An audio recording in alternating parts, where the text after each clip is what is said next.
and just keep in touch. You guys are amazing. And I'm gonna go ahead and I pass it over to Leo. It looks like we've got another moderator coming up. Thank you for letting me share. Thank you for listening. Thank you. Thank you so much. You're amazing. You are amazing. Our next moderator is here, and she is under, sorry, I'm a little bit tired. She's under Primal Spiral, so I'll let her introduce herself. But I'm also passing over the reins to Rick. Rick, I sent you the schedule and we're good to go. So I'm just gonna sleep for 6 hours and then I'll be back. But thank you, everyone. I just have really enjoyed hearing so much and learning so much. You're all beautiful people. I'll see you at 6 a.m.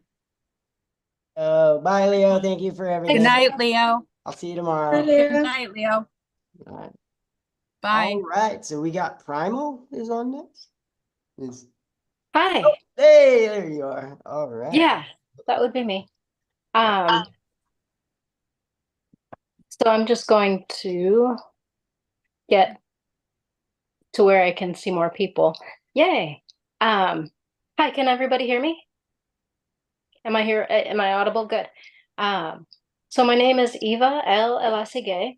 As such, this is me. I am a writer. I've written science fiction, fantasy, a trilogy, plus an appendix, all kinds of things. I'm a touring author, and I also do performance and art. I make art, do performance, and I have in the past been a scientist. So I'm still sort of a citizen observer, mainly in biology. So I love nature. Right now I'm traveling a little bit. I got a windfall of, the mileage ticket that came up. And so I decided to use it while I could. So right now I'm in Scotland. But normally I am from my home base is in the Pacific Northwest near Seattle. I'm really grateful to all the activism that Leo's been doing for working on acceptance of plant medicines in our state.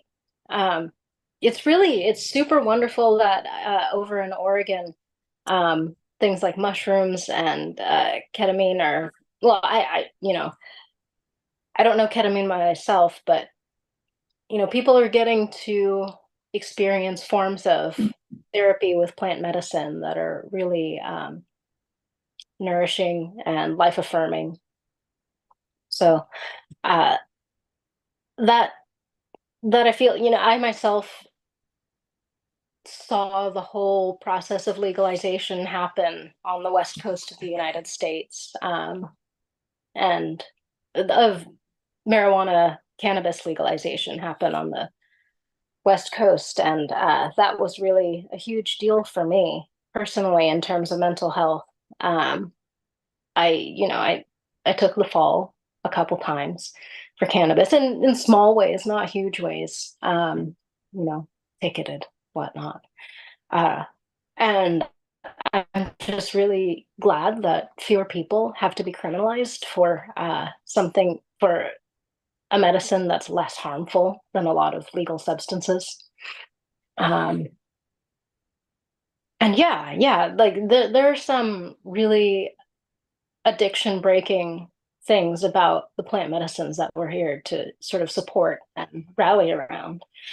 I myself, so here it's great to have this sort of context of conversation to discuss that within the framework of queerness, because I feel like queer people, gay, trans, bi, can benefit potentially from things that help us experience self-acceptance and, change social paradigms, changes in social paradigms. Myself, it's like, it was such a great process of discovery. I mean, for me, it was great, even if it's socially rocky. Like, what did I know about myself? How did I learn about myself? Definitely, you know, as a teenager, like in puberty, like puberty was, there was some self-realization in puberty of how I thought about relationships and love. Just that kind of um, that kind of reflection that made a deep thought that made me think, you know, I think there might be ways to love in deeper honesty, such as, you know, how that would work in terms of what if faithfulness means loving someone even if they love someone else? And people say that a lot, you know, in gendered terms, that, you know, maybe the feminine gender is supposed to be more accepting of like, masculine uh, multi-partner inclinations. But I was also kind of always gender fluid, you know, and I wasn't sure why maybe social acceptance functioned maybe differently for me than for other people. I didn't see myself as being distinctly any particular thing. It's just me, me. Wearing kind of gender fluid clothes as a kid, just like exploring this or that, wanting pants, or not really necessarily understanding why I should have to be a certain way. So I guess I've always been non-conforming. You know, I I really liked wearing men's undershirts as shirts, things like uh, ties, using ties as belts, or playing with wearing boxers. Clothing is one of those fun things of self-expression. I guess you could say, like, I might have grown up in a climate where that wasn't too unusual. You know, 90s West Coast. And so, you know, people exploring their identities was just kind of normal without the necessity of self-definition. But later it became sort of important for me to refer back to those times and realize that, yeah, I have always, you know, this has always been true of me. And I always found it kind of I found gender identity enforcement to be sort of an affront. Offensive. It's offensive when people tell me what I'm supposed to be. And that's, you know, bottom line for me. Telling other people what they're supposed to be or who they are, what they're supposed to do because of who they say they are, seems just really bonkers. It's like a lot of strife, a lot of difficulty could really be avoided if we just let people define themselves to others. But that's, you know, that's wanting a different world. And I have definitely sometimes wondered if you know, a different world is what I need. And so that's where plant medicines come into play, because there are different worlds out there. There are different worlds right here, different worlds in here. And sometimes these ceremonies of connection to maybe ancestral connection, because even people think that, you know, there are these stories people tell that the olden days were not as accepting, but I don't believe that's necessarily the case. There have been different people in different times, all throughout. And so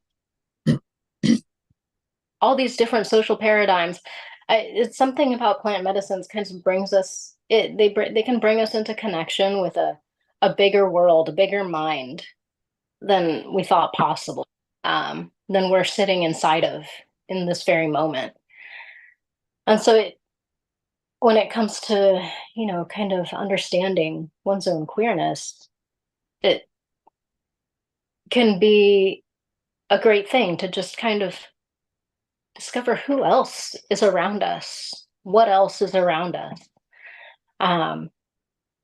through you know, broadening thought patterns in gentle or guided or, you know, radical ways. So yeah, how did I discover myself? It, you know, I thought to myself, okay, maybe people can love each other without worrying about whether they love only one person. And that was, you know, my personal sort of work through of ethical, of non-monogamy. Oh, big hands, like hands close to the camera, which is, you know, an ancient pictogram with the figure with giant hands next to their face. But yeah, how can, and so, you know, I sort of logically worked out non-monogamy for myself, and then was always kind of gender fluid. And when did I kind of figure I was not heterosexual? I didn't really worry about whether or not I was. I think there was a lot of social encouragement to participate in heterosexual culture, like who's hot, who's cute, you know, like in friend groups. Okay, you know, like I'll pick from the selection of this friend group. But it I also think I accepted different kinds of ways of connecting with people, like, you know, not competing with other women seems like almost like that's a queerness in some ways, being non-competitive. Um, and then it's like it's strange because more recently I feel like it's almost like I've been exposed to greater opposition as somebody who's become, you know, somewhat more of a public personality with like interacting with larger worlds. And so I'm battling more assumptions now than I did before, in some ways, now that I feel secure in my identity. This identity is being confronted um, with worlds that, with closed-mindedness that seemed almost fictional to me before. You know, like I was allowed to become myself in this sort of safer place. Uh, and now I'm no longer dwelling strictly within this safer place. Um, but Do you write fiction? I write mainly fiction, yeah. Yeah. You should be more accepted. I would think in your, you know, genre, I would think people would be like, you know, you can be what you want to be, right? There is I would think. there is a lot of that. I love the science fiction fantasy world. It's full of people kind of exploring different ideas and, you know, Yeah, you broadening. know, it reminds me of when I read Stranger in a Strange Land for the first time. And the concept of polyamory came up. And I was like, what? Is that a thing? I mean, my God, you know, and that's the thing about fiction is that you can imagine these amazing, fantastic lifestyles, these different worlds, and it's accepted. It's okay. You can be that way. You can be whatever you want to be.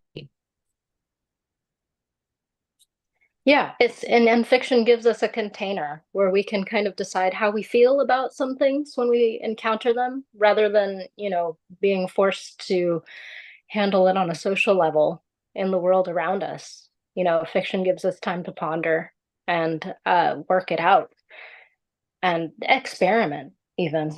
Um, and yeah, so you know, demisexuality is something that you know, I feel like I always had that, but that I had to state more clearly once I was uh openly non-monogamous or queer in a strange way, because it's almost like that fetishization of queerness, where if I say that I prefer non-monogamous or open relationships, then there's this kind of backlash assumption that I do not want deeper intimacy, or that I'm strict, Right.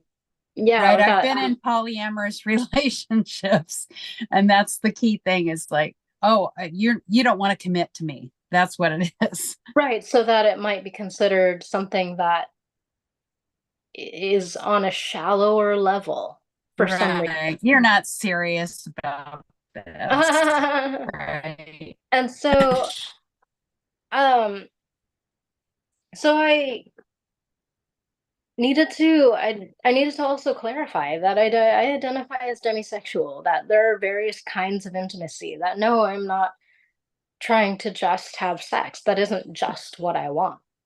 Um, there are all kind, you know, there's intermediary intimacy, uh there's all kinds of love to be shared. Uh, and that's part of, you know, that's how I feel about it. There, I guess it was kind of strange to think like, okay, I'll accept that there are people who don't think that's normal. So I guess I'll put a word on myself that says that that's what, you know, people might not get what they expect of me. Uh, like I'll say that right up front. Like I'm not going for the goal straight away, like out straight out of the gate.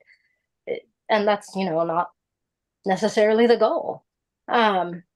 So yeah, that's my explanation of demisexuality. That's real to me, and I love, you know, I love the demi universe,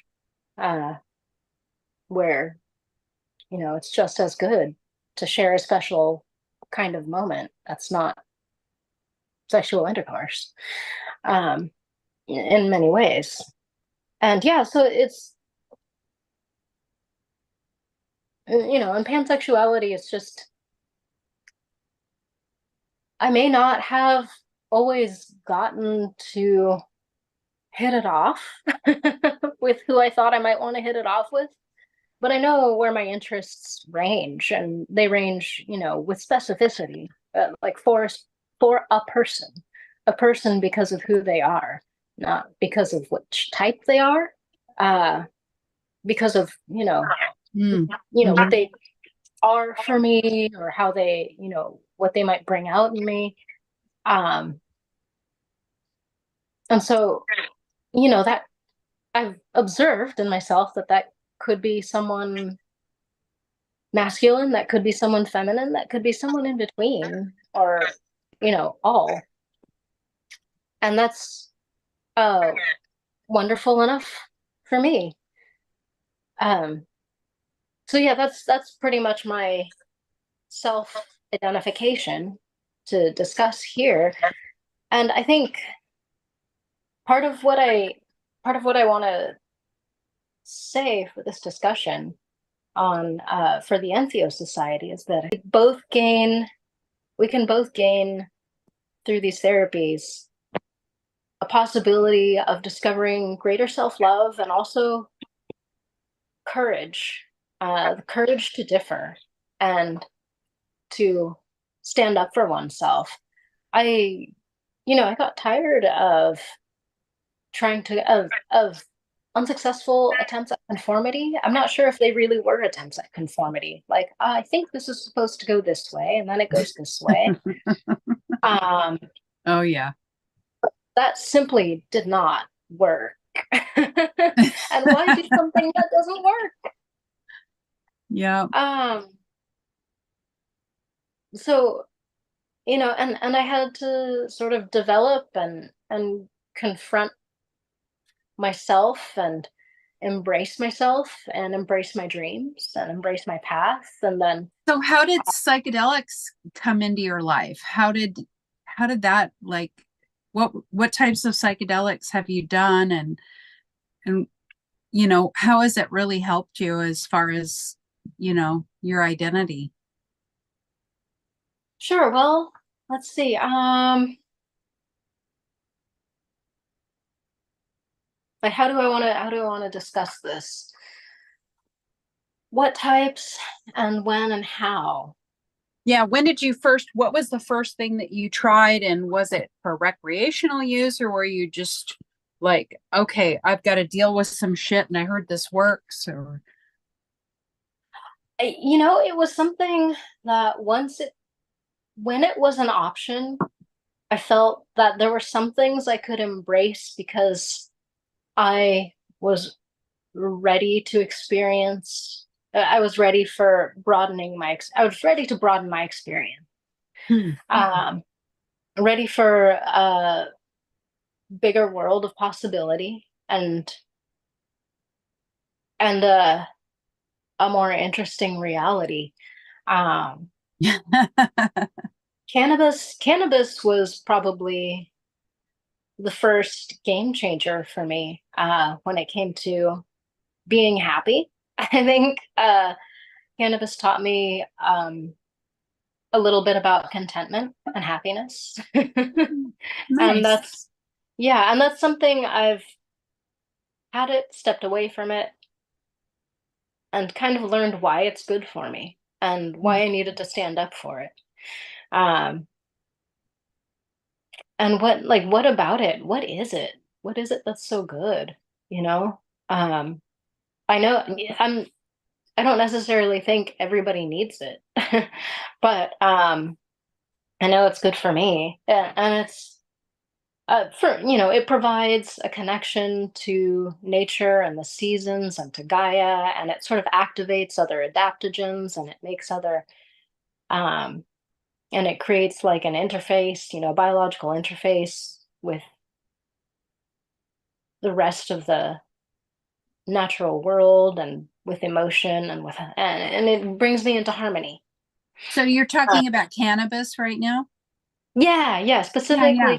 this. It brings me into harmony.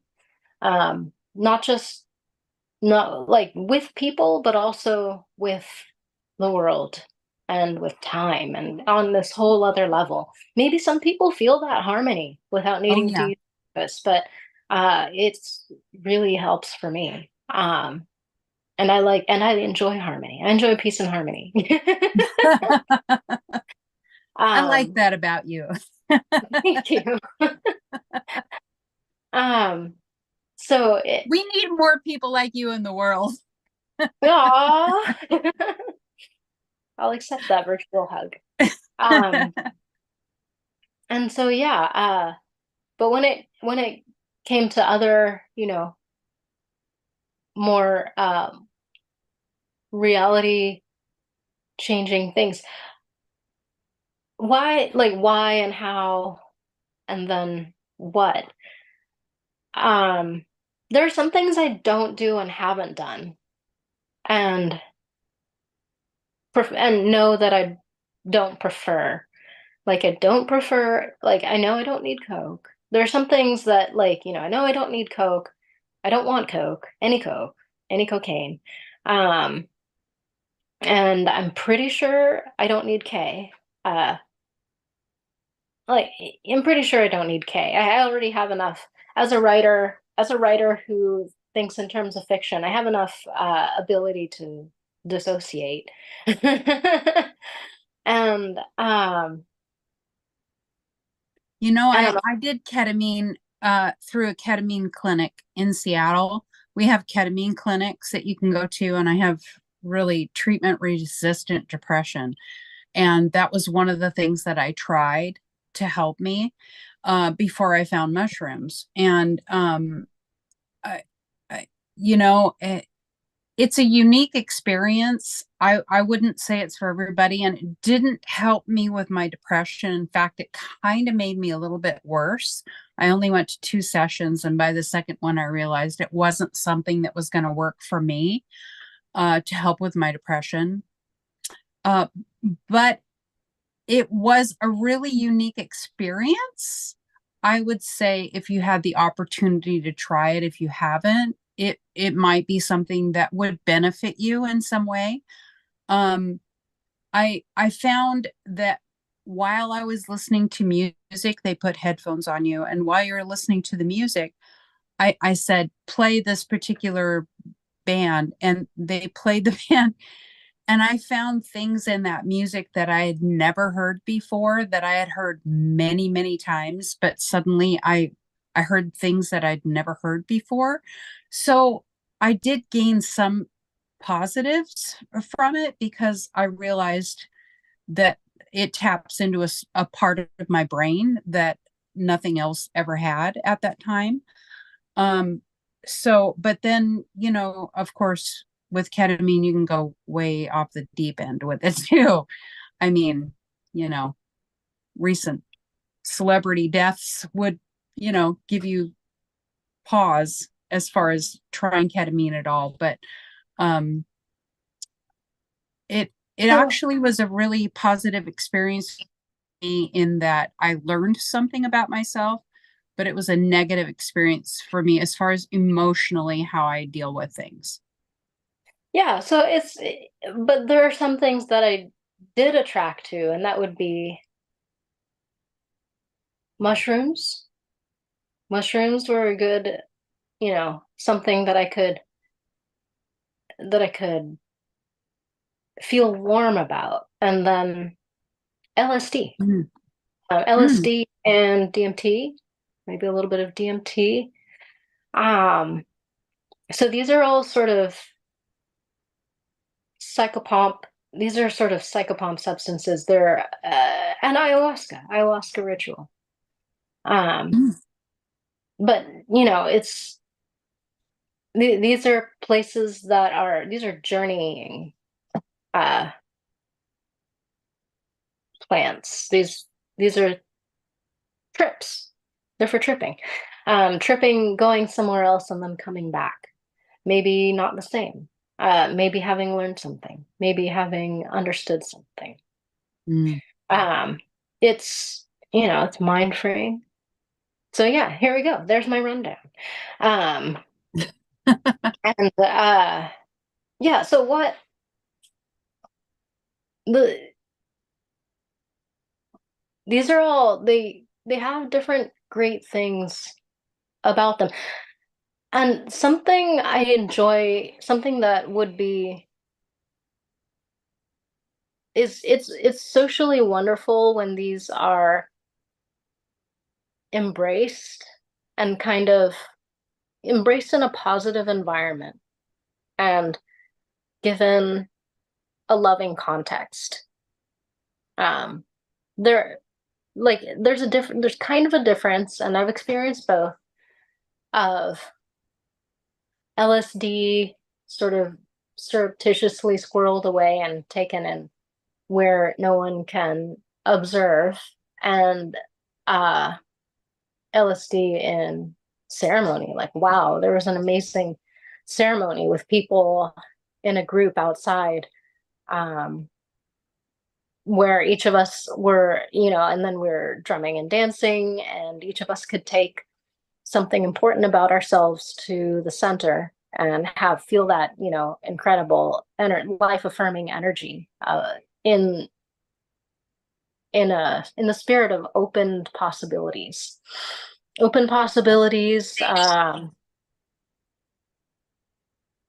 Yeah, in the spirit of open possibilities. So bringing that, and for me, I brought my writing into the middle of the circle. Like, whatever it is, I'm just gonna bring my pen, bringing my tablet, my pad, my pen, my pad, my pen into the middle of this and feel that kind of oneness.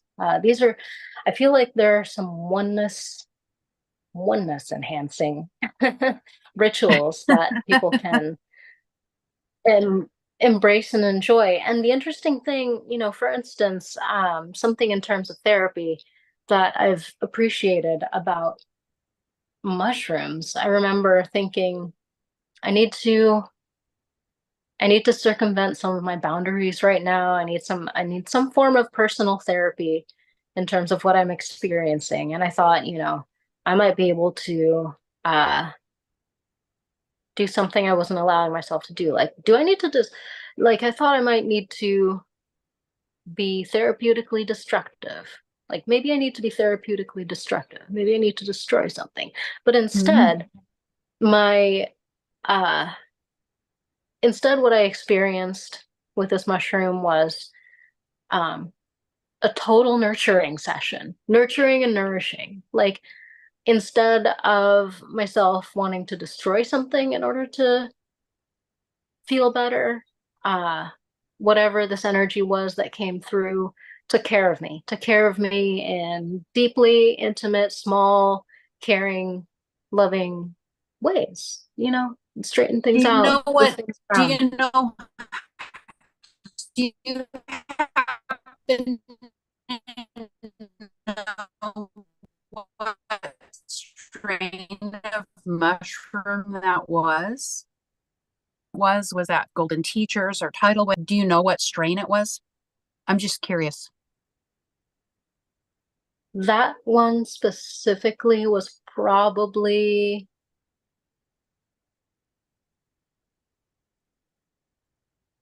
a cubensis.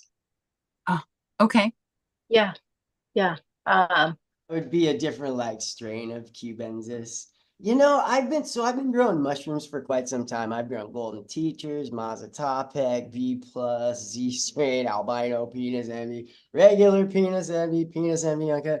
I think like aside from the like penis envy strains, which definitely have a bit more like potency to them, the rest are kind of like they're all the same, but I do notice like I've had, deeply profound experiences on, all of these different ones.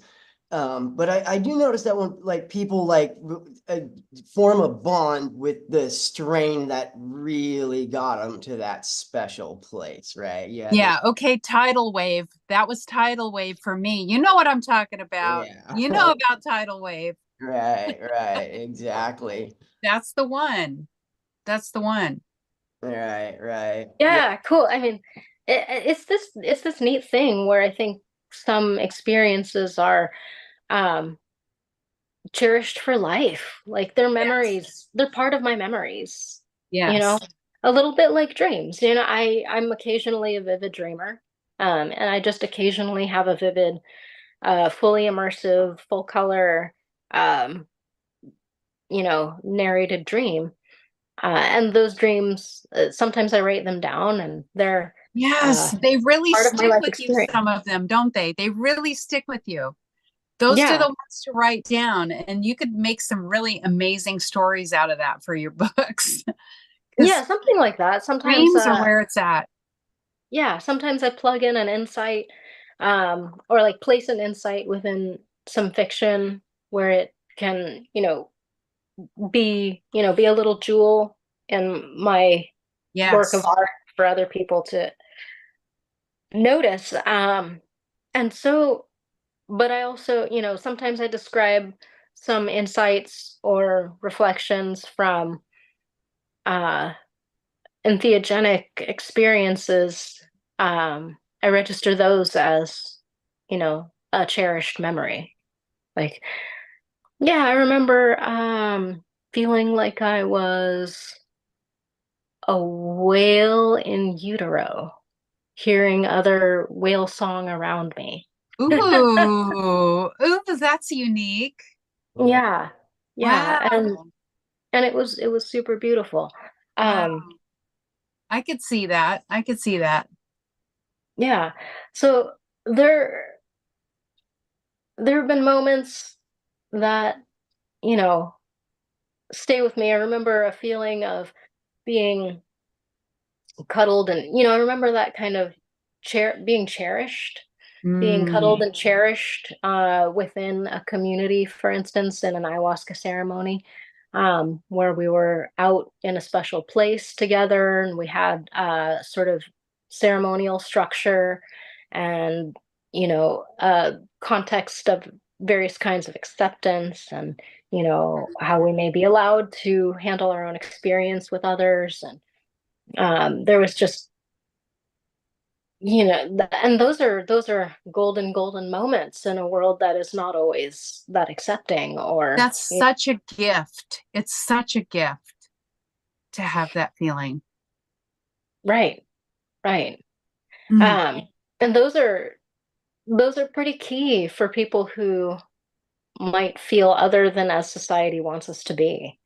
mm. um that I really am fine. I'm fine not needing what other people say I need, because I have this place in me, these experiences in my life that, reaffirm for me that it's not wrong for me to exist. And it's very extremely clear to me that I have to live in personal honesty, that and the world goes totally awry if I'm not doing that. And it's way clearer to me. I can see it. And it may have been difficult to come to that place. I'm not sure from where from all, whatever struggles I experienced. And I love feeling fine. I love feeling fine, and it's not okay to demand that I live a lie. I can't. I don't want to be closeted. There are all kinds of society offers all kinds of bribes for conformity. I Oh feel my like, God, that is so true. yeah, like, oh, don't. For some reason, watching you, talking to you is reminding me so much of this movie that I love so much. I don't know if you've seen it. It's an older movie. It's called Harold and Maude. I remember that one. Have you seen it? I have. Oh It yeah, is probably one of my top 5 favorite movies of yeah, all the movies I've ever seen. yeah, It is absolute. Does she not remind you of Harold and Maude? Does she not yeah. remind you of Maude? Like Just that kind of finding the like quirkiness in life and taking it to yes, and treasure. just living it and being yourself and just Yeah, yeah, accepting that little quirkiness thing about yourself and just living it and just going, I don't give a fuck what people think, really. Just let me be me and I'll just be a flower. Thank right. you so much. Yeah, gotta Um, keep it real. Yeah, that Oh, that for sure. Have you seen the movie Harold and Maude? it's been a long time, but it's actually definitely something that uh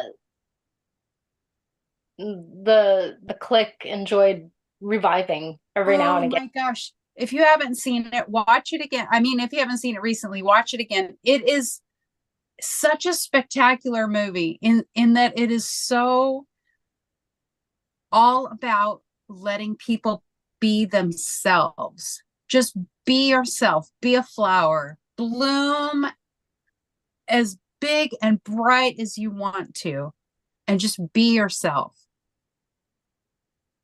Oh, it looks like I'd like to check Yeah, chat to Rick. see what's going on, but I see you're yeah, okay. I'm sorry, did someone say something? Oh. Oh yeah, bye Rick. And yes, you're all beautiful. We are. Absolutely. I'm still staying. I was actually saying goodnight to Rachel Lawton, who put something in the chat about her going to bed. So I was saying goodnight. Oh, okay. Sorry. No, I'm Well, here thanks till for I'm here hanging until the around. long haul. I will be seeing you all until the 6 a.m. hour. So, Yeah. yeah, I'm just getting started. Something I think about what might be considered mind-opening medicines is that it's nicer to approach the world with fewer assumptions. Mm. There's just I really feel it's so intrinsic and so foundation. It's such a foundation for interacting with other people to let them tell me who they are, and it really makes for a better connection with other people, like not to approach them with assumptions. And I think maybe one thing about entheogens and psychedelics is that social paradigms can be shifted in so many ways that we begin to be able to encounter a totally different reality on its own terms. And that totally different reality is another person. Any other person is a different reality. And being able to sort of not negotiate, but banter, I think, with a totally different reality is one of those ways of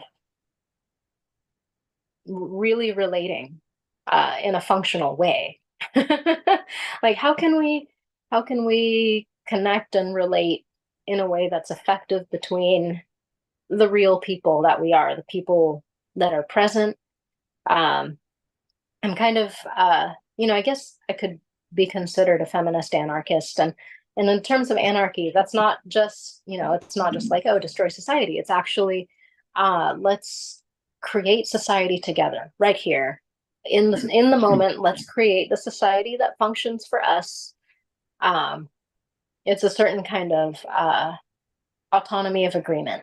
Like, let's, how can we be functional in the here and now between those present, between the unique beings that we are here. And so, that's just approaching people and societies with fewer stereotypes. I think plant medicines might help with stereotype healing. And that might seem, as somebody with Asian heritage, or Asian, I'm Filipino American and I'm a quarter British American, and part with a part of that being Scottish, I believe. And so I have this kind of hybrid understanding of social paradigms, and I've never really felt like a stereotype personally. Those did not work at all internally. And I love a world that is not stereotyped. And I like approaching people on the terms that they present to me. I give people a chance to relate, to express, to project, to project themselves, to be their best, whatever their best might be, without necessarily, like, I really hope that I don't calcify into rigid, into thinking rigidly about what people should or shouldn't be. It's an ongoing work, and some of, entheogenic plant medicines, or maybe, non-plant, holy molecules, sacred molecules, that help us be more human, can bring us more into that space of not of accepting others and accepting ourselves. I think self-acceptance comes first, and then we're able to sort of, it's easier to let other people be happy as a happy person. And sometimes I feel like I'm a very happy person. There are social paradigms that assume I am not in a situation, I'm not married. I don't have children. I actually don't plan on marrying or having children. Automatically your life sucks, right? Yeah, according to some people. According to some people. But as a happy person, as a person who's happy with myself and can be really happy in the world and content in the world, I myself don't actually tell people they're not happy. There are people who don't tell people they're not happy. And I feel like that those must be happy people. Now I'm 60 years old. I turned 60 this year. I never had kids, so obviously I don't have grandkids. And I've lived kind of a gypsy lifestyle where I've, traveled a lot and just moved from town to town, and just had just all kinds of really interesting jobs. I used to tour with Reba McEntire. I toured with Weird Al Yankovic. I've worked for an airline, so I traveled all over Europe and Asia and Australia, and like I've been everywhere, and I've had all these really interesting lifestyles, but I never had kids. I never got married. I'm bisexual. I've had polyamorous relationships. It's like all these different things. Like, well, you can't possibly be happy. How could you not be happy? Not, you're not a grandma. It's like, I'm fine. I have a dog. I have a great job. I love my life. So how it's like I feel so invalidated sometimes because of the labels that people want to put on you for, What's become the just who you proverbial are. cat bait. Come on. It's maybe the difference of people who might have done what they were told to do and had to say that they were happy because they did what they were told to do. I have not, I'm not sure what I was or wasn't told to do by society or by family or whatever, but I've done what felt true. I've done what feels true. Because there are so many conflicting messages about what one might be expected. What might be expected of one. I've spent time in religious society, and that has imparted its messages, which I had to seriously, seriously deprogram for my own well-being. And I was not okay. I was not okay within that framework. I And can relate to that. yeah, I found that it was more important for me to be okay than for me to be good. Yes. And when I say good, I mean what they say is good. When they express that being good means doing what they expect, then that would not be good for me. Right. That was not good for me. And so, I feel like to me, being good has more to do with, being empathic and caring and understanding, and maybe helpful. And that's, I standing up for queer rights is a matter of survival. It's not just allyship. It's, a matter, like, I feel a matter of personal threat versus, uh, you know, social justice points or something. Uh, there's some things I cannot have. I cannot have gender enforcement in my emotional life. No way. That it's non-negotiable. It does not compute. Um, and but again, there are all kinds of different people in all kinds of different places, because I know that I myself am a different kind of person within my own context. And there are micro societies, there are different levels of societies, and they're all different places. So people say, like, oh, that place might not be accepting, or like those people might not be accepting, but there are people among those people. There are places in those places. Yeah, and that's, there are people among people who stay in places within places. And I'm kind of one of those, like, oh, so I'm kind of a hippie. I'm kind of a hippie. I'm kind of an anarchist. I'm totally a creative. Uh, creative, the creative life suits me to know, and Yeah. I can go that way till the end. Are you still doing the festival thing? I remember you were saying you were doing some like fire spinning or something there for a little while. Yeah, totally. Let's hear about that. Is that why you're in Scotland? Well, Scotland brought me around as an author first, primarily. There was a Worldcon in Glasgow this year, and next year is actually coming to Seattle. Really? Really? Totally. Are you Yeah. coming to Seattle? Or Well, you live in Seattle? Well, I live nearby on an island. Oh, So, yeah, which right. island? San Juan Island. Oh, really? I lived on Orcas Island for a year.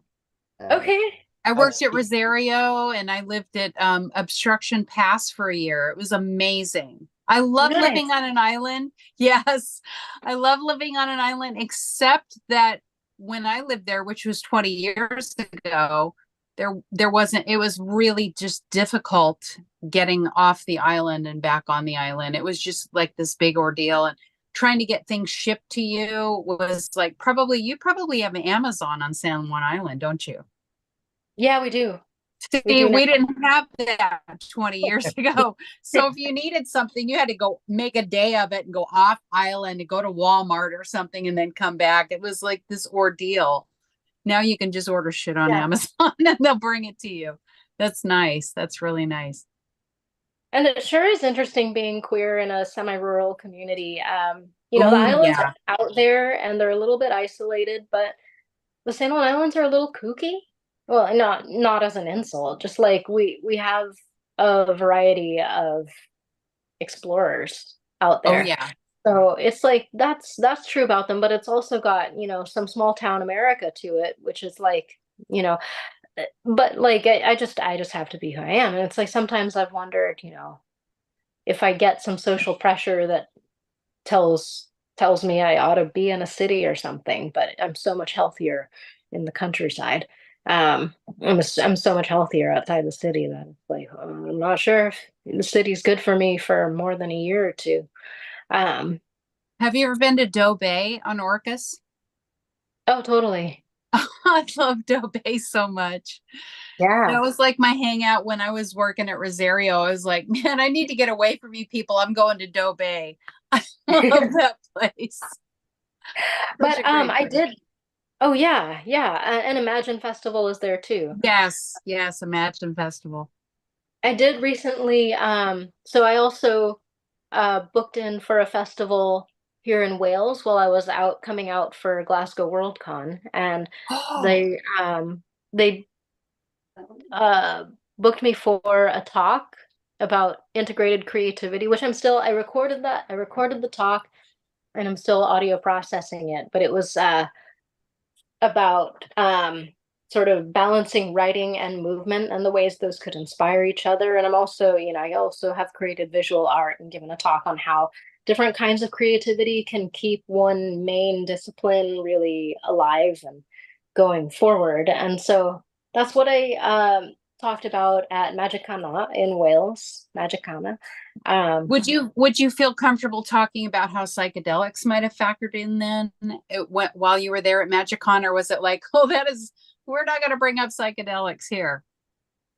Oh, I don't know. Maybe, maybe not. I'm not sure. I didn't dive in deep. Sometimes when I'm scheduled in as a pro, I don't go in for ceremony as much Hmm. because like that takes its own whole level of integration Right, and experience, and I don't want to like show up sick.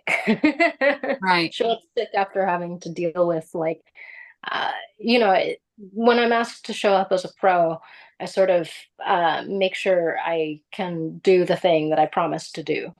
Um, right. But I mean, and like, they, are you able to even discuss it when you're like in a forum or something? Is it like, oh, I can't talk about psychedelics here because it's like verboten. We don't talk about psychedelics in this forum amongst um, writers.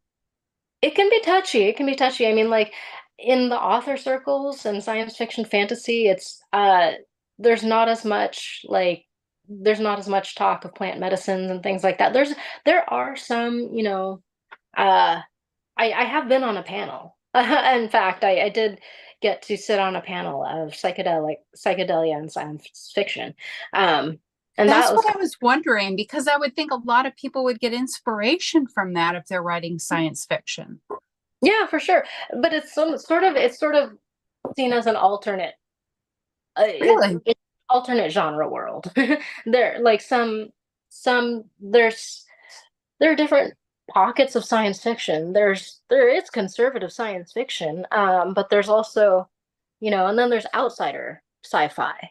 And sometimes psychedelia is kind of seen as outsider sci-fi, and festivals are sort of an outsider arena in the publishing world. The publishing world is, in on various levels, kind of corporate and economically driven in some ways, and that can Mm, be that can differ in terms of alternative paradigms. But I am an author who ventures into the festival world, and I'm not the only one actually.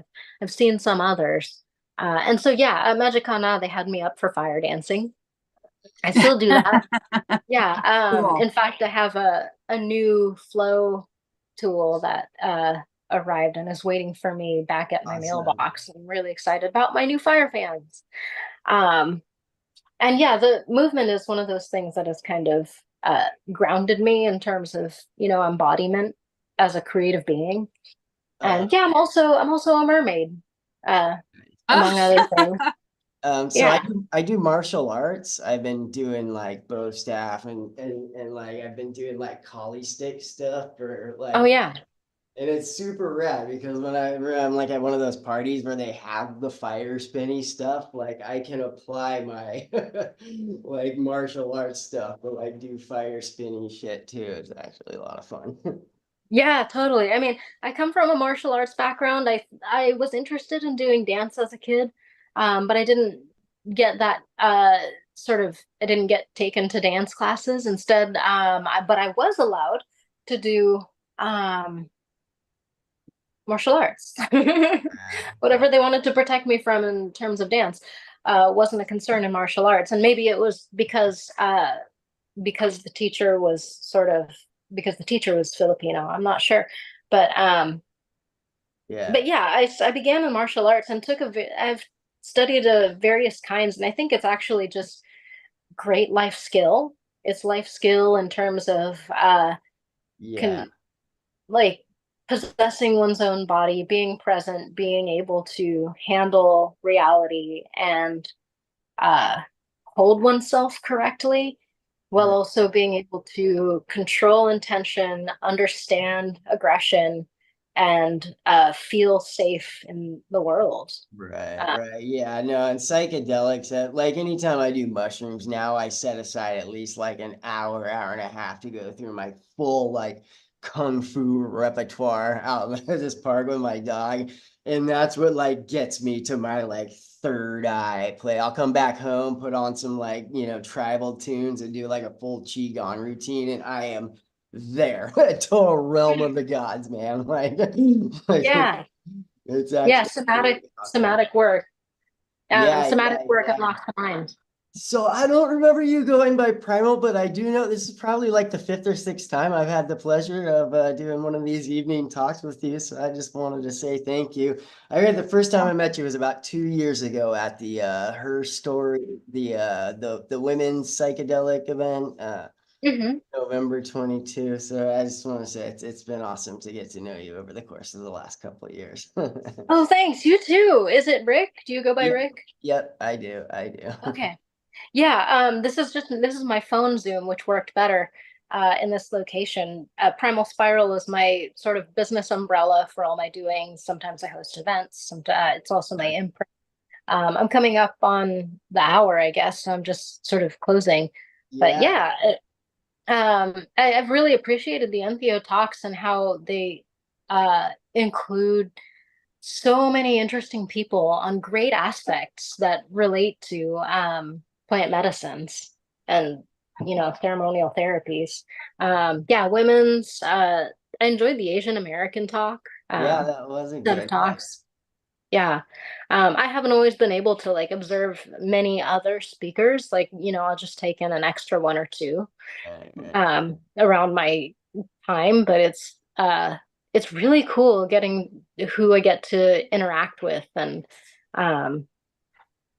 kind of discover through these sort of soul revealing. Soul revealing is, what psychedelia means. Yeah, no, for real. And like I don't do so well with like big crowds, but like with small little like groups like this, it's really easy for me to like kind of open up, So. Yeah, and creatively, it's sort of like these other realms of the mind and other places of understanding. I don't say that it's not that they're necessary for creativity, but they're just my creativity has pretty much only been helped.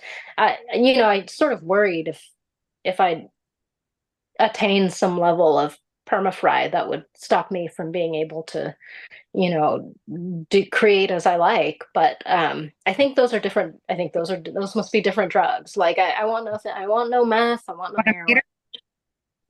Right. Well, Yeah. once again, it's been a Go back. pleasure. I hope you stick See you around later. for a little bit. I think I gotta bring on Annie now. Annie, are you there? Miss, hey, there she is. Hey. It's good to see you again. It's been a while. Yeah, I know. Good to see you too. Yeah, I Ooh, know. happy equinox. Yay. Yeah, no, this is a good one for sure. Yeah, I remember the equinox because like a year ago was the day like my girlfriend broke up with me. And so it was like a really, really tragic way to start the new season. I was in the dumps for sure, for sure. But no, so this is a much, much better way to start. I'm excited. It's mushroom season. It's coming up. I'm gonna go out into the forest and be a little critter. It's gonna be awesome. Yay. Yeah, are you still in Santa Cruz? I am. Yeah. Yeah. Happy equinox. Yeah, for sure. You too. Well, I'll let you take it away for a little bit. I'm gonna grab a cup of coffee, but I am listening, and Cool. the floor is all yours. Thanks. Yeah, I'm I'm in Santa Cruz currently. I just got back from a trip recently to Atlanta where I'm from and got to see my mother.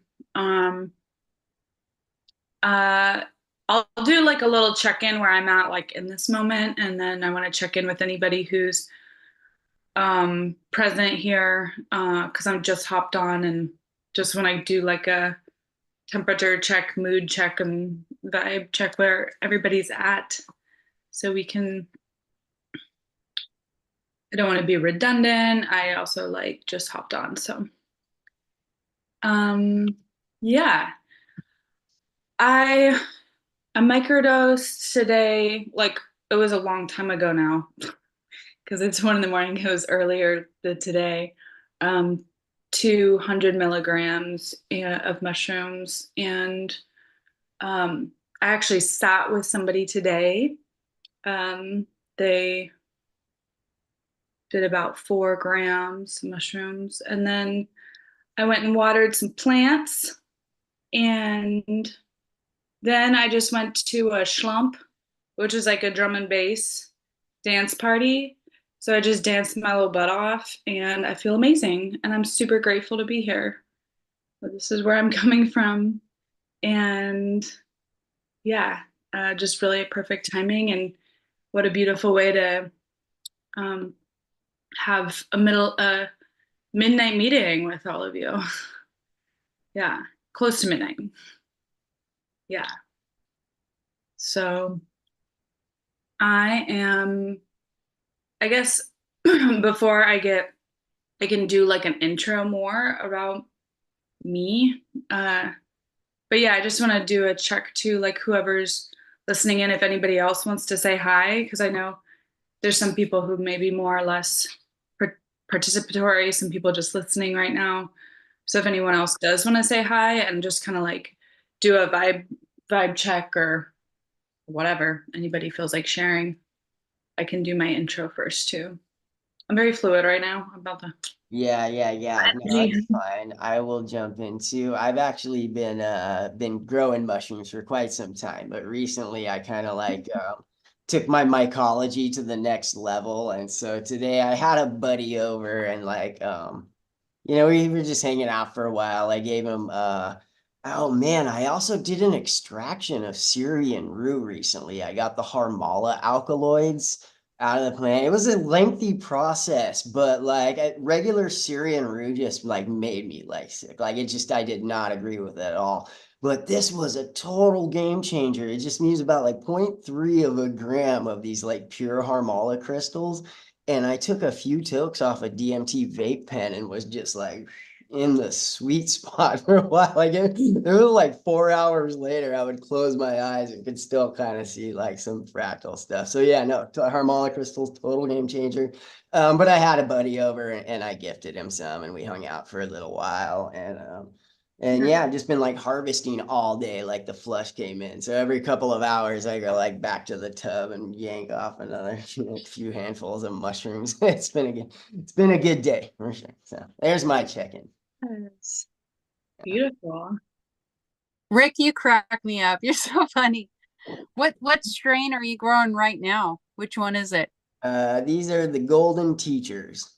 Oh, I've never Yeah. grown golden teachers. So these mushrooms, right? I got a spore syringe of golden teachers, and I grew some, and you know, I grew a big old fatty, and I didn't have an ability to do them anything, but I knew you know, you get these big huge mushrooms, those are the ones you want to take spore prints from, right?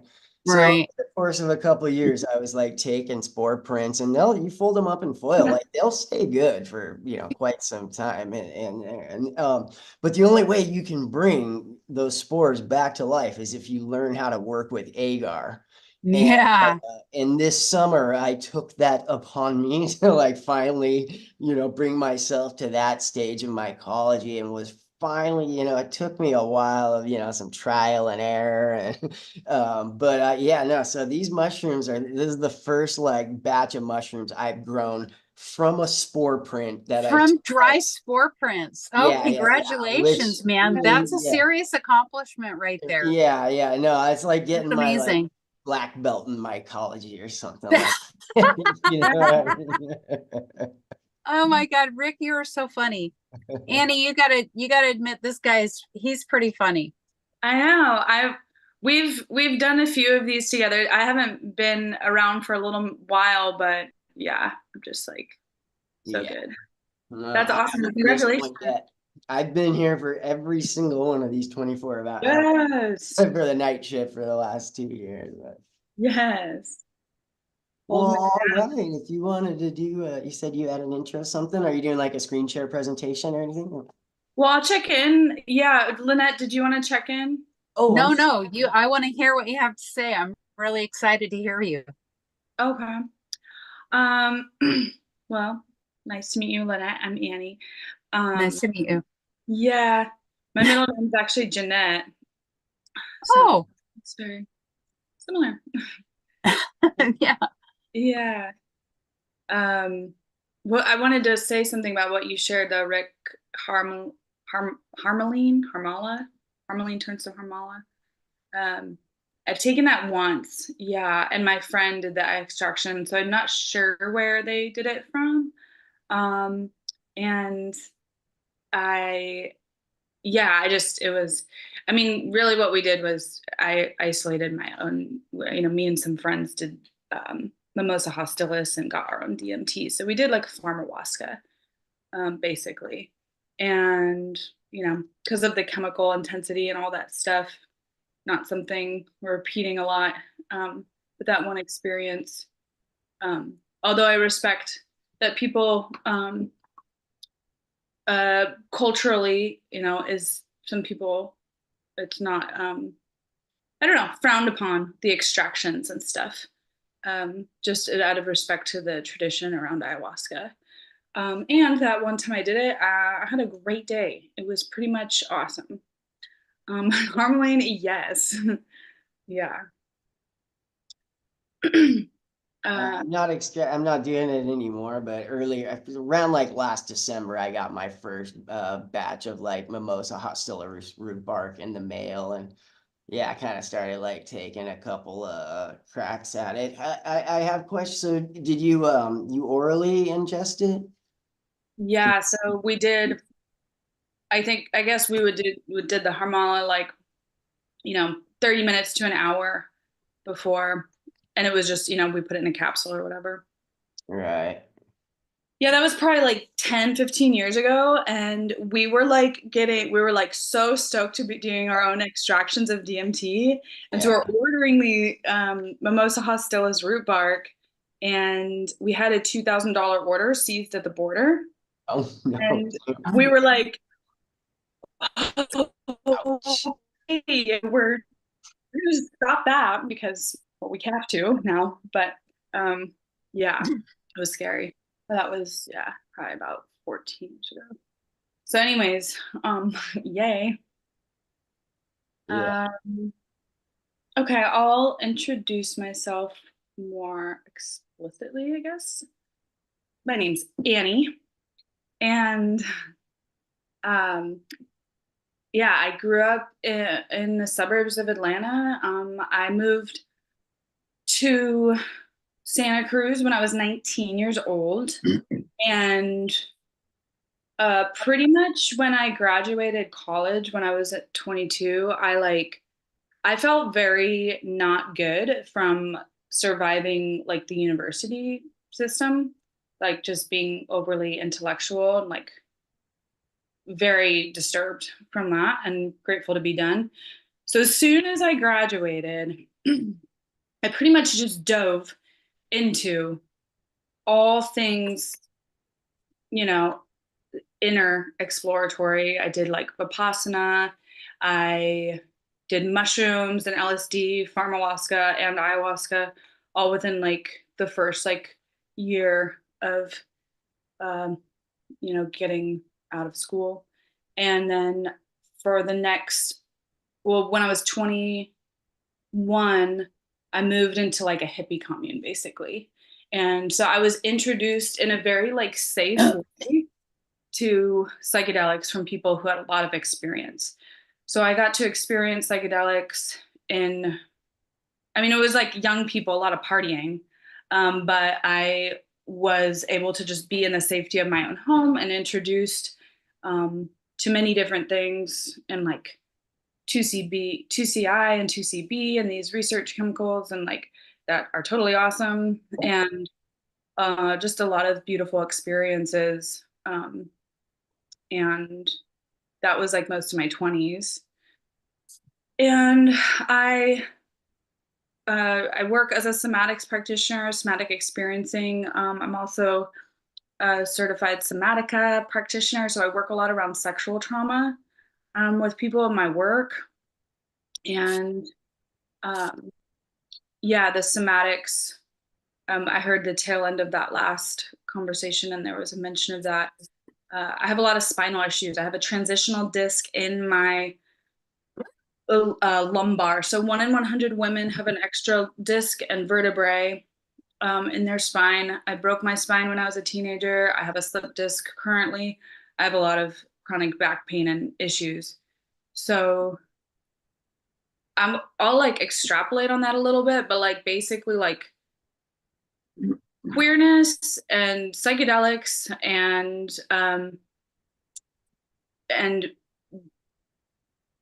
holding these contradictory realities at the same time of like, okay, how does the binary show up all the time in our culture? Trauma, one of the main signatures of trauma is polarization. And that shows up everywhere in our culture. And a signature of health, being able to hold two realities at the same time. My body is like fucked, and I've had resentment and issues like being born with a mutated spine and being young and feeling old and being athletic and able-bodied and people assuming that I'm very capable when I'm in a lot of pain constantly. All of these things. And through my like personal somatic healing, I'm like have been able to have very visceral experiences of gratitude for my body. Like, oh no, it forces me to be a bit healthier, and really like slow down. And it's what's brought me to like the work I do. And so yeah, when I moved from Alabama where I was going to school out to Santa Cruz when I was 19. And at that time, I had started having dreams that were like, basically I never explored attraction to the same sex or gender. And I started having dreams and I was like, okay, I'm definitely not straight. And fuck yeah, the world's my oyster. But since then, and obviously like the queerness is so a lot. We put things in boxes, so it's like, okay, is this like a gender thing and like or sexual orientation or attraction? And like the queer experience in psychedelics could not be more of the same thing for me. And so that's part of why I'm here. yeah, like everything on this earth is like pretty queer. And it's people are starting to there's a lot of stuff surfacing in our wider culture where people are like when there's tensions of like, okay, I don't know about using someone's correct pronouns, or like, why is everybody gay now, or like, and um like anti-trans laws and all these things that, these tensions that happen when power, the status quo tries to hold on. It's all happening at the same time, all of this stuff. Psychedelics coming into the mainstream, like people like, we're done, like what are we doing, like why are we even focusing on these things to some degree, like have these platforms where we can have open dialogue about like what that means. It's not like it's a coincidence that all this is happening. This is a fall of an empire that we're in right now. We have a climate emergency. That's our common ground. Why are we focusing on these things? It's because we were taught the wrong things to focus on. Like, I could talk about, like, there's the intersection of queerness and psychedelics, and in the end, like all those other things that I just mentioned, my knowing like the earth is my primary attachment figure, because being open relating, because I'm not attracted to one sex, and knowing that I don't want to my life to feel forced into this fairy tale that people are sold that causes more suffering than anything else. I think the erasure of queer people throughout history is one and the same as the capitalistic empire endeavor, right? The burning of the witches, all these things, like the erasure of the common space, where we can just be like here with no financial exchange. This is the commons. Fuck yeah.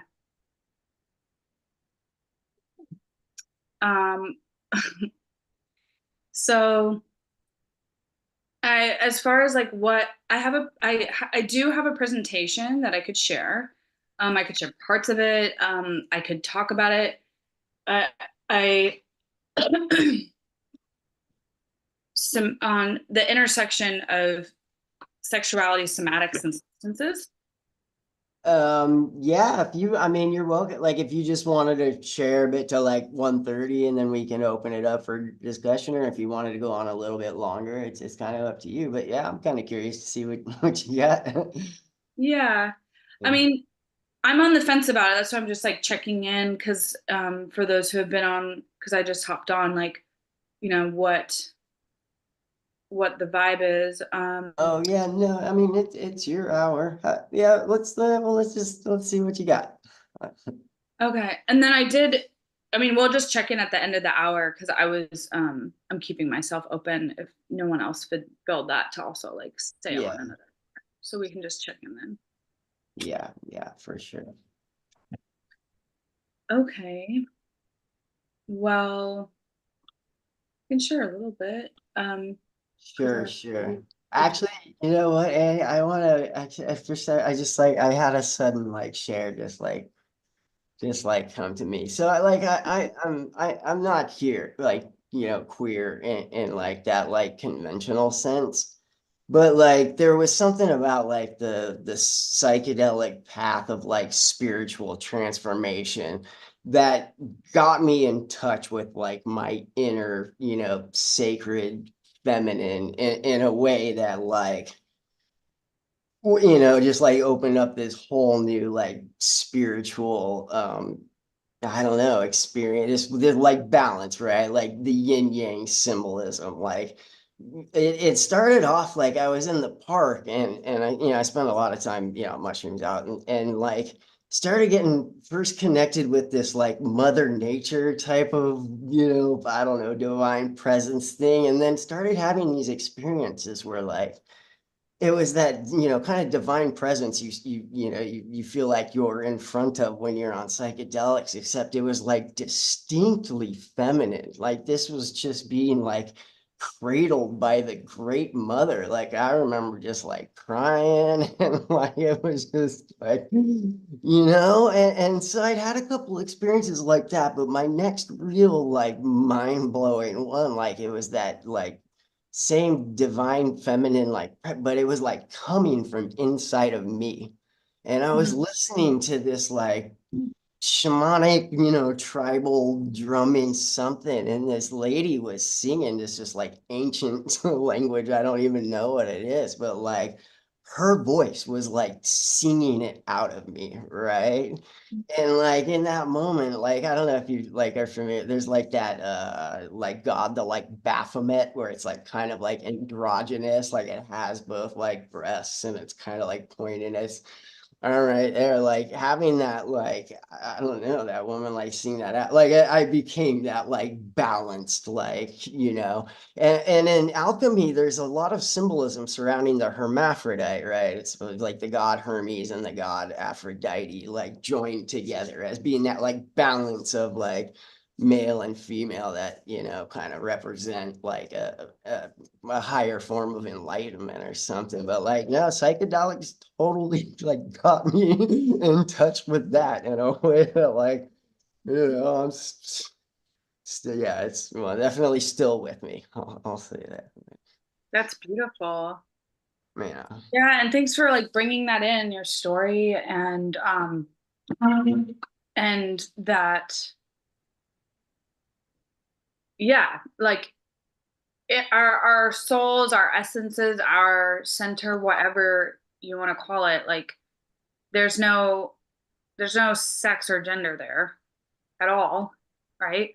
So when we have these experiences of like full connection to this universal love of which we are walking around in this like random meat suit manifestation of that love, like when we can connect back to that center, it's like, yeah, it's all of it. Yeah. Yeah. Yeah. Um, And, you know, in indigenous and just older cultures and peoples throughout time, most of them or many of them we know honored that third gender or fourth or whatever, or just these other spaces.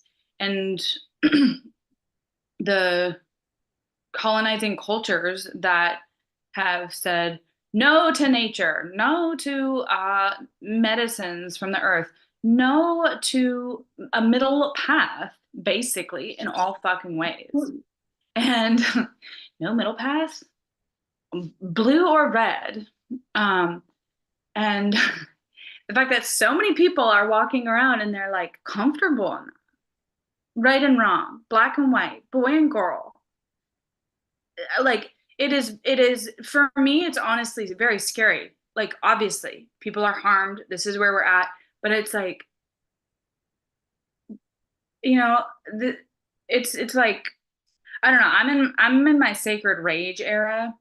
So it's like this this power that we have when we know we're connected in that way. The complacency that has allowed us to get where we are. No one person, there's no blame at all. It's just people and all of us. And so when we can connect to that, like it goes beyond the sex and gender and the socialization. It's mostly just socialization. Yeah. And yeah, I'm feeling like my mood is more like share stories because I have a tendency to have all this preparation stuff and share slides, and I got that. I always got that. But like, I appreciate your story, and maybe I'll share a story too. And yeah, Rick, you're muted if you Oh, want. sorry. Yeah, no, that sounds like a fantastic idea. Yeah. Let's do that. I probably got a couple more stories in me myself, so all right. Yeah. Yeah, I just really appreciate the spaciousness here. And this is like one of my like one of the more pivotal times in my life, like changing. In my early 20s, I was with someone who is male, socialized, and of course the deepest connection and the deepest dysfunction, and it was an abusive relationship. And I also went to my first ayahuasca ceremony with this person, sitting next to me or in the circle. And in that ceremony, I became the desert. And I was the desert itself, barren, and this feeling of connectedness to my situation in this relationship where I was like, I have nothing to give. I'm all dried up. This has sucked me dry. It's just, that's it. And that feeling of direct connection where you are the earth. The deserts are the only biome that are expanding right now on the earth. This is highly concerning. And the climate emergency should be what we're talking about all the time, in my opinion. If it was up to me, that's our common ground. What's our common ground? The earth. It's the little ground. What's our current shared conflict, trauma, whatever? The climate emergency. Anyways, I became the desert. So this grief of with earth, like, okay, it's not something I have empathy around. It's like this, I am just her. And I can feel that in this situation, and I can feel that with her. And sharing with other people, like healing around assaults and rapes and stuff, being able to go into those spaces with these medicines and having that direct lived experience of like, you know what, this is traumatic, but when I can have that like direct experience that the earth itself, everything that all of us are connected to is having this exact same experience. It's quite powerful. And like shame or guilt or other big emotions that we can get stuck in for so long with those types of experiences truly can be cleansed in a night for some people sometimes. And so that was that experience for me. And to me, that's like this, I mean, I guess it's a little bit, I'm trying to more explicitly connect it to the queer experience, but just beyond this binary, beyond this me, an earth. Like, no, I am the earth. And the wellness industrial complex will have us highly focused on our individual healing and therapy, healing tourism with all these retreats, right? And reinforcing of our individualistic traumas, as the medicalization is co-opting our healing. What is healing if it's not in this space with everybody and caretaking and consideration of which we get all of our sustenance and the air and the water. Yeah. So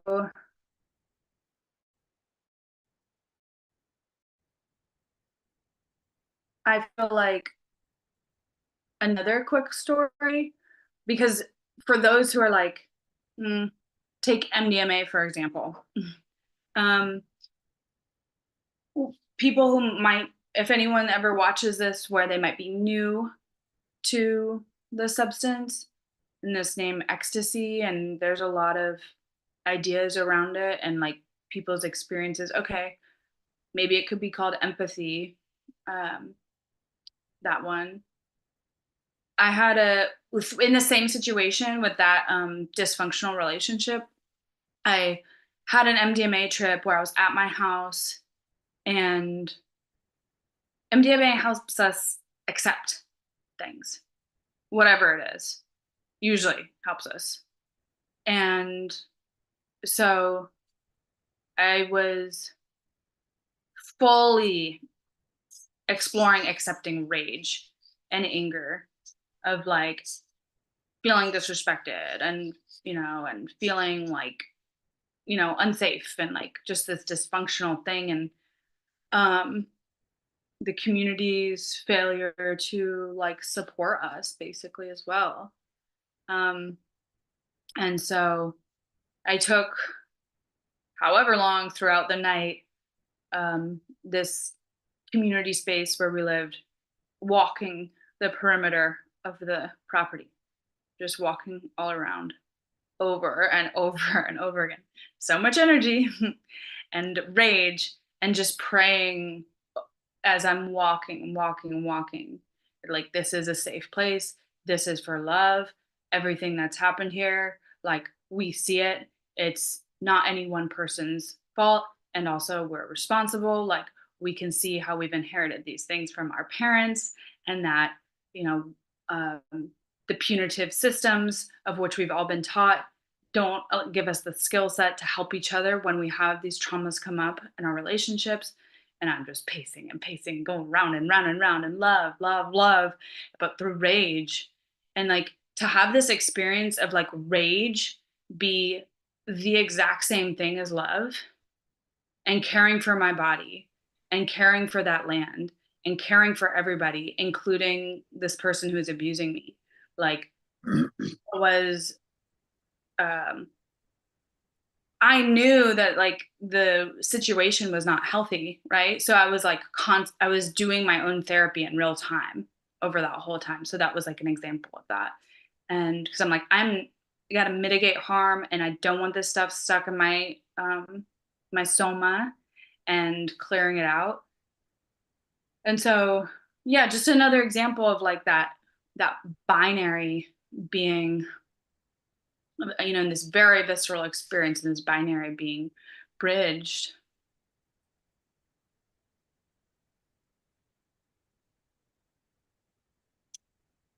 A couple events ago, a friend of mine, Jessica, I'd never heard this story before, and she just said never really like opened this up, but she started seeking like ayahuasca to so just like everyone else has, some deep-seated childhood trauma and stuff like that. And so she ended up getting introduced to this like shaman dude, and I guess did a few like ceremonies or whatever, but kind of like began to form like a relationship with this guy. And then it just turns out he was like he became the abuser. Like, this wasn't really a like shaman dude. It was like some narcissistic cult leader guru type that's using this position as like a healer to gain access to like vulnerable women, and she just got put through, it's like one of the most tragic, heartbreaking stories. Eventually she got, loose from it, but holy shit, it was. It's really, really, really, really, really disturbing how often that happens. I could spend a whole hour talking about how I feel and intricacies around like the 2015/2019 MAPS thing, and how Rick Doblin responded to that when that happened in MAPS. But like, it happens all the time, and it's like, it's like, is it happening at a higher percentage than it's happening just out in the world? Probably not. It's like, and how can we help each other and help people be aware that we put people on pedestals. Her name's Annie. People put themselves on pedestals. narcissists are attracted to being therapists and healers of all sorts. There are very specific pathologies that show up as people as therapists and doctors. Humility is not exactly like a strong characteristic of this Western culture. And so it happens all the time. And I'm sorry to hear about your friend.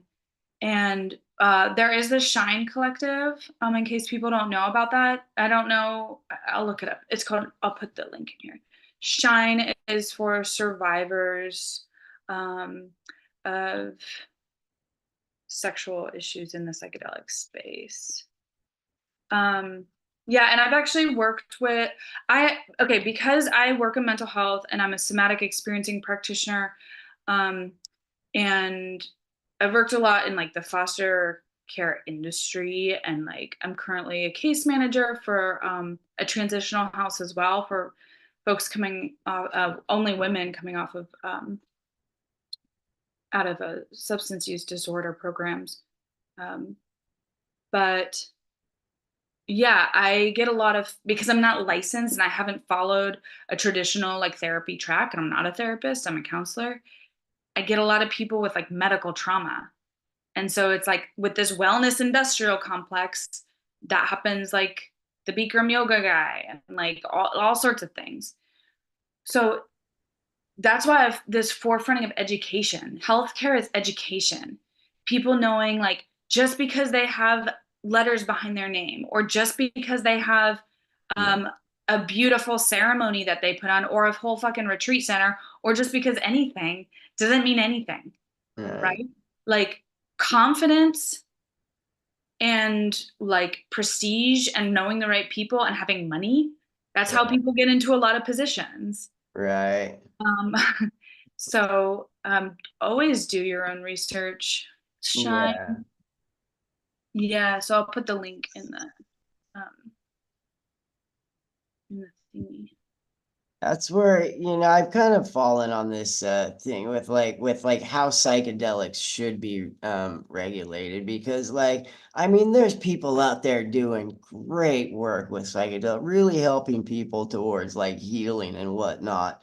But along with that, you're gonna get like the scammer types that are just like, clickety clack made themselves a shaman service website, and they're selling their like seminar for like hundreds to thousands of dollars, where they're not into spirituality. They're just into like, finding marks and making money. Like that I don't want psychedelics to be like so regulated that like people, can't get the healing and help that they need. Like I want everyone to, but at the same time, like I feel like there should be some sort of, perimeter set up to keep the like, schemy, scammy con artist, narcissistic guru types or whatever, like that bad, the people that are clearly in it just to like, sell seminars and make money or whatever. It's one of those things where I'm constantly weighing out, how's that going to happen, Well, it's happening in real time. Yeah, it's like, could there be like, and I mean, I know, like EPIC, the Ethical Psychedelic International Community, and like, there's places where people can get support around like the intersection of ethics. And so I put that link, it's shinesupport.org for survivors of, inappropriate sexual contact and in psychedelics. So, and by the way, energy, words, physicality. These are intensities of interaction. Energy, words, actions. I have felt people's energy. On psychedelics, they like can talk to each other without talking. I mean, of course it's energy. And so when the person holding space or inviting someone into a space hasn't worked out their own stuff, I don't know. Yeah, which is a lot. Also, you don't have to be, there's no fully healed for anybody either. So yeah, I feel like I don't know, like an online directory where everyone is like required to like list your thing that you're doing or whatever. And then you can write reports, rate, like, yeah, some mega directory or something. And then it's like, you can, I don't know, like if you're buying a car, there's more regulation on cars. Yeah. Book. Yeah. Like if you buy a car, you know the history of it. Hopefully. Well, buying a car is legal. So the big stumbling block there is the fact that it's not legal. So you can't regulate an illegal industry, basically. Right? Yeah. And that's why I feel like, okay, once again, we got to bridge the binary because Right. we cannot regulate this either. And Mhm. so what is the in-between spaces? And that's what we're doing here right now. This is an in-between space. Just Yeah. being open and creative and connecting, and who knows And what. sharing information. That's the main thing, you know. Yeah. You know, I watched a video. I'm subscribed to the Double Blind channel on YouTube. Are you familiar with that? Yeah. Double Blind. So one of her more recent videos, Shelby Hartman's videos, is about a retreat center that basically abused this woman. She was coming forward with her story, and she was talking about just the abuse that she suffered. I mean, no consent. You know, she put herself in a situation where she heard this retreat. She paid like $5,000 to go to this retreat, and then it was just one abuse after another. So you should watch that. It's on Double Blind on YouTube.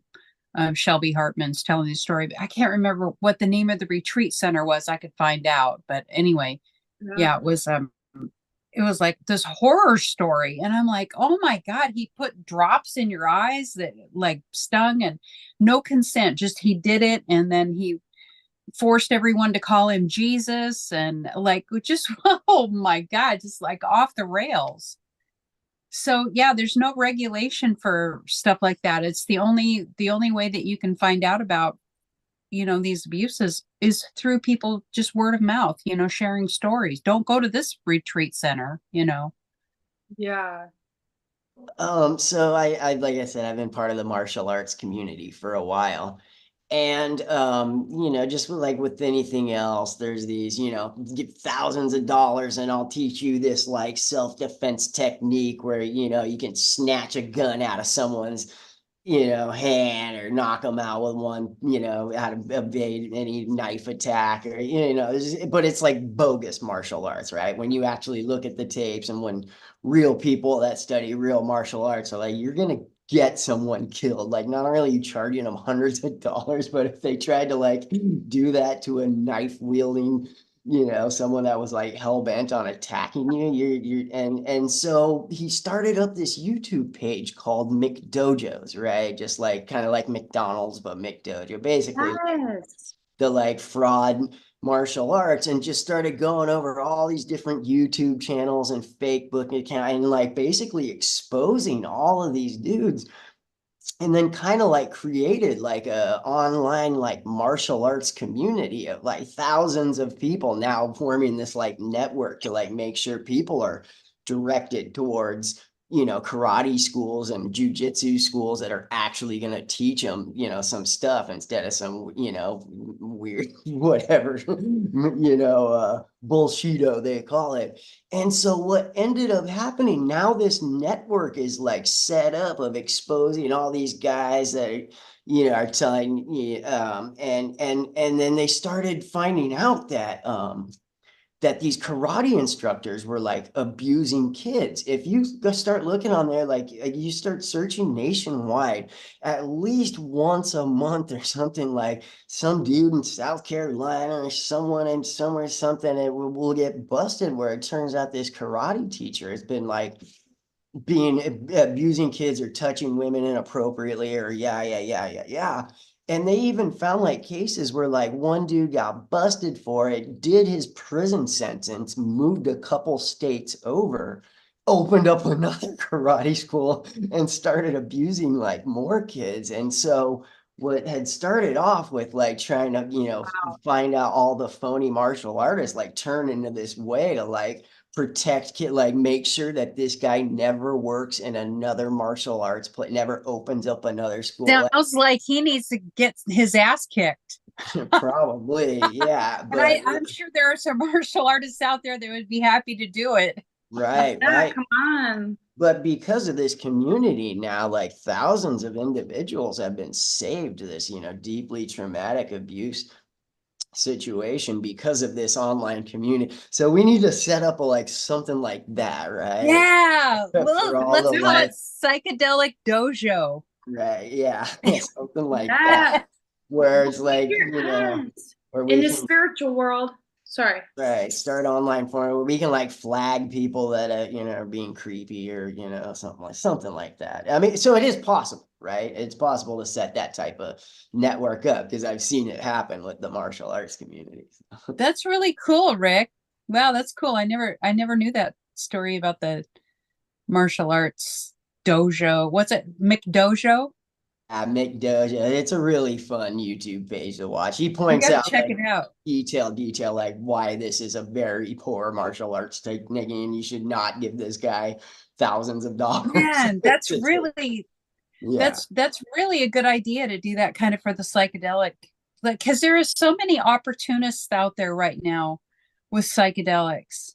Oh, well, let's just start this retreat over in, you know, Belize or wherever, and Jamaica, or I don't know where they start all these retreats in Mexico, and you don't know who's legit and who's not.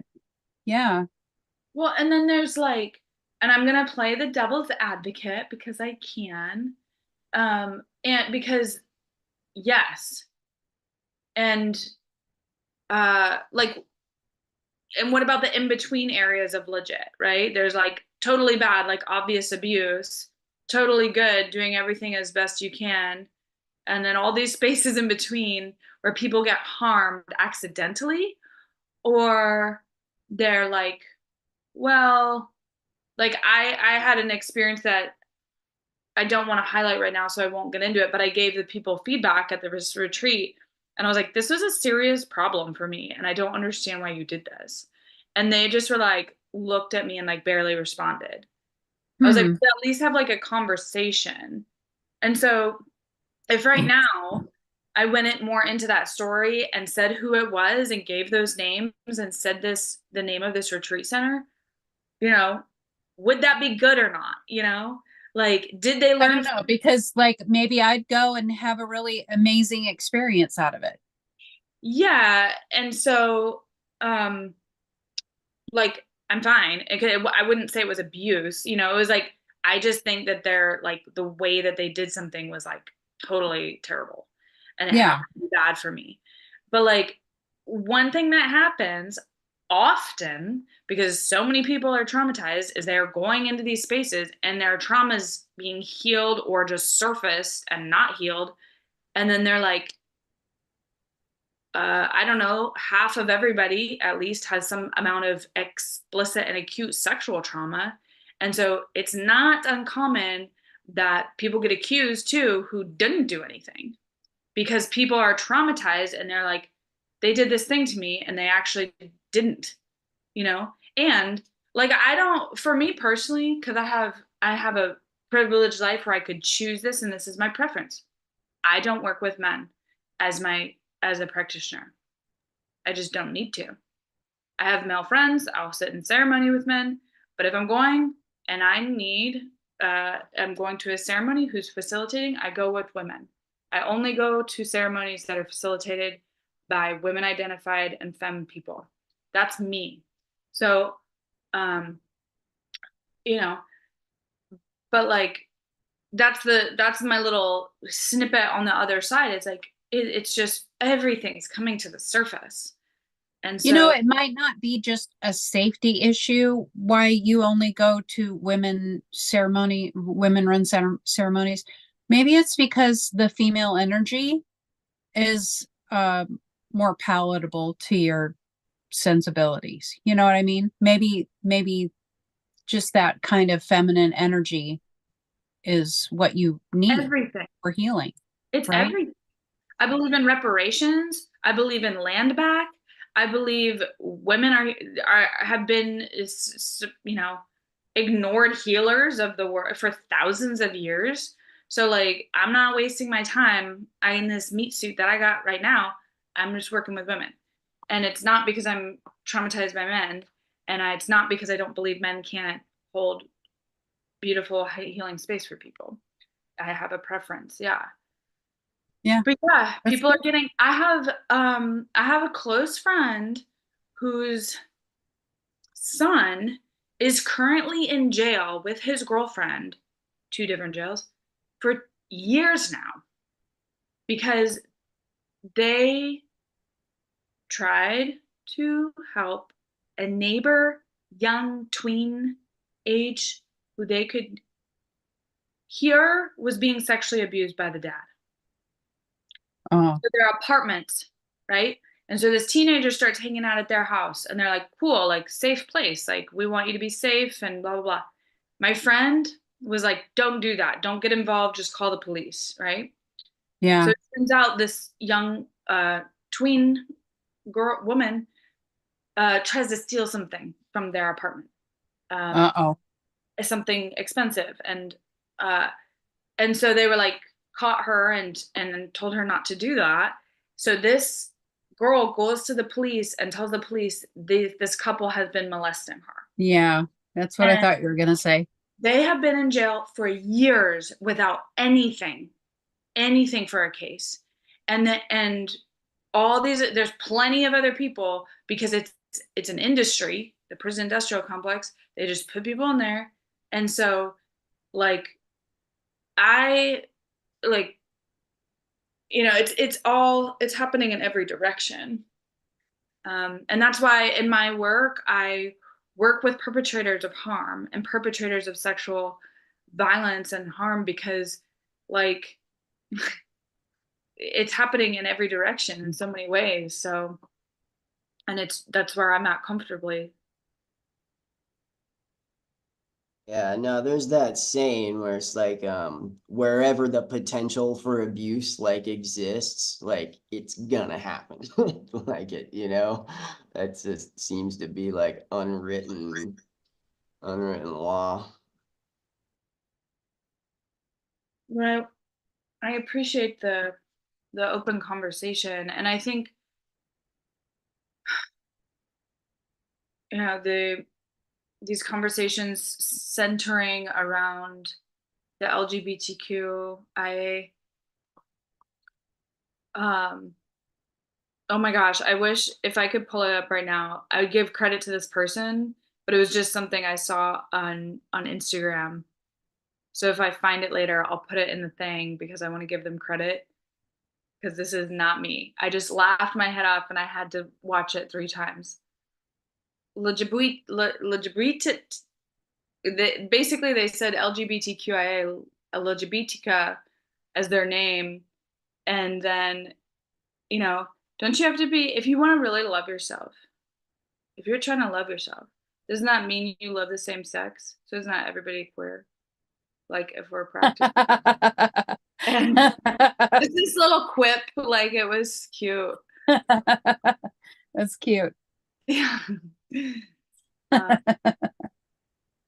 Yeah. Yeah, we're all queer. Yeah, going against the grain, like thinking for yourself around like, you know what? It doesn't matter whoever we're sexually attracted to or whatever kind of relationships we want to be in, like that's so personal.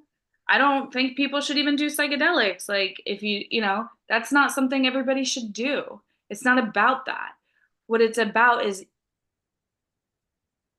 being authentic for why you are here on this planet to live your fullest life and to know that people who have been marginalized are forced to come up and say, guess what, mom and dad, I'm bi. Guess what, I'm queer. Guess what, I'm open relating. I struggle with my friends and people home taking my relationship seriously because I'm not breeding or I'm not like getting married and stuff. I'm like, hey, they've been in my life for 10 years. Just because I don't have a label that you understand doesn't mean they're not an important person in my life, you know, all of these things. And so the queer experience is like, it's requiring people to wake up on a deeper level. Like, what is your authentic self?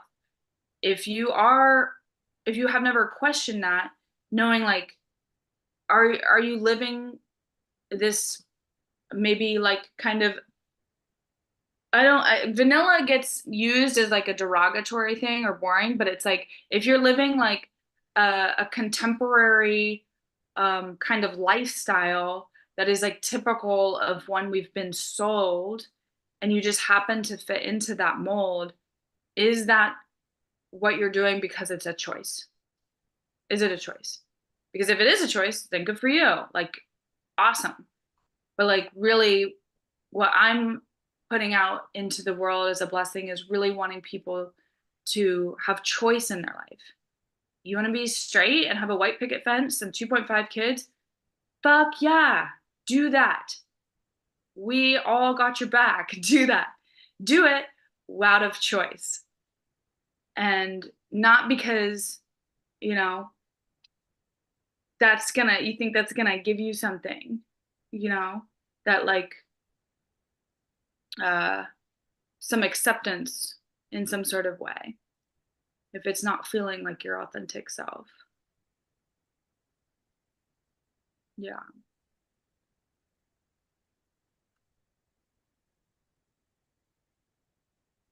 Yeah, I came out to my mom back in 1981 or 82. Shit, I don't even remember now. But I remember nobody came out to their parents back then because they were so afraid of being disowned.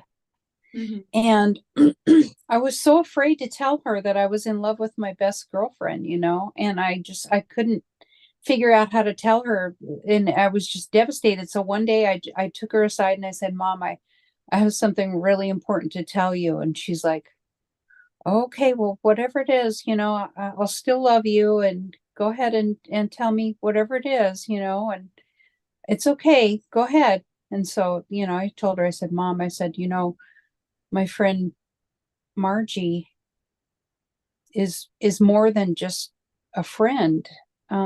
She's my girlfriend. And my mom was like, girlfriend? And I said, yeah, like girlfriend, like I love her, like she's my girlfriend. And my mom goes, oh God, thank God. I thought you were going to tell me you were pregnant. Oh, come here, give me a hug. Like almost like opposite of her. She was like, oh, I was going to just shit my pants if you told me you were pregnant, but I'm so happy you told me you're gay. Aww, that's beautiful. But on the other hand, I decided to tell my dad, who was very old school and much older, and he didn't take it quite so well. So he went for about 5 years disowning me and wouldn't speak to me. Yeah, it was rough. My mom and dad had been divorced since I was 9. So when I came out to him, I was graduating from high school, and my dad was not happy with me at all. And it took him about 5 years, and he finally got to know my girlfriend at the time and realized she was pretty cool, you know, and, you know, I guess if he liked her, then he could go back to, you know, loving me. So we kissed and made up, and yeah, and we had a great rest of our, you know, lives till he passed away when he was 82. But yeah, it was back in the 80s, it was really hard to just be yourself, you know, you couldn't just come out and just be yourself. It was a different world back then, you know. Yeah, no, that's one of the things, like that was my era too. Like I was a little kid when all the, you know, everything from the Smurfs, Rainbow Bright, He-Man, the Transformer, like that was my era. And so it's, you know, now that I'm at this age, it's like the 30 cycle, nostalgia, it has come home and like everything 80s is now like retro hip and retro cool but That like kind of makes you feel old, huh? yeah, but I hate when people try to like poke those like sensitive nostalgia nerves without acknowledging that it was like a horrible time if you that gay, Well, gay especially fashion for was gay like, people, it was so rough. I mean, it yeah. was, it was so surprising. The other day, I was on a mycology forum online, and someone said, "Oh, dude, if you post that, they're gonna say you're gay or whatever." And I thought, what, people still say that? Like that's like a negative thing? And I wanted to jump in and say, well, yeah, if he said he was gay, then that'd be pretty cool, but it was like people still use that as a derogatory term. It's so that people say, "Oh, that's so gay." Right. Mycology So form. offensive. Maybe it was a compliment. Yeah. Like, Yeah. Oh man, No, he definitely did not mean it as a compliment. remember in He the was trying to sell tickets to a Taylor Swift concert. And he goes, "Well, he might let you get away with it, but that's pretty gay." And I yeah, was like, "Huh? That's just no." me and my sister were He meant talking it as a derogatory. me and my sister were talking about the plot of the TV show Three's Company. I don't even know if you remember, but it was supposed to be this major social taboo that a dude would share an apartment with like two chicks, right? So A he had to go straight guy. undercover as a gay guy. Like that's what made it acceptable. So anytime Mr. Roper came around, John Ritter's character would have to take on like a lispy something or make a reference to like being in Exactly. the Navy or some shit. Like, what the fuck And of is course it was comedy because if you're gay, then it's, they it's got to okay, make fun of you. it's But okay. that's the way it was back in the 80s. Right. It Yeah. wasn't, you couldn't just be gay. It had to be a joke. Right. Yeah. No shit. And then Like another Billy thing that, Crystal on Soap, he was a right. joke, everybody was a joke. Yeah. The Odd Couple, Right. Yeah. Or Felix and Oscar. Lamar from Revenge of the Nerds. Like, yeah, if you remember. and that's Um, it's misogyny. It's not about being gay.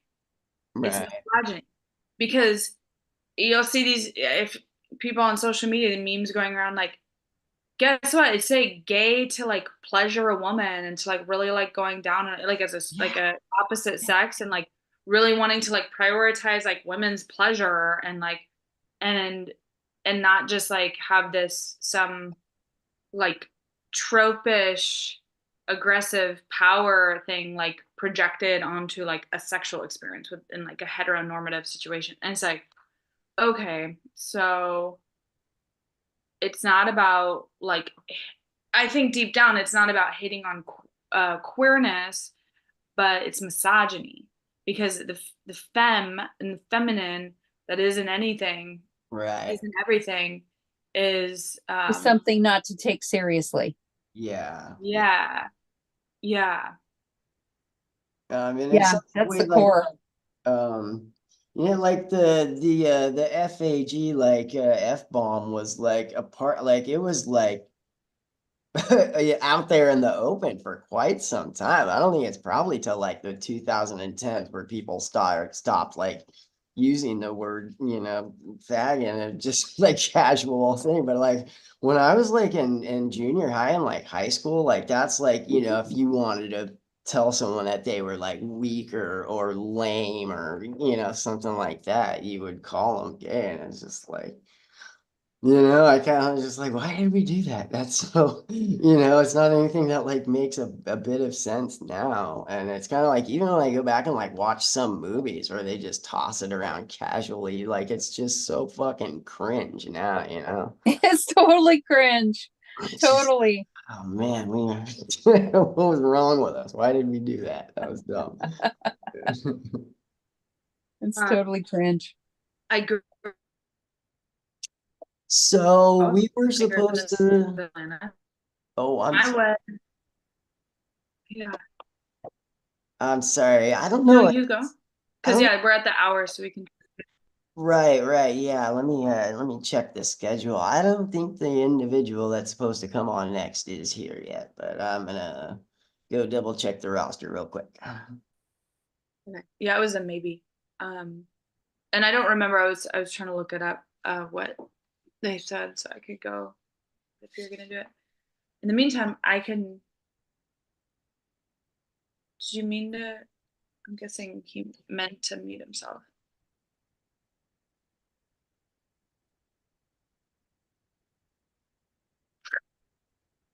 Okay.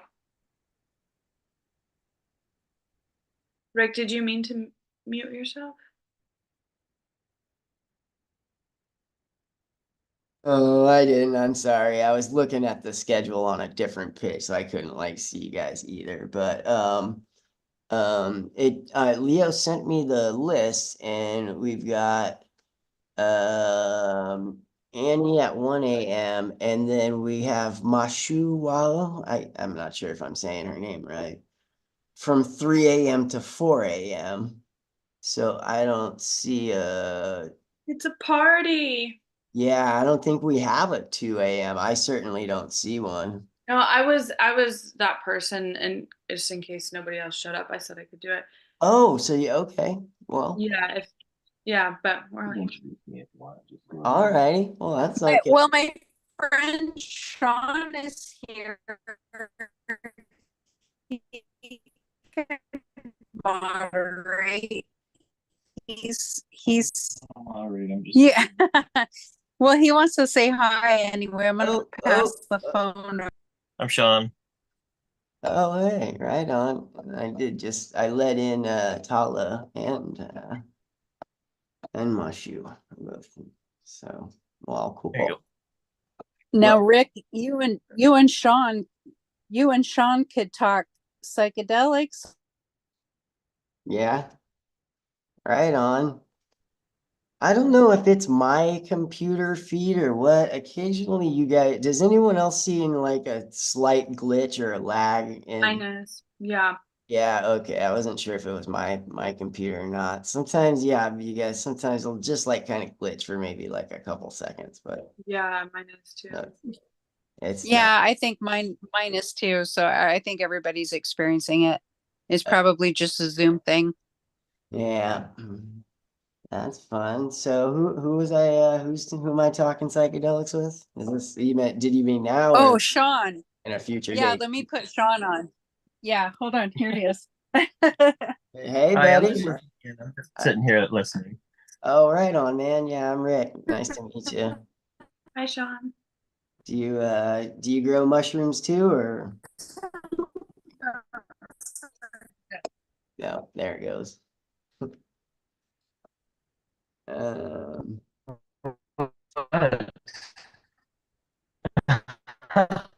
ugh. Ooh, that was a bad one too. No, I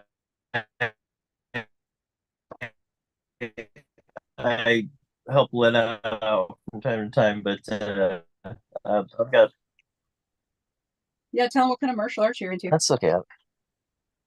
Okay.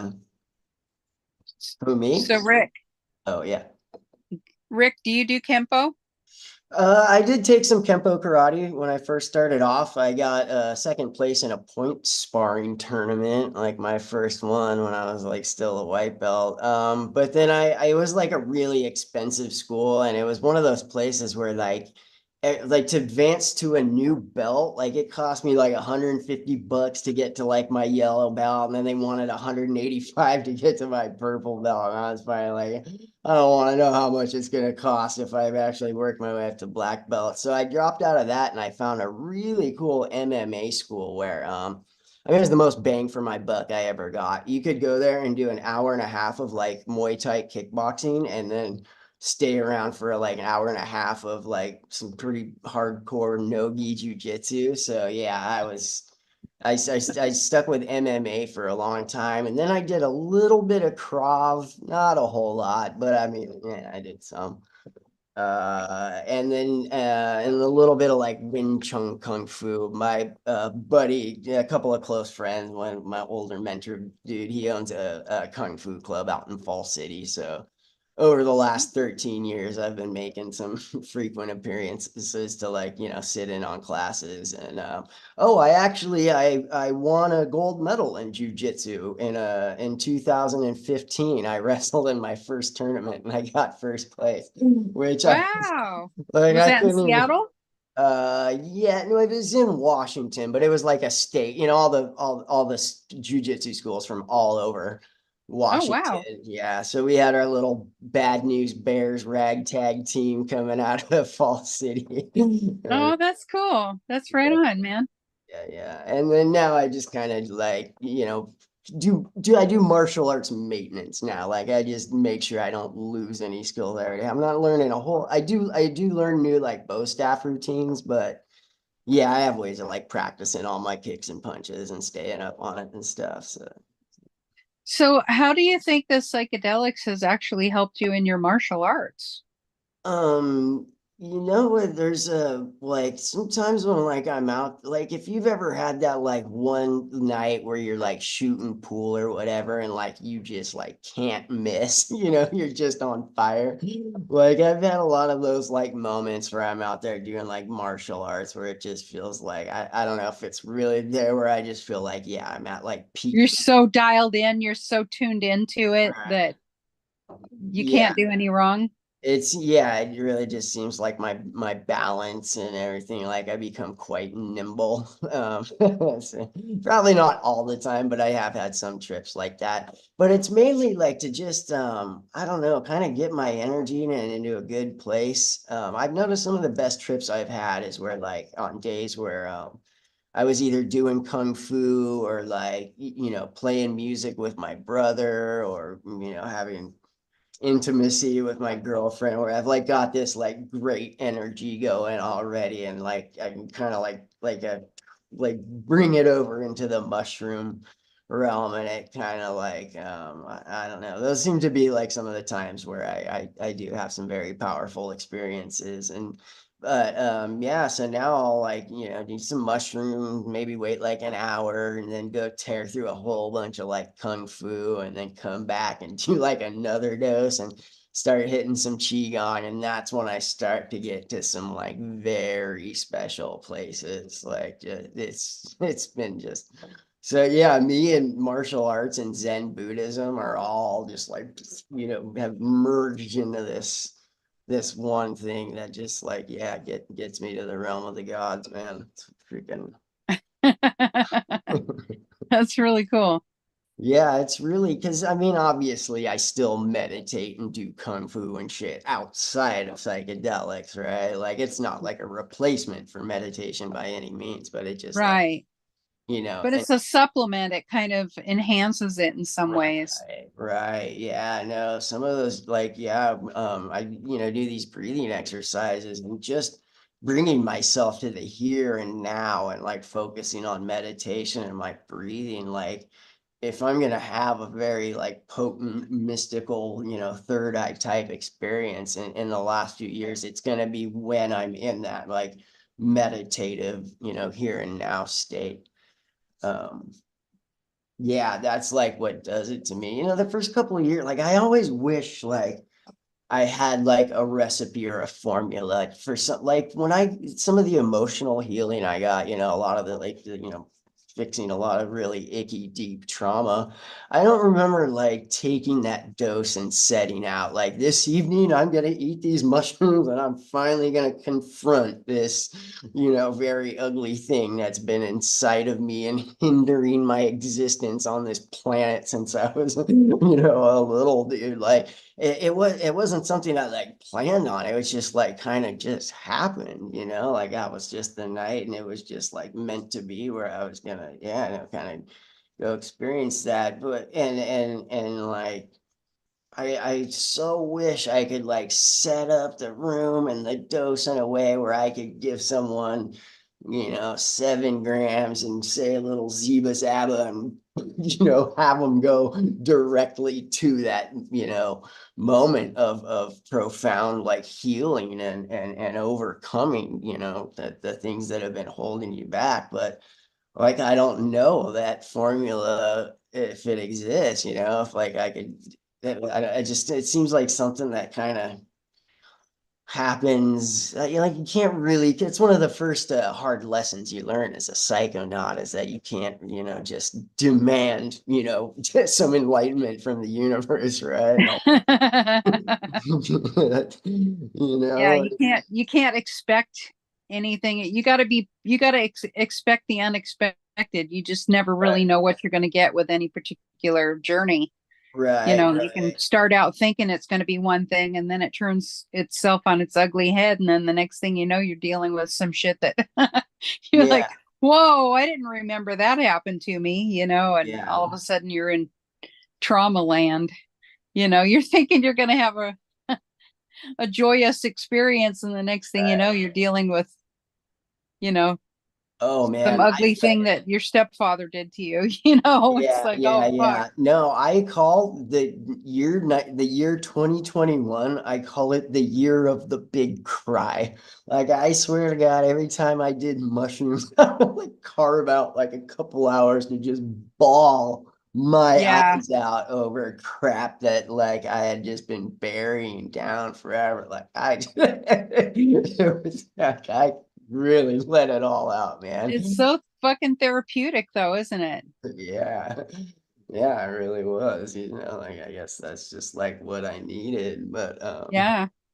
yeah, I can't it happened like I'm not sure what, it's kind of a chicken and the egg thing. Like I don't know if you need to like rectify all the trauma and then you get to the spiritual enlightenment, or you get the spiritual enlightenment, it helps you fix the trauma. Like they kind of just like I guess seem to happen at the same time. But but aside from like going out into nature, it's usually, man, if I take about like 8 grams and I go out and hit the trails, like I will definitely get to that. Like, oh my God, I met God in the forest. And but next to that, like this routine I'm describing of like eating mushrooms and going out and doing my kung fu and then coming back and putting on the right tunes, and hitting this qigong routine is the closest thing I've ever come to for like a formula, to like induce that very mystical experience. Like it's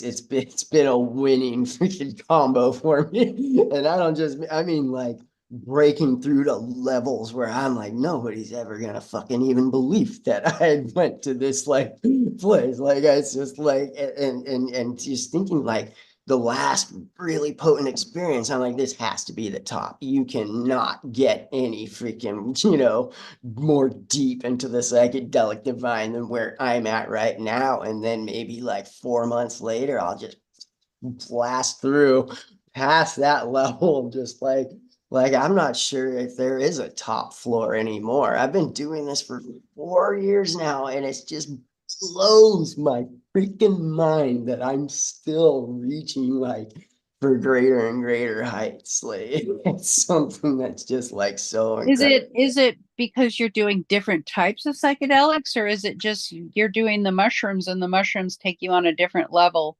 I'm not really, I just, sometimes I wonder if it kind of almost feels like it somehow signifies like a development I've gone through in the real world, right? Like in this world, I've done some level of like spiritual growing, so that I almost like it's like a reward or something. I don't know how to say. Like I'll have like a dozen or so like just righteous mushroom trips like any given year, right? Where it's just like the bee's knees, like couldn't say more.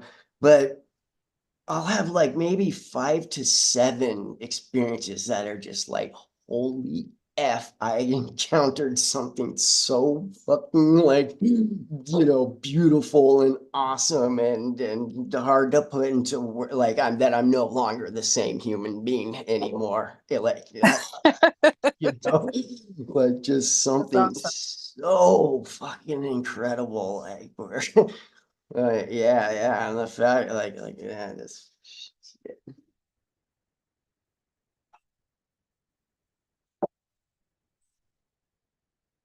my dog I wants get these crazy laughing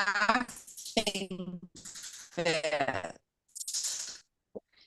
And that's when I feel like the healing's actually happening. So like tearful crying, like just wailing and stuff. And me, I'm just like, I start laughing, and the laughter is just such a deep laughter, and I can't stop laughing for like 2 hours sometimes. yeah. And then afterwards I feel like, oh my God, that healed so much. It's the funniest thing.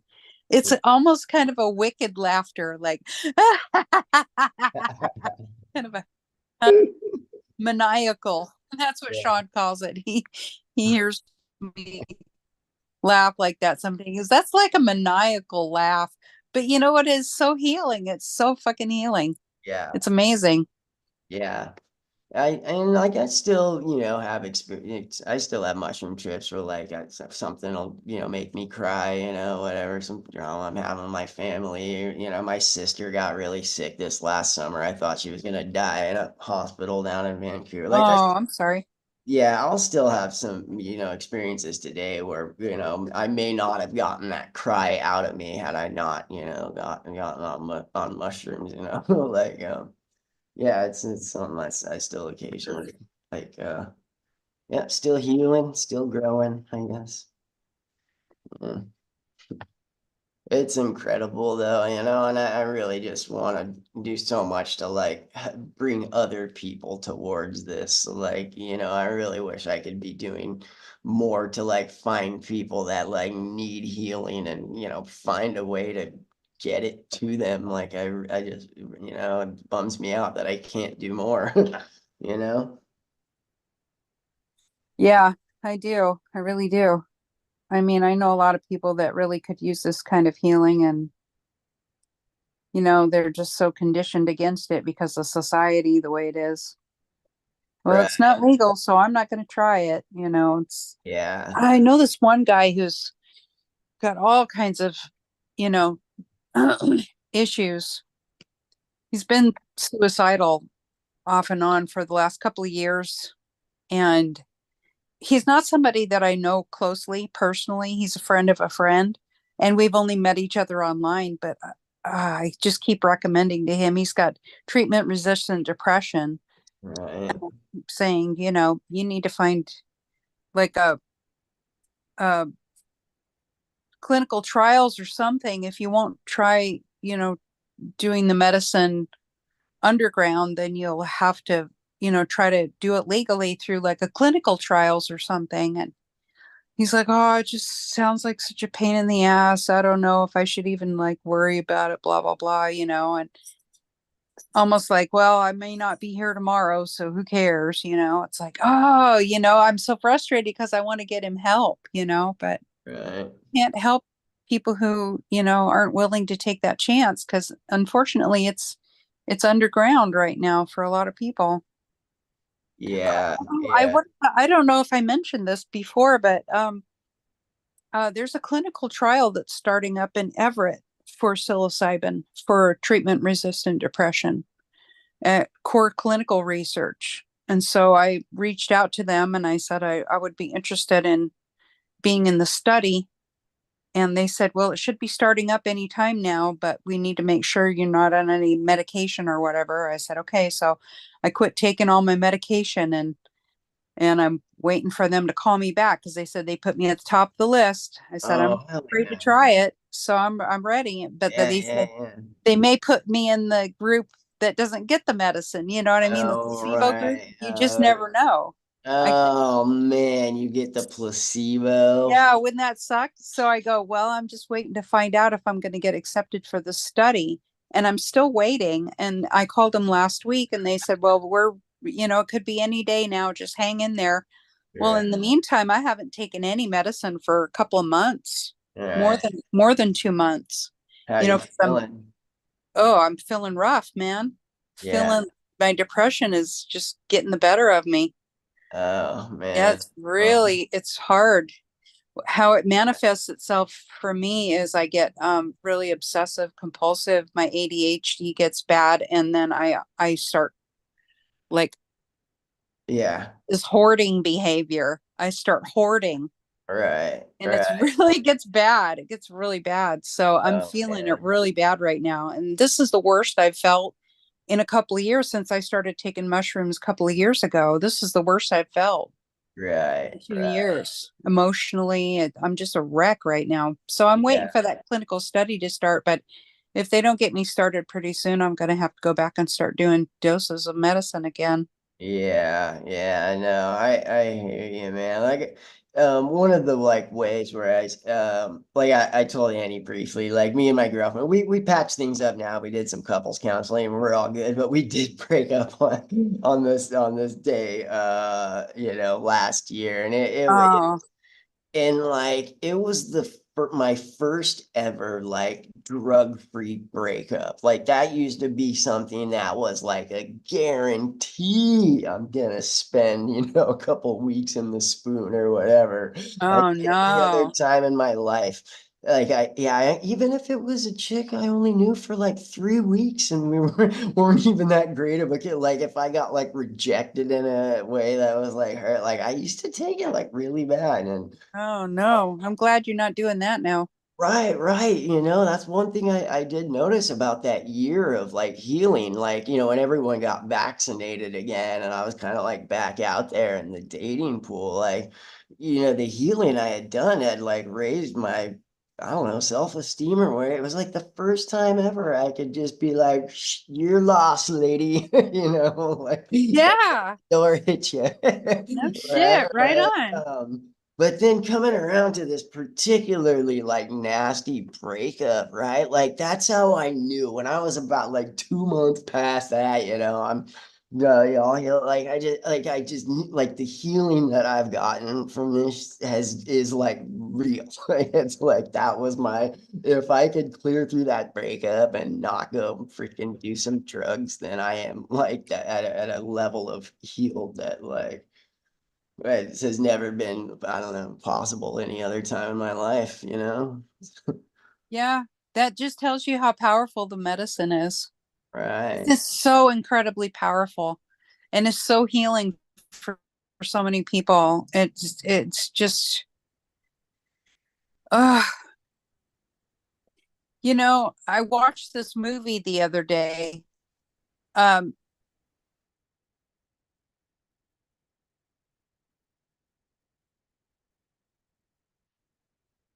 Uh-oh.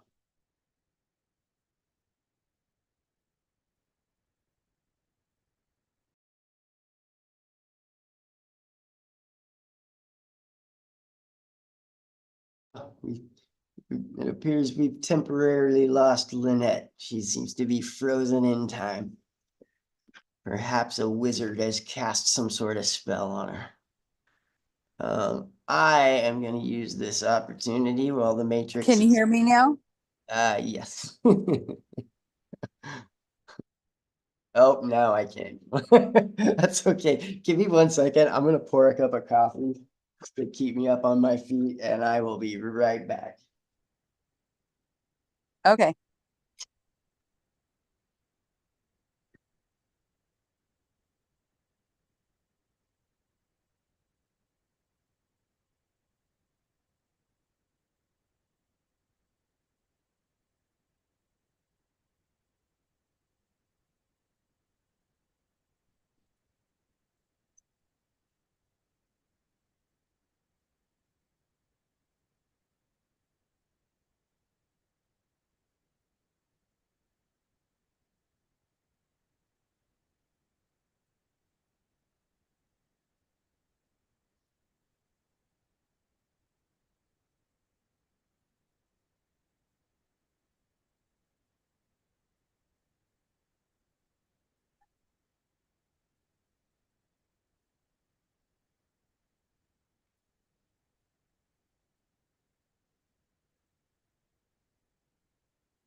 Thank you for being patient.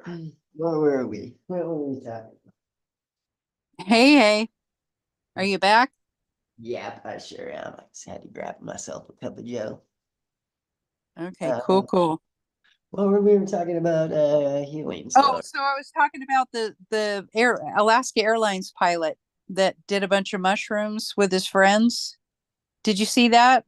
Yeah, where he like tried to shut down one of the engines or some shit like Yeah, that. yeah. Yeah. So they made a documentary about him. Mm. And I can't remember if it was on Hulu or Netflix. I think it was Hulu.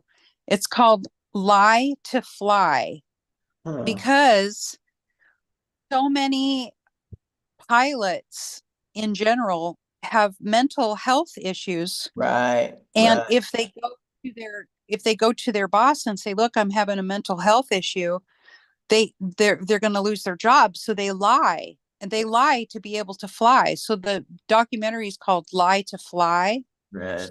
And the whole documentary is about this particular pilot who did all these mushrooms with his friends because he was depressed. And his friends said, "Well, if you do a bunch of mushrooms with us, you'll feel better." And he ended up having a psychotic break. Right.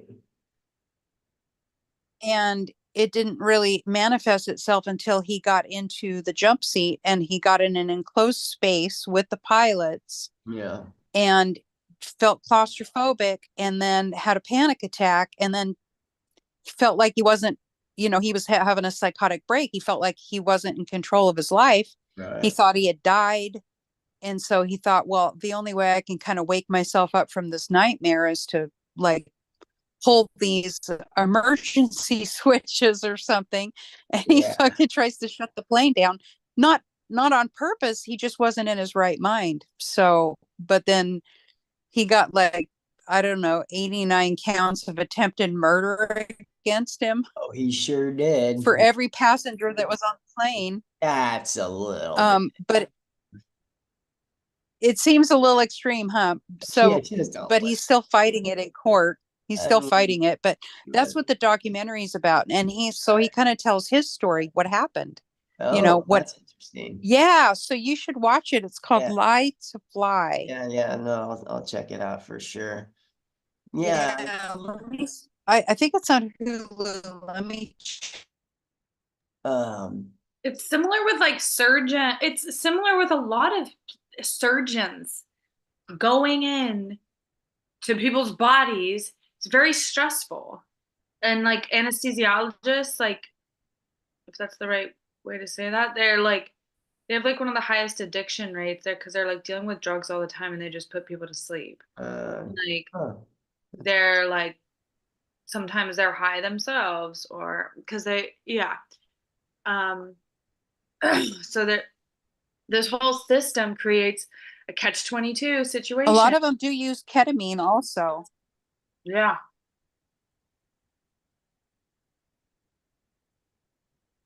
It's the punitive injustice system creates and like the mental health stigma and like the polarization. You're well, you're unwell.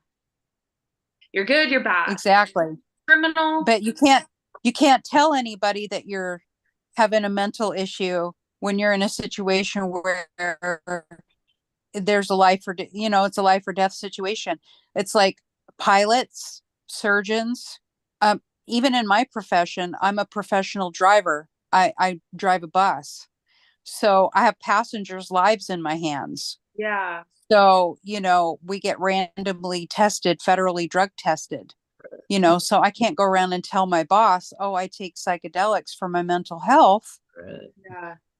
And just me even being on this forum right now, even as few people as there are on this, it could, if it goes out there in the public and my boss sees it, they could call me in the office and say, "Well, you're doing mushrooms, we can't have you driving, goodbye," and I could lose my job. But to me, it's more important to get the word out how psychedelics are actually helping me personally Right. let alone everybody else on this forum that's talking about how it's helping them and all their clients and whatnot. Yeah. But me, that my personal Yeah. story Yeah. is that they've I, helped me immensely. I've been helping Leo run the So, YouTube okay, channel. so what it says, lie to fly.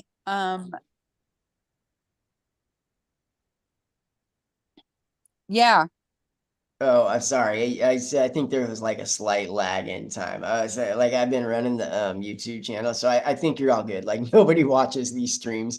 Again, they are posted to the YouTube channel, but like it's not too many people are gonna go sifting through, 24 hours of footage to see what you were up to. I wouldn't. I think you're okay. I wouldn't worry too much. Thanks, Rick. If not, I'll find an alternative career, maybe growing mushrooms or something, right? There you go. I'm learning how to do it now. They don't necessarily have to be magic. I could grow any kind of mushrooms, but I'm getting it down to a science pretty well. So Good. That's good to hear. Good to hear. Well, I watched a really cool documentary on a mushroom farm over in Eastern Washington. And I yeah, was like, wow, that's they have it, they have that down to a science, literally. right. Yeah, the commercial growing. So Yeah. yeah, And I the could be a mushroom farmer. right. And that like harvesting Yeah, tool they have, that like big yeah, blade they that do an scrapes the amazing job whole. over there. I Yeah, wish I could remember the name of the place, but it's amazing. But boy, if they have a catastrophic oh, Lynette, I lost you again. situation with mold, I mean, they got woo, it Yeah, wipes them out. So yeah. No, that's just I worked on a fishing boat, and they have quality control people. That's just their job, is to go like swab the different like belts in the factory, and occasionally we'll like get a hit on E. coli and have to shut down the whole fishing operation for like a week so we can like completely clean and overhaul the entire factory again. I mean, but it's like a necessary like thing. Remember a few years ago when there was like the baby formula, like oh yeah. the company had cut back on those employees that I'm talking about. Like instead of swabbing the belts, once a day or whatever, we can just do it like twice a week, and had cut back on that type of quality control to make more money, of course. But yeah, it ended up leading to the poor infants die because there was some like bacteria in the baby formula or something like that. Well, that's what happens. Um, the same thing's going on at Boeing right now. Look what's happening at Boeing. It's like, you know, they're cutting back on their quality control, and the next thing you know, door plugs are popping out of the plane while it's in midair, and people are Yeah. getting hurt. And you know, um, instead of fixing the problem and listening to the engineers, they just they're going to cut back and just fire the people that are making the noise. And next thing you know, you got door plugs flying out. Yeah. So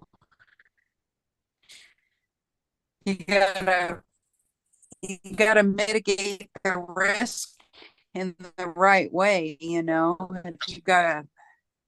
If you got mushrooms growing and you got bacteria, you better deal with the bacteria, man. Don't just Yeah. change your employee out. It kind of reminds me of this time when I worked at Dairy Queen when I was in high school, and there was this gay guy that worked there at Dairy Queen. Okay, so everybody was making fun of him, and it was we're picking on him, and he felt like he was being attacked. So the boss says, well, I guess I'm going to have to let the guy go because he's causing a problem. I said, he's not the problem because he's gay. I said, it's the guys that are picking on him for being gay. I said, if you fire him, you're going to have to fire me too, because I'm gay. And I was his best employee. And he's like, well, wait a minute here. I said, well, you fire him, I'm gone. So he ended up keeping the guy and firing the two guys that were picking on him. And morale got better and product got out and everybody was happy. This was at Dairy Queen up in Bellingham back when I was in high school. But I had to stand up for my friend. And I said, you know, it's not his fault that there's a problem in the kitchen. It's the two assholes that are picking on him constantly. So you fire him, I'm out of here. So sometimes you gotta stand up for what's right, you know. Yeah, yeah. I think I was trying to remember the first time I met you on one of these things. I think you were in Tennessee, and I remember you were sharing some amanita mushrooms you had found in the local head shop. Yeah, I never did take them. I still have them, but yeah, that was a while back. I was down there taking care of my brother last year because he has cancer. So yeah. Oh, But yeah. yeah, I found some amanita mushrooms and I've never taken them. And I've heard all kinds of horror stories about people that have tried them and they're like, oh, that was terrible. I'll never do that again. Why did I do that? Right, right. At the same time, I've never heard anyone also come up to me like, bro, I just had this righteous trip on these amanitas, man. You gotta try something, you know. Like, nobody's ever come up and said that to me about that. You know, the only thing I've heard from people who've tried them has been like, I got really sleepy and I had a good night's sleep. I took a little bit, I went to sleep. It was great. Yeah. I'm like, well, okay, that's yeah, Right, right. not much of a not much of a journey there. Right, right. And well, they're making lots of money now too. I've noticed this. I've had because people know like I'm, you know, do the mushroom stuff. I've had a couple different friends, they'll send me a picture of mushroom gummies in the head shop, right? Like their local pot shop has these Yeah. mushroom gummies and the way they've like found that loophole through any sound is like that. Like people don't know it's amanita mushroom. They're not, it's not like the type like people, I think when they There's no first, psilocybin in it. yeah, they think it's a psilocybin mushroom if you don't read the package, but they're actually making those gummies with amanitas and like people I don't know. But I don't think they put enough in there to like really get you tripping. I'm not 100, maybe if you ate the whole bag, I don't know. But A yeah. lot of times it's a research chemical, actually. It's not even amanita. Oh, really? What is it? I don't know the name of it. I'll put a link in the chat, an article about it. But a lot of Okay. times it's just a Yeah, I that's heard a the- lot of people got really sick from eating those types of mushroom gummies recently Yeah, from one particular company. Oh, wow. yeah, they're Oh, yeah. because they're mass producing them because it's not amanita. It's it metabolizes similar as psilocin, apparently. But Huh. yeah, anyways, yeah, it's very misleading. But would they actually have psychoactive effects if you like ate enough of them? Would you be able to say like, oh, I'm tripping or? The only one I've tried, the only brand I've tried myself is called Floats. And it felt great. It felt like a regular microdose to me. It was, it was just a smaller amount, gummy. Right, right. But that's like I've never tried those dots or like the ones that are like the chocolate bars. I have no idea. Yeah, yeah. Hold on one second. Oh, I tried a chocolate bar that I got from Vancouver, BC. They have mushroom stores in right.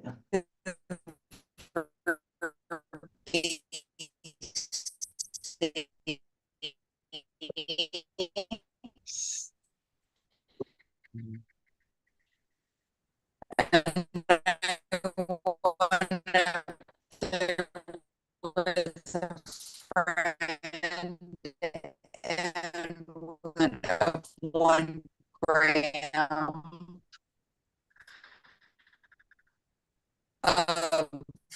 of enigma or whatever in these chocolates, right? So I had just one little tiny piece of chocolate, and I was at a campground, and I'm telling you, I swear to God, I was communicating with the trees. We Really? we were having a conversation. They Um, were really good chocolates, and I just yeah. had one little piece, and I'm like, transformative. It really was. Crying. I was listening to music that I heard many, many times before, but I heard away.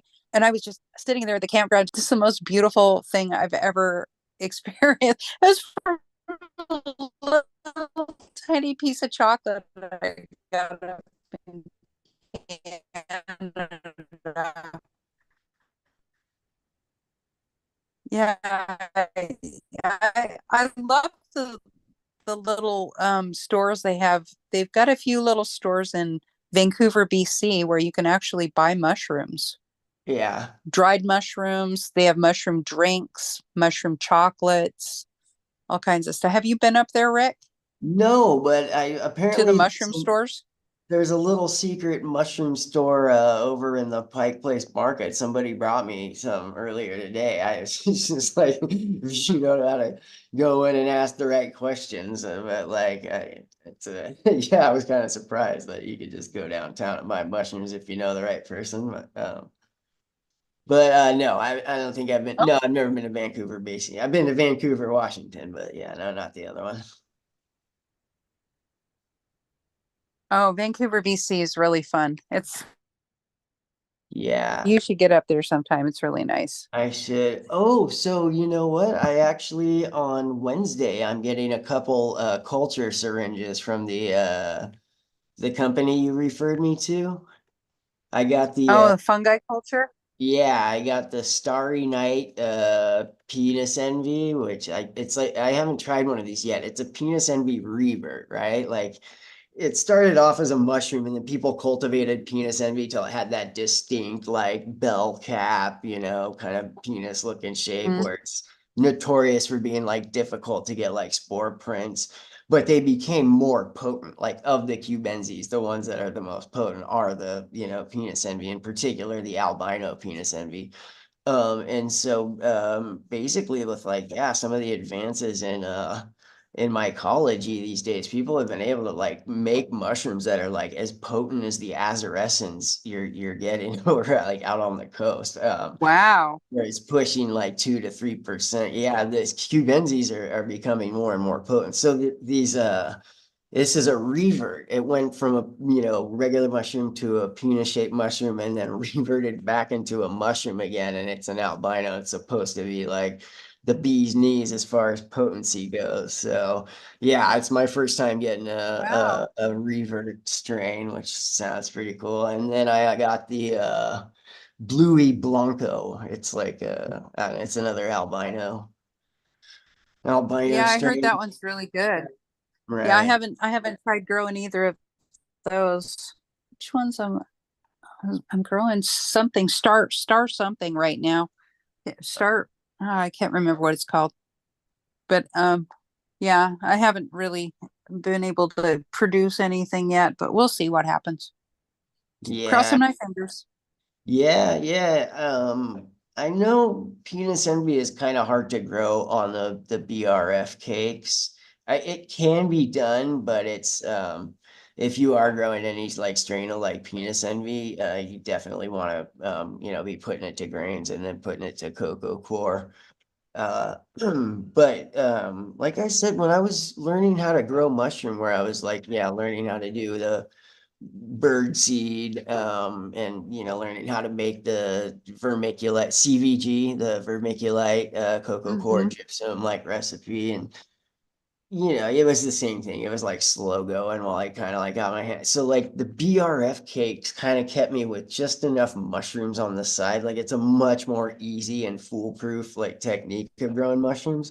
You just don't get as much. But like while I was learning how to work with the cocoa core, I had BRF cakes on the side to just kind of keep like enough mushrooms around to like have some. But so yeah, if you can it's like it's really easy. The nature of like the cakes makes it pretty resilient to like contamination and stuff. So that's why it's where a lot of beginners get started with the BRF cakes.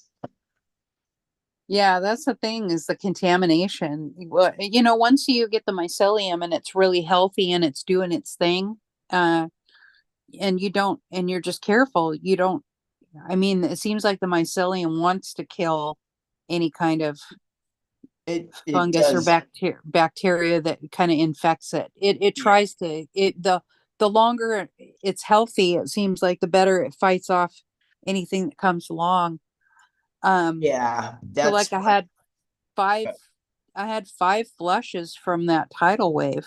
yeah, that's Yeah. remarkable. That's pretty good. Usually, yeah, usually by 3 or 4, it'll kind of either just be spent or or not, but no, that's pretty freaking cool.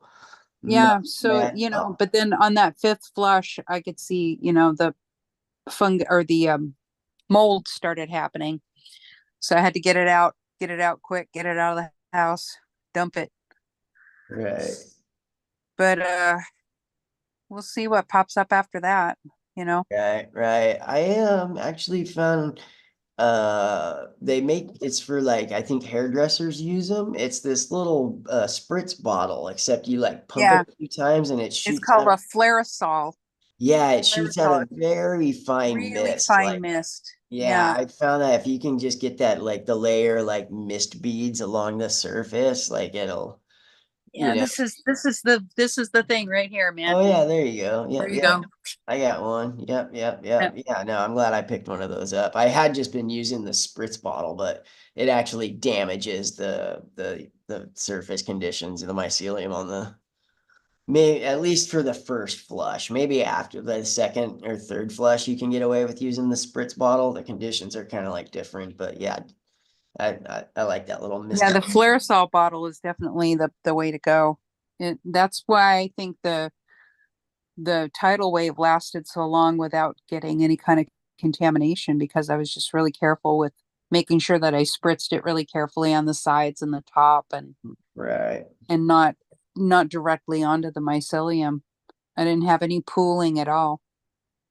Yeah. Yeah. I That's like so what the problem I had I was getting really good like genetics that were like healthy, strong immune system. And then I just got a string of like spore syringes where it was just not as like viable as a culture. And so I was having like you can your grains will become like bacterially stressed. Like bacteria can embed into the mycelium and so if it like it can weaken the mycelium enough to where it won't it'll just you'll grow a patch of green mold before it ever makes a single mushroom. And Oh, so I just had this like really awful year where like a mushroom like all my tubs I just did tub after tub and they would all get contaminated and so that's why I started working like exclusively with agar because I'm more in control of that embedded bacteria in a way where liquid culture you can't spot it in liquid culture the same way you can on agar and but like it was the damnedest thing. Like I grew mushrooms like my dehydrator ran for like 2 years straight and then just one day it just like I couldn't grow anything but green mold. It was oh. it was so frustrating. Yeah, once it infiltrates your area where you're Yeah. growing, it's like it's nearly impossible to get rid of it. But like I'm starting to hit up now that I've started exclusively working with agar, like I'm starting to hit a pretty good stride where like all my tubs are going back into rotation, the dehydrators, I got a couple ounces laying around. Like I'm starting to get to a good And spot. you got a flow hood that works now. Yeah, yeah, I See, sure that do. makes a big difference too. Yeah, and I Not got having to use a still air box. A still air box is just uh, ripe for contamination, yeah, Another thing that's really helped me a lot is instead of getting the like sleeve of 150 of those just like cheap, shitty, wafer thin Petri dishes that like, I mean, if you squeeze them too hard, you're gonna crack the lid. Like it's just garbage plastic. And then having to re-sterilize those with rubbing alcohol and then pour agar into them like in a still air box, like it's just, you know, it's makes it really, really difficult to do agar work. And so what's really helped me a lot is spending the extra like $2 or $3 for the like Petri dishes that I can re-sterilize. Like I can take a stack of Petri dishes, wrap them in foil, put it in the autoclave for like 20 minutes, and it's just like a brand new Petri dish again. So I end up saving more money in the long run and like Oh yeah, for sure. working with a much more sterile product. Like it's just catapulted my agar work into like a whole new level when I switched to those plates. Hold on, Oh, my that's awesome. dog's barking.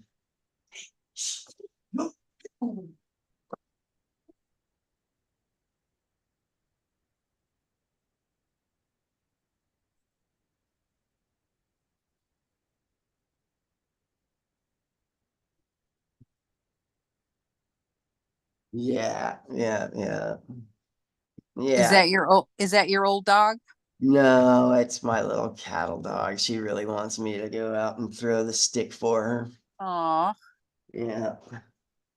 Yeah, we have a pretty good routine going. She's like so smart. Like I'll chuck it out the sliding glass door where I don't even have to leave the house and like chuck it off the edge of the balcony.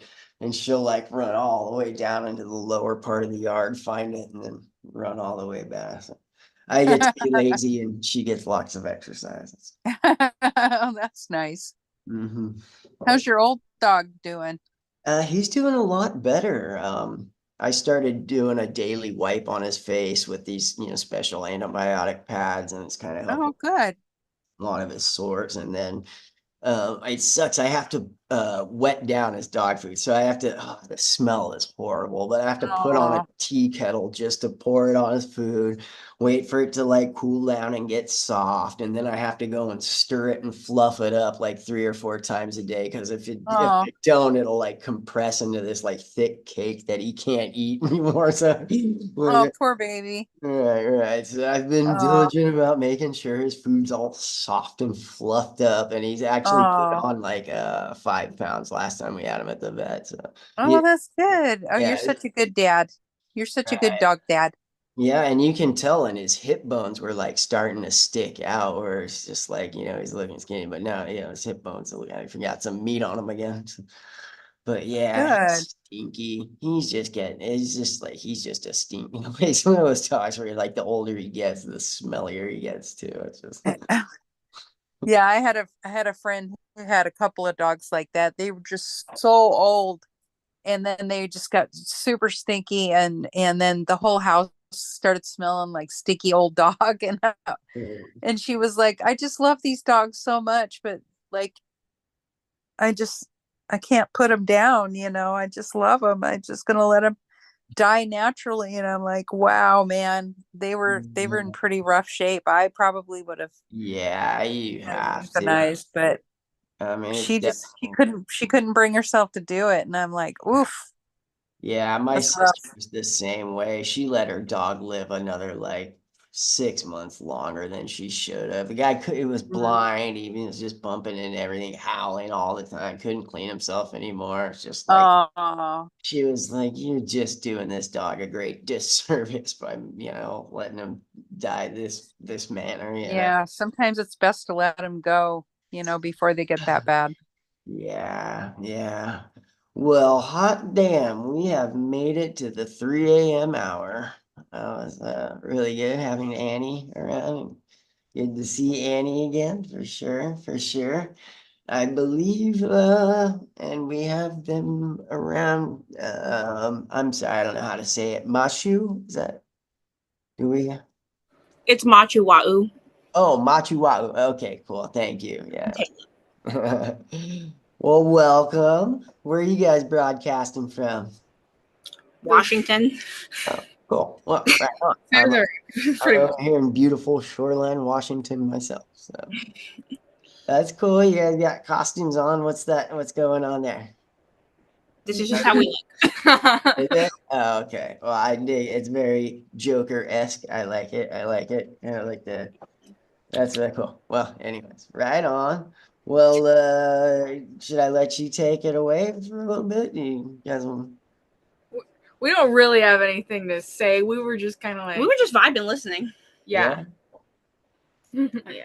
We have Which one of you is Tala and which one is Machu-Wa'u? I'm Taylor. I'm Machu-Wa'u. Taylor. Nice to meet you. I'm Lynette. Hello. Hi, I'm Rick. Good to see you. Welcome. So, well, where do you fit in with the whole psychedelic scene? We're just here for the LGBTQ part. Yeah. Oh. Oh, okay. Well, let's hear about that. Okay. So I'm only here because of this one. They were like, oh, this is happening. You know who would do this to me? Definitely. Didn't even ask. Didn't even ask you first. Yeah. So that's why I'm here. Well, cool. Yeah. I've been doing the night shift for this event for the last 2 years straight now. I haven't missed a single one from midnight to 6 a.m. I mean, it's definitely fun to be here. We've been here throughout the day. Yeah, we've been listening. Just popping in. Oh, cool, cool. How old are you? So I'm 17. I'm 21. Right. This is my sibling. Yeah.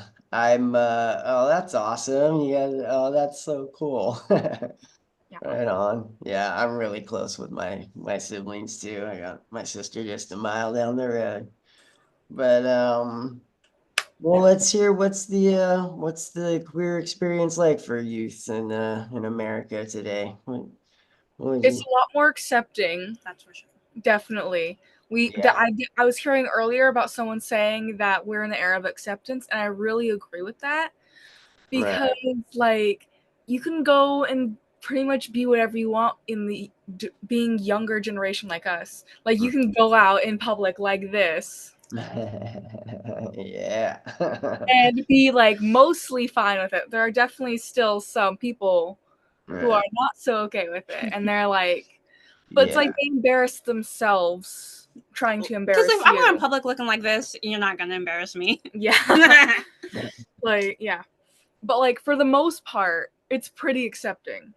Do you think it's because you live in Washington? I know there's some less forward-thinking parts of the country, and I imagine the 17-year-olds and so probably like if you live in Missouri or like Oklahoma or like Texas, good Lord, like it's gotta be, that's the roof. So man, that's again. So what do you think? I mean, so it'd definitely be because you live in a more liberal and modern. Yeah. Well, right on. I think definitely there would be more challenges presented if we were living in a more closed off state, like a red state. Right. In the South. Because I feel like the South has been well documented as not being so friendly towards people like us. Yeah, for sure. For sure. Actually, I've heard a lot of stuff about like social media kind of like starting to, mess with this younger generation. Like girls have more like, body type like issues and stuff, and like the rates of like depression and suicide have like gone up. What can you tell me about that? Is it do you girls have to like limit yourself with like social media and make sure you're like on a healthy diet of it, or you think you might get like lost into the sewer that is, the internet these days? Tell me about it. Brother. Huh? So this is my brother. Okay. I think I always thought he meant just like more in general girls. Oh, okay. Right. Okay. So from the ladies' perspective, I don't really have that much perspective on it because of the fact that I don't really get like influenced that much because I am not neurotypical. Right. So like my perspective would be very different from a regular neurotypical girl's perspective. But what from I understand, the like younger generation, like younger than us, is Right. really influenced by like these beauty influences being like no wrinkles at all. Oh, the skincare stuff? Yeah, Oh, especially yeah. to where there's like these 12-year-old girls going to like places like Sephora and Ulta and stuff and these high expensive brands and getting skincare stuff when they don't need it. Like you Hundreds don't, of dollars yeah. of skincare and it's ruining their skin. And they are aging way too fast.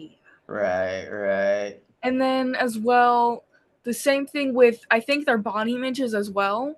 They see all these influencers online with their highly edited photos, and they think I need to look like that, even though they're still like a tween.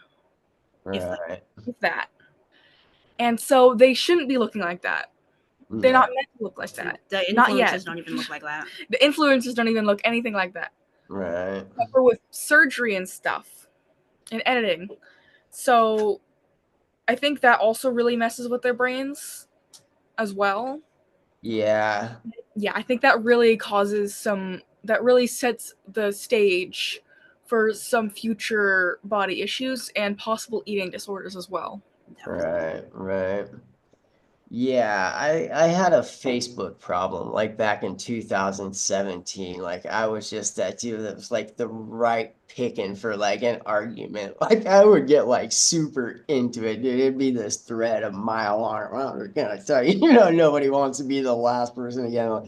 Like I would get like roped into it where it was like I finally had to be like, okay, this cannot be good for me. And especially it was like right when Donald Trump had gotten elected, which just kind of like, all the divisiveness and stuff, where like I finally had to put it down until just a couple years ago.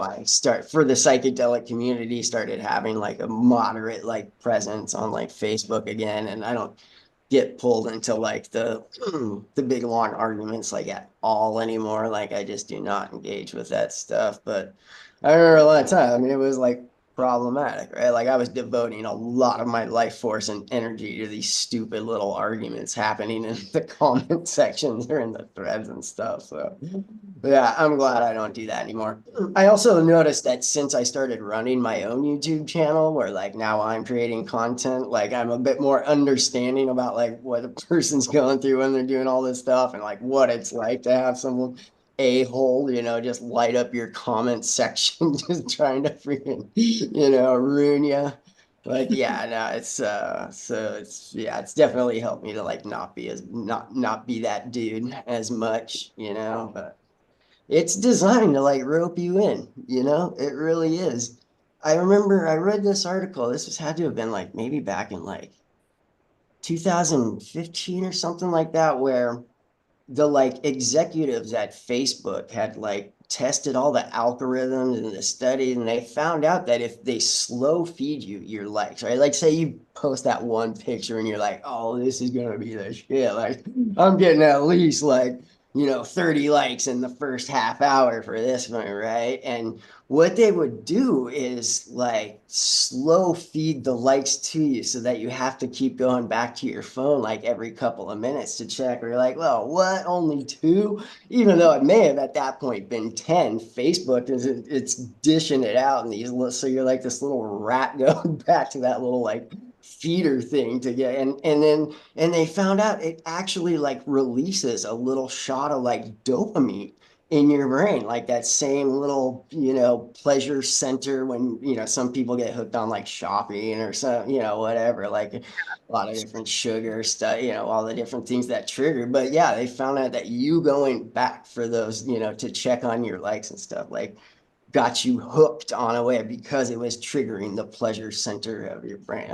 Super fucked up, but it was like all by design.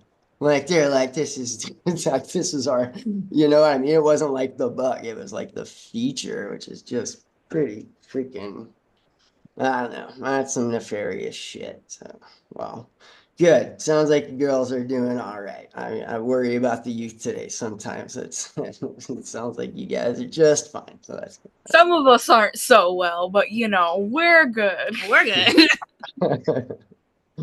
That's great. That's great. What part of Washington are you in? The Pacific Northwest. Well, listen, Is it the Pacific Northwest? that's all of this. All of this is Washington the Pacific. It's just in general. I think Oregon. We're by Vancouver. Yeah, we're like Ah. more like. It's not the coast. It's like, We are not by the coast. and I'm thinking of something else. Like we're by like a river, right? Yeah. But I'm trying to remember. I don't river. remember what it's called. The Mother would know. Columbia. Maybe. The Columbia. I don't know geography. That's pretty funny. That's pretty funny. Well, sit tight for just a second. I still have stuff to say. I'm just going to go pour myself a cup of coffee and do a little quick bio break, and I will be right back. Oh no, start juggling. Damn, really should have brought balloon animals. Literally, balloon animals on the thing. Yeah. Oh, intermission? Yep. Let's just. Where do I mute? Are you blind? Yeah, I am.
All right, I am back.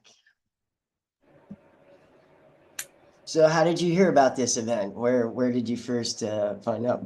My mother called me and asked if I wanted to join.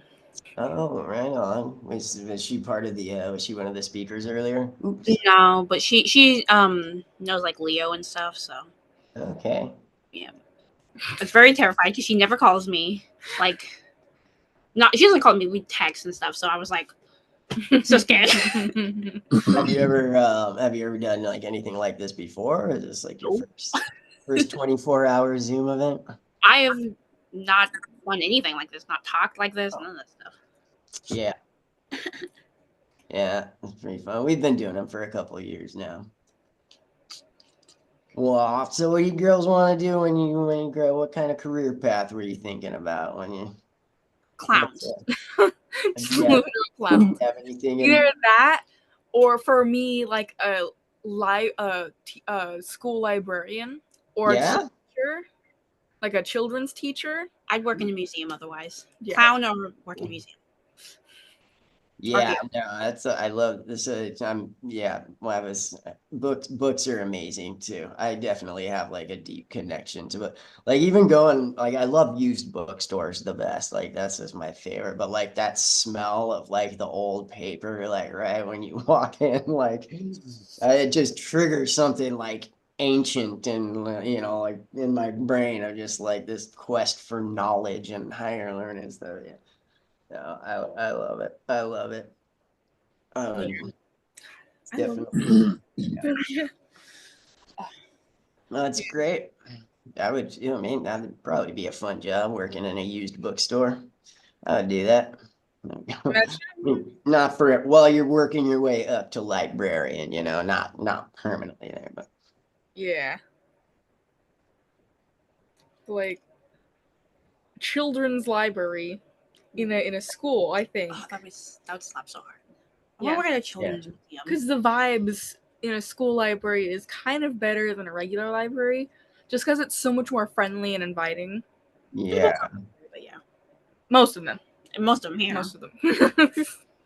No, it's crazy too. Like we live in an insane age of like book bannings too. Like there's just these like squads of conservative where like they have nothing better to do with their lives than they go through every single book in the library and make sure there's no naughty bits and like yeah, a whole list of like yeah, it's fucking nuts is what it is. Yeah, but Rick, do you think they would ban the Bible? You know how much naughty stuff is in the Bible? Right. Yeah, no, and I love when this argument is presented to those people too, because there's actually some really nasty stuff in the Bible. Yeah. For real. Yeah, there was actually a school that ended up reversing their book policy because a parent brought the Bible too, and they realized they're gonna have to ban the Bible too. And then they ended up like dropping the whole book ban altogether. However, I think there was one school that actually did ban the Bible too. Oh my God. Yeah. That's funny. Yeah. Yeah. Man, it's insanity. I got dropped from the call here, and for the longest time I couldn't get back on, but I'm sure it had to do with my phone. My phone was having some issues. Yeah, I also did step away for a little bit, so I may not have seen you in the waiting room for a couple minutes. It's all good. It's all good. I'm back. But right. I missed pretty much everything that these folks were saying. I missed Well, it I missed the good wasn't. stuff. It actually wasn't a whole lot. Yeah. You didn't really miss much. They live in Washington, somewhere by the Columbia River. They Oh, think, nice. and A little generic. but Yeah, yeah, no. that's So they are obviously, I think, what I wouldn't say, oh, what is that too young for psychedelics?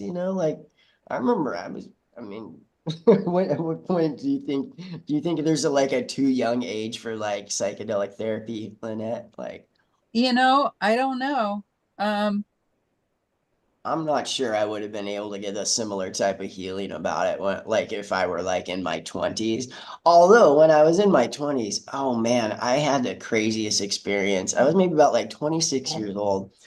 And like I was not into the spiritual side of like psychedelics. I didn't even know there was a spiritual side of like psychedelics. But I had this one buddy around that like kept bringing these mushrooms, and like I don't know why. I just felt this like calling, and like I worked construction at the time, and it's like I had to meet my coworker at like 5:30 in the morning, and I called him at around like 5, like I'm sick, I can't go in, and like played hooky from work, and at about like 6 in the morning, I ate a 5-gram bag of mushrooms. And then while those were kicking in, I remembered that my housemate had stashed a couple liquid hits of acid in the freezer. So I Whoa. ate a 5-gram cup of tea, and yeah, I ate these 2 mushrooms and then just walked into the park and like So had this you drank mushroom tea and you took 2 hits of acid?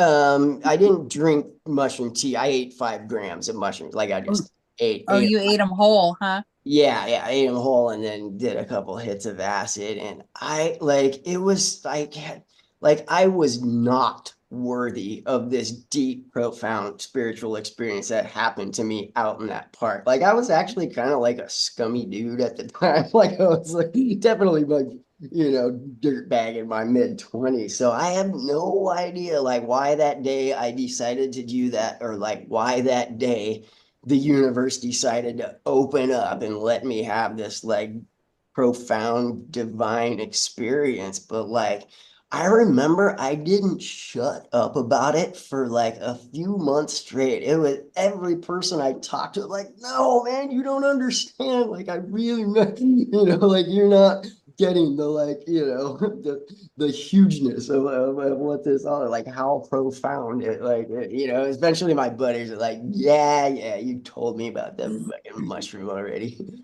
But like, yeah, I have no idea.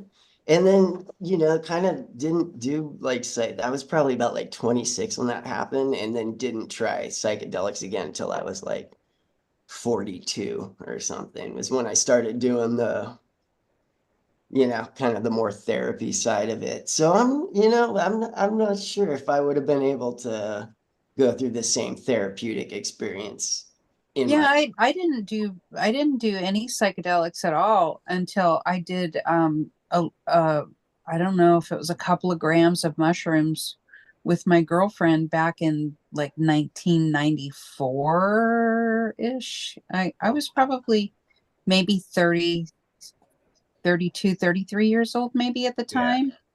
yeah, Uh, mm, and and then I just did it recreationally just that one time.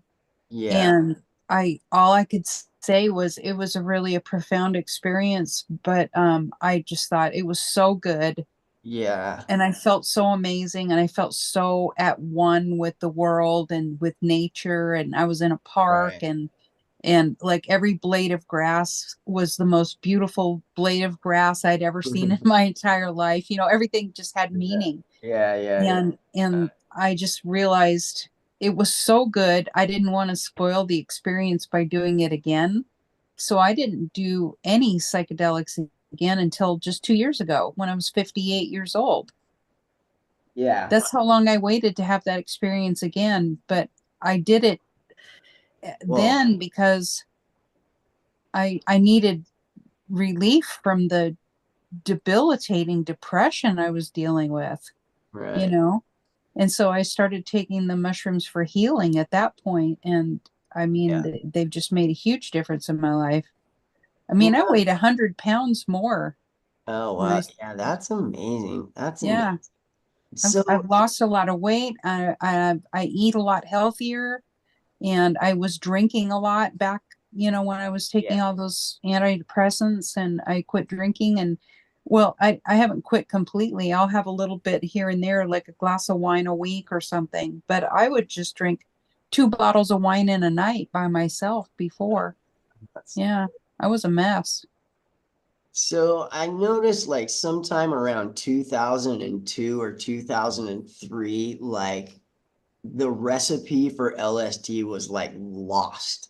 And they haven't been able to like make acid the same way since, because like when I was like 16, 17 years old, I grew up in Santa Cruz, a little hippie town, and we had hippie corner. So, sometimes you'd get a bunk deal, or sometimes, it's just what, more expensive than it should have been. Every now and, for the most part, we would spend like, I think maybe like $4 or $5 for, like a couple hits of blotter acid on paper, and just be flying, like have like the full, like real deal LSD experience. And the last time I had any LSD like that, I want to say it was like I've had a little jar of like liquid stuff around like 2001, where it was like that real but LSD kind of dropped off the radar for me a bit when around like 2011, some people came back from Burning Man and gave me like 4 hits of acid. And I took all four, and I was like, you guys have not, no way. Like, it's just not like, and it's been the same way. Like, most of the LSD I've come across since that era has been like a piss down, Coors Light, water, not even anywhere Hmm. close to that like cosmic, experience from. I've never had an LSD trip. I've never had an LSD trip. I took like a half of one of those little pyramids a couple of years ago, All right. and just had this, like, it was like a microdose, it Yeah. was kind of like I felt very artistic, and I painted. I had got my watercolors out and I painted and just felt like the artistic, you know, part of me opened up. But I didn't have like visuals or anything like that. I didn't really feel like different. Right. So I've Yeah. never, I hear people say exactly that, where, they've taken like purple microdots from the 60s and just where they were just absolutely mind blowing. And It now the was like stuff that they offer, 16 hours later, you are yeah, and they're saying the stuff still that's like, available now. like, okay, I'm done, like tapping out, like no more, no more. Yeah, I'm but the good. stuff now is like you take 4 hits of it and it's like, oh, it was a good experience, but it wasn't anything like, back in the day. Yeah, it's a crying shame. You kids these days, you're just never gonna know what it's like. You're so funny. Oh my God, you're so funny. Kids these days. That's unfortunate. Back in my day, man. Yeah. That's so. You joining us? So what kind of music do you girls listen to? Still ain't a girl. Oh, I'm sorry. I keep. Yeah, I'm such a jerk. My bad. Like, well, what kind of music are you listening to these days? Like everything. No, literally. Like, Just yeah. pick random playlists and listen to it at this point. Yeah. Yeah. But like mostly like metal and rock. I guess for me, Oh. it's mostly folk punk. I love folk punk. Yeah. Some pop here and there is good. I like hyper pop. I don't think, what is hyper pop? It's like, like what was it? Like oh God. I'm trying to think of one you would know because it was like Sugar Crash or something. You know that one? Sugar Crash. Yeah, I'm pretty sure that's what it was called. That's the one that was popular on TikTok. All right then. But like, yeah, like that stuff. Yeah. Yeah.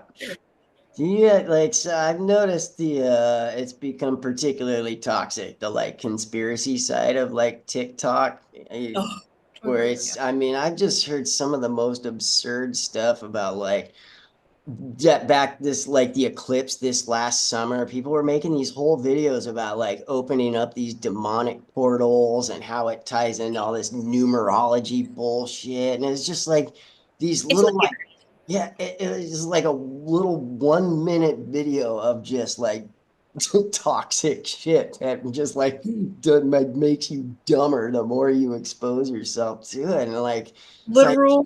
Brain rot. Right. Yeah, it blows my mind how people just get like so roped into it so quick, it seems now too. But it's like reached, I mean, absurd levels of like, of like these whole continents don't really exist, or like the earth is hollow and you can go meet giants in the Anunnaki if you travel to the center of the earth. Like it just gets so like People believe that shit, Rick. They do. They know. believe that shit. It's crazy. So there's this new one out called it's the Tartarians. Have you heard this one? So these I people haven't. think like any picture of any old bit, like they'll show like the World Fair from like 1883 and say like, oh, these weren't really these like buildings. They say this was actually part of this lost civilization called Tartaria. And Tartaria, like it's not a real place that even exists at all, but they say like they had like this free energy, like Tesla technology, like the same way they say like the bullshit about the pyramids used to be power plants. Like they have this whole different system of like Tesla technology, and then like there's this whole conspiracy about. But like you'll see these 1 minute TikTok videos of this, someone pointing a like camera at a building that was built in like 1935 or whatever, like still up until like this has to be from the Tartarian like civilization. And it's just 100%, but like the people that believe in it, like really, really fucking believe in it. And it's like there's no like truth to it at all. It's like the flat earth stuff. It's just something that's like so absurd that like, some people actually, yeah, like believe that stuff. It's just yeah, that one's I'm glad, like I know a couple of YouTubers that like watch all the garbage on TikTok and then, like debunk it all, so like I don't have to. Like, okay. But yeah, it blows my mind some of the stuff that they'll show on there. It's just like, oh my Well, the God. people are just so gullible, it's ridiculous. I mean, it's like Donald Trump the other day saying, they're gonna, in the debate saying Haitians are eating people's pets. I mean, are you fucking kidding Oh, me? right. Nobody's eating anybody's pets. Yeah, that led to like This, bomb threats and stuff. I know. They're still going through that. This Yeah, Springfield. I mean, come on. Are you yeah. serious? No, Nobody's eating anybody's pets. and that would it started with a Nazi group too. It And was people still believe that. People yeah, it still was some believe Nazi Haitians are eating bullshit. pets. Right, right. And like the way they Ridiculous. got roped in with video, so they actually showed this footage of this woman that had killed a cat, but she wasn't Haitian, she was black. It wasn't in that city, and it happened like a few years ago, but people were sharing that video as if this is like, see, it's proof You that see, that's proof. That's right, proof that right, it's right. true. Yeah. There was another video of a guy that he was like a park ranger or something, and some geese had gotten run over like in this park. There was a row like and so this guy's poor job is to go out and clear up the roadkill, right? So someone got footage of him like walking across this road holding these poor dead geese, and we're just like, see, he's And gonna then they're going around saying Haitians are eating people's geese or something. this Oh, guy's Jesus. gonna go home and cook these geese he just stole from the fucking right. But yeah, no, it just reached like levels of stupidity. There was one lady that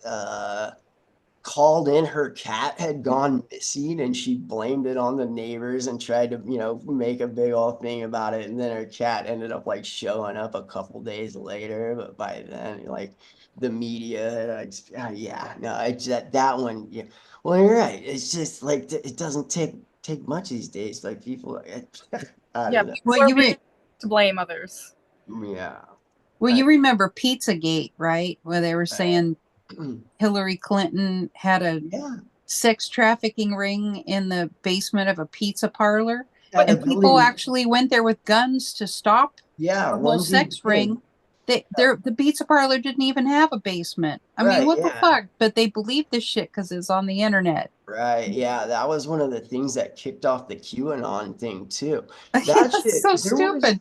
there was a guy that thought that the fucking Hoover Dam was being used to like open up a portal to let in the pedophile demons or whatever, and like stole an armored truck and had this like standoff with the cops on the fucking Hoover Dam for like a few.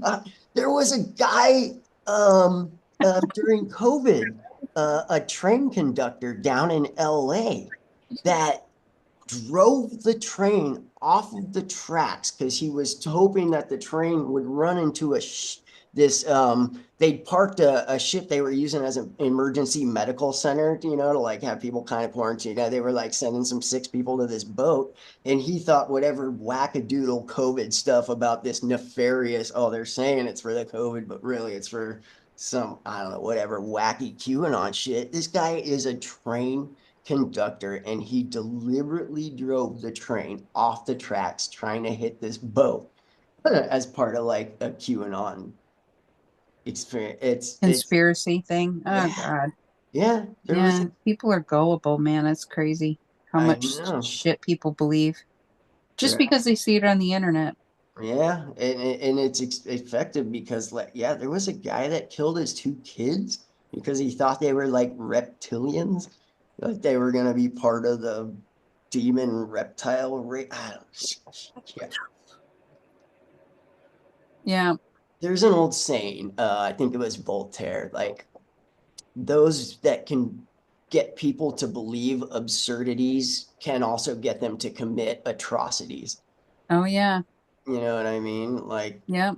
those people have been willing to, like, yep, we're gonna round up every Democrat in the country, and sorry, it's the firing squads. It's too bad you're a communist. That's just like what that's really like their like vision of America, the day we round them all up. Yeah, it's just like fucking utter madness, man. Yeah, yeah. Sheesh.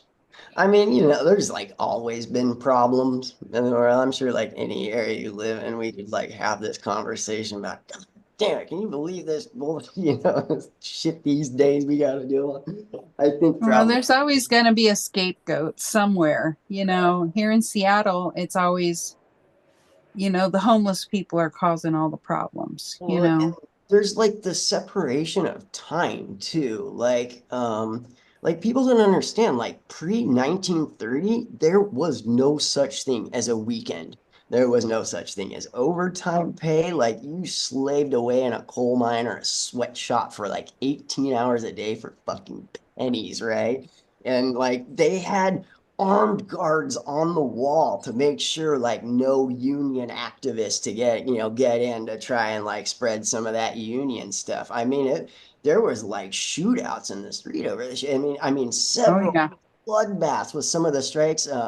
At the Chevrolet factory in 1932, they had this standoff with the cops. They brought in the military. I mean, these guys were occupying the Chevrolet plant, and they shut off the water and the heat in the winter time, and like, their wives had to like smuggle them soup and bread and stuff. And I mean, like, people don't understand like what this country went through to get something like a weekend, and an 8-hour day was like had to be fought over.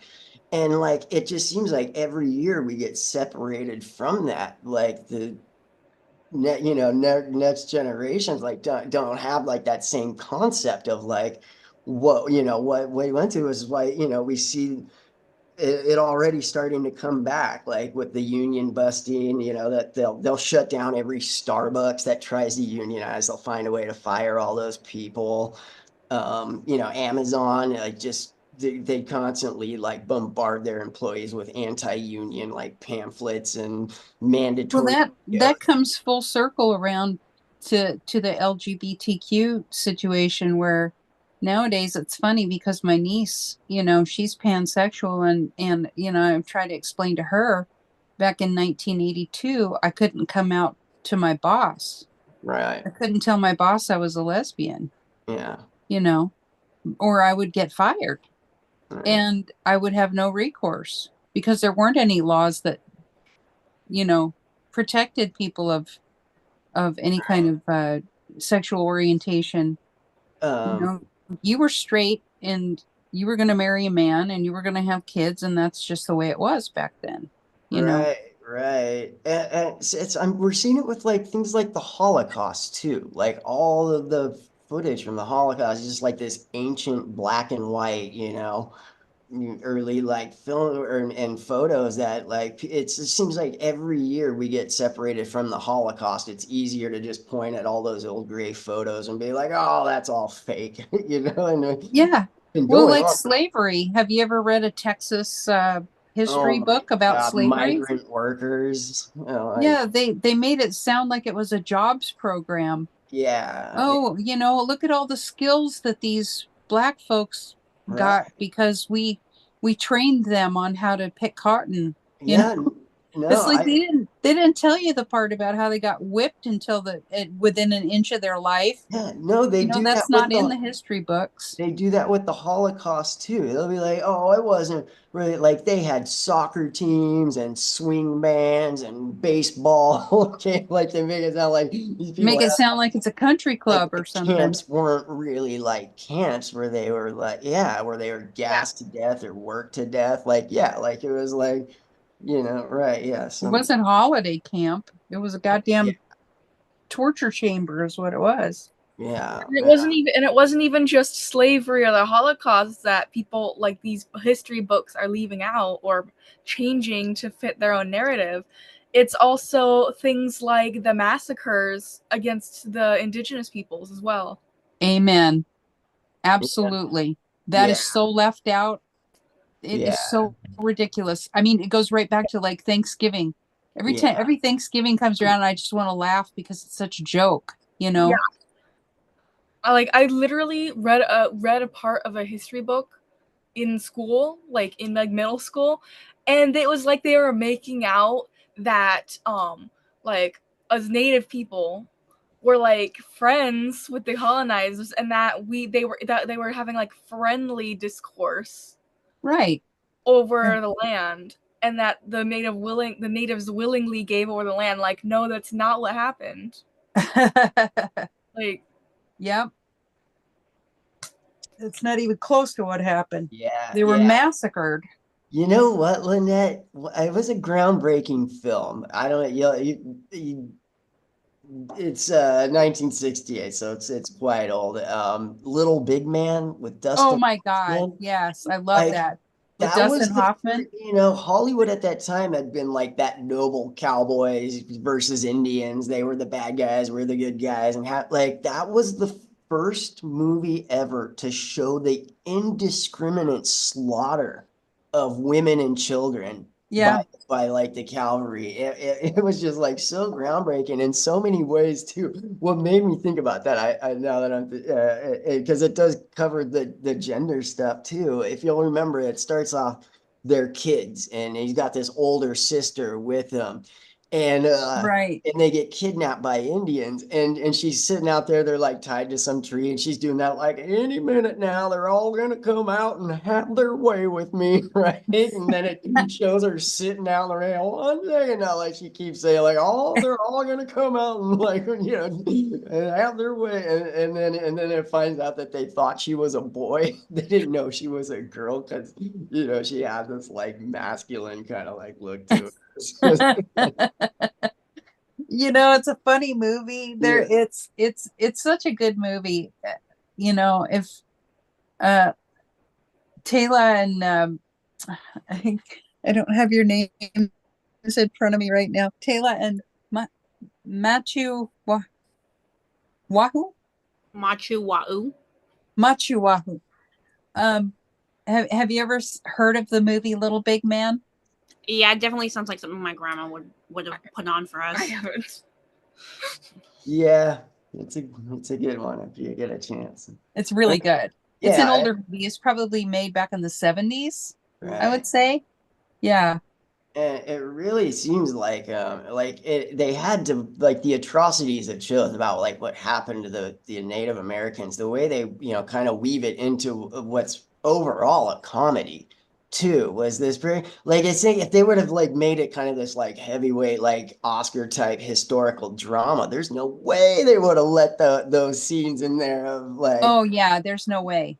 No, but because they had to buffer it somehow by putting right. the kind of the comic relief in there. But yeah, it's basically it's a story about the the Right. white man coming in and trying to take over and then the Indians were fighting back, and they ended up Yeah. taking two of the white children and raising them Right. as Native Americans. Well, and it also covers because historically, if you read those history books, the Seventh Cavalry's noble last stand, General Custer and his valiant stand on this little rock where he was bravely took on a thing, and that was like total bullshit. He'd been so used to just shooting women and children that he forgot that there was 2,000 like really pissed off Sioux warriors. Like, he had that like white man's arrogance of like, oh, they have sticks and spears and we got our gun. We're all good boys, don't worry.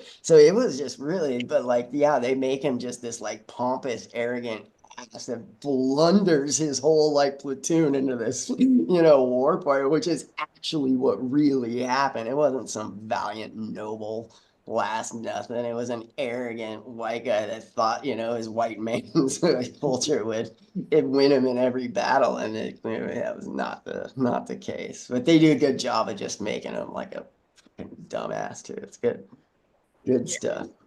Yeah, y'all need to write that one down, Little Big Man. You gotta watch that one. That's a good one. Have you guys seen Killers of the Flower Moon? Yes. Oh, yeah. So That good. was a really good movie. It was so sad though. It was so fucking sad. We're gonna watch it. Okay. Yeah. You haven't seen it yet? No, I did. I did see it. I liked it a Oh. lot. Yeah, no, it was sad. And then I like the way they like recap it at the end. It goes from being the movie you're watching to that like radio drama of it, where they kind of like Yeah. how like the doctors were never. I mean, yeah, that's a story as old as time, man. There's I like know, and it's they don't tell it enough because Yeah. people don't realize the actual history. That was real history. You know There's what's really interesting is that Lily Gladstone, who was the lead character in that movie, went to high school at Mount Lake Terrace High School, like a block from where I am right now. My house that I'm in that I live in that I own is Yeah. literally a block from the high school where Lily Gladstone graduated. So the night of the Oscars, when she was nominated for an Oscar, Yeah. they had a big Oscar party for her. She wasn't there at the high school, Right. but the high school had a big party for her. I was going to Right. go to the party, but I couldn't do it. I didn't have the time to do it at the time. I really wanted to. Yeah. And they do. But she didn't win the Oscar, but she should have because she was amazing. Yeah, that was good too. And then like the way Robert De Niro's character, like you're not really sure if he like you actually think he's like a good dude to start out, but they like slowly transform him like towards the latter end of the movie. You Yeah, realize his true what a colors start finally monster coming this out. guy really is. Yeah, he's a total monster. Yeah. Yeah, no, that was crazy. Yeah, that had bombings and yeah, no, that was a wild one. He was a wolf in sheep's clothing for sure. Oh, the way they do the scene of like her mother die. Remember, she just like wakes up and like sees her grandma and grandpa are like in the full like paint regalia, like Yeah. Oh guiding my her off God. I to know I got the goosebumps when I saw that. Oh guide my her off God. to the spirit realm. But she sees her parents again. That was Such a good movie. Such a good movie. She should have gotten the Oscar for that. She was the greatest actress that year, I swear. it was a long one too, if I'm not mistaken. That was like a good 3.5 hours long or something, wasn't it? Yeah. I remember. Yeah. And that was Lily's first major motion picture. Yeah. She should have gotten the Oscar, I think. She's so good. Yeah, she got robbed for sure. Did you know that the lady that played in Gone with the Wind, she played like the nanny, the old like slave lady that she actually received an Academy Award for She did. role, but she was not allowed to attend the Oscars because she was black. Because she was black. Yeah, Yep. She won the Oscar, but she wasn't allowed to receive it in person because she was black. Yeah, but that was back in the 1930s. Right. Yeah. Right. It's shocking that she even won the Oscar. Right. But she was so good. Yeah. Yeah. And how come I can't think of her name? The lady that, I can't think of it either. Man, yeah, it's pretty sad. Oh, fuck, I can't. Yeah, I would just. Yeah, I'm totally tortured. Well, so am I mistaken? Is there a Batman theme going on here? It's like, are you Harley Quinn? Is that or are you something else? What? No? Oh, sorry. I thought I was seeing like a Joker and Harley Quinn kind of like something going on, but no. Okay, my bad. Jester vibes. Jester and clown. Oh, okay. It's the green hair. It just made me think Joker. Right? Yeah. Well, that's not changing. Not changing that. Yeah. No, now that it's got that. Oh, that's pretty cool. It's pretty cool. Do you guys dress like that all the time, or is this like a special occasion? She dresses like this all the time. I mean, I don't normally do the full clown. I don't do clown at all. Typically, I typically just do my eyebrows. I made them clown today. Yeah, but like I kind of do want to be clown. I think it'd be fun. Yeah, I usually just do the eyebrows. Yeah, no It's fighting. cute. Thank you. Yes, thanks. You guys are adorable. Thank you. Right? Yeah, no. I have nieces that are like right about like, your same age too. Oh man, that was so much fun. I had moved up to Washington in 2009 and my nieces were 4 and 5 years old, and like I just got to be there for the whole, like they're off in college now, but I got to be the, like It's have so weird seeing nieces grow up. yeah. Like, I remember like my niece, she was literally like a little baby. She was like a little baby. And then it feels like all of a sudden she's already in middle school. Like what? No. Yeah. Yeah. Like where They has grow that? so fast, don't they? Yeah, it's insane. It was like one minute I'm taking them to the Pacific Science, Children's Museum thing or like the library, and then now I'm taking them to like Marvel movies and like the Folk Life Festival, and now they're too cool for me to take them anywhere at all. I don't want to hang out with old Uncle Rick anymore. But no, yeah, it did go by incredibly fast for sure. Yeah. Children. They grow too fast. I mean 18 years, but still too fast. Not enough. Stay a child. Forever. I bet in the future they're gonna come out with something and it's gonna be like child forever. That's horrifying. Genuinely. Yeah. That's so scary. What if that's why foster moms do? What if that's why some foster moms do what they do? Is because they want a child that stays a child forever and they can't have that. So, I hate that. So they switch out the children. I mean, I'm sure that is what some of them do. Yeah. Ask Luna. Ask Luna. What? Because she's Oh, actually, Dakota's been in more homes. Sure. Ask Dakota. Yeah, Dakota definitely. Dakota would know. Yeah. Were you talking about a different Luna? Yeah. Oh yeah, I forgot. Our sister.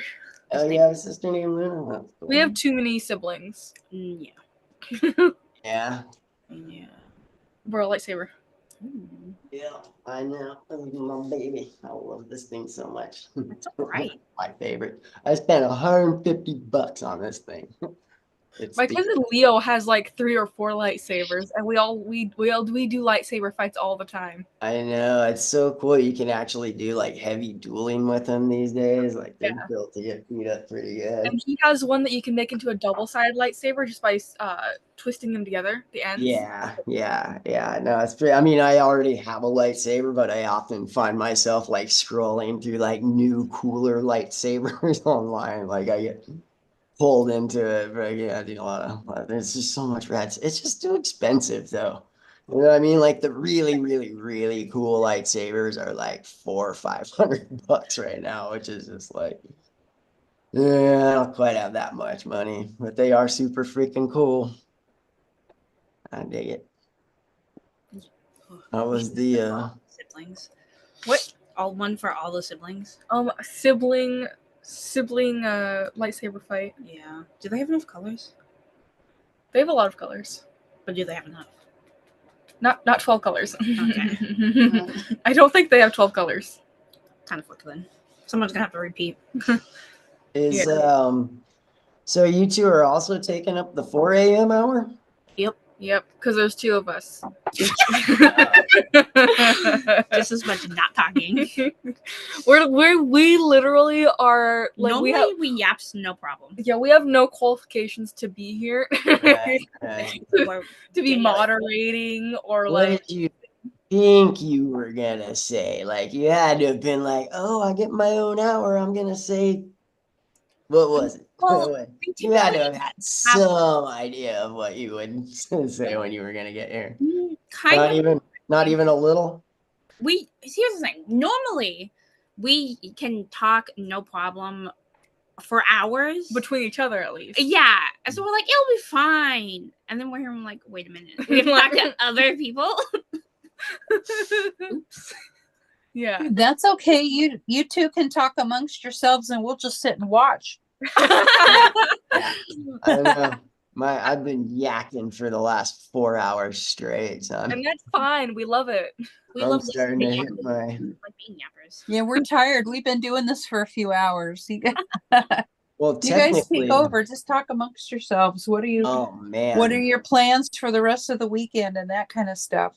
this night started off with a freak out too. I got like just these frantic texts from Leo, like everything's falling apart. Like the thread, Oh like no. Yeah, she I was guess having there was something going on where people were like just getting randomly ejected from the meeting, and other people were Yeah, time that getting was crazy. in. Like they had to like switch, like redo the entire like live. Yeah.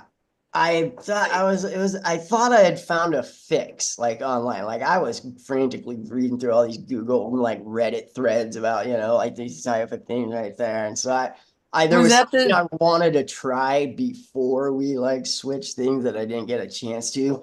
Plus, oh my God, Paula was just like in the zone. Like she would like, share love like Paula, story, and Leo's like, okay, let's all switch over to the next thing. And I'm like, we can't, like, we gotta let this person finish saying that, like, give her another couple of minutes. Like, I don't want to just yoink the rug right now. Like she was deep into the, the drug and the spiritual healing and all this stuff. And then Leo just totally like, hey everybody, sorry to interrupt. We're going over the name like that. You know what was going on at that time, Rick, was that Yeah. there was scheduled maintenance going on. Yeah, that's what I There was. was a maintenance issue that they were having at that around Yeah, the 8 o'clock hour. I was reading, up that like it's something that like happens on Zoom periodically, but like it's just like, yeah, Yeah, it wasn't anything that anybody did, and it wasn't a government conspiracy. I was just like, okay, man, like I'm all Don't about go overboard. Come on, it's just a technical issue. right. That was just a little too conspiracy out there for me, where I was like, I'm like, man, I don't.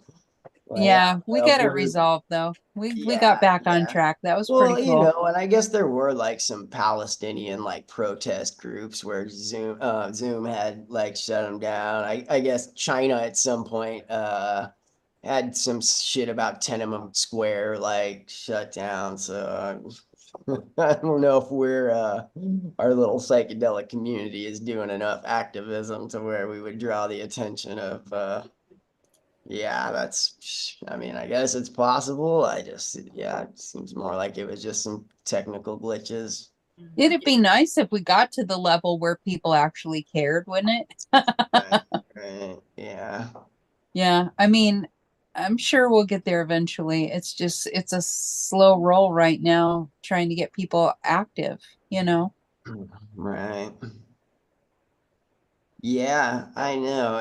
We do live in a pretty forward thinking area. Like I'm glad like the city limits of Seattle a couple of years ago passed a like it wasn't quite like a legalization of like mushrooms. It was just like we're not gonna make it a part of like active law enforcement. You know what I mean? Like Yeah, we just decriminalized it. yeah, in the Seattle area is not devoting like officer time towards, finding guys like me that are, growing up, a couple ounces a week or whatever. It's just, you know what I mean? Like, so I am very, stoked that we live in this era where I can do that, you know what I mean?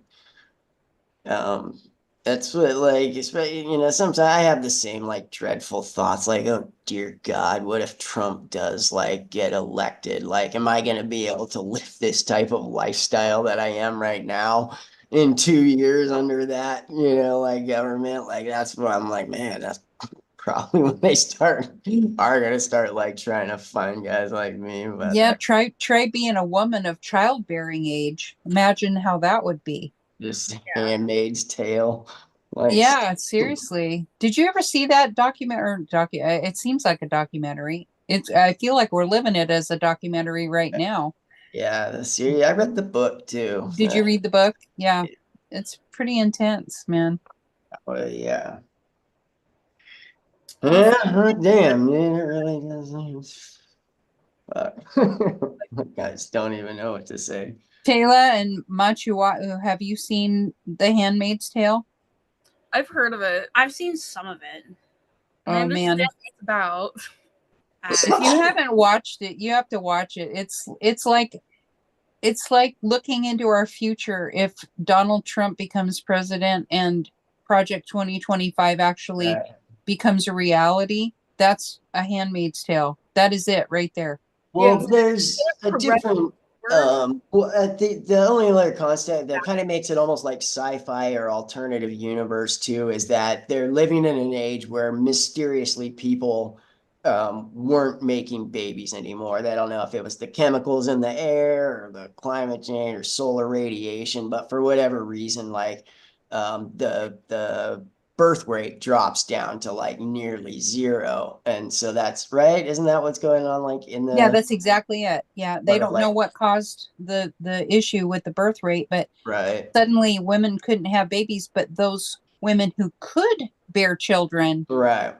were a hot commodity. So they basically enslaved those women Right. and made it so that the rich men in this while simultaneously having their kids that they had already had taken away from them to go off to some indoctrination center. You know, like right. she has a daughter too that just gets yanked away.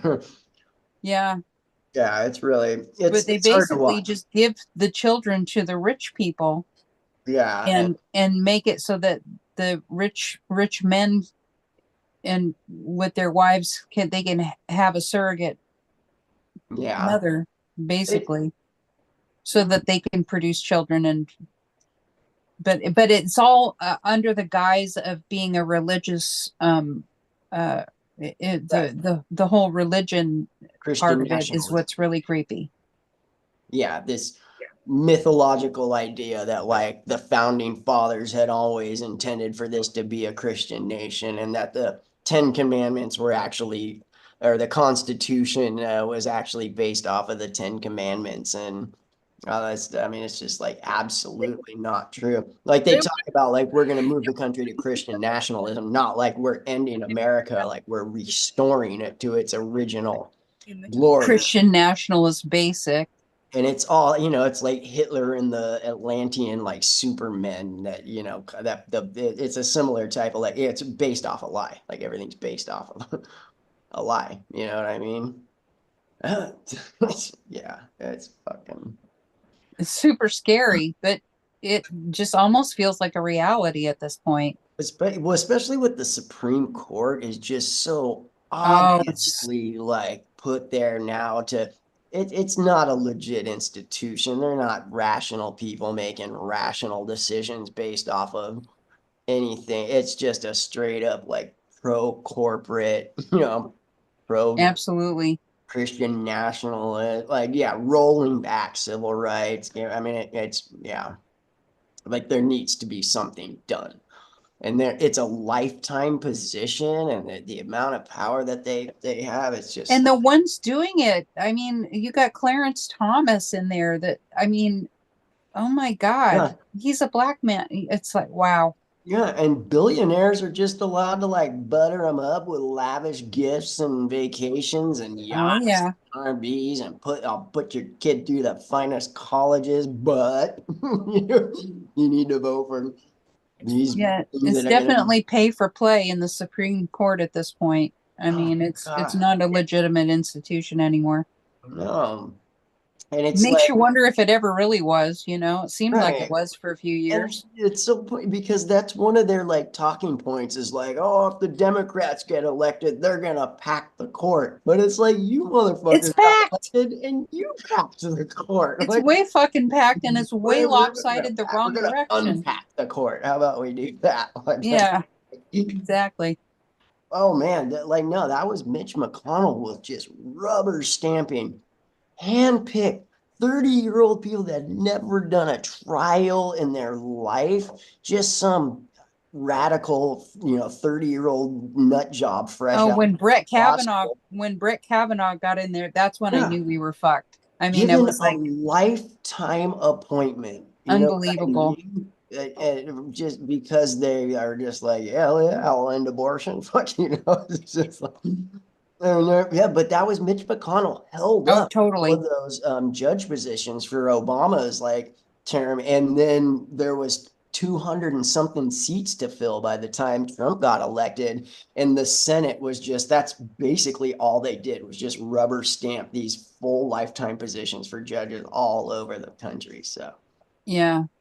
luckily, a few of them have, like, with some of the election denial stuff in 2020, it was actually kind of like, I was really surprised that some of the like Trump appointed judges were some of the ones and be like, you fuckers have no case here. Like, Mm-hmm. you have not a shred of evidence for me to, where it's just like, oh, because, yeah, it just seems like it could have gone a much worse direction.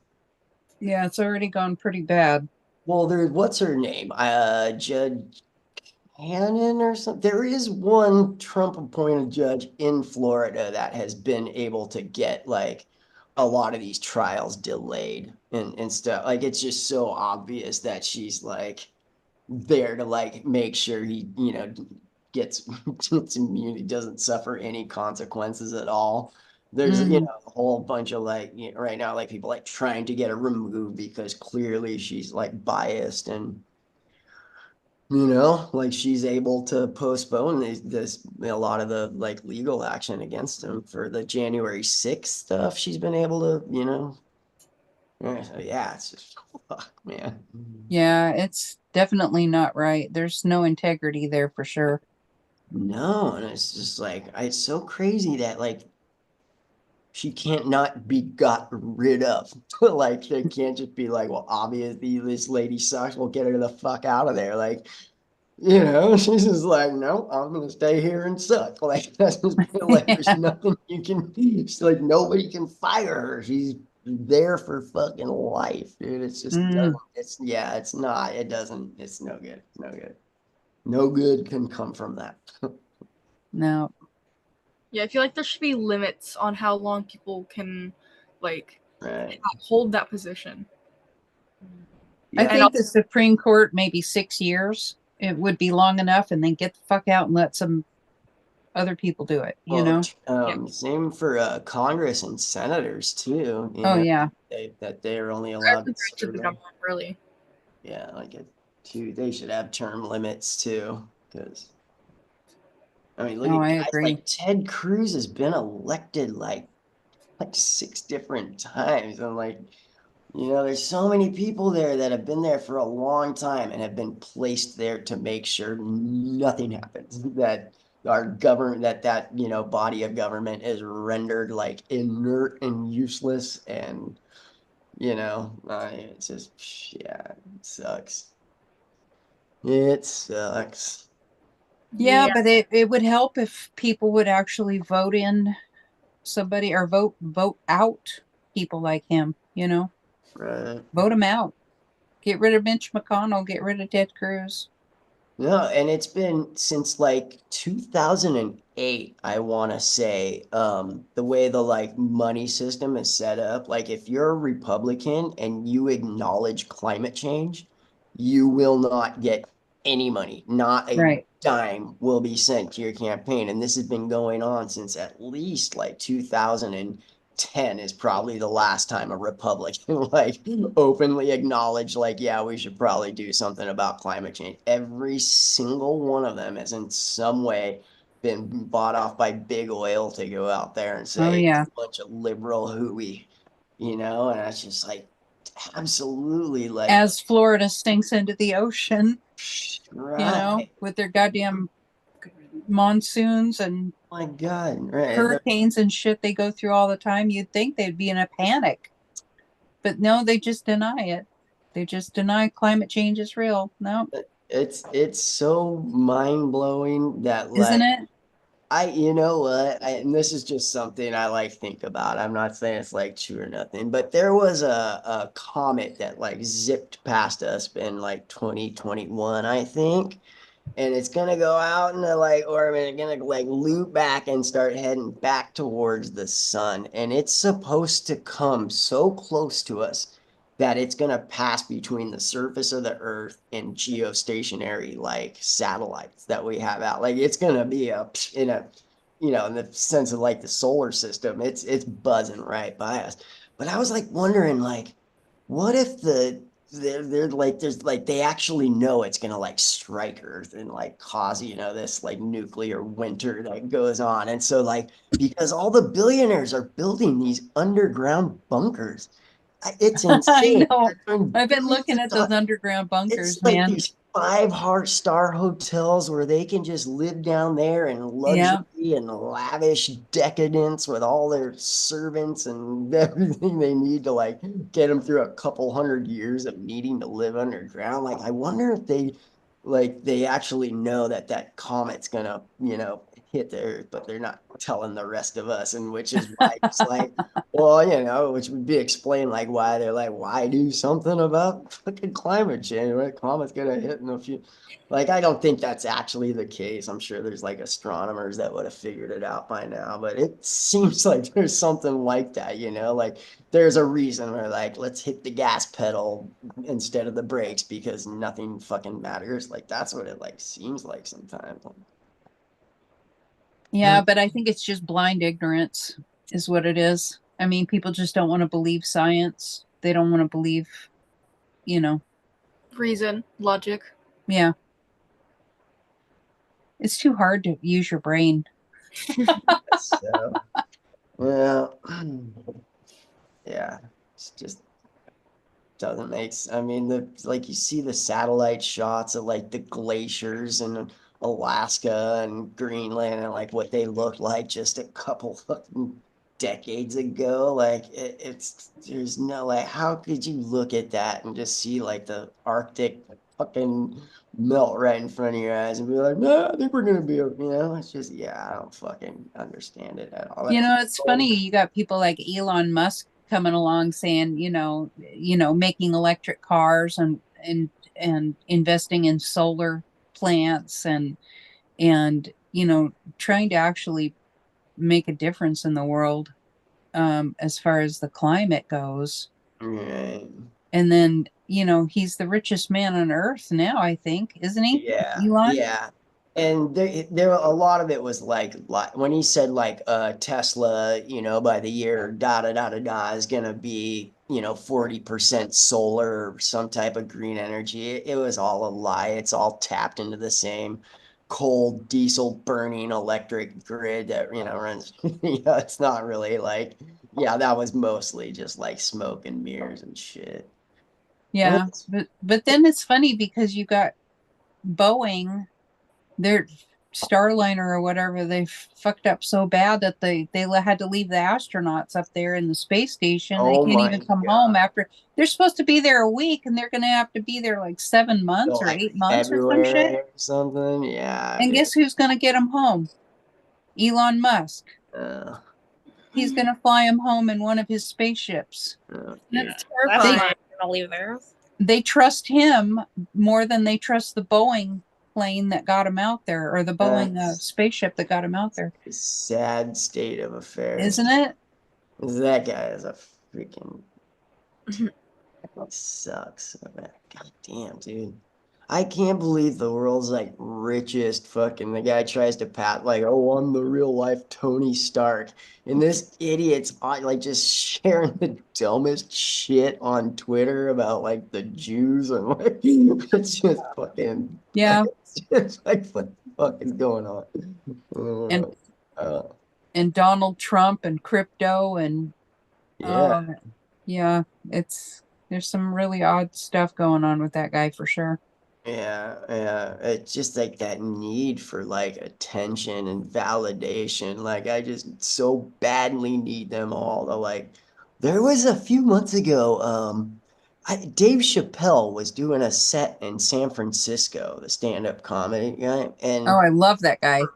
for whatever reason, Elon Musk just like showed up out of nowhere and like got on the stage and thought he was gonna do some like rant or something where all of these people are gonna be like, "Oh, yeah, the surprise appearance by Elon Musk," and they booed his ass like, Is that right? oh my God, it was like, boy, it was That's funny.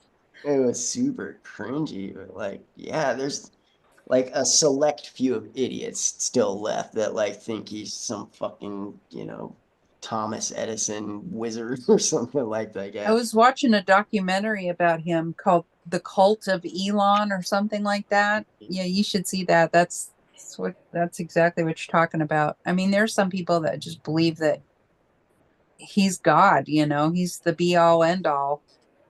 What? Yeah, that's quite. I mean, there are some people that just absolutely think he's going to save the world, and there's there's no convincing them otherwise. And that's like, I've kind of given up on like I watched someone made this AI video on Facebook the other day, and it was this short little 3-minute video if Donald Trump like took ayahuasca, right? What? It shows Donald Trump like take a shot, and then he goes into this like psychedelic realm where he faces his like inner evil and greed. What? And he has this like spiritual awakening, and then it shows him like playing, he's got all bearded, with like playing bongos in a drum circle and like Donald Trump? yeah, Oh my yeah. It was God. actually like really for like what if Donald Trump did ayahuasca and got the full like, realized the oneness of it all and gave up his, ways and actually became like a decent human being. That I can't even fathom ayahuasca could change that guy. Well, He's such a narcissist. yeah, that's what I'm saying. Like the world's wealthy and influential people like already have access to an endless supply of any psychedelic, that they want. They could have any amount of it on their doorstep and like, or fly off to South America or wherever on the drop of a dime to go do a, full retreat and stuff. And it's just like, you'd think that the world would start getting better if all these like wealthy people were doing psychedelic, but it doesn't seem to be like. But they're not doing the psychedelics. That's the problem. I know I mean, I'm just saying it's tragic because like I mean, they got the money, they got the resources, they could do anything they want, but will they? No. Yeah, no. They don't want to face their demons, Yeah, They don't yeah. want to see reality for what it is. Or they go to some like shit retreat where they like tell them that, oh, because you're wealthy and successful, it's because you're already such a spiritual dude with your or some bullshit Oh like my that. God, what a nightmare. You Rick. know. Oh my God. Yeah, yeah. You're Yeah, so funny. I'm telling you, like some of the like that's one thing that I hate is that the psychedelics is kind of getting pulled into it through like the integration wellness thing. There's like that whole like, God, it's so toxic. It's so marketable though right now. It's, Yeah, it's there's so a marketable. spiritual like coaching industry where like Oh, you it's go to a hardcore right now. spiritual coach and you give them thousands of dollars and they'll give you their secrets to being a six-figure like spiritual coach, right?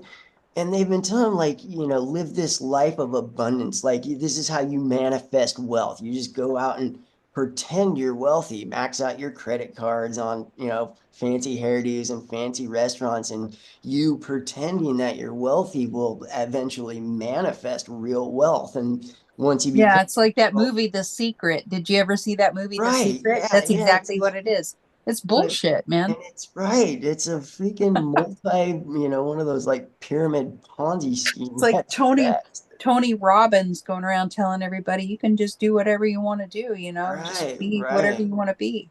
It Yeah. doesn't work that way for people who don't have the Oh, $5,000 to spend on the course, and it's right. Obviously, people are like, bye. I mean, if you go surf through, it's just like manifest your ex-boyfriend back in 10 minutes, or learn how to manifest anything you want in this 3-day course, or learn how to. I manifested $10,000 with my technique of done. Like, it's just like, So stupid. yeah. And they just People think, fall for it though. That's how they make their money. That's how they become millionaires, because they have gullible people buying their programs. Right, right. And then like I hate that like a little bit of like the kind of like modern, shaman thing is kind of like the integration shaman, like it's kind of like that same spiritual coaching formula package, just throwing the word integration in front of it, I mean, there are reputable people with integrity who do good, integration work, but there are people that are just in it for the money to make a quick buck. It's like, hey, they're jumping on the bandwagon because psychedelics is the hot new thing, and I'm just gonna take a course that lasts 6 weeks, and I'm suddenly going to be the greatest integration counselor on the planet. That's not how it works. Right. Yeah. No, it hasn't happened in a while. But my first like year in the psychedelic community doing these events, knowing Leo and meeting all these people and the church, like I met a half a dozen people where like, kind of like you and me, right? We kind of just find this common something and kind of become Right. buddies and da da da. Where I'm like, oh, this person's cool, man. But, and I get their contact information and da da da da da, and then just like want to call up, like chop them up, just to say hi and talk philosophy or whatever.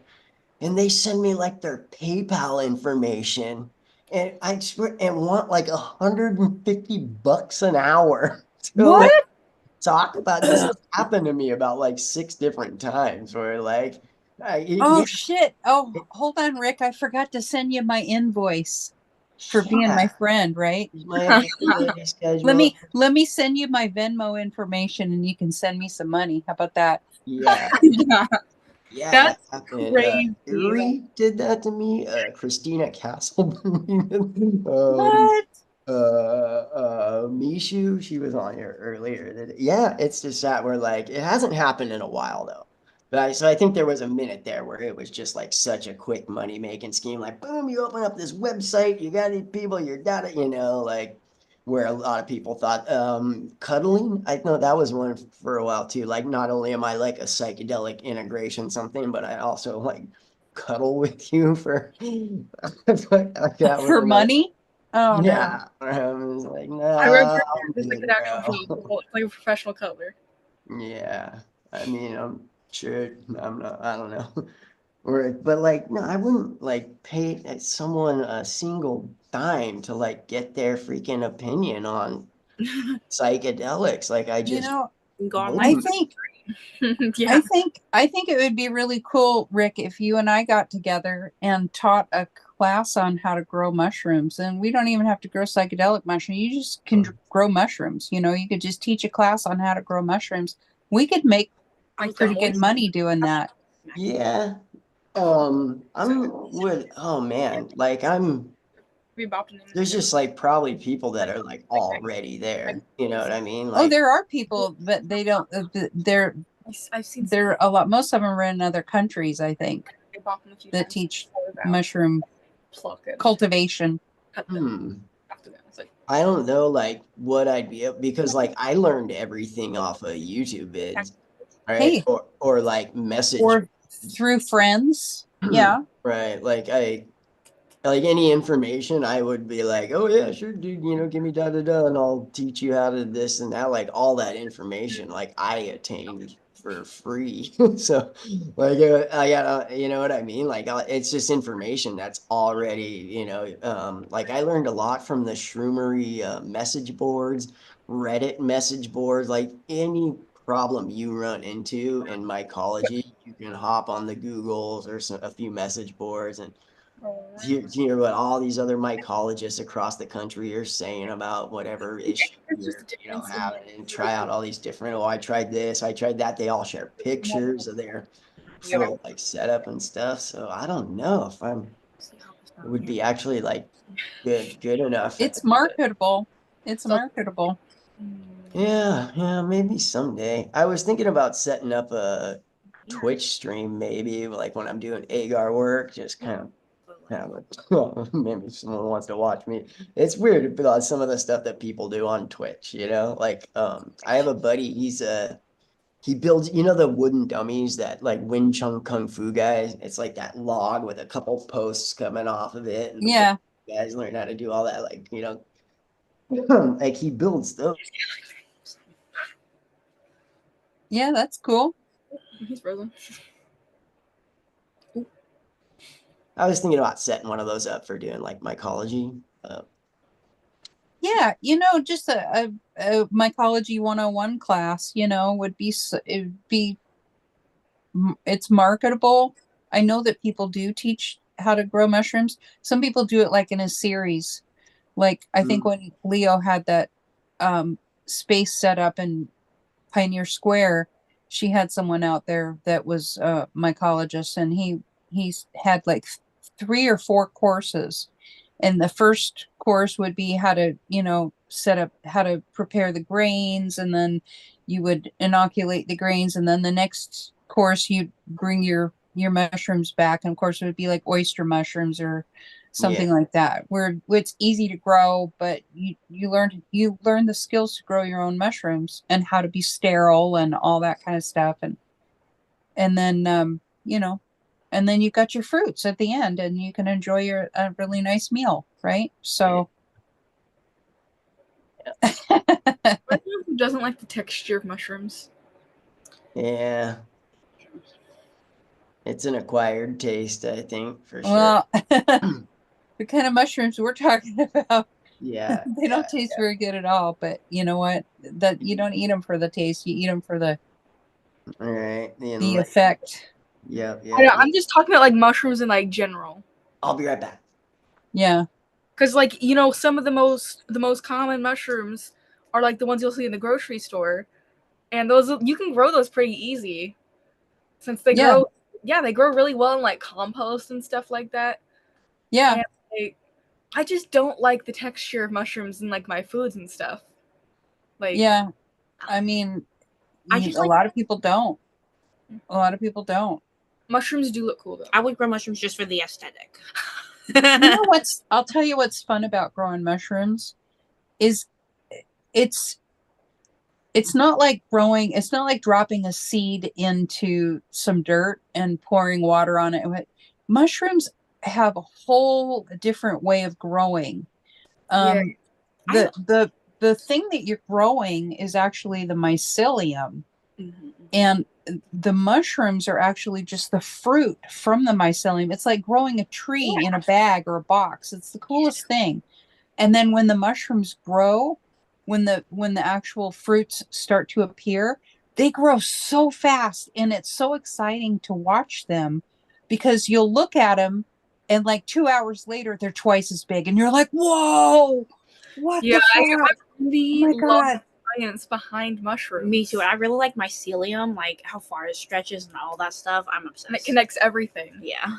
Oh, it's amazing. It's like you walk outside, it's under your feet everywhere you go, miles and miles and miles of it. And it literally has symbiotic relationships with the trees. Absolutely. Yeah.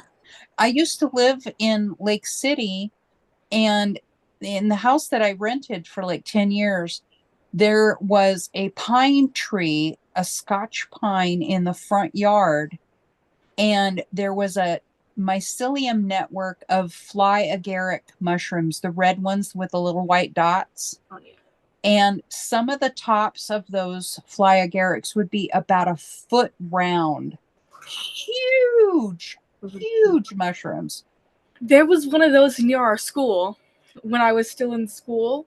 They're by the bus station, like where they would pull in. There was like this tree, and underneath it there was like a little patch of the red mushrooms that were like huge. Yeah, those are fly agaric mushrooms. Yeah. And they are edible, although you have to prepare them properly to eat them. If you just ate them raw, they would make you really sick. Yeah. They wouldn't kill you, but they would make you really sick. You'd regret it. You'd have a stomach ache. You'd be like, why did I do that? I feel terrible. Yeah. And somebody stomped on the mushroom. Somebody stomped on the mushrooms. Well, all that does is it spreads the spores, and then more mushrooms grow after that, you know. I mean, because mushrooms, they love to grow. But yeah, the fly agaric, you can actually, I would not recommend eating them. They don't taste good, but you can boil them for a couple of hours. And if you don't like the texture of them, you wouldn't want to eat them anyway. But nowadays they're making gummy candies out of those fly agaric mushrooms. And a lot of people are saying they have some good qualities, but they make it sound like the gummy mushroom gummies, they make it sound like, oh man, you eat 5 of these and you'd be tripping balls. That's bullshit. They don't do that. They're not psilocybin. It's a totally different compound. And so I would not recommend that. Some people say that they're good for like helping you sleep. Maybe if you take one, it's like having a melatonin or something. But somebody recently got actually several people recently got really sick from eating a specific mushroom gummy that I believe wasn't actually made from mushrooms. They called it a mushroom gummy, but there was some sort of like lab chemical in it or something. And that's what was making people high. But I don't think they were actually getting high. I think they were just like getting sick. Yeah. So yeah, so you got to be careful with all that stuff. If somebody comes up and says, "Hey, I got a bag of shrooms," you want to know where those mushrooms came from. Did he go pick them out in the yard? Does he know what he's picking? It's like, I don't know. If I were to do mushrooms, it would be from someone who cultivated them in a lab. You know what you're getting. You definitely would want to get them from somebody with integrity that's reputable, that you've vetted. I would definitely not. Because the very first time I ever did mushrooms, I was so nervous because I was like, I don't know where these mushrooms came from. I could be eating a bag of poison for all I know. Thankfully, that wasn't the case. They were actually really good mushrooms, but yeah, you got to be really careful where you source your medicine from, for sure. I mean, and that's with anything. The scary thing nowadays is like, you pretty much, if you're taking any kind of chemicals, you want to test it before you consume it. And Yeah. there's test kits, that you can buy online. There's a place called Dance Safe. Oh yeah. I've heard of it. Well, they'll test your medicine You can, for like, you. test for like fentanyl and stuff like Yeah, that. they test for fentanyl. They test for, chemicals that aren't supposed to be in there. Right. And they'll let you know if you're actually taking something that's safe. It's called Dance Safe. I think it's all one word.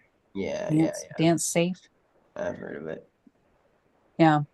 And then you can buy test kits online, where you could, I don't take anything like that because I have a kind of a job where I get tested for drugs federally.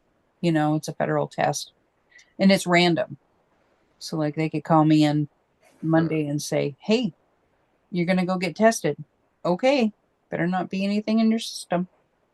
You never know. Oh man. So you used to be able to buy this fake piss. Like the coloring wasn't quite right. It was a little too neon. If you asked me, I would have gone with a different shade of yellow if I were making it. But like, for the dipstick test where like you pee in a cup and they just drop that little like stick in there and it'll actually like work. I got a job, same thing, federal thing. It was on the fishing boat. Like they didn't tell me they were gonna UA me until like it was the day we were doing like intake. We were gonna set sail like soon. And so like uh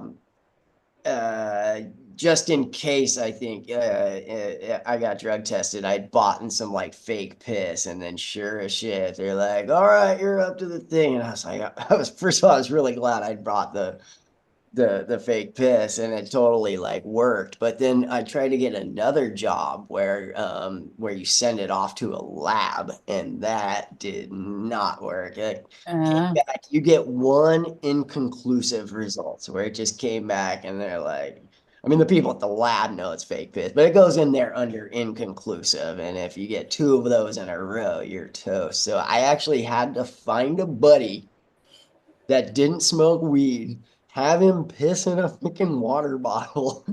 I carried like this little plastic flask. I had to like stick in the microwave and wrap a little like heat pad around it, because if it's under if it's under like it's 80 something degrees, then it gets rejected.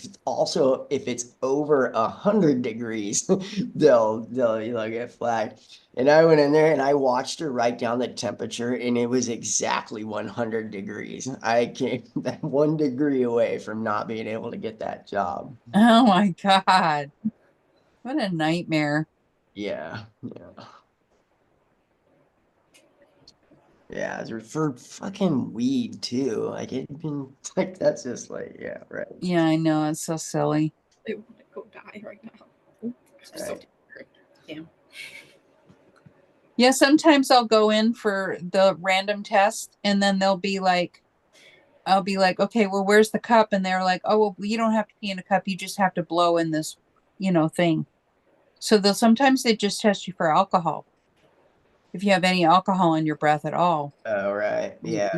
you fail immediately. Oh, I had another close call with that. I was working on the fishing boat, and like we pulled into Seattle, but still had another like 4 days of work to do on the boat. So I wasn't off the hook yet, but I am on dry land. And so that first night I stepped off the boat, went by a buddy's place, got a 6-pack, and I haven't drinking in like 4 something months. So they pretty good. I went and took a good like 6.5 hour long nap, and then had to go start doing some offload shit. And just one of the foremen was like, that guy smells like booze. So they send me off to the medic to go get breathalyzer. And I Yeah. blew exactly like the point 0.08 or whatever it is. Like the medic actually could have like flagged me for it. He was really nice. Like, I give him his heart out. He's good. But like, if it would have been one more point over, then Oh man, that's some close calls, man. yeah, incredibly close call. Yeah, it sucks when you work a job like that, but I love my job. I wouldn't want to do anything else. So, just don't take those chances. Yeah. Man, I had to order a bunch of special like guitar picks. Like I started getting arthritis in my thumb joints right here. Ouch. It sucks because this is the hand that like grips the back of my guitar. And Yeah. this is the one where I have to use that joint to like hold my pick. And like it just started becoming really like painful to play guitar and stuff. So I had to buy these like specialized. Well, at first I tried like just putting tape on my guitar pick, and that kind of helped. But now I have some like specialized guitar picks, so come in that are like made out of like rubber and are like kind of. I mean, they're built specifically for like older people or people with arthritis. Oh wow, nice.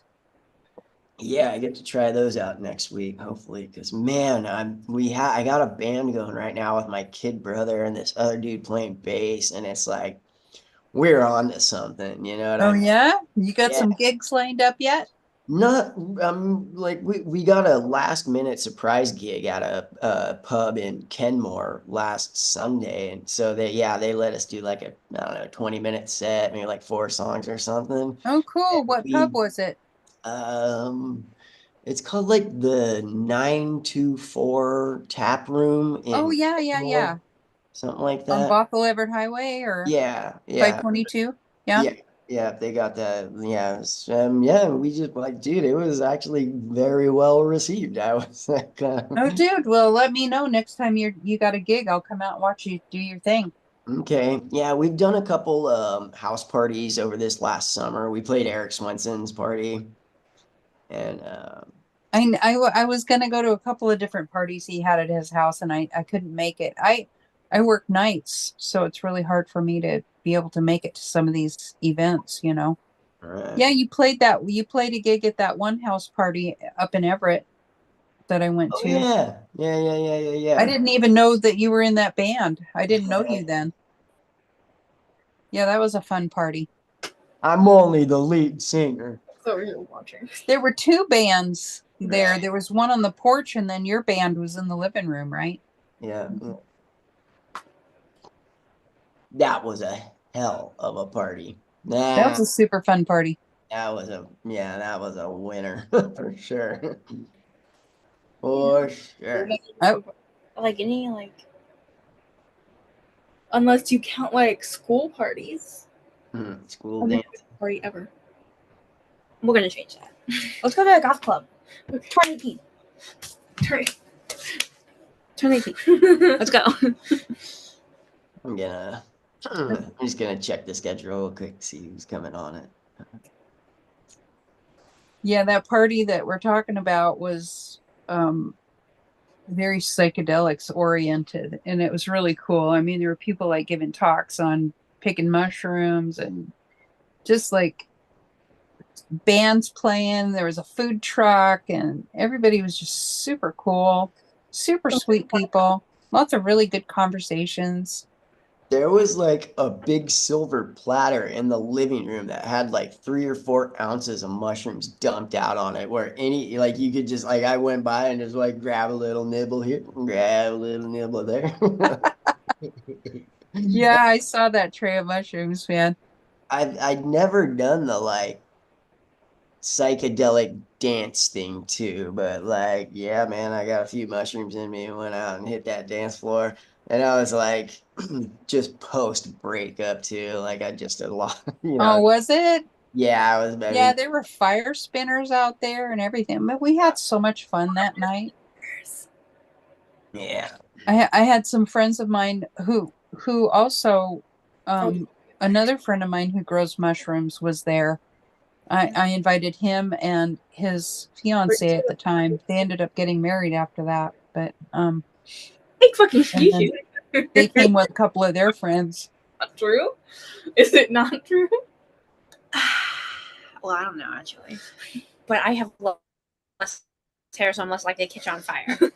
Dang it. Your hair's more frizzy. True. I'll keep it in braids. Oh man. You know what I'd kind of forgotten? Yeah, we were kind of talking about this a little bit earlier about how like the modern like conservative media is trying to, kind of paint the transgender people as being like part of just like this like fad that's going on, right? Like the gay people are spreading this woke ideology that meant to like turn your kids, gay or all these things that trans. So they like set it up to make it sound like all of these like anti-trans laws we're passing are to prevent kids that aren't really trans from getting on the trans bandwagon, but the laws are like meant to like actually really like damage people that are trans.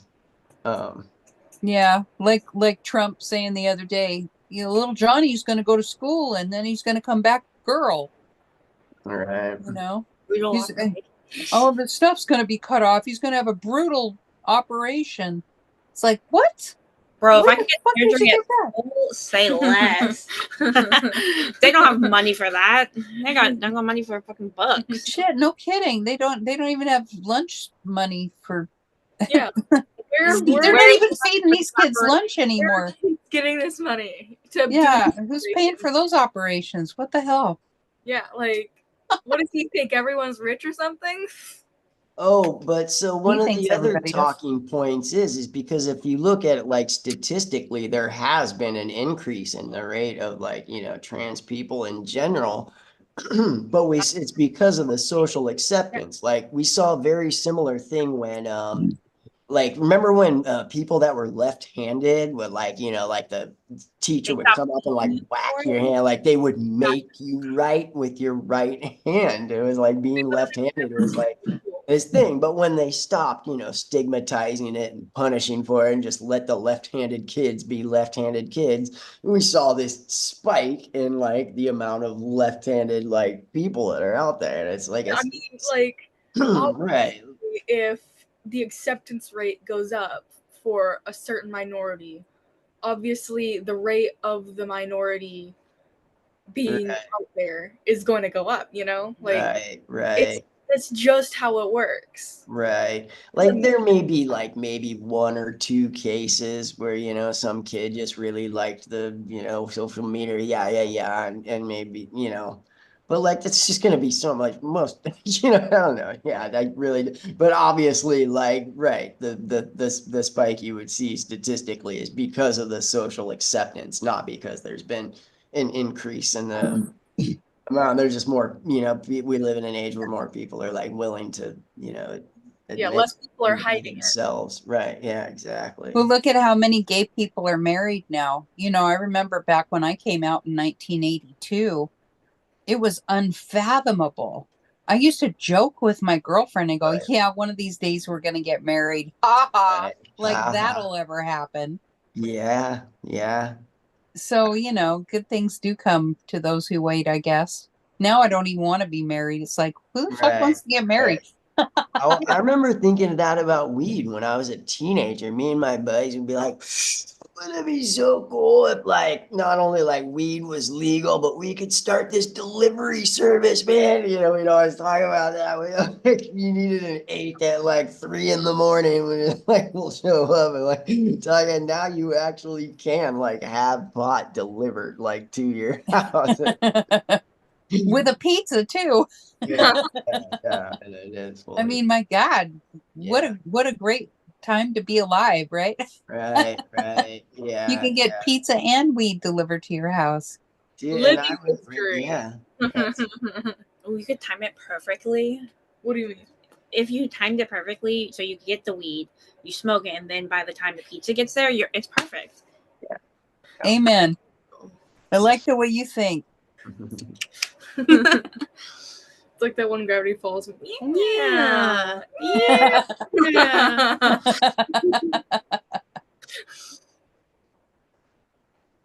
I love that meme so much. Me too. It's so great. I do that all the time. Yeah. Have you heard of the sovereign citizen movement? It's kind of like another ultimate. It kind of like ties into QAnon and stuff. It's this really weird, I don't know what you even call it, like an ideology, right? Like Yeah. somewhere along the line, these people spread this shit that like America, when it got bought out by the Jewish Rothschild banks back in like 18 whatever, actually stopped being America then. So they were saying when Trump gets elected, he'll actually get elected as the 19th president because we're going to go back to America the way it was before it got bought out by the Jewish banks or whatever. Yeah, make America great again. But they have this whole like legal code. It got spread by some bullshit about like they'll be pulled over when they don't have a license, they don't have a license plate, and they have this whole list of like shit to like read out to a cop if they pull you over. Like, I'm not driving, I'm traveling, you know, and so Yeah. they, like end up in court. Have you ever seen those videos? Yeah, where like sovereign citizens getting pulled over. they Oh my gotta get God. freaking their windshield smashed, they get yanked out and tased, and it's all like over some garbage they read online about your actual real rights as a real American, like that you're not like Yes, like the piece of cop will be government. like, "Can you step out of the car, please?" I don't have to step out of the car. I'm a sovereign citizen. Yeah. Look, bitch, you better get out of that car. Right. If you don't get out willingly, I'll drag your ass out. Well, and it took a couple of years before like police across the country now know the whole script. But like that first couple of years when cops were like just like, I don't know, what the fuck do I do with this? Like, are you feeling like, come on, no, sir, in the state of Texas, you have to fucking have a driver's license and you have to present it to me as a cop. No, I read some bullshit about like maritime law from the 19th century says that I am actually like they have this whole script, like the same way like flat earthers think that they know more about like physics and, you know, astronomy and fucking planetary like orbits and shit than the actual scientists. You know what I mean? Like these people think they know like more about the law than like lawyers and cops and the I court. met someone who was selling drugs at a rave locally, and when the police asked him, what he was selling, he was like, I have no idea. So anyway, they arrested him, and he said, basically, they took him to court, and he's in front of the judge, and the judge is saying, and your name is blah blah blah, and he says, that's what you say. Yeah. And so he did the whole sovereign citizen thing, and they actually said, we cannot deal with this guy. Well, I don't have time for this bullshit, and they just let him go. Right. Well, they have this Because whole it's so taxing and whatever for them to have to deal with people like that. Sometimes they'll just go, fuck it, I don't want to deal with this sovereign citizen bullshit. It's just so weird. They have this whole thing about like, well, if I acknowledge the Social Security, that's me like submitting to being a slave for the Right. Like, so, but but sometimes it works for people. I mean, you'll watch those videos. Sometimes you'll be like, how'd they get away with that? It's sometimes it's like I wouldn't have the balls to try that shit. The audacities. Yeah, the audacity of these ridiculous arguments that they come up with, but I guess it works for some people, or they wouldn't try it. Well, it's just right. I mean, they're just like lost, they've just bought into something that is a complete like lie, and they bought into it so hard, it's like part of their identity now. And it's, I used to be a conspiracy theorist. Not only was I a conspiracy theorist, I was into a lot of like new age kind of wooey stuff. Like in the mid 2000s, I was like that like fully on board with like the chakras and trying to read people's auras, and it started leading me to some, like, I remember there was a few years where I thought like shape-shifting reptilians had carried out the 9/11 attacks, and I was man, aliens built the pyramid. You got sucked into it, huh? I totally got sucked into the reptilian thing, and like I remember that look on people's face when I was like trying to explain it, and it just made so much sense to me at the time. So like I know what it's like to, eventually I found,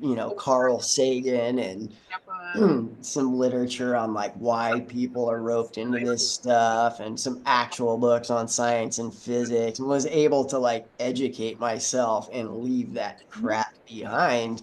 But that, it took me going out of my way to like build those like critical thinking skills to like realize, like why people fall for this stuff.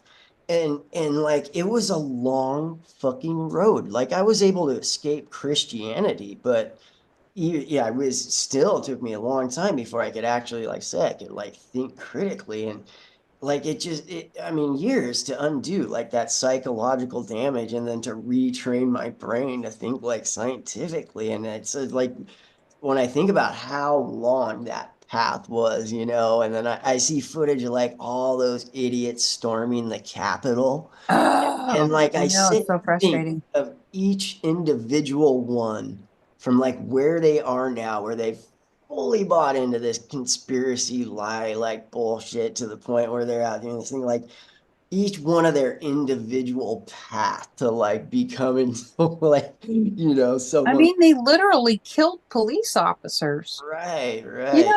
I mean, when you get to the point where you believe something so strongly that you'll kill a police officer or injure, right. With like a back the blue fucking flag. Like that was the crazy thing. The people with like the back the blue flags that were there beating up cops. It was just like, no. with flagpoles. Literally. I mean, it's just crazy. It's crazy that people would believe any of that stuff anyway, because they don't think critically. They weren't taught critical thinking skills. You're just taught to believe whatever gets dished out to you. you know? Oh my God. Some people just fail to think logically. Right. Right. You know, So- it blows my mind, dude, at how many times Joe Rogan has fallen for some shit and Oh my he does God. this long thing where he's all outraged about something, and then one of his like staff members will be like, actually I just Googled it. Like, again, like he has to, I mean, he gets spread some like Antifa was starting the wildfires down in like outside of like Portland, all the shit about the ivermectin, during like Oh yeah. and stuff. And then like he just like constantly falling for these stupid things, and then like 2 days later having to apologize for like, oh, I'm sorry, I'm an idiot. Well, at least he goes forward and apologizes. There are some people that will just double down, like Donald Trump. He'll just turn around and double down, triple down, Yeah. He'll make it even worse than it was before if you corner him on something. Yeah, And some he did- people are so egotistical that they don't want to accept that they're wrong. Exactly. Right. You Yeah. know, Yeah. if he had any integrity at all, he'd admit that that Haitians don't eat dogs and cats, Yeah. But But even instead, he'll still, just turn around and say, well, that's what I saw on TV. like So it's got to be true. That's yeah, what he said. just the platform he has is just like so fucking large. Like millions of people tune into that shit like per day, and it's I know. like, I wanted to see you do your makeup on psychedelics. I guess like, I'm just surprised like he Psychedelics. hasn't learned how to like check and see if it is indeed true before you like Be terrified. form an opinion about it that you're willing to share on air in front of like millions of people. Like I did, like won't just do that tiny little bit of like that 5 seconds of Googling, just that's the one that like blows me. He's been fooled so many times. Like, how do you not like know to like check this shit first? I don't know. I usually check things, but every once in a while a meme will come across, and I'll be like, oh man, that's really cool. And then I'll share it. And then someone will say, oh, Lynette, that they just made that up or something. I'm like, oh shit, that I'll take it down and then say, hey, I apologize to anybody who might have read that. Or maybe, it was just meant as a joke. Have you seen the Captain Outer Space? But, it was a funny meme, but it was really meant as a joke because it wasn't really true. Yeah, I think it's the like that I'll be the first to admit, though, if I fuck up and say, because I don't want to be spreading misinformation. I'll tell you right now, maybe that was misinformation. I shouldn't have posted it.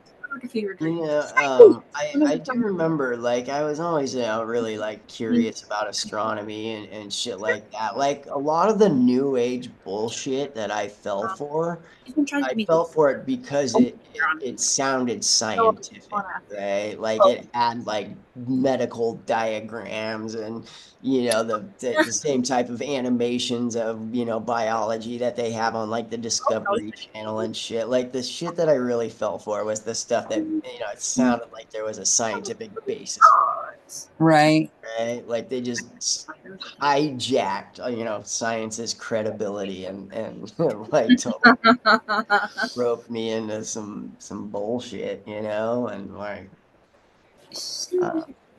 like you have to go miles out of your way to get like good, correct information in this day and age.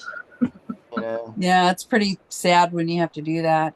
It's like we have a mutual friend who often gets sucked into like AI pictures thinking that they're real, Yeah.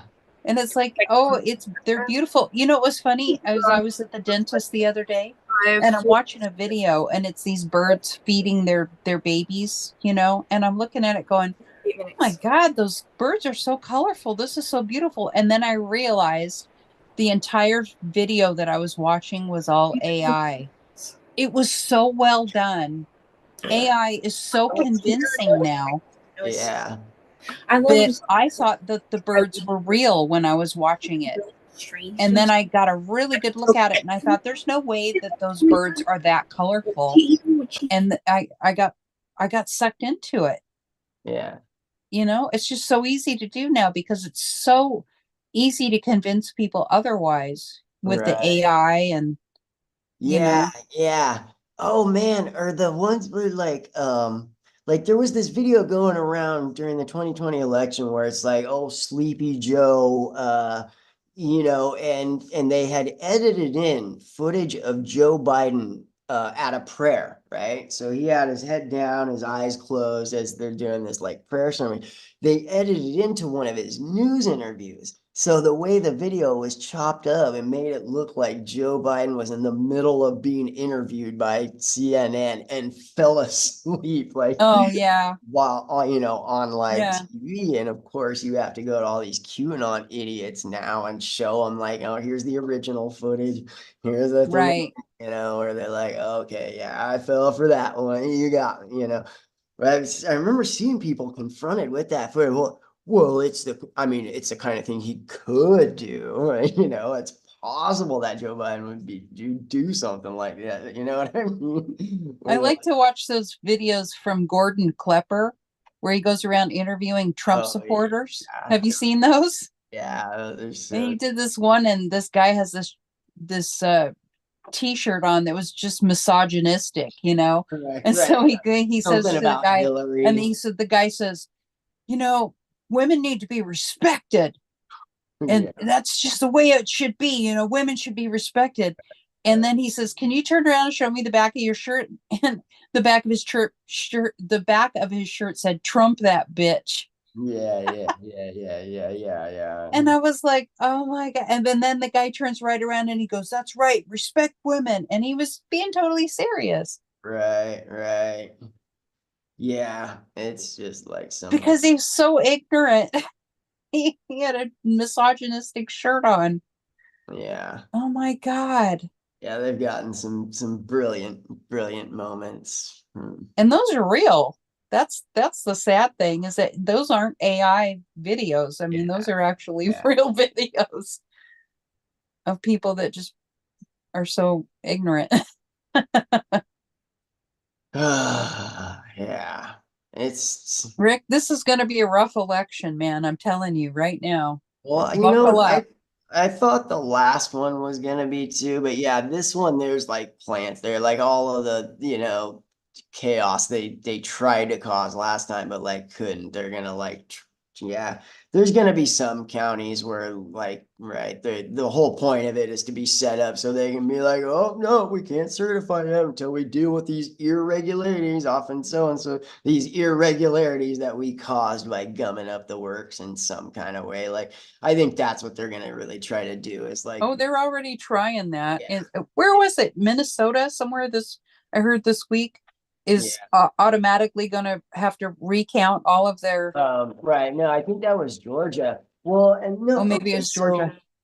There's something they call every election, they call it the red tide, right? Like more Democrats vote like either through mail or you know what I mean? Where more Republicans show up like in person or something like that. So in a lot of these places, at midnight that night, it'll like appear like the Republican is up by a large amount, but as more and more ballots come in and they're like officially counted. Right. Because it'll take a week or two sometimes for all the ballots to come in. Yeah, no, these assholes tried to pass some law in Nevada where it's like, by law, we have to stop counting at like midnight at this hour when they know damn well it's like, well, if we stop the count now, then we'll, when the Republican is ahead and not count ballot. I mean, it's just like so. And you know why the Democrats do more mail-in voting than in-person voting? It's because the types of jobs that they have don't allow them to go vote. They can't take time off to vote. Or ballot drop boxes. Because they're doing blue-collar jobs. Yeah. That don't allow them to take a Tuesday off to go vote, Yeah. So they have to do the mail-in voting.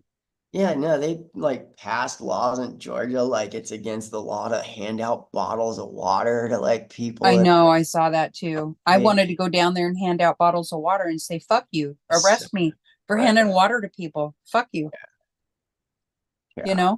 What they should do, what we should do is vote in election day as a national holiday. then everybody has the day off. Nobody has any excuse not to go and vote in person. Yeah, yeah. Right? I mean, it Yeah. should be a national holiday anyway. You know what? You get in trouble if you're in Australia and you don't vote. You have to vote. It's mandatory. Right. So I'm sorry, I just noticed it was 5 o'clock right now. We have, mystery speaker moderates at 5 a.m. What the hell does that mean? Mystery speaker disclosed on Saturday. What the fuck? I don't know who the mystery speaker is. Oh dear God. What the hell? Holy shit, dude. We've basically just been winging it for the last 3 hours. Holy Yeah. Well. Been having fun though. Yeah, I guess so. Holding it down. I don't know I don't even know what the fuck to say about that. I guess, well, who do we have here? Who's lit? We got, damn. Yeah, who's on right now? Oh.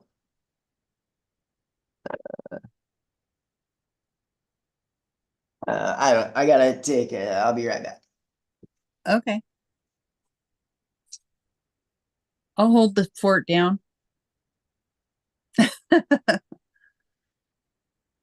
anybody's out there watching and you want to speak up. Hey, Lynette, good morning. Hey, good morning. Who do we have? Oh, Paul Merck. Hey. Yes. Good to see you again. I'm back. I'm here. Yeah, I'm so happy to see you. I spoke with Leo and I was like, well, I'm not a morning person, but I can pop on. So I've been kind of listening to what's been going on. And I was like, okay, we have gone way far off topic right now. Oh yeah. That's what happens in the middle of the night. we get way off topic when we're not roped into any kind of specific moderator. We kind of just wing it. But yeah, we need a topic. Give us a topic.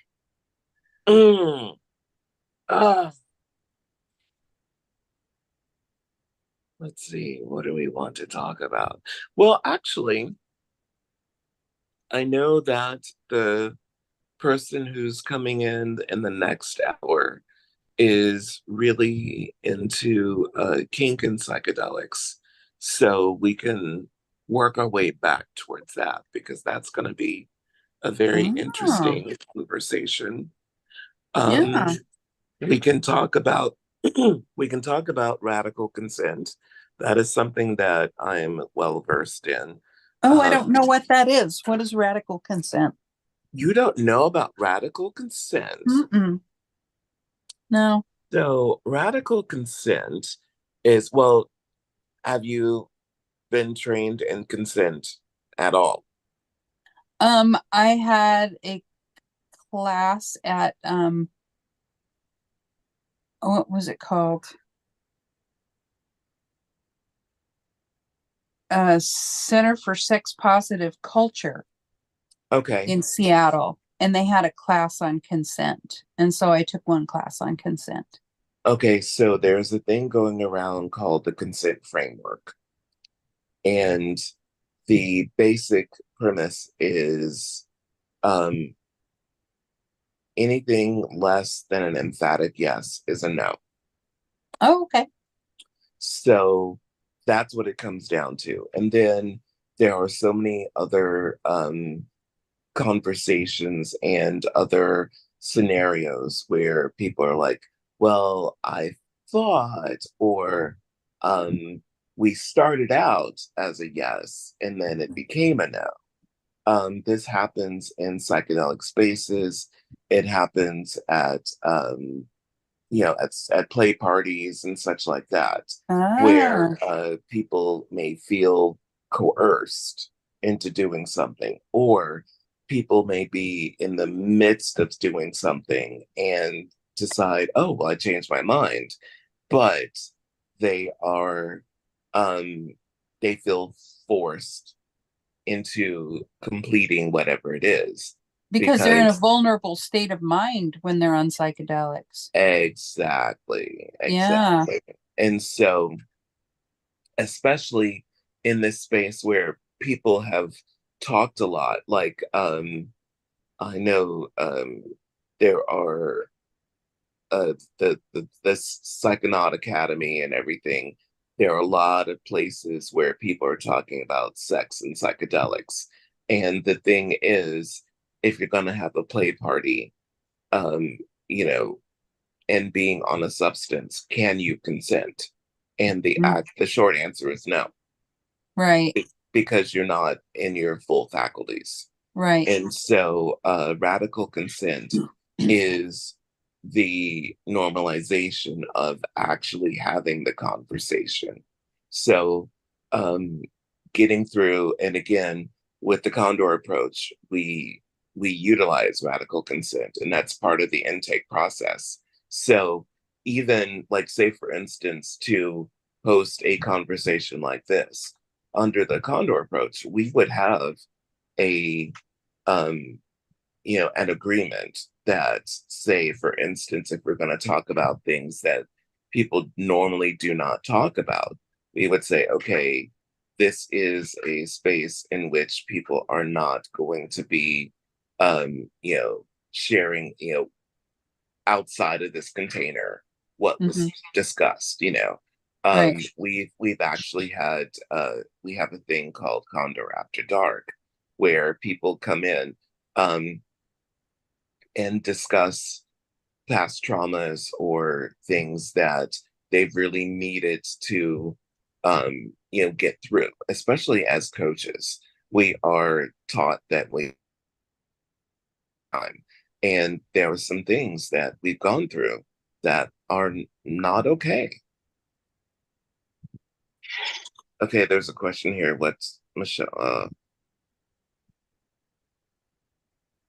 How do I get back to that?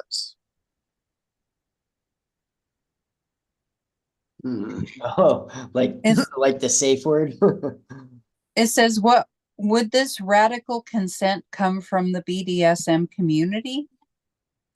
It is used in that community, but it's actually bigger than that. And so that is something that can be used in the BDSM community. However, that depends on your intake, because with BDSM, there is something called consensual non-consent.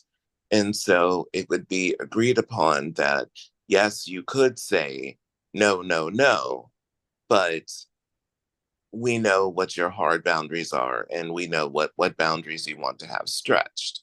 So it's not as simple as just having a safe word. It is, but that is something that happens. Radical consent is, even if you're in a space and people are really, for instance, staring at you for a long time, that can be a space that may make you feel uncomfortable. And so coming up and interjecting or an opinion, it's asking for permission to say, hey, may I share something with you? Are you open to this? And getting that consent. This happens when people are in a very vulnerable state, because other people get excited and will just interject and project onto other people. And it becomes a space in which it's like diarrhea of opinions, and it's not comfortable. And some people aren't comfortable enough to just stand up and say, hey, I don't like this, or hey, that's too much. So it's important to create an agreement, especially if you're going to be in spaces like this, where you're like, if you want to be a part of this, will you utilize radical consent? Will you ask for permission? Will you ask? And it can even be something as simple as, how some people will laugh and just touch people. Some people don't want to be touched. And so it's asking for consent beforehand. Are Right. you okay? And in spaces where people may be having breakthroughs, radical consent is until you ask me to help you. I can say, you've got you, instead of getting into the victor mentality of let me go save them. So it's like if a person is crying, we automatically will go to like, well, here's a tissue or whatever. But maybe they need to be in that moment. And if we hand them a tissue, we're taking them out of their process. Yeah. So radical consent is a way to allow people to be in their process fully. Right. It reminded me of, like, I was talking about this video I saw the other day. There's a YouTube channel called the Double Blind Hour, and it's a psychedelic. It's a Double Blind is a print magazine, but also an online magazine where they do videos talking about psychedelics and different aspects of psychedelics. And they were talking about this particular and I can't remember the name of it right now, but this retreat center somewhere in Costa Rica or Amazon or somewhere where they were doing ayahuasca and different types of plant medicines. And the person or people running the facility were out of integrity, is what she called it, I believe. And it seemed like there was no consent. This woman, she said she went as a counselor, so she had to pay for a special program, which was more than $5,000 or something to be in this program that was supposed to last over a week. And she got there, and it seemed like, for instance, she was given a cup of plant medicine. I don't know if it was ayahuasca or some other kind of plant medicine. And she said she did not feel safe. She instantly felt like there was a really bad vibe. And she overheard the person that was handing the medicine to her say to another person, make sure she drinks it all. Right. Which immediately made her feel like, well, maybe I don't want to drink it all. Maybe I wouldn't feel comfortable drinking it all, but was in a space where there was no consent, basically. And then when she was in a vulnerable space, the person running the facility opened up her eyes and put drops in her eyes of some sort of plant medicine that was really stung and was really painful, and also it had psychedelic Most properties. likely Sananga, yes. Yes, that was it. And used that, and she didn't consent to it, but it was like it was forced on her. And but then she felt like she was in such a vulnerable like position. She wasn't quite sure what she was supposed to be consenting to, or if she had any consent at all. It just seemed like, I don't know what her reasoning was for staying, but she stayed through the whole thing, I think. Well, a lot of times we go to a place coming from a space of I'm broken or something's wrong. And we're already in a shame space. And we're looking for something to fix us.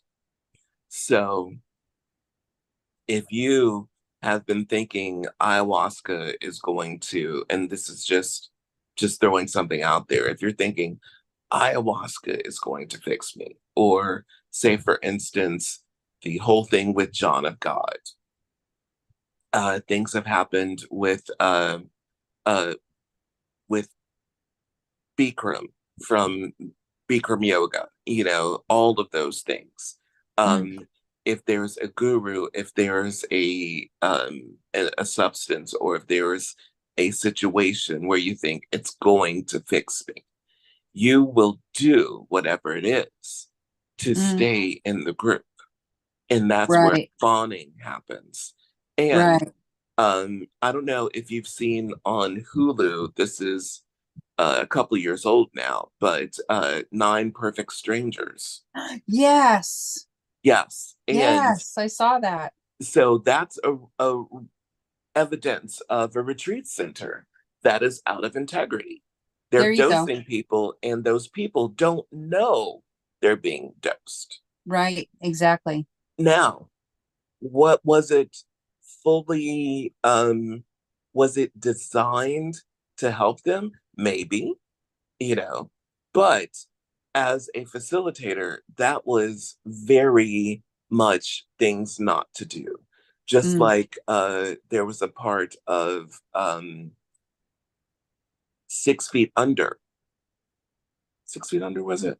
Yeah, I think it was 6 feet under back in the day, when I was in massage school.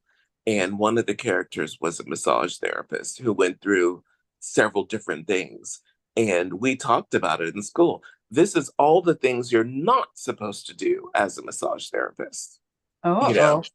And so what happens is, because it's it touches us in a different way, and it is for dramatic purposes. We see these things in media, and then we're taught, oh, this can happen, or there are things that are acted out that some people assume are happening, and it's not the norm, but it's something that we have, in our collective psyche of, Mm, this could happen, and it's acted out, and now it's, some conspiracy theorists will say, they're just testing to see if you'd be okay with it, yeah. but you'll see it's just like Handmaid's Tale. you know um there was this big thing about Handmaid's Tale, and about how sparse things were, and about how and people were flocking to watch this story. And then I remember in like at near the beginning of the pandemic, actually, when they said it was going to be 3 weeks, and it was like the beginning of week 4, I finally like went to a grocery store, and to walk through there, and I was like, To look for toilet paper. no, no, actually, I was just looking for food. I had toilet. I'm a single person, so toilet I'm paper just I'm just and saying toilet paper seemed to be real scarce right about that time. well, it depends on how many people you have in the house, Yeah. and I've never been so. It amazes me how some people are wasteful with toilet paper, and that's a whole nother tangent. But like, I maybe do like 10 sheets at the most, and folks Sorry, I will got like, you off topic. yeah, folks will like rap. But I went to the local my local grocery store, and I'm walking around, and the shelves are nearly bare.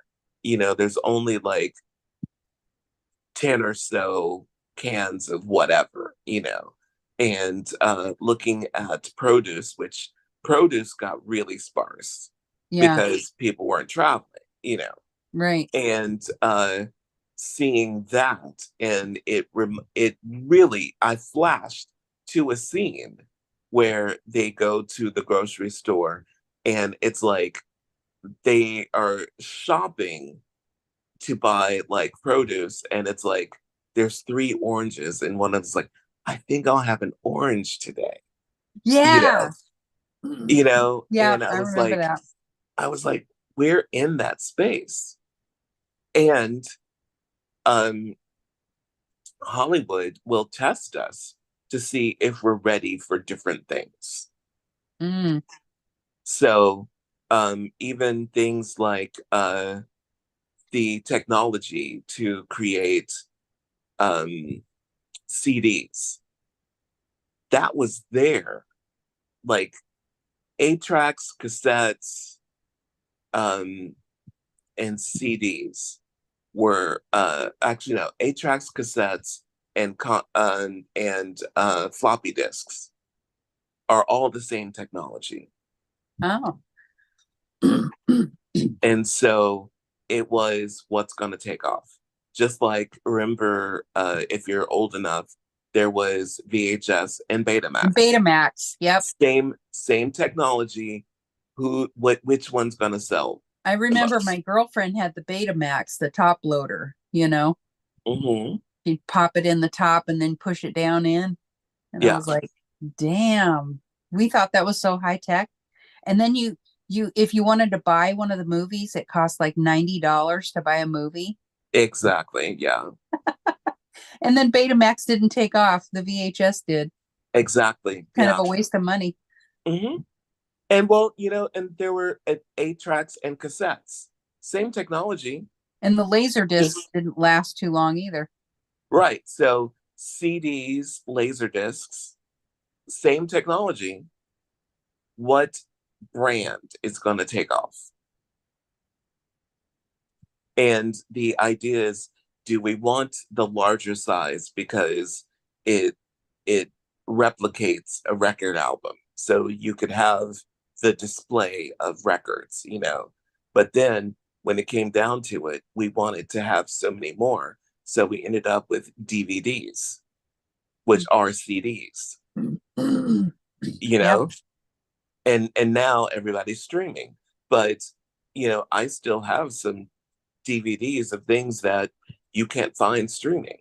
I know. I kept all my DVDs too because I knew that was going to happen. Yeah. I have 2 DVD players and hundreds of DVDs. And everybody's like, why don't you just get rid of them and do streaming? I said, watch what's going to happen with streaming. They'll tell you that this channel is free now, but you wait. Next thing you know, they're going to start charging you, and then they're going to put commercials on it. Mark my words. Now that's what they're doing now. And even with music, with iTunes, so there was an update when iTunes went to Apple Music. They went through and took out anything that was, quote, a duplicate, but you could have a special mix of a song with the same name. All of your special mixes were taken away. And now you could only get the iTunes version of that song. Unless you pay a subscription fee? No. Or you just can't have it, huh? Period. Period. So I never switched over from iTunes to Apple Music. Yeah. Now, I do, because it's necessary for what I do. I do have Spotify, but that's separate from the music that I have saved. Yeah. And I even found out that like hard disks, like having a separate hard drive, those things are only supposed to last. They're built to only last about 6 years, if you're lucky. So you could lose all your extra data, all your backups and stuff. Wow. Yeah. And so like, you know, special DJ mixes and whatever could be lost.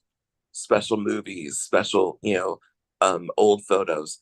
They're trying to get you to back it up on the cloud so that way they have access to your information. But they're also trying to rope you into paying them a monthly fee for a service. Yeah, for the cloud space. And it's less about your information than it is about the fee for the service. Right. Now, with the cloud, the idea is that if they need to, they have access to your information. But really, it's about roping people into the monthly fee. And that's where we are giving up our right to say no. And again, getting back to radical consent, we are signing off on these terms and services agreements, and we're giving away rights every time, every time. Mm-hmm. Yeah. Yeah, my phone was so full of photos. I got to where the cloud, it said, you got to, upgrade to the $9.95 a month plan. And I said, Mhm. I'm not upgrading to the $9.95 a month plan. And they keep sending me notices over and over and over and over and over again. Oh, you got to upgrade, upgrade, upgrade. I'm like, I'm not paying you another $10 a month. So get yourself a thumb drive Yeah, seriously. and move your photos over there. And Yeah. once you've moved like the older photos over to a thumb drive, you will see how much space you have freed up. That's what it is. I have a 1 terabyte hard drive, and I just keep forgetting to do it, but I do need to back them up on something. But I have a hard drive I could put everything onto. It's a terabyte. I mean, I can put everything on Yeah. there, Yeah. But man, how do you make them stop forcing you to upgrade? Oh my God, it's so annoying. But you're right about that. It's all about how they're going to get you to Yeah, give them more money. it's capitalism. That's what it is. Yeah. And folks have these we're in the OTT where we're looking for a big bad villain, and we're missing the logistics of why they're doing what they're doing. And sometimes we're projecting the a distorted villain when it's actually convenience. It's actually for a lot of these things, it's actually just capitalism. A business, if you're not making money, you don't have a business. And so all of these apps or whatever that are free for now, eventually they need to figure out a way to make business. So it's to make money, because they have a team that they have to pay, and they're justifying what they're doing. So it's gonna be selling information, or it's gonna be charging a fee. It's all of these things are gonna happen. Free is not sustainable. It is when you've got a stock of DVDs and a couple of DVD players. I've got one and a backup just in case it goes bad. But they weren't free. I mean, at one point in time, you paid for them. But you know what? They're Unless they were free now gifts. because you know what? People are giving them away. Exactly. Every Yeah. day, people are like, "Hey, I've got a whole grocery bag full of DVDs." I was at a garage sale a couple weeks ago, and there was an entire grocery bag full of DVDs. And I said, "How much are the DVDs?" And he said $1. And I said, "Oh, okay, $1 for this one, $1 for that." And he goes, "No, $1 for the whole bag." Yeah. Yeah. I was like, "You're kidding me." Okay, here's $1. Well, and if you're having a moving sale and you don't want to have to take all this stuff with you, there you go. That's why they're getting rid of it. Yeah, they've got everything backed up. I remember multiple times when I had to move from a city, and this started out with in college. My fraternity sister, she had a whole lot of clothing, and she was moving from Texas to New York. So everything had to fit in her car. And so there were a lot of things, and like, full outfits, brand new clothes that she was like, $5 for a bag, and then you can have whatever fits in the bag, because things had to move. Yeah. Yep. Sometimes you got to do what you got to do. I ended up buying my house. I live in a house that I own, and it's paid for 100%. And I just, everything that I have is, I just figure I'm probably going to live here till I die and live in a senior mobile home park. So, well, that's good. At least you Yeah. have people around you. Yeah, I love it. I love living here. It's nice and quiet for the most part, and it's in Mount Lake Terrace. It's a good neighborhood, not too far from the high school, close to grocery stores, close to the new light rail station. Yeah, I love it.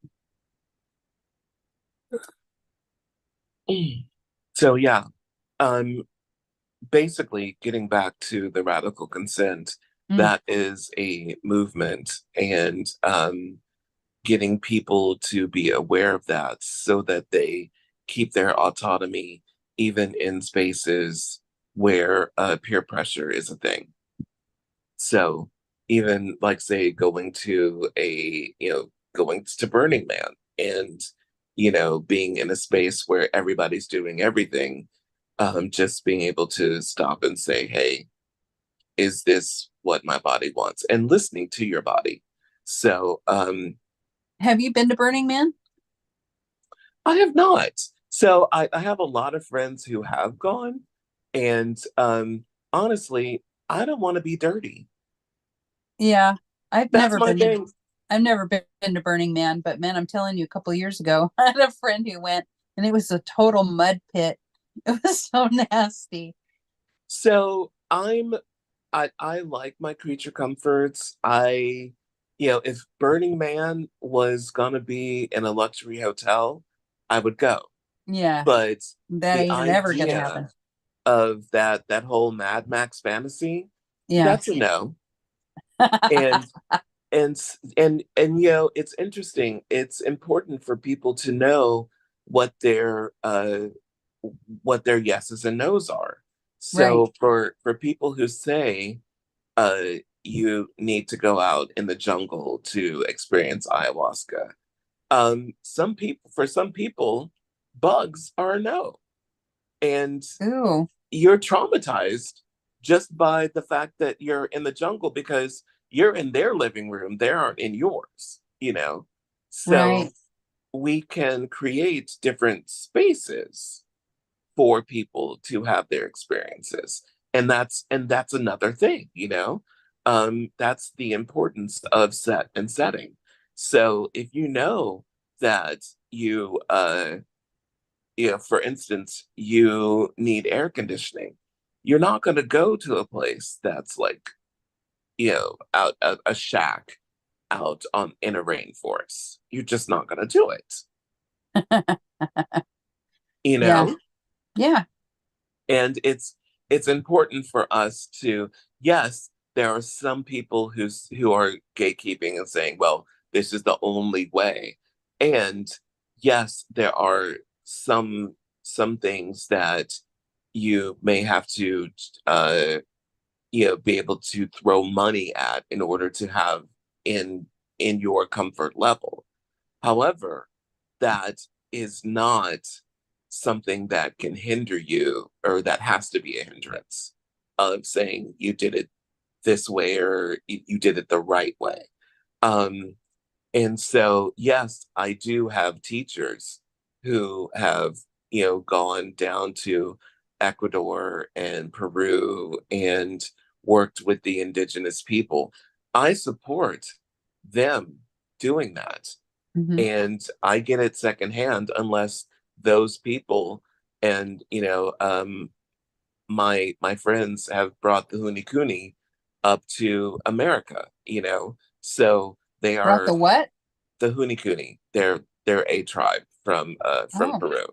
okay. So to bring them up to America to bring the authentic um, experiences here, to bring the song, to bring the prayer and stuff.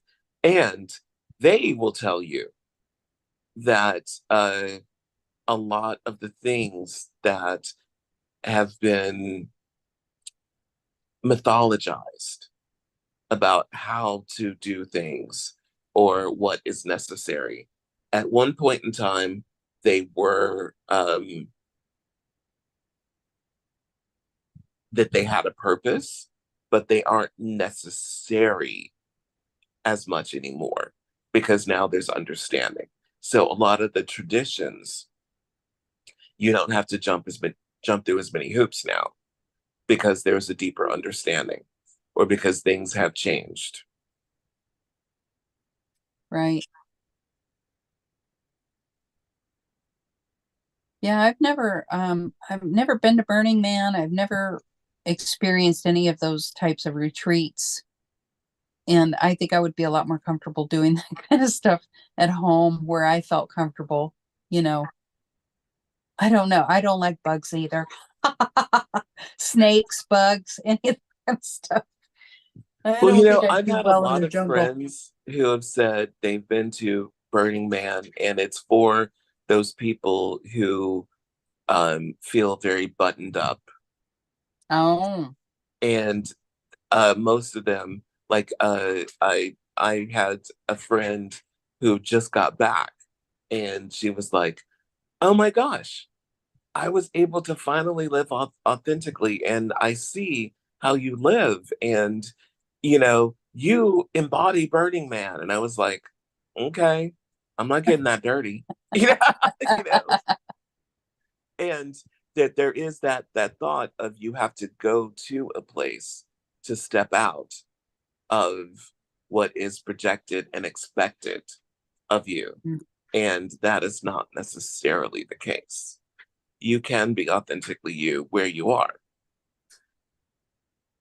yeah. I think a lot of people consent to things um, because they don't want to hurt the other person's feelings. Yes, that happens a lot in dating. It happens with sexuality. Hmm. It happens at work. It happens at school. Yes, you consent because um if you speak up, you might be shunned or you might be rejected. Or you might actually just really hurt the person. So if my mom baked something to eat and I didn't like it, I'm not going to say, Mom, if that stuff's gross, I'm just going to be like, yeah, Mom, it's good, I'll eat it. Um, Ugh. But, I don't want to hurt her feelings. I've been doing that since I was 7 years old. Yeah. So Yeah. maybe you consented to eat it. No, I would say this is gross. I'm not eating it. Oh, yeah. See, I I mean, was and I was raised to be quiet and eat it and appreciate that somebody offered it to you, even if it's gross. But that's kind of how I was raised. you Yeah. know, I know my mother was raised during the Depression. She was Mm. older when she had me, and so there was that talk that she would say about back in her day it was starving people in China, you Yep, know, yep. Heard and that a lot when so I was a kid. when I was a kid, it was like there are people starving in Africa, and I would be like, well, let's send it to them. It's like, Yeah.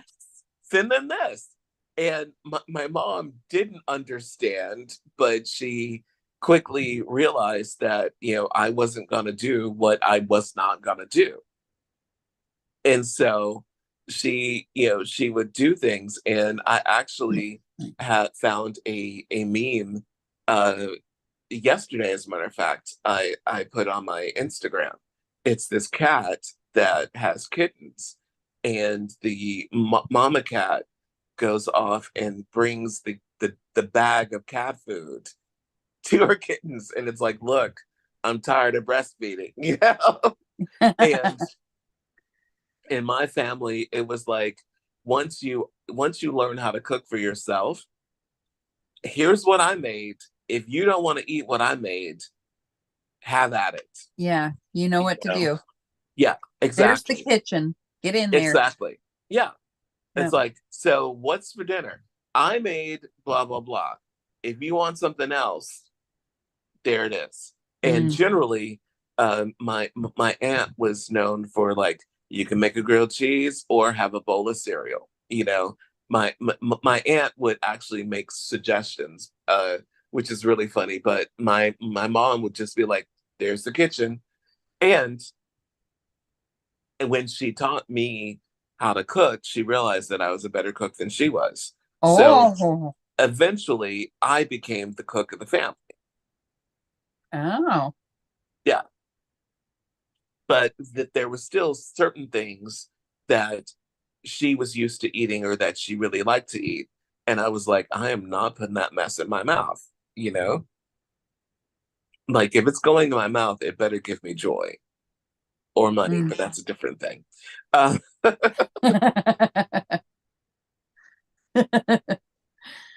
You're funny.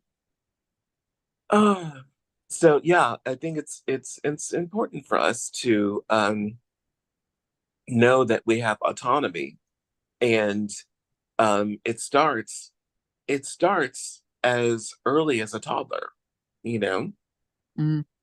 And consent is one of those things where we teach our children to fawn. Like, say for instance, you know, Aunt so and so, and it's like, oh, give Aunt so and so a hug or a kiss, and it's like, if a kid doesn't want to, don't make them do it. Oh, they made me do it. My grandfather. Oh my God, kiss your grandfather. It's like he had a big, bushy white mustache. I still remember.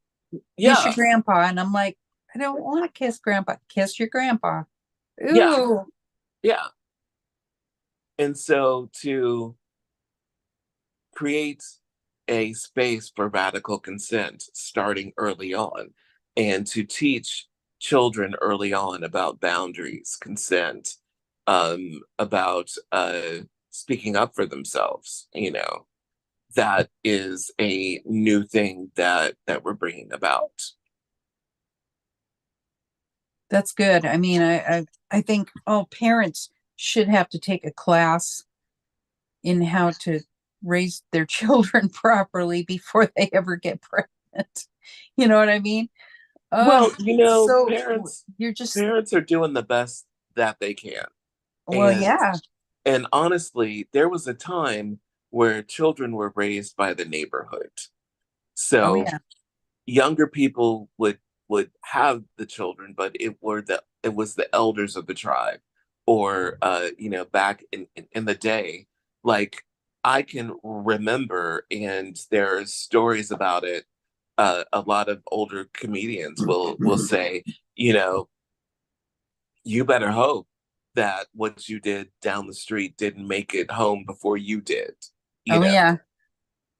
Yeah, I used to watch Eddie Murphy talking about oh yeah all that kind of stuff. You did something wrong, your mom would take her shoe off and whack you, you know. But and the other thing is that there were elders in the community that were allowed to discipline you as well. Yeah. You know, and it would be like, what if they had eyes out for you, and would say, oh hey, what you doing over there? And they would call to tell your mom what you've been up to, you know. And believe me, I remember those days. Yeah. I was making out in the back seat of the car with my boyfriend when I was in high school. Yeah. When I was 16, he was 19, and we were making out hot and heavy, and the neighbor across the street calls my mom. Do you know what your daughter's up to? Oh Lord. Oh yeah. Yeah. It was a tribe. I mean, I lived in a small town. Everybody raised everybody's kids. It was crazy. Exactly. Nowadays, you don't even know your neighbor. You wouldn't even dare to go knock on the door and get a cup of sugar. But boy, back in my day, everybody knew everybody's business and watched everybody's kids, and you knew where everybody's kids were. We'd be eating dinner over at the neighbor's house. They'd call mom up and say, hey, Lynette's over here. We're about to have dinner. Can she stay for dinner? Yeah. Everybody knew where everybody was. It was all good. Can I go back to Eddie Murphy for just a second? Because I was watching one of his stand-up things. I think I was just surfing through YouTube, and I forgot this was a very sad part of his like stand-up career. But I can't remember if it was Raw or which one. Like, he went on this like horrible, like homophobic like tirade. He's just like, oh yeah, clowning on the end. I mean, it was awful, right? He did that a lot. And then in his next stand-up, the motherfucker like doubles down, like, oh, the gay community, like they're really pissed. I can't even go to San Francisco anymore because they'll send like the gay police after me. Like double down on this whole like, oh man, I pissed off the gay people and I'm gonna continue this on. But then in the 90s, if you remember when he got caught with that prostitute, it was a trans one. Remember, it was like Yes, he got Oh, caught with a trans hooker. Yeah. oh, is that right? Oh, I don't even remember that. Oh Which my was just God. like, and that's just like an ongoing thing with the people that are, talking shit. Turns out they got this closeted secret, like, Yeah, like that politician you were talking about, that politician that all that porn stuff got dredged up yeah. the other day. Mm-hmm. Oh man, Well, yeah. and that is internalized shame. Yeah, exactly. So they feel bad about what they're doing, and they think that if it was not allowed or if it was eradicated, then they wouldn't be tempted. So that's what that is. Yeah. And So they double honestly, down publicly, but yeah, then in private they can't stop themselves from. yeah. Right, right. It's happened to a few different Republican politicians, a couple of like super pastors who already had their whole like Oh yeah. it's a like thing. It happens all the time. All the time. Yeah, Jim Baker and Tammy Faye Baker, that whole thing. He had it. He was. Well, Tammy was mostly innocent with that. It was more Jim. Oh yeah, Jim was a real asshole, but he had that was she a prostitute or just a girlfriend or She something on the side? she was a girlfriend. Yeah, I can remember what his deal was. And then Jerry Falwell, same thing. Hmm. Well, and so energetically, for the bigger the light you have, the larger the shadow. Hmm. So when you are doing good works and when you have great things going on, there is an equal and opposite shadow. So there are gonna be things that you fight to not let out. And you will see how things are going on now with practices that at one point in time were okay or at one point in time were passable, and then people double down in order to hide the lie. One There of you the go. things about it is to just be authentic. If you don't start lying, you don't have to keep lying. But if you do start a lie, you're going to have to keep fortifying that lie, and it's going to go on and on and on. It's going to go deeper and deeper, and you're going to eventually have to jump through some hoops or get rid of some witnesses in order to perpetuate that lie. Yeah, that's exactly how my dad found out I was gay. Is I was planning on going to a meetup at Western Washington University called Women Loving Women. Mm-hmm. And I didn't want him to know about it. So I lied to him. I kept lying to him about different things because I wanted to borrow the car to go to these meetings. So I lied to him. I said, I've got to go to work. Can I borrow the car? He's like, yeah, of course you can borrow the car, blah, blah, blah. Well, somehow he Mm-hmm. saw me driving in that part of town. He said, I thought you were supposed to be at work, which Mm-hmm. was on the opposite end of town. And I go, Yep. well, actually, I wanted to borrow the car to go to this meeting. And he said, well, Mm-hmm. what meeting was it? And then I had to confess, I told him, I said, the meeting's called Women Loving Women. And he goes, it sounds like a homosexual meeting. I go, well, it kind of is. And then he disowned me for about 5 years, wouldn't speak to me. Mm-hmm. I knew it was going to be tough, but it was really hard, you know. But that's the thing. If you lie, if it was, I felt shame. It was internal shame because back in the 80s, the late 70s, early 80s, you didn't come out. I mean, everybody was in the closet. It was, if you came out, you were really radical back then. And that is why the B part of the LGBTQIA2S plus community is villainized so much. Yeah. Because you are hiding in plain sight. Yeah. And there are some of us that don't have the privilege of fitting in. Right. That's so true. And there are people who are bisexual saying, "Don't tell me that my sexuality doesn't exist." It's like, no, we're saying that you're out of integrity, and this is why. Mhm. And that is a conversation that many people don't want to have. Just like there's a conversation with the trans community because there are and I'll just call a spade, you know. I'm gonna be truthful about the observation. And again, it's my truth. It doesn't have to be somebody else's truth. So my truth is based on my observation. I'm not saying, you know, there are some facts that are at play, but this is my observation of it.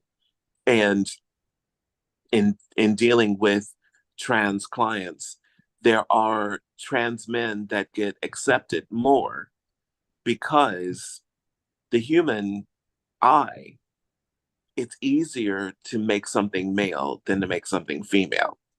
And it's harder for women of trans experience to say, I'm a woman, because we have all of those male things that are you know, that are inherent.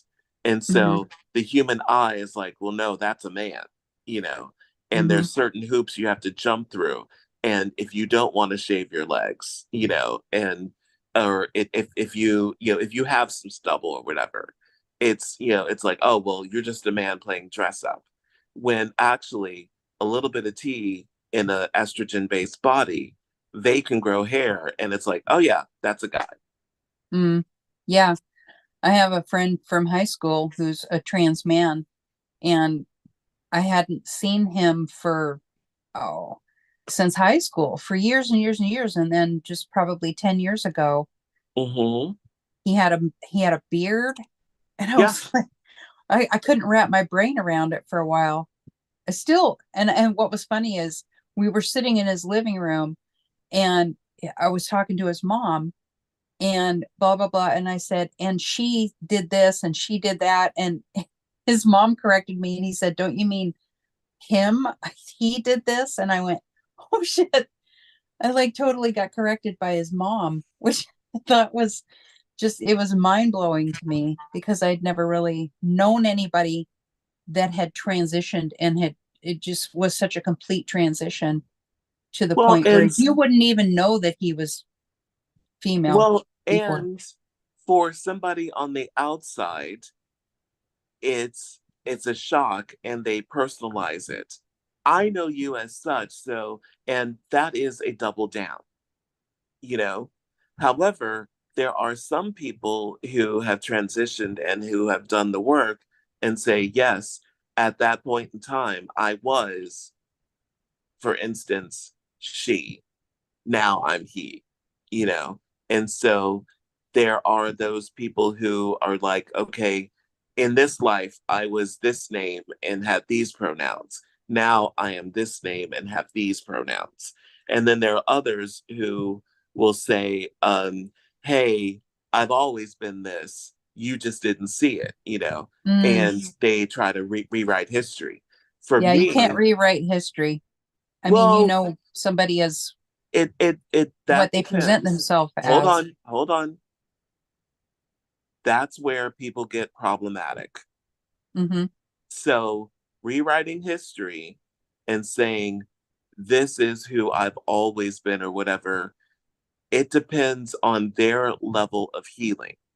So in your mind, you can't rewrite history. In their mind, they can. And that's where the consent comes in. So you're saying, oh no, this was blah, blah, blah, and you're correcting them. In their mind, they are correct. So you cannot try somebody else's truth. You cannot correct somebody else's truth, because it's based on their experience, and their perception. Now, in your mind, your truth is gospel. In their mind, their truth is gospel. Mhm. So you can just let it be. And what happens is people get in this idea of trying to correct somebody else's truth. Mm. And that's where the problems start. So if a person's telling you their story and you want to correct something about it, it's like, no, that's their story. That's how they saw it. Now, Right. after they've told their story, you can say, well, I remember it a different way. And you can tell your side. Yeah. But you don't correct them mid sentence. That's not what we're doing here. Right. Yeah, it was difficult for me. The other thing that kind of threw me a curveball is that when I knew him in high school, we were just this group of lesbians that, and Mm-hmm. they were dating women at the time in high school. Mm-hmm. And now that he's transitioned, he's dating men. That kind of threw me a bit of a curveball. I thought you were a lesbian, but now you're dating men. So That's actually rather commonplace. I've learned that since. Yeah. Yeah. And I couldn't wrap my brain around that either. But then again, I'm bisexual. So then I was like, okay, well, that makes sense then. I guess, in a way, they're bisexual as well, because they've had great relationships with both. But well, they're pansexual. Maybe, yeah, I guess that's closer to what you would call it. Yeah. Yes. See, I'm still learning. We're all learning. I'm open to learning. So if you've been with people, because there's multiple genders, there are three sexes actually, because there is non-discriminate as well. And we forget about that. But if you are, sir, where are you? This is your time. Join in. I still got 1 minute. Just got time to pass the mic for sure. Sure. Greetings. Oh my goodness, it's 6 a.m. already. Oh, look at you. Did I it. know, look at me. May I say how beautiful you are? Thank you. I'm like, am I awake? Do I look awake? Here I am in bed with my bonnet on. I was a lot prettier last night, but I peeled out the bed. I was like, oh, okay, wait. I gotta talk. Right. Gotta talk. Hello, everyone. Hello. Thank you, Paul Mark, for connecting me with this event, and thank you, everyone, for being here and showing up. Hello, Lynette and Hi. Leo and Michelle, Rick, Paula, and Annie. So yeah, I am Mixter Oya, soon to be changing my name, but we're gonna leave it as such for now. But I like to start with a question. I would like to start with the question. Is your healing, and I want you to think about this in the most expansive way that you can in the moment. And it'll probably expand as I keep talking, but for now, is your healing and expansion worth the risk? Is your healing and expansion worth the risk? I raise that question because in the communities that I serve, I find that there is a resistance to the approach of the fringes, where the fringes are typically where the most healing can happen. The places where the fabric can unravel to be mended again. And society has installed in us this resistance to taking the calculated high risk, where most of the time the thing that you resist is the thing that you need, right? And so my work has been to curate and to coach. I curate, I would like to say, I like to curate events that expand your intimacy with self, the people around you, and the universe. What that looks like for me is I like to mobilize community at a very grassroots level. I guess I should probably introduce myself. I'm a mind-altering maestro, if you will. I have a holistic trifecta of modalities that I move through. And for the mind, I'm a certified hypnotist. For the body, I am actually a leather and kink master. And for the spirit, I facilitate high-dose psilocybin journeys. And I absolutely will share my contact. Thank you. And so with that, my goal is to create containers where people feel not just okay with, not just welcomed to, but almost audacious enough. I want people to feel audacity in my spaces. I want them to see the version of themselves that maybe they haven't ever been able to see. And I do that through many different ways, but how the space is curated. And I'm about to quote something Paul Marker is very familiar with, right? Through the intake, through the intention setting, through the in space, and through the integration, I come on, Condor, particularly specialize in holding people's bigness. I want to witness your bigness. I invite your bigness in whatever way that looks and shows up. Big emotions, big energy, big focus, big drive, big heart. I want to see that. I would love to embrace you and allow for you to feel what it feels like to be witnessed as the self that you desire, right? Like it's so simple, but it's really not. It's really not. This parallels my own journey. When I'm typing and talking at the same time.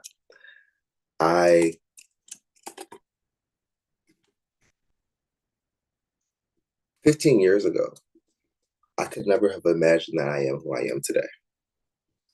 I couldn't have imagined it. Like, I was raised very conservative, Christian, very, my mom was a helicopter mom, if you will. My dad was, I'm born and raised from Baltimore, Maryland, Baltimore. And so there were a lot of things that were just expected and set up for me. I was expected to be a white collar, professional. I was expected to be, so therefore I couldn't go to an art school, which I really desired, right? I desired to sing, I desired to act. My mom believed that art schools bred gay people.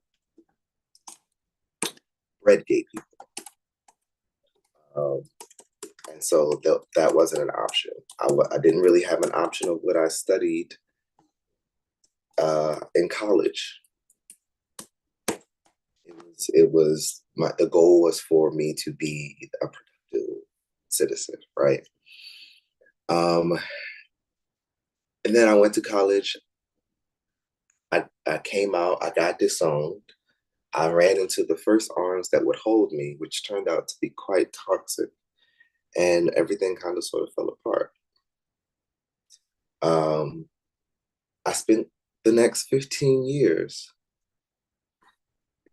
trying to get my head on straight, trying to feel worthy again, trying to feel whole again, trying to show up in the way maybe and I know comparison is the thief of joy, but I witnessed my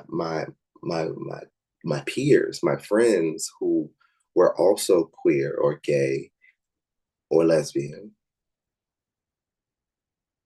or bisexual, or all the letters, but they had the support of their family. And I witnessed the vast difference in their journey and mine.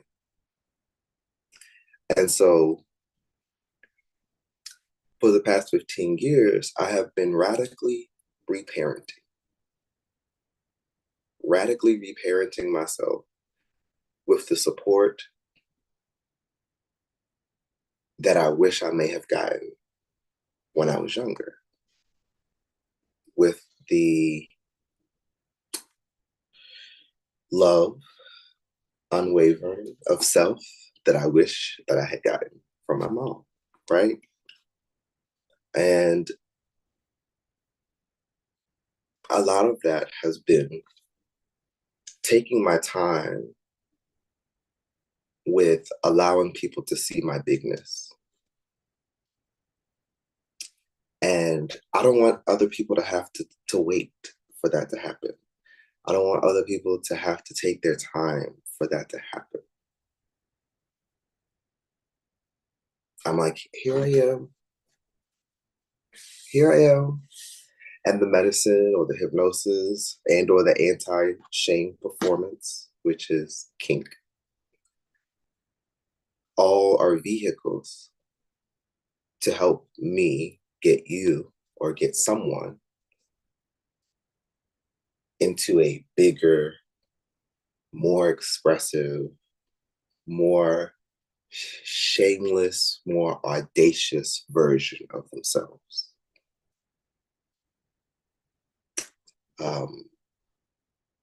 Okay, so I feel like I just been talking at y'all, right? Are there any questions that come up for you so far, or any stories that you care to share that we can build on?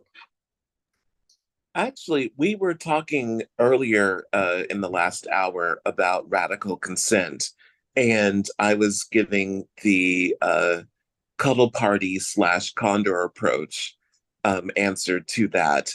So for the kink community, and I specifically said that you were coming and that you would have a more a more specialized version of consent, more precise. Okay. And so, what is radical consent for you in your community, in the kink community? Well, I think before I answer that, can I ask the adjective radical, or what does that do for, what does that do for your definition of consent? What is radical consent to you? Radical consent is, for me, it is the ability to speak up for yourself and to own your autonomy, whatever it is. And so that is, again, my space, and with the places that I've learned about it, working so with radical self-consent, like you're giving exactly yourself. Yeah. Yes. Awesome. Okay, got it. So in the kink community, two things are true at the same time. When you are giving consent, you are also simultaneously giving yourself consent.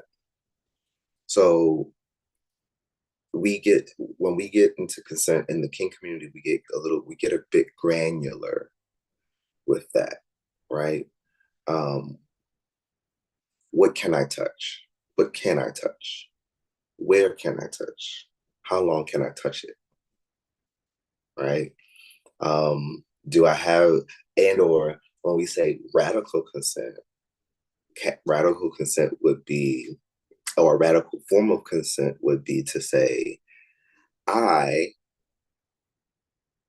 consent to consensual non-consent, that's a very radical form of consent, meaning I just want to walk along with you and you can do what you want to me, right? But that's very, very fringe work, right? That's very, very fearless. That's the very fearless end of the spectrum of consent, right? And so if you are giving someone else consent to access you, right? And whether that's in just a way or in all the ways, you're also giving yourself, and I'm going to ping off of you, you're also giving yourself consent to be accessed, right? To give you're giving yourself permission, which honestly is where part of the healing comes in consent, right? Like why kink and or, like I call it, anti-shame performance art becomes healing is because it installs choices where maybe in a traumatic experience there wasn't, right? And in you choosing the thing and consenting to the thing, you get to heal forward. The second thing that makes kink particularly special is the option to get care from the hands that caused the chaos, right? We call it aftercare. And what I've recently learned, or not recently, I guess it's, but yeah, in my career, it's still recent. When I became an integration coach for psychedelics, I began to also see and frame kink as a mind-altering experience that required integration, that possibly needed integration, right? And that would come even after the aftercare. That would come even before the negotiations and consent, right? That would be the intake and all the in space. So yeah, radicals, but in the way that you say it, or the way that you frame it, Paul Mark, I definitely see how that shows up in psychedelic spaces, right? Where pretty much when you go into the medicine, like you're consenting, or it's a rough ride, right? You don't resist, you can't resist medicine. Resist the medicine, it becomes rough ride. You are giving yourself radical consent for your emotions to show up, for your feelings, your thoughts, your fears, and for them to be addressed in a safe container. So yes, I agree. I'm looking at the comments, still waking up. I appreciate hearing this story as a licensed therapist. I have to say most of the issues I saw in my work came from early family BS and feel like the reparenting is critical. And I appreciate you speaking to this wound. Thank you. It is critical. You know, it is very critical as an entrepreneur. You know, if you are hesitating on launching things and you're hesitating on taking the next steps, and you do that study, you do that introspection, you recognize it's because you're still doubting, because you're still feeling unworthy, because you're still hearing your mom or your dad in the back of your head, like, then you got to address that. You know, I won't say gotta, but it's opportune. It's opportune for you to address that, right? Because at that point, the only person actually in your way is you. And the fear is false evidence appearing real, right? And how do we move past that? So, you know, the medicine will help bring that up, and the integration will help sort it out.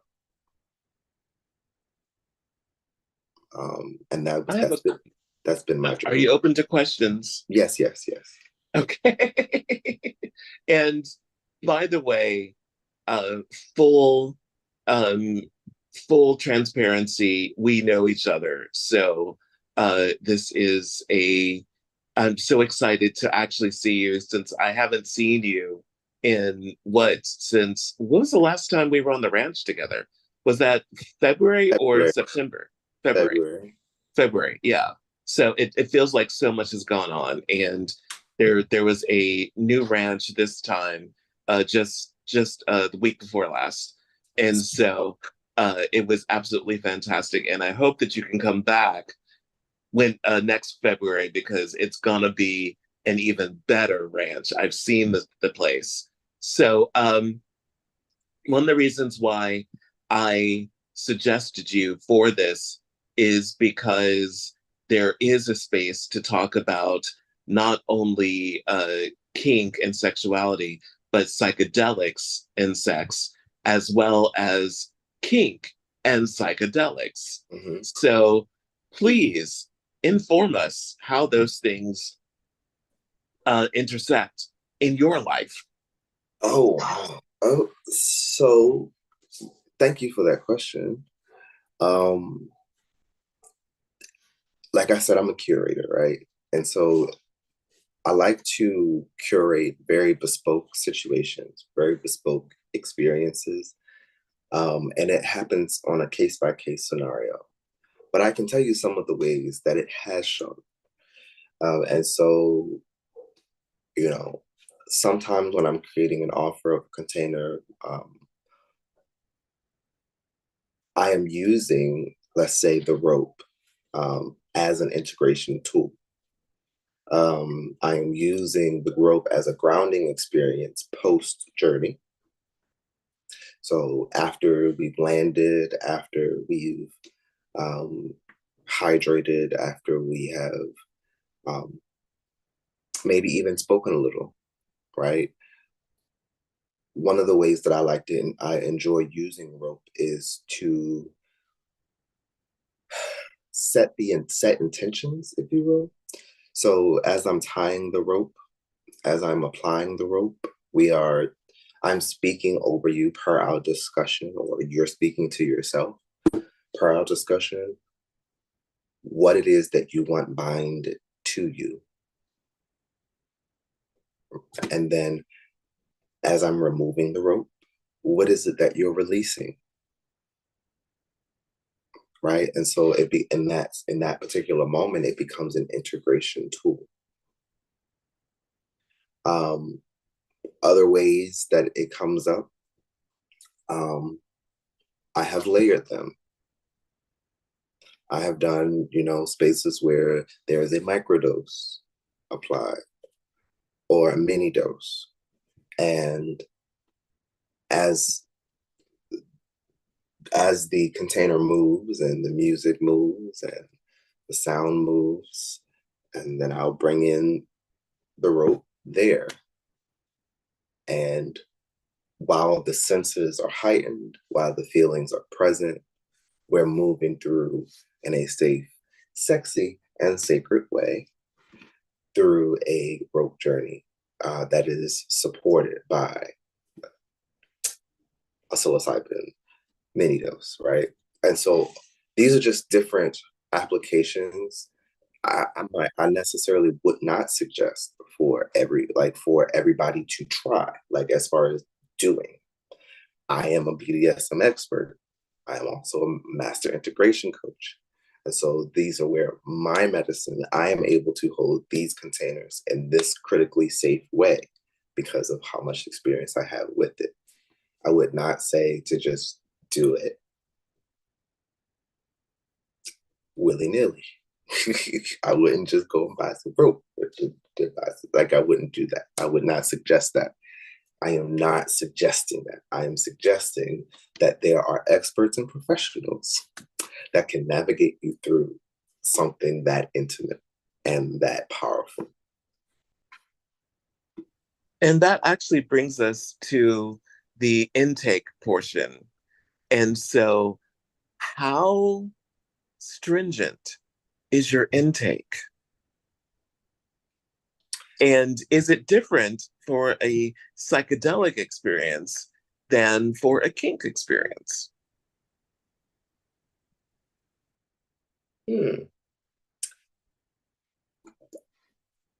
My intake, how stringent is my intake? It's pretty stringent. It's pretty stringent. I definitely, there's layers to it. There are spiritual layers to it. There's divining on whether this is the right client or I'm the right person for this client. There is also the form for the application. I even have an application for the kink side of things. So like I can see what the interests are, what the no's are, what the maybes are, the hell yeses are. And so I am able to like literally sit in front of me and I can formulate through the intake what I'm suggesting based on how much experience you have in kink or not, or you don't have in kink, how much experience you do have in psychedelics or how much you don't have in psychedelics. So I might not suggest the rope if it's your first time in the psychedelics. I might not suggest the psychedelics if it's your first time in rope. But sometimes people have experience and or people begin a relationship with me. And in that relationship, we meet. You know, I have clients who I meet every 6 months. And their experiences progress as we meet. So now, because I've taken them into the medicine, because I've taken them into the kink, maybe around round 3 or round 4, then we are bringing them together. But it is a space of titration.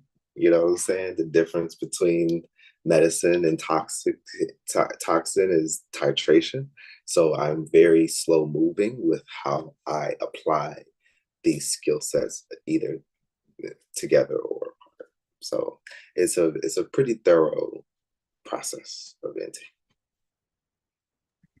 Very demure, very mindful. Very demure, very mindful, very safe, very sexy, very safe. Very safe, very grown and sexy. Yes. So I also need to see you. That's also a big part of my intake. We have to talk. I need you to feel me. I need you to feel me. I need you to feel that I'm real. A lot of people, and I need to feel that you are real and serious. I also need to feel whether or not you are frenzied or you are thoughtful, right? Like whether you're just excited about an experience or whether you are actually working on something, working through something. All of that is very important to me. That is so important to the intent of what it is that you want to work through or work with, and that changes. So what does accountability look like when we're in space with you? Or is it an integrity model? Is it as far as making agreements? And what happens if somebody is a yes and then all of a sudden becomes a no? Ooh, it's absolutely an integrity based accountability. And I have I'm all in. Like this is my full-time life, which means I have very little room for error. Okay, I have very little room for error. I don't like making I don't like the idea. I won't say I don't like making. I don't like the idea of adding trauma in a healing experience. I don't like the idea of adding trauma in a healing experience. Unless that trauma is training, which is quite different. But I think for that, let me say there's a distinction between something being traumatic and being traumatizing. Right? Because if you're working out, you're actually your trauma, you are adding trauma to your muscles for them to be bigger. But working out should not be traumatizing where you don't want to work out. Okay. So integrity based, absolutely. But to your point, the intention setting in my containers is so thorough and repeated, right? Like we're talking about intentions over the phone or over the Zoom. We're talking about intentions when you first arrive to the container. We're talking about intentions as you take the medicine, right? So I'm repeatedly clarifying where we are headed, so that there isn't, I would say, isn't resistance in moving through what we discussed. Like in my reality is that I am treading lightly on both sides, which is why the container is so sacred, because people can also be upset when they don't get what you promised, right? And so for us in kink, you can say I'm scared. You can say fuck. You can say damn. Oh, ouch, ouch. Right? You can say all those things, and those aren't your safe words, because they still want to approach the fear. They still want to approach the challenge. So installing safe words, right? That where they can still express their fear, they can still express their discomfort, and I can also keep moving forward because those things aren't the safe word. And I can remind you that those things aren't the safe word. And me reminding you that that is not the safe word is me reminding you that you have a safe word. And so it's very integrity based. I want you to get everything that you showed up for. I also don't want to give you any more than you can handle. So those safe words become very, very important. And it's very simple, right? Like it's not like some complicated supercalifragilisticexpialidocious, right? Like it's red, yellow, green. Yellow, letting me know that you need me to slow down, or you're having a difficult moment, you need to be checked in on. Red meaning you need to be left alone entirely, like left, not alone, but left to your own devices, meaning I'm not physically touching you. Now, I can't stop the medicine. Red ain't gonna stop the medicine from me, but red will stop me from interacting, right? And unless I'm hearing yellow or green, I'm at yellow or red, I'm assuming green. Palmer, green, right? And so that those are certain types of safety mechanisms that show up in the experiences, for sure. Did that answer your question? It actually did, yeah. So one of the things that I spoke about earlier was the what happens when, and how that is the assurance of security in any container, and talking about safety. Yeah, I got a good story for this, actually. It was one Oh, yes, do share. but something I'm very proud of. So I had a 5-person container last December, right before New Year's, for high dose psilocybin, for 5 grams. And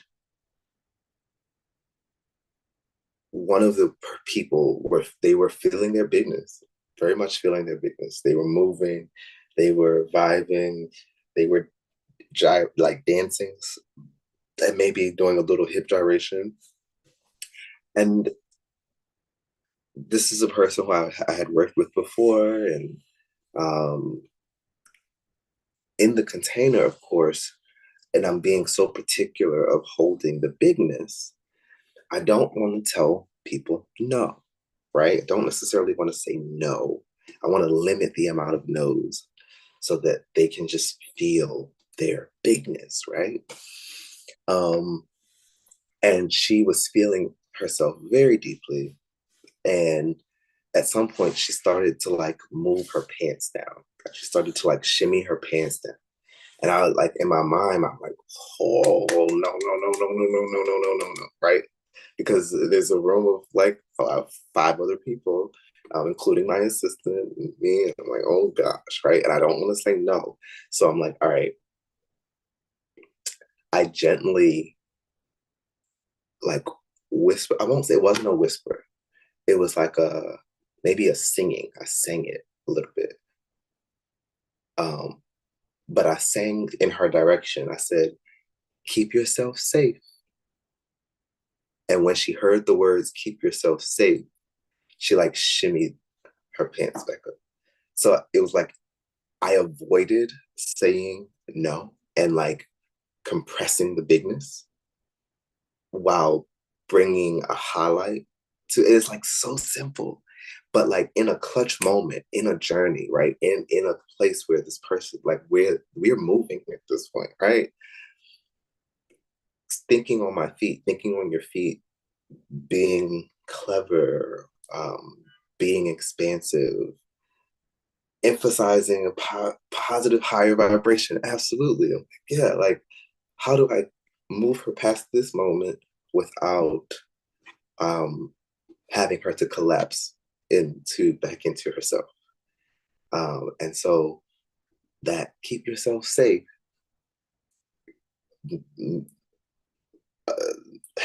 helped me navigate around that. And it was just a very like, it was one of those moments where I was like, oh, I fucking do this. I fucking do this. I do this so well. That is definitely an atta girl moment. You did it. Yeah. It was great. I love that. It is an aha because I have known as a psychedoula and holding space for people, even with other substances, there are times where they're really feeling themselves and they forget the company they're in. And so to just have that gentle reminder, keep yourself safe, what does that look like? And it invites them to, again, make their choice. Absolutely. As opposed to you saying, we're not doing that right now. Yeah, it was definitely a highlight. I'm like, oh, I don't know why. It was just so simple, but it was just like, so like, oh, yes.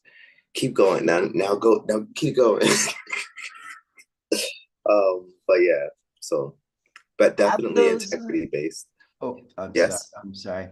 Have those two worlds like ever overlapped before in your experience, where like the psychedelic and some of the like kinky stuff kind of like intertwine or overlap or anyway? Are there like occasions for that, or they're just two separate realms?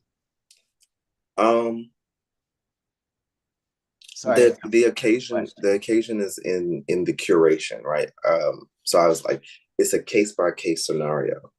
And it is through a lot of like interviewing and checking in and the intake forms and like all of the thing. I'm assessing whether these things can come together for this person. Okay. It's not a general, I don't have a general, every time I do this type of space, because everybody is so unique. But for me, they came together. I have the longest tenure in kink.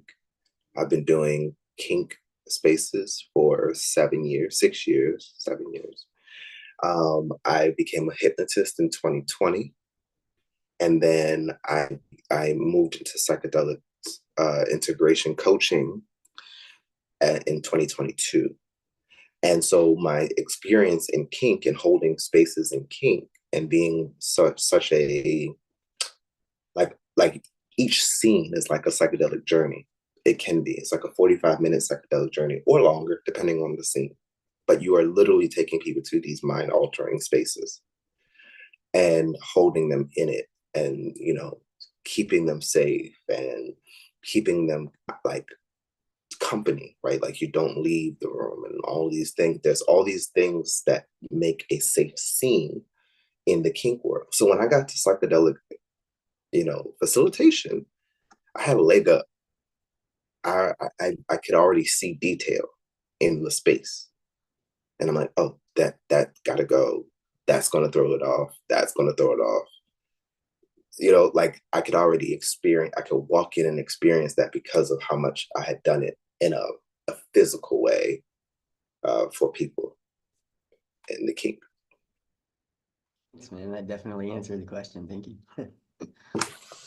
So, for people who have been in addiction before and other, you know, with other substances and that sort of thing, and used to higher doses or just have the mindset of more is more is more, you know, which is better.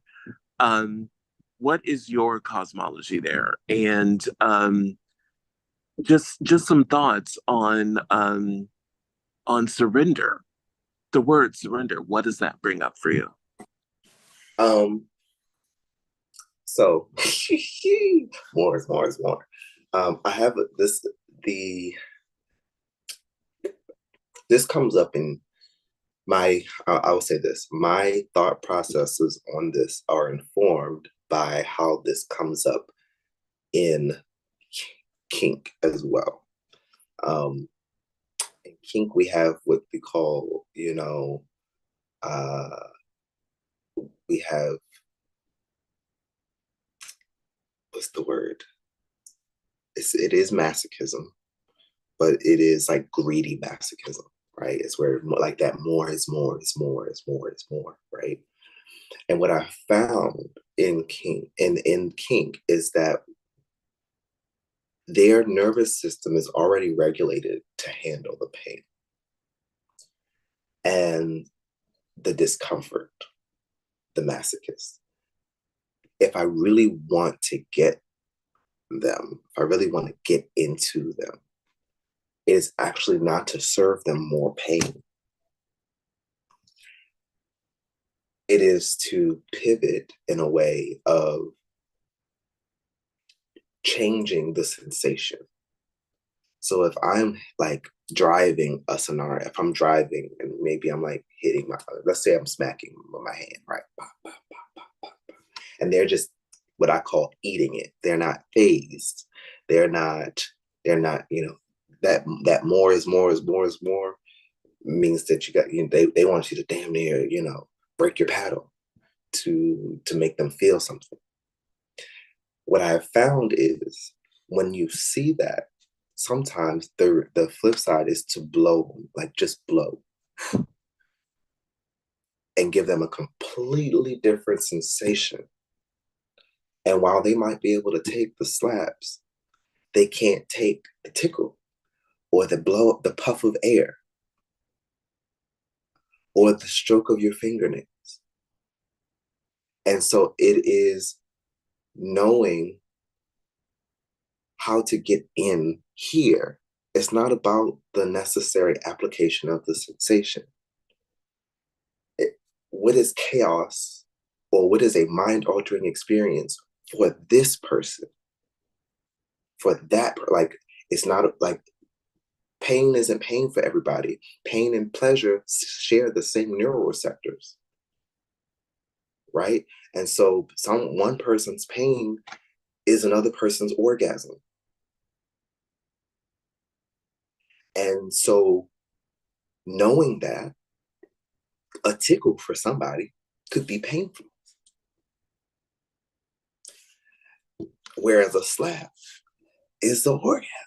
So it's really being very creative in the space. If you're like, okay, you've done 9 grams, you've done 11 grams, more is more. Okay, so let me put you on a micro dose. Let me put you on a mini dose, and let me hypnotize you in the woods.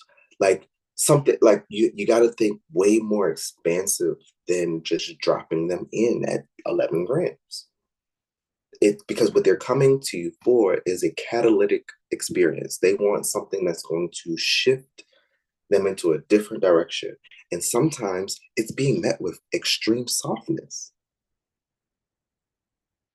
Maybe they're used to having their world rocked, and to be met with a space where they can be a puddle, where they can be tied and just grounded, is the mind-altering experience that they came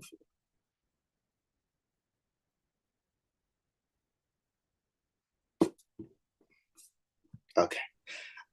Thank you so much for enlightening us with that. That was a beautiful response. Yeah, this has been good. I'm blushing a little bit. You're blushing a little bit? I want to read this comment because it's juicy. Hold on. This may seem like a sensitive topic, but we had a Black straightish man say he wanted to speak, and when we asked him what the subject focus was, he replied he was going to talk about several issues: Black men being forced to be in the closet, a preacher who he was molested by, and he wanted to focus on how it is not just the Catholic Church, but he thinks the Black Baptist type churches can also have issues with their pastors or whatever. Yes, not having the capacity to come out and the power of secrets, creating psychological problems. Yes, that was his whole premise. He wanted to speak about and his trauma. If I'm honest, seems to relate to childhood stuff on his evil mom, not believing him over the preacher. I sort of wish he had spoken about. Yes, because we don't see big movies. Nope. And I have a theory on how we can economically form a fund to help gay male stars come out of the closet.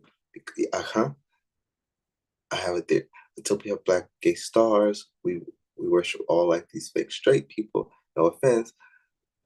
Then we won't see most people feeling safe to come out on a larger level.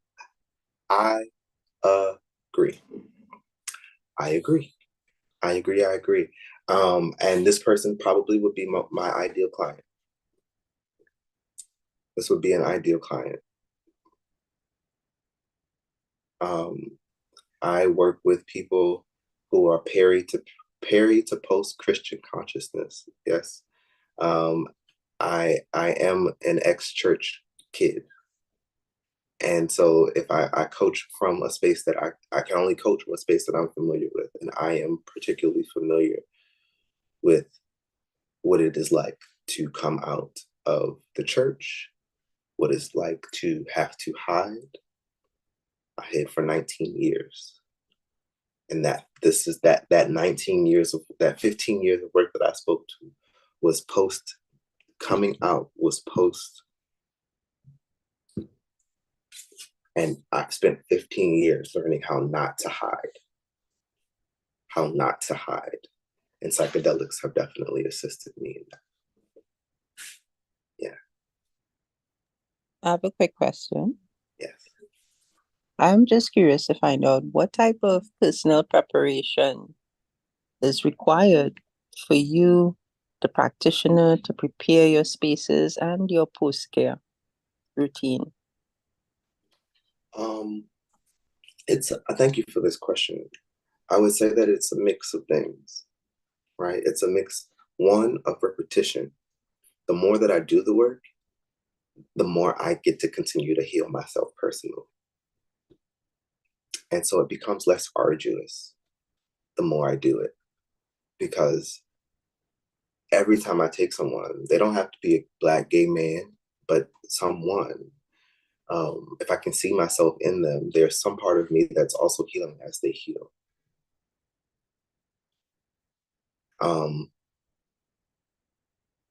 And I can regulate my nervous system for that. I can hold that.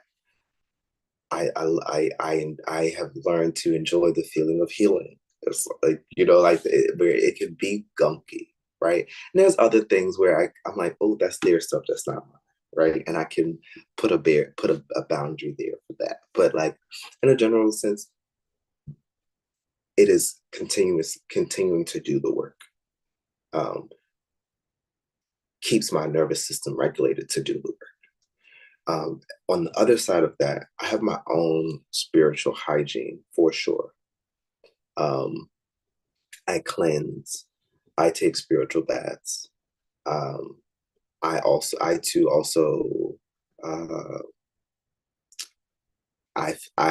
will fast as well before the journey. In most cases, I cleanse after the journey. I cleanse the space during the journey. I cleanse and mark and barrier the space while we're in the journey. I choose whether or not I'm very curious or choicey about whether or not I am Sherpa-ing with them, right? Like whether I am taking some of the medicine. I might not take the same amount of, or I might not take at all.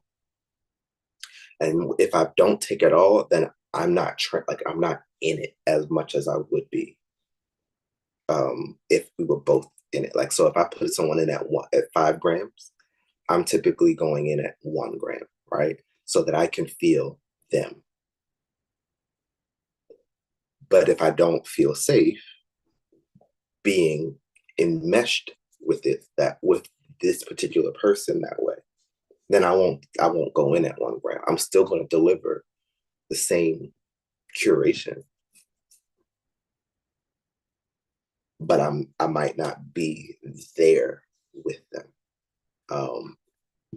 And so there's little things that I dial back or dial up depending on how I feel, what I feel, where I feel safe.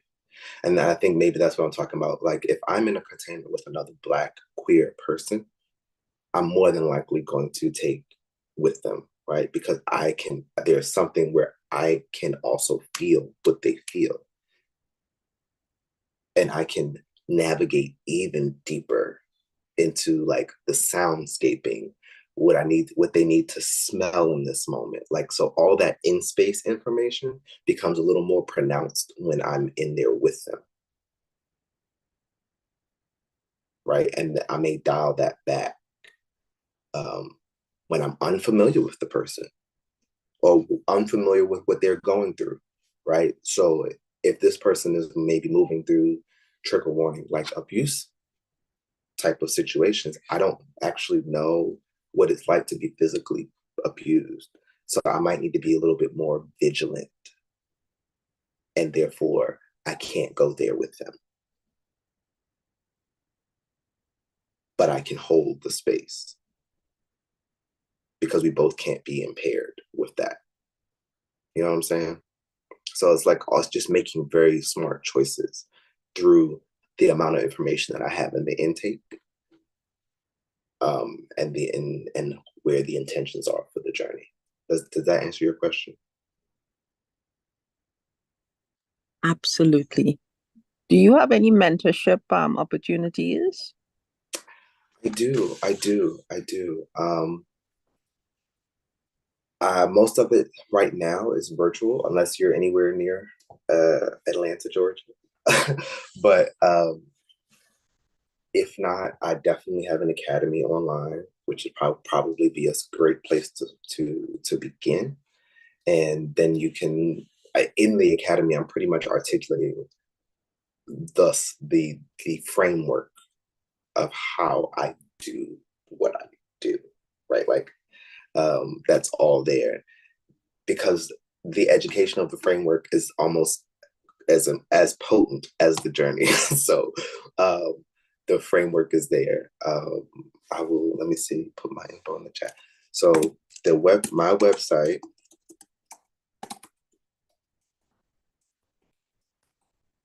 is reimagineyourlegend.com. I would like to talk to you more specifically, Michelle, just to see what you're desiring out of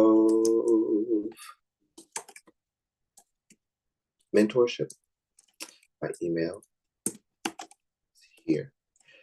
Now, I'm going to give you my direct, well, it's not, I'm going to give you my exploratory call booking link as well. And that's probably your best bet right there. Get on that booking link, set an appointment with me, and let's chat. And that goes for anybody here, actually. If there's something that you want to chat with me deeper about, more specifically, more one-on-one, there's my exploratory call booking link, which is my website /appointment. And I would love to chat with you deeper and get more. It's hard for me to give a general blanket answer. I like to talk to people. I like to give them what they specifically need. So exploratory calls are where it's at. I need to go back to this comment. My best friend is a 50-something-year-old Black man who has never had sex. Yes, says he is asexual, but I think it's shame from his family, so he sacrifices. Yeah, I know that story. And never has but has never come out all the first. Yeah. Mm-hmm. I know people like that, and I have been in situations where I'm like moments where I have felt that. I'm currently in one. I'm currently in one. Like I'm pretty sure I'm supposed to be like a whole like I'm like a creator. Like last night, I literally was sitting in the bed deciding whether or not I wanted to post something on Twitter, because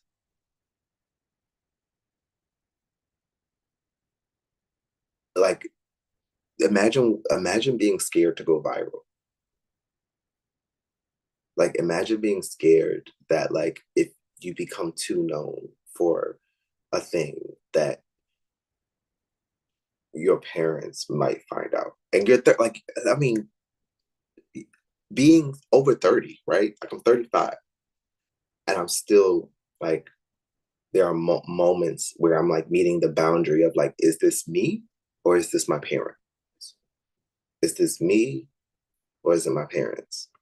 I'm pretty sure I'm gonna wind up pulling the trigger on posting it anyway, because I'm that type of person. Like I just need to fire, and I don't. And my understanding through psychedelics, through kink, is I don't know what me making that post will unlock for me on the other side. I don't know what that feels like. Me addressing that fear will release me to do next, right? Like people talk about gateway drugs. I don't know about the concept of gateway. What I do know is when I get to a space of approaching a fear and I address that fear, it does give me permissive will to continue to be fearless. And I'm about that. I'm about that. Do I believe in magic? Yes. How do you protect against evil forces? It's okay if you don't want to. I believe in magic. My first line of defense in protecting myself against evil forces is my ancestors. I have built relationships with my ancestors, and there are certain things where I'm just like, you don't want me. Like in my mind, my magic says that you don't want a part of you don't want a piece of my ancestors. My ancestors, they holding me down. And then also in my understanding of beyond my ancestors, then there's guardians, right? There's even higher spirits than my ancestors, who, if my ancestors get overwhelmed, they go, you know, I can develop relationship with those guardians, right? And then you might not want a part of my guardians. And of course, there are maybe physical things here on this plane that I can work too. But I also, because of my relationship with my ancestors, because of my relationship or my building relationship with my guardians, also because of this might blow your mind, because of the work that I do and how other people's ancestors might be grateful for me. There's a space where I just feel divinely protected.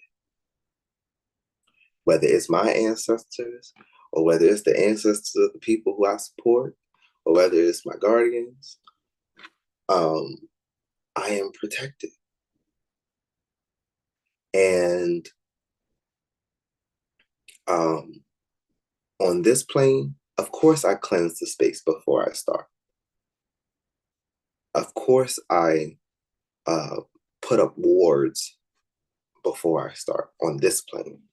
But the first line of defense is to have a relationship with your ancestors so that they can even communicate to you. Like, who's communicating to you when something evil is approaching?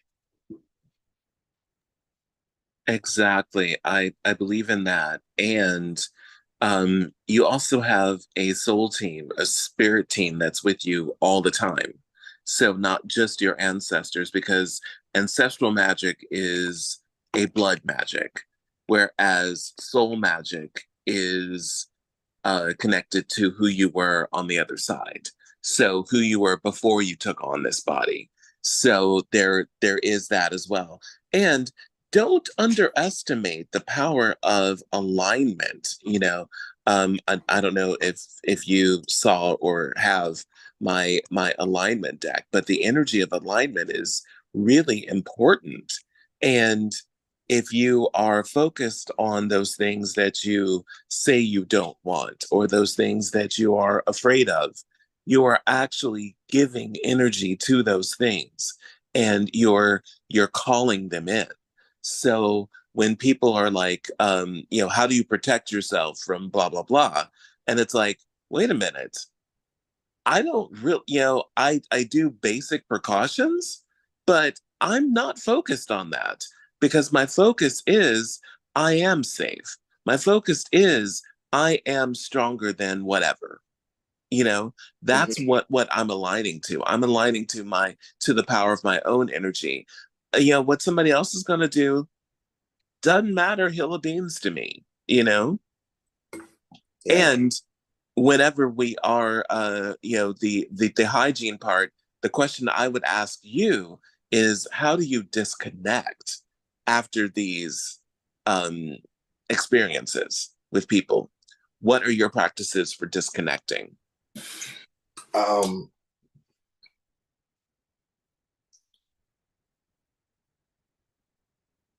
Well, my practices for disconnecting, one, like I'm thinking back to like December.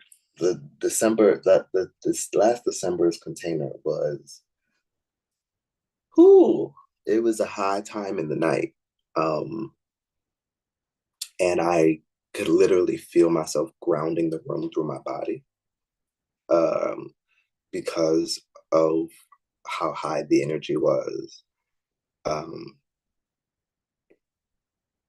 And this was that, you know, I keep referring back, this is that same night with the, you know, keep yourself safe. And so I am laying in the bed. Went to, like, everything had landed. I went to go lay down. And I had not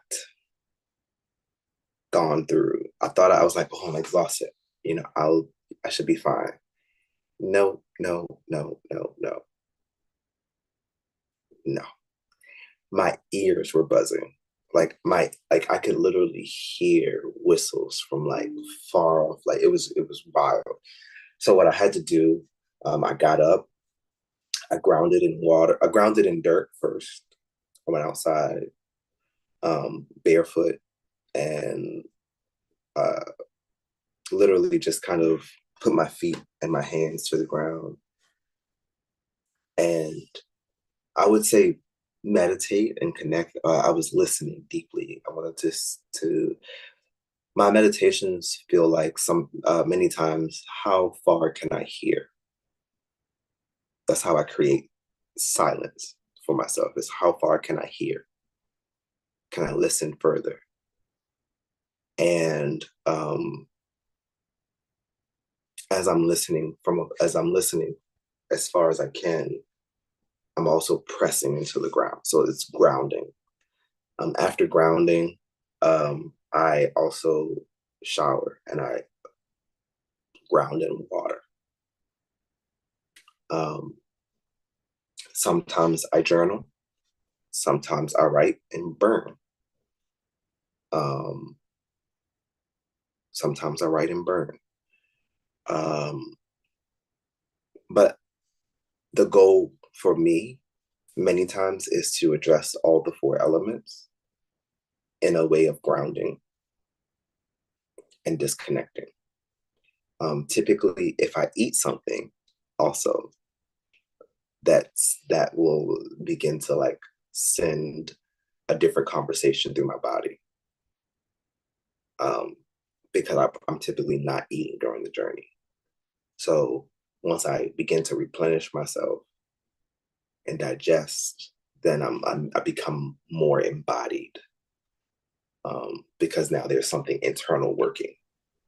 Breaking the fast, so to speak. Yes. Yes. Yes. Do I have any other meetings scheduled for right now? Is that for me, Rick? Yeah. So I'm so sorry. No, I meant to send those to Leo. I'm trying to help her like troubleshoot why the people are trying to get in. So I'm sorry. Okay, no worries, no worries. Right. Feel free to go over now. Okay. Cool. All right. But what were you about to say, Paul Mark? So what I was going to say is, thank you so much for showing up for me and for this process. I do realize it was last minute, and you were on my heart. So Spirit said, just check. I would love to hear about the name change. So is there a quick version of it, or yes, there's a quick version. I am going through some spiritual processes of expansion. And Oya is a deity, is an Orisha. Yes. And as I'm going through this work, I have to, like, in a way, strip down, and so that I can move through and then be rebuilt, be built back up. And so I in the moment, the name is Zero with an X, right? It's just a little slight transition, but it'll be Mixter Zero, as opposed to Mixter Oya, because I just need to strip everything of Oya for now. That's the short version. So is this a temporary thing? Is this a bridge to a new name, to a whole nother name? Or will you go back? What do you foresee? There is, I don't know. Okay.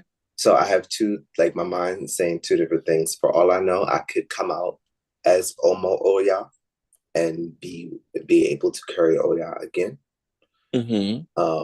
The other thing that came to mind was for me to change that every year. So next year I'll be 1. Okay. I turned 34 this year. I'm sorry, I turned 35 this year, and this year felt like a hard reset.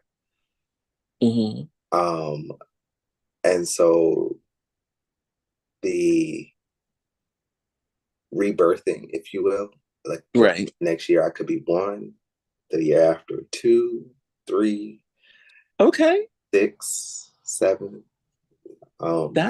I love that. And actually, rebirthing or reimagining is something that I have felt really close to. I'm on the Madonna rotation where I'm a new person every 2 years. So I completely get that. And the Orisha connection is very important too, because this last time um, there were some new condors showing up, and speaking of their Orisha affiliations. And I don't know if we haven't really spoken about this. I know I haven't talked to you about it, but you may know. Um, I'll give you 3 guesses on my Orisha. It's I'm a daughter of Olokun, and so yeah. Okay. Okay. And Yeah. and when people hear about it, it's like, oh, that makes sense, That would make sense. So were there any other outstanding questions in the I had moment? a question. Hi. Hi, lovely. Hi. I came in at a really odd point, I think, in the conversation, and we were talking about the lifestyle and BDSM, I believe, in some respects. And my question is this: were you using that as a basic analogy that sometimes this is the way I understood what you were saying? That sometimes people don't know what is going to actually be their tipping point for their experience will be what they need rather than what they think that they want. What they're No, that's not what you meant. I'm looking at.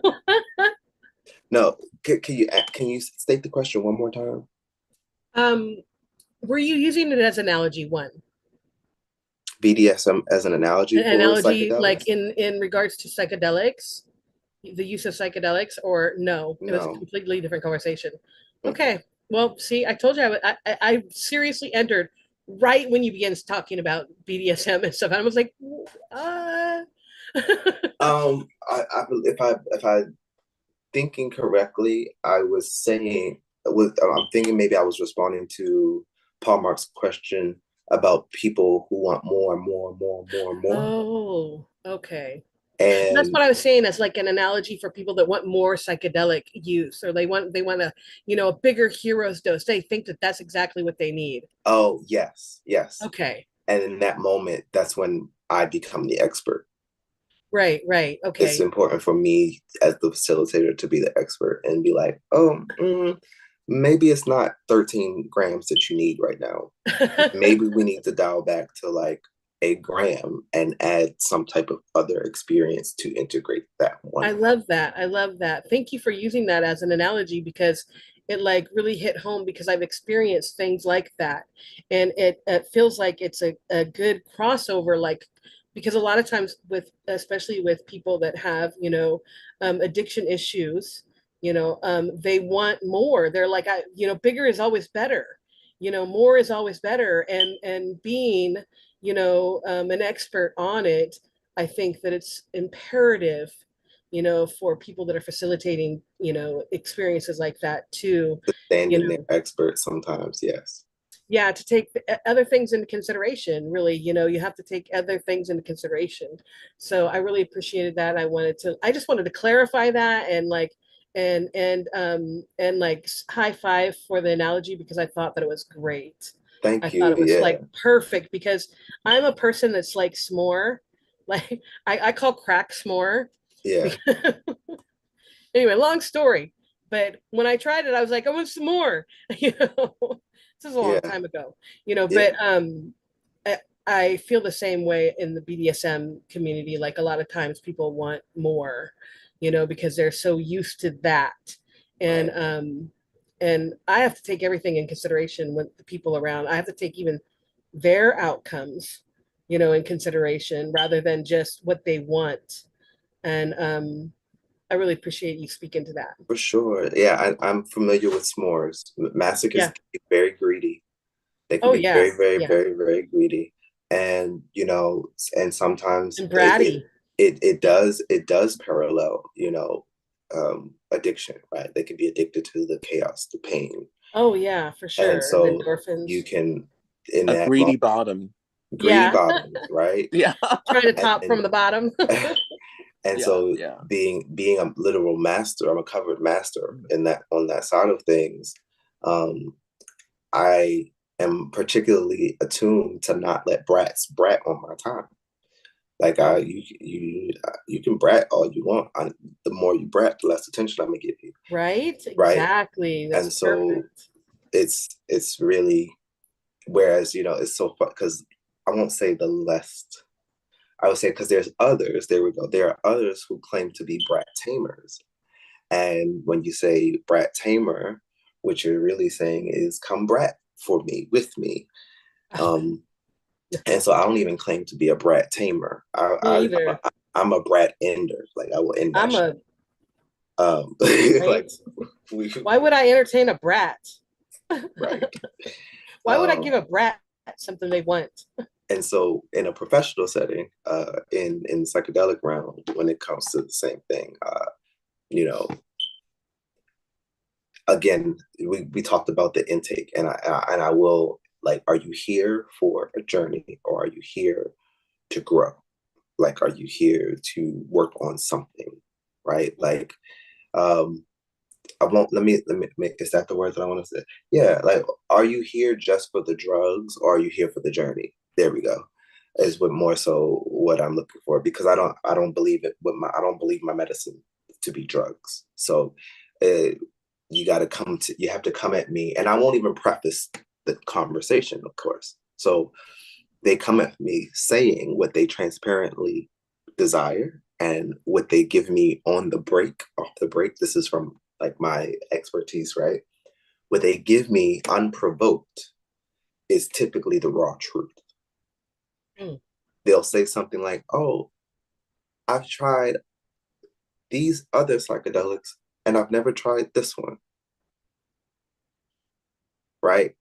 And I have and then they'll follow it with I have a really high tolerance for everything else. Right?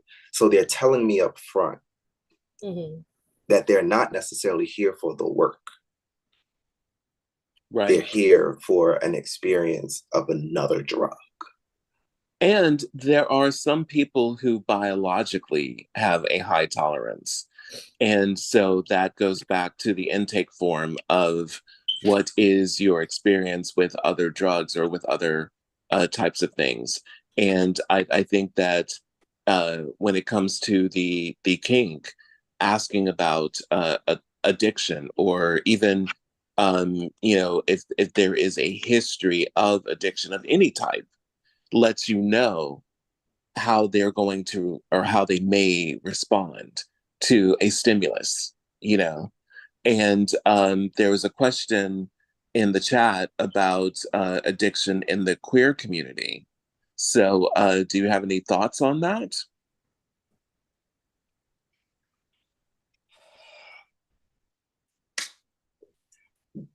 My understanding is that the antithesis to addiction is community. The antithesis to addiction is community. And many times people are chasing the addictions, but they're really chasing belonging. Ooh, and so it would make a lot of sense that queer people are more susceptible because they're the ones most seeking belonging. Sometimes they're filling the wrong hole. Are you talking shit about me right now? Well, and my cosmology on the more is more, I used to teach on the Pilates reformer. And with that, it's a machine, and there are springs that are there to assist you. It started out as a rehabilitation machine. And many people would go in and say, oh, well, I'm going to put all the springs on because that'll show you how strong I am. And then I'll walk over and take some springs off. And now they're struggling because you change the exercise when you go to a more is more. And sometimes less is more difficult because now Yes. you're dealing with your core. And what happens with, with my clients who are dealing with addiction, they're running away from something. And it can be a memory, it can be, there's many different things. So when a person comes to me and says that they have a history of addiction, or that they're in recovery, my first question is, what were you avoiding? Or have you discovered what you've been trying to avoid?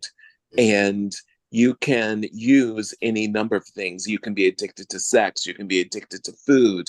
And it's not that you will die if you don't have it. Well, of course, food, eventually you might die if you don't have it. But it's that idea of, I'm getting the serotonin response. So I'm avoiding dealing with my bills, or I'm avoiding or having that conversation with my parents. I'm avoiding, getting out of this relationship. And so what am I going to do? Well, I'm going to go get screwed in a parking lot and hope that at least I feel something in that time. The same thing happens with people who have other addictions, even self-harm addictions, going so far as, body modification, tattoos, and all the other stuff. Are you doing it because you want to do it, or that's something that you've really, really thought about? Or are you doing it because, well, I don't feel anything now, maybe I will feel something when this is happening? I have a really big question in regards to addiction and utilizing plant medicine as a passage, way or a bridge for people to be in recovery.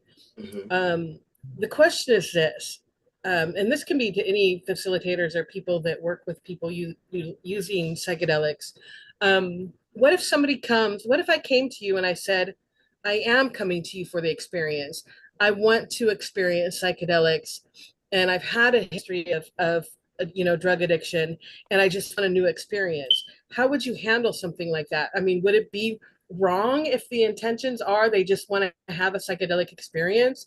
If with a facilitator and or a guide, I would think that regardless of the intention of wanting just an experience, that it could still be used as medicine. So I want to just get a little more detail. Is the intention of the psychedelic journey, even for this person, is it to end the other addictions? I'm just kind of putting it out there. I don't really have a specific case in mind. What I'm thinking, what I heard somebody saying earlier is like, if they're just running from addiction, or if they have addiction and they come into the psychedelic space and they're like, I don't know really what was being said, but basically it sounded like it was kind of poo-pooed upon that somebody would want to participate with them if they were not going, oh, I want to heal in this journey. It's all about the journey and healing, and I think a lot of people aren't even at that point, especially if they're in addiction. Okay, so when I said there for the drug, not the work, right? Right. For me, okay, my ideal client is there for the work. Right. That does not I hear what you're saying. I hear what you're saying now. That doesn't mean that another facilitator might not do it. And that doesn't mean that it's wrong, right or wrong. I'm not placing any judgment on that at all. What I am specifying is that my ideal client is there for the work, and that also doesn't exclude me from maybe working with someone who is dealing with addiction. If I'm working with them to, especially because I specialize in more of the plant medicines, so if I am working with them to curb other addictions, then I'm still in the game for that. Exactly. I'm not in Yes. the game. I'm not necessarily in the game personally for the amusement park ride. And so that lovely, that question actually had several questions within it, and each of those questions has a different answer. So if a person is in active addiction and trying to get out of it, then a microdosing protocol can be habit changing. If a person is doing their work to get sober or has been sober and feels like there's something deeper that they want to go in, then maybe a higher dose journey to confront. And I don't necessarily call it the higher dose. I would call it a confrontative dose in that aspect. So to be able to go in and get a quick glance at what's at the heart of all this stuff. And so, but when you come at it as, is it wrong? That is a projection space, and you're projecting, or that ideation of wrong is projecting shame. And in that, now we are putting whipped cream on top of everything else, you know? And so it is, and again, it may be that if a person is just, I've had people come to me and it's like, I just want X, assuming that I have access to certain substances. And and I was like, well, the way I work is you hire me, and in that process, you may get access to those things I have access to. And people will say the equivalent of shut up and give me the drugs, and that is not my client, and so no. that is the space that I choose not to work in. Now, if a personal friend says, hey, I want to try this and I want you to sit with me, then because I care about them, I might do that. Mm-hmm.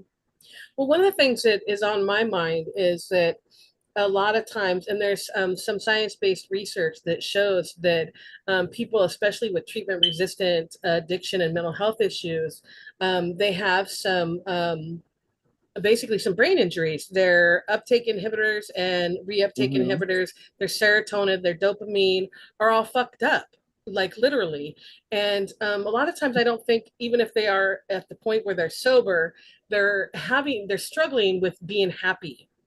They're struggling with feeling okay. They're struggling with knowing what they need or want, and maybe they just want to feel okay for a moment, and they heard something about psychedelics, and there is brain research that shows that psychedelics can help repair that bridge. So 100%. yeah, so like I wanted to see what you all had to say about that kind of thing, because well, I've worked now a lot of there's times an invitation to a protocol. It's not just a one and done thing. Exactly. Yeah, that's true. Exactly. That's so my response was going to be, if you are able to articulate this thing right here, that thing right there, and mark the goal as I'm trying to rebuild my elasticity, or rebuild this bridge. Now we have intention. Then we're back in, I've got something to work towards. I've got something to work. I've got something, me. I can't speak for another facilitator, but I've got something to chew on. There's a protocol for me. I know what psychedelic, what plant medicine, actually it's not even a plant medicine, it's an animal medicine. I know what animal medicine I would apply for someone who is trying to move through addiction. or bridge that space or heal or repair that, right? Like there's a protocol for that. But it's different than stumbling into healing. Stumbling into it. Yeah. Just right, like haphazardly, wandering without aim. I took a bunch of stuff and something happened and I feel better, you know. But if you go into it with an intention and a person is coming to you with an intention, that is an invitation for a protocol. And so now it is no longer haphazard. Does that make sense?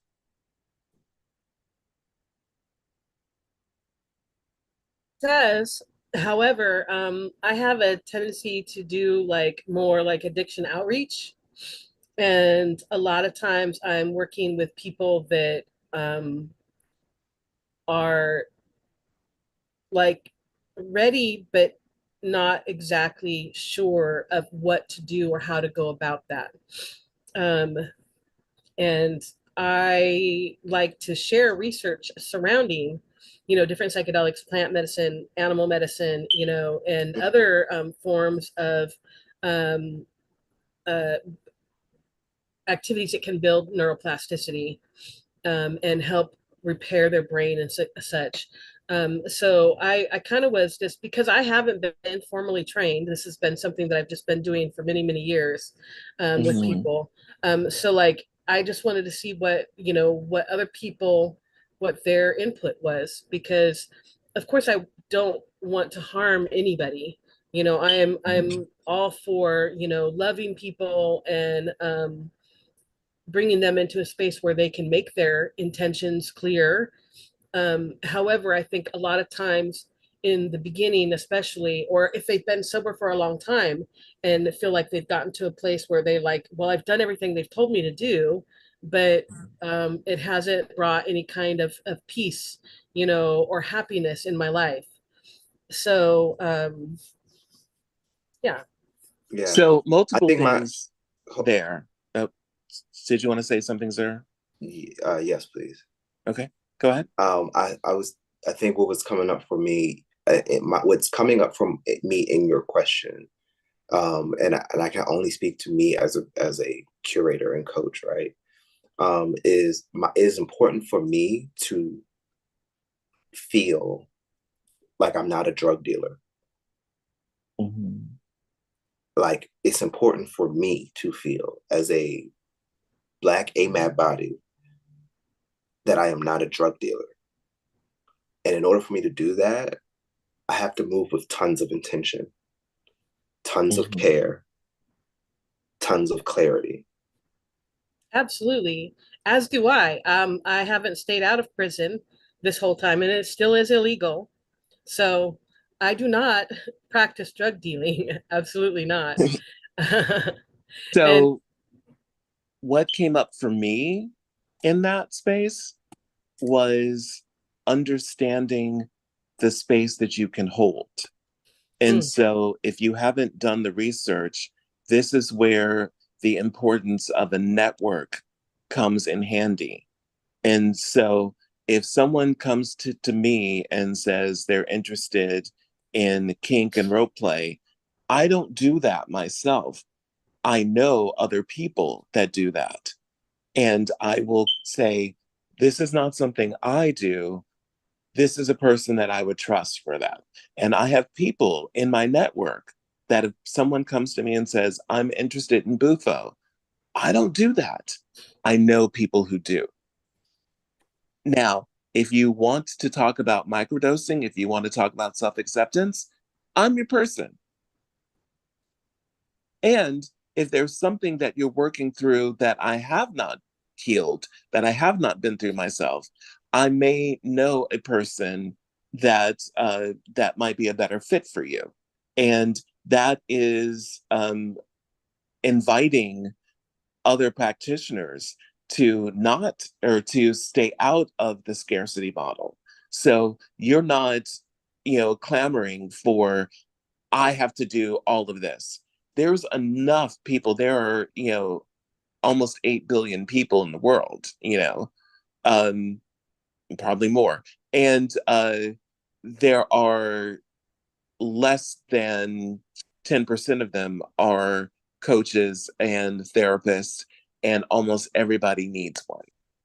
So it's not like there's a lack of opportunity for people to for you to have clients. And so in this space, if you are truly interested in the healing, then it's good to have other people that you can say, this is the person I trust for X, Y, and Z. Just like if somebody comes to me and says, I'm interested in getting um, a, a breast enhancement, I'm not going to do that work. You know? However, I do know some reputable plastic surgeons who can do that work, you know, and you don't go to just anybody for, your Restylane injections, your silicone, whatever. And what has happened is a lot of people have just gone to who is there and available and not looked at the credentials.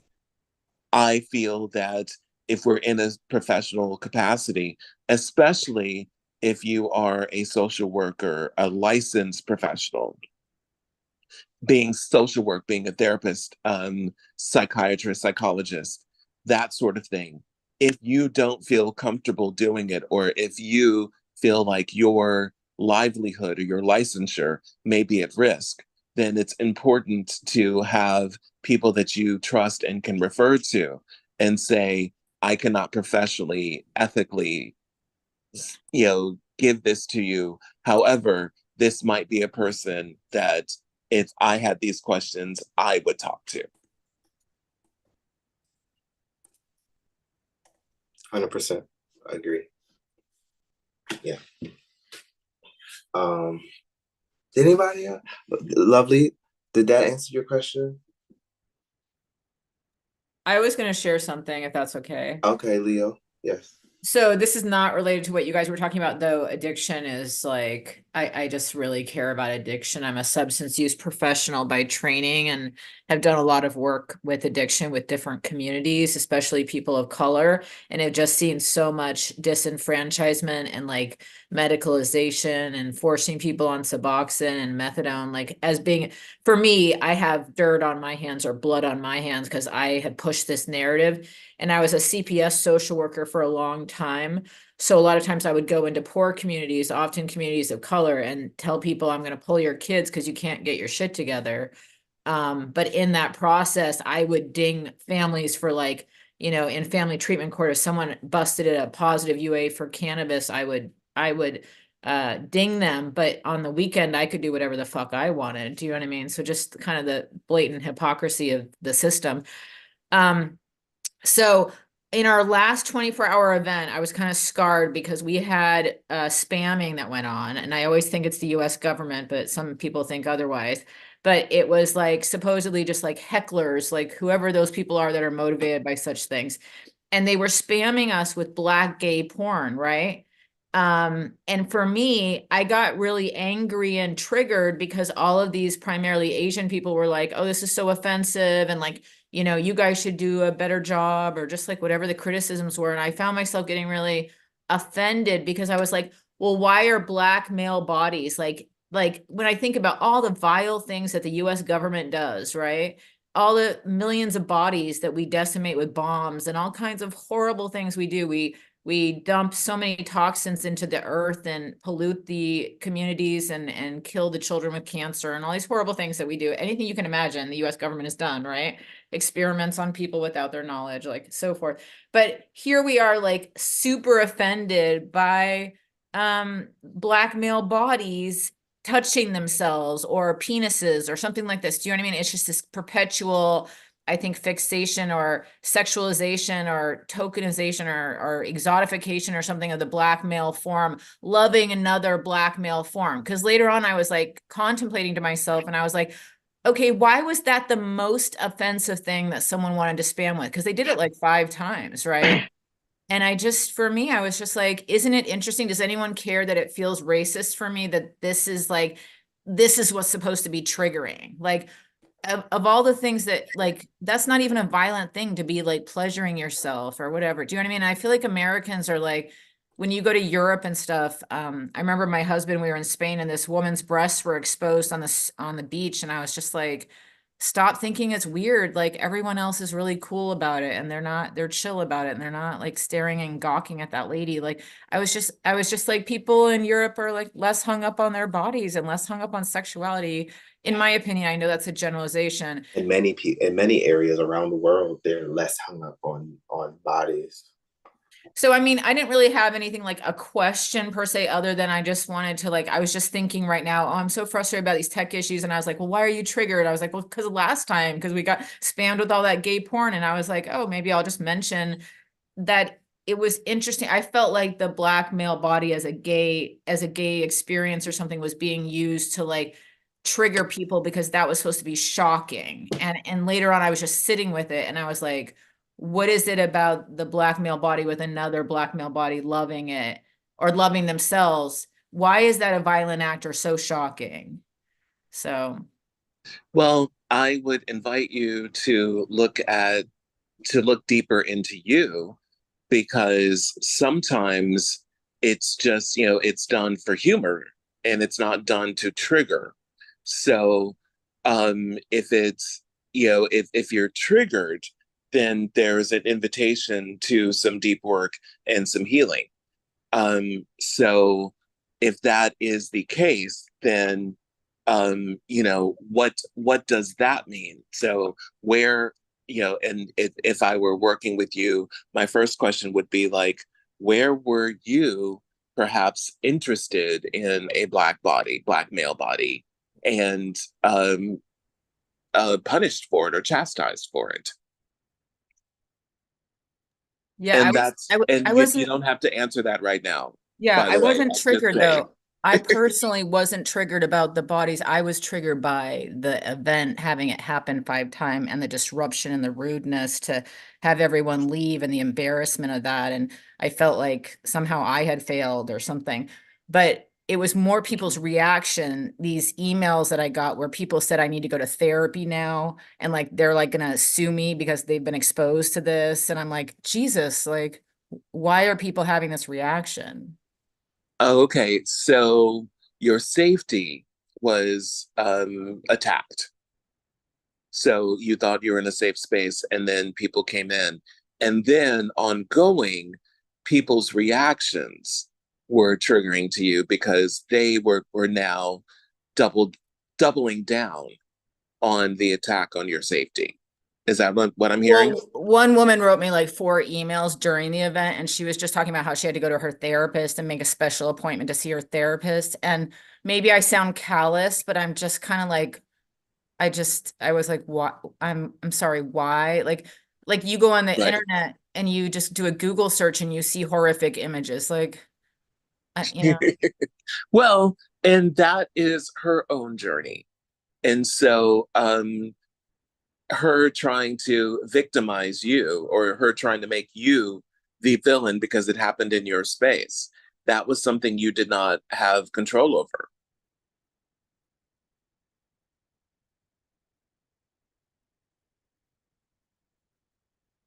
Really quickly, is the next presenter still, are we still troubleshooting the next presenter? he's having a lot of anxiety about calling in on the phone because he got frazzled because he wasn't able to get into the Zoom room.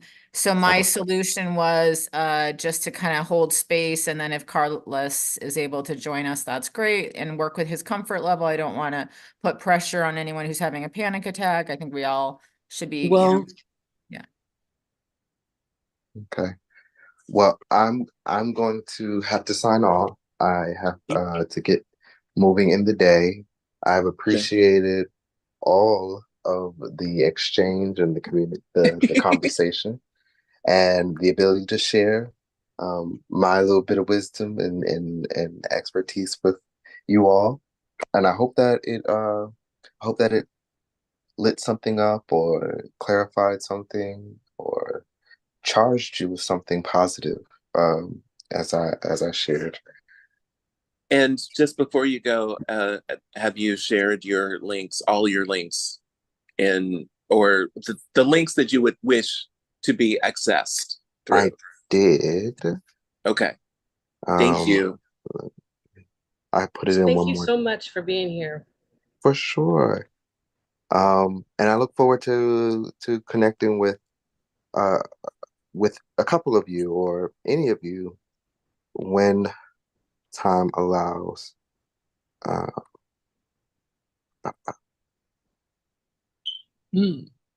Thank you so much for your time and your energy. Our next moderator is here, but we don't begin until about 18 minutes or so for them. So we can pause for a moment and have some reflection. If our next moderator, no pressure, wants to start early, that's fine. Does anyone have any thoughts on like where they're at? Because this is 24 hours and, you know, we've had some hiccups, so just kind of open to whoever. I just love the organic process. I love the natural leaders in the movement. It's been a joy to hear our last moderator. I know I've been kind of sleep deprived and frazzled, but I really enjoyed a lot of what I heard. It was very meaningful for me and felt it resonated a lot. So I was very moved. Michelle, did you want to share anything or any thoughts you've been having? Because it seems like you're in another part of the world, aren't you? Wrong assumption. Oh, sorry. I am in New York City on the Lenape lands, Oh, ancestral lands of wonderful. Manhattan. Mhm. Wonderful, wonderful. Mhm. I had last night thought that you had mentioned something about being from somewhere else, but I remember you being on last night. Did you have any thoughts that you wanted to share, Michelle, of moderators that you've heard or things that you've heard that intrigued you, or no pressure? Everything has been intriguing and very informative. Good. So I'm still processing. Yeah.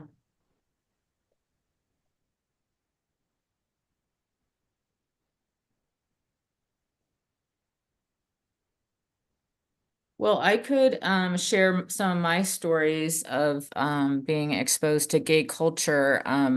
When I was growing up, my mom was referred to as kind of the football player in our family, and my dad was referred to as kind of like the gay, uh, uh, I don't know, like music guy. He was into musical theater and performed at the Met in New York City. And my aunt is an opera singer, and my dad was just always into theater. And so when I was a kid, we would go and he would do like dinner theater where we would get like a free dinner and he would be in a play. But my mom kind of had like football shoulders and was like more masculine. And she ended up pursuing a career dominated by white men. And so I remember my mom telling me at one point that in her job, she couldn't expose her breasts because she couldn't be seen as like too sexual or too basically like womanly. And so I think a lot in the 80s, it was about wearing the shoulder pads and stuff like that.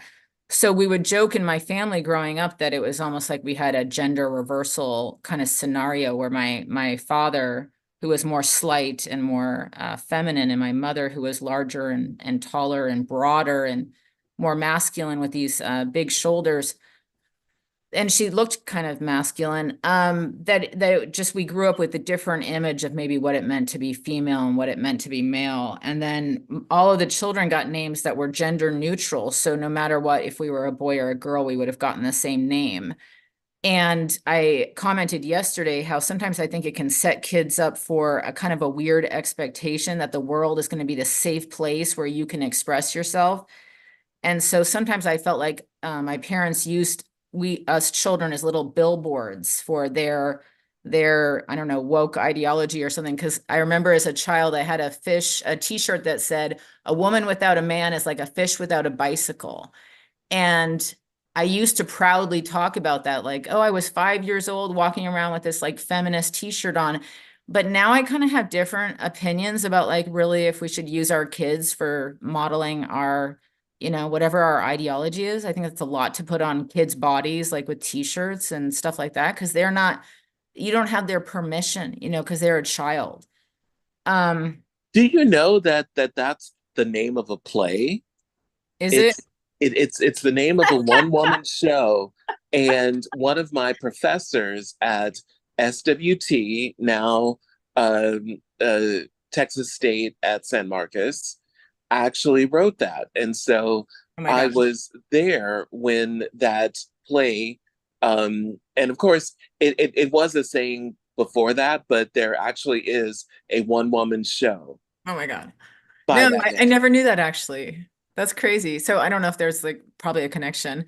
And then my mom had another shirt that said Woman's Sewing Circle and Terrorist Society, which it's like, it's just, I'm just saying it, just growing up with like on Capitol Hill in Seattle before we moved, it was, you know, gay central. And when we moved to the East Coast, my godfather was a gay man, and I think he had a thing for my dad, which I found out about later. But in all the pictures with him, like he was playing dolls with me. He was a gentleman going to seminary to become a minister, and he had long hair, and he was just beautiful and just beautiful spirit. And I just remember feeling so safe with him. But I don't think as a child I recognized that he was gay. I don't think I even like understood really what that meant or what that term was. I don't think it was like spelled out for us or something. But as I got older, I was commenting yesterday, and Paul Mark was also commenting that some of these films were very familiar. And it was kind of ironic that some of the films that had the greatest impact on me was when I was in fifth grade, and I was having a sleepover, and I was so excited that everyone was going to watch this movie that I just adored, because I was always getting exposed to musicals and stuff like that in my family, and like singing musicals at home, just kind of in this like gay way, I guess. But then this movie really spoke to my heart. It was called Victor Victoria. So maybe I identified as some of that, like maybe there were kind of like tomboyish aspects of me, and I kind of related to like wanting to be a boy on some level or something. And so this movie really spoke to my heart. And I remember all these little girls just like running outside, and they didn't want to watch this really cool movie. And now I look back and I'm like, it's not really maybe an age appropriate movie for fifth graders. Like most fifth graders are not going to be watching that movie.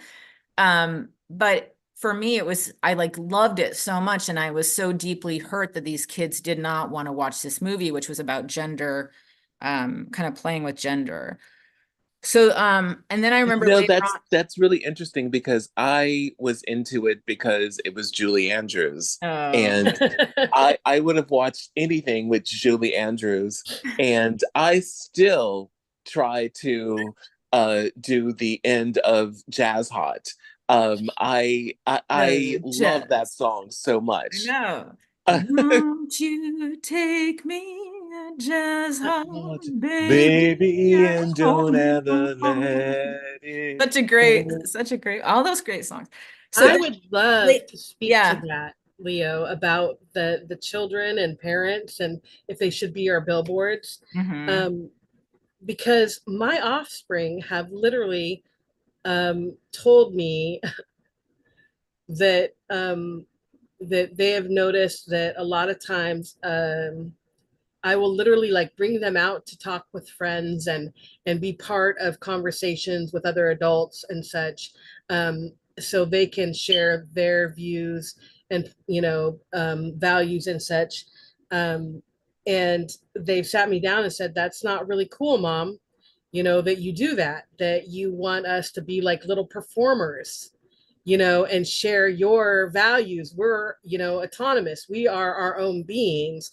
And even if our values are similar to yours, it's not cool for you to like basically literally like play dress up with them so they can like show people my values, and I really, and at first when they talked to me about it, I was like hurt because I'm like, well, I think that it's such a it feels like such an honor to have such brilliant, beautiful, articulate offspring, and people need to hear values of these, this generation, because a lot of times I hear, people talking bad about, that generation a lot more, and but at the same time, I have to really hear them that they're not dolls, they're not, my own billboard to, get my point across. So I really like that you brought that up though, actually,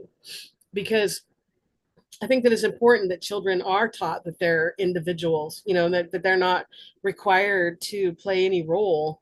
And at the same time, you know, the apple doesn't grow too far from the tree. You know, my children have grown, you know, from these little seeds, from my, you know, from my seed, from my, you know, limbs and such, what I taught them. So they are very similar, you know, in the way that they believe and think and stuff sometimes, but realizing that they are their own entity, that they are not even part of me. I cannot take credit for who they are, you know, in reality and what they do. And I think as a parent, sometimes that's really hard because, you know, I mean, most parents do. And they want that. They want to be proud of their children, you know, and that they did such a great job, you know, in raising these little, you know, people. And I think that that's one of the things I've had to like really come to terms with, that it's not my credit. It's really not. Um, so I don't know. I just thought that I would speak to that a little bit. Yeah, no, I appreciate that. For me, thinking about my childhood, like I said, I originally had a perspective like, oh, isn't that cool that my parents were so hippies or so ahead of their time or so into like gender, I don't know, just like looseness or whatever. But at the same time, now I look back and I'm seeing things differently. I think that's what like age does to us. And there's moments now where I'm looking back and I like didn't wear a t-shirt for until I was like 12 and starting to develop bosoms, right? So like if we went on like a family vacation and we're all like, I don't know, swimming in the river or something, I would just wear bottoms because I was flat chested, right? Because in my mind that was safe, or my family was indicating that that was safe, right? But now I look back and I'm like, I feel like my parents by raising us in this kind of like bubble of like hippies or religious people or I don't know, just like gay people or just whatever, that because they were giving us names that were gender neutral and just had this whole like agenda, for lack of a better word, then as a result of that, we then enter the real world, right, where women are treated differently and people of color are treated differently and gay people are treated differently and harassed. And you know what I mean? Like, then you start to experience a different world. And so you have to now develop protection for yourself. It kind of reminds me of like when I worked in foster care, some of the feedback for why placing like a African American child with an African American family would be that the theory was that African American families, the parents would have a better ability to kind of like train an African American child to have resilience and be on alert for microaggressions or abuse or things like that, that a white family, like a white parent, might be oblivious to. And I feel like my parents didn't really prepare us for the real world. Do you know what I mean? So then it's been like a huge wake up call to be like, oh, actually, the world's hugely misogynistic and racist and classist and homophobic and transphobic. I'm like, it's actually kind of much scarier. I just wonder if raising kids with a more realistic perspective on life actually helps them to survive.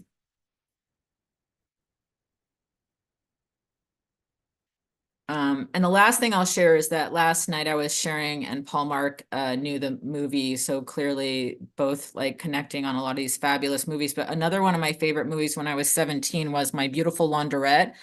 And I had mentioned it yesterday, but I don't know. I don't even know about my sexuality because I was like in college at 16 and I think I was surrounded by all these people that were like, I'm bisexual, and people were just like experimenting. So I think my sexuality was very fluid or just still forming. I mean, you know, I was in college, but when I was home watching this movie, My Beautiful Laundrette from college, I just remember just like, I just loved the artistry of it. And I just loved the sexiness of it. And I don't know why like gay men would turn me on, I guess, for lack of a better word, but turn me on artistically and all this other stuff. But it's just a beautiful, beautiful film. And Daniel Day-Lewis is like this British London thug, and he's like a white dude, and he's like just a thug from London. And the other guy is like a Pakistani guy whose family owns a laundromat in London, and he's like more upper class and stuff, and like they have this secret love affair, and it's just sexy and just I don't know, like, so I think for me there's something that not gay porn, but just like gay love became something that was very sexy to me, and just kind of an artistic and visual way right about that age. And I still find relationships with men on screen to be very intriguing and beautiful. And I think I had commented yesterday about Killing Eve, that I'm also drawn to dynamics between women as we look at the complexity of women's relationships in film and cinema. But I do know we only have 4 minutes left before our next moderator, so I was just kind of filling time, and anyone else is able to jump on. Leo, I think you're right about building some realistic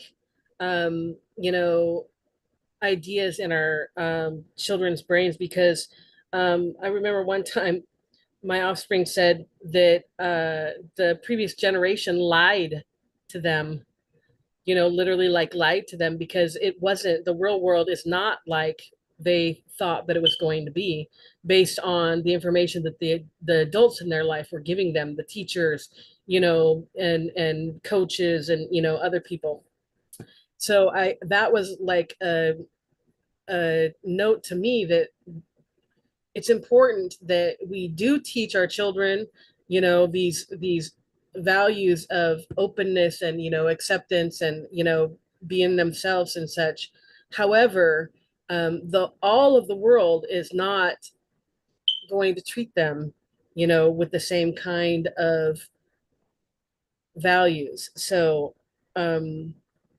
it was kind of a shock to them when they got into the real world, and it wasn't like they thought that it was going to be. So I think that you're onto something there for sure. And I just want to say it's okay to respond to passion. And My Beautiful Laundrette, that scene where their initial love scene was really hot. There was a lot of and Killing Eve, here it is, anytime where these people that are supposedly enemies, and there is that passion that turns into attraction, it's hot, and it's okay to be excited by that, regardless of the bodies involved. And sometimes we are so hung up on this body works better with that body. And I'm like, well, bodies work, period. Full stop. So if it's hot, it's hot. And many things can be hot. There are some bodies that I don't think are hot. Those bodies definitely were hot, Hi, everyone. I just wanted to share something that what Lovely was saying really made me think of. Like, I do agree and see it in my own journey and path, how I was severely unprepared for the realistic, like the real world outside. And I also identify how I was raised in a more idealistic way. And the challenges that created, and really confronting the pain that was out there. And at the same time, I feel now, like after a long journey of healing and recovering and getting to thriving, that knowledge or that hope and belief that there was something different, there was something better, there was more than what I was experiencing in that time, was essential to my survival. In a sense, if I believed that the only thing available was the discrimination or violence or pain that I was facing, I don't feel I would have been able to survive that.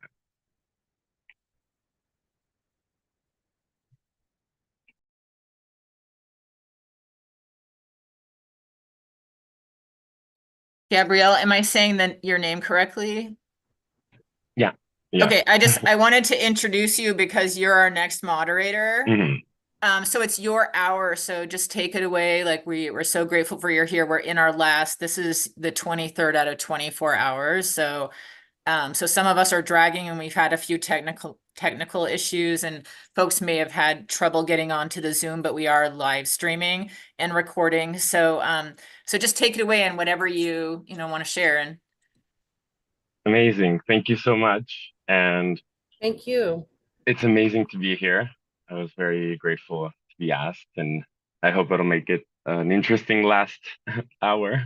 So I'm Gabriel. I'll present myself a little bit. I was raised mostly in Italy, but half American, and I'm very grateful I had the opportunity to explore the world in many parts. At the moment, I'm calling from close to Rome, an area that was inhabited by the indigenous population of the Latins before Roman expansion and conquest of the territory. And yeah, I'd like to start by thanking all the people that have crossed my path and had an impact in it. Whether they were people I have worked with, worked for, learned from, especially all of those people that don't know they were such important teachers to me.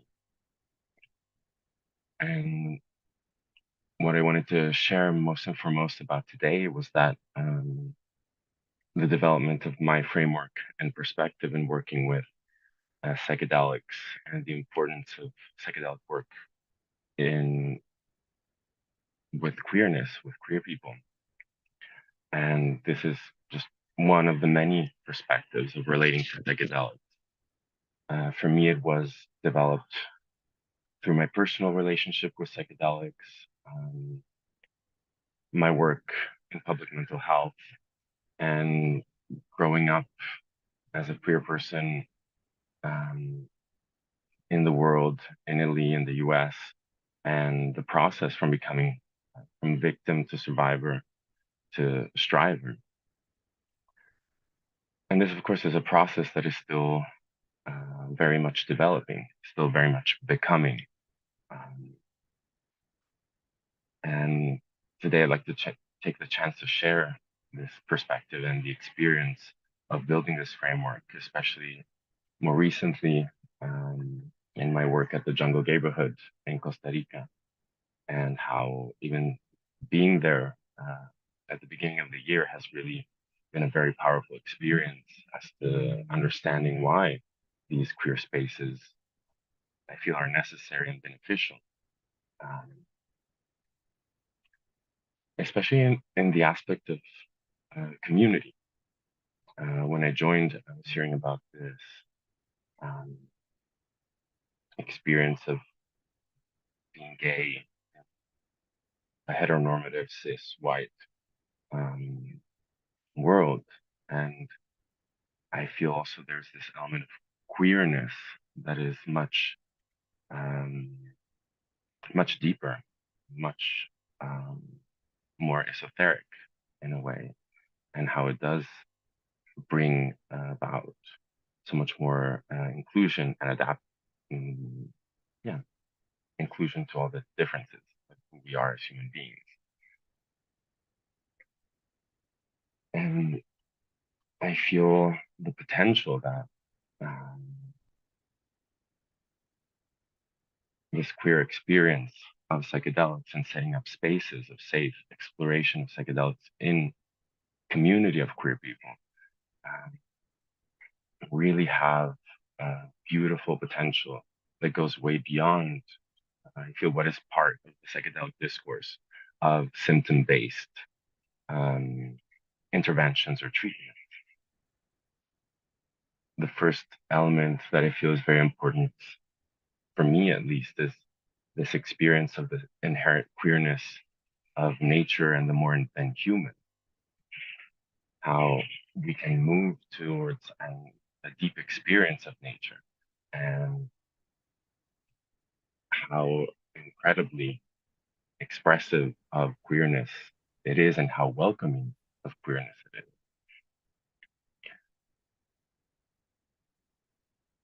And I feel being in communities focused on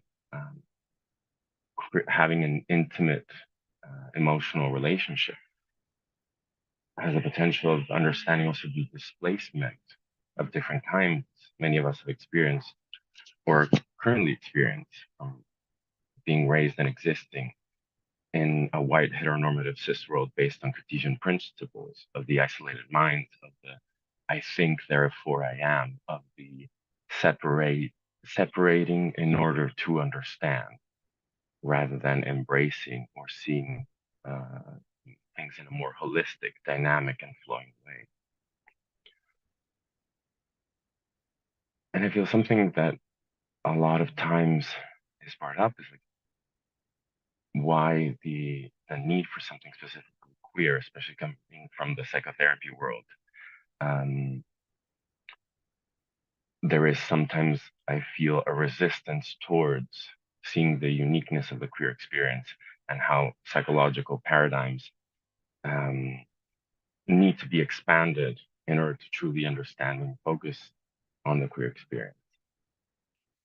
And this arises mainly from the mental health rates that I feel we found that queer people experience of growing in this kind of society.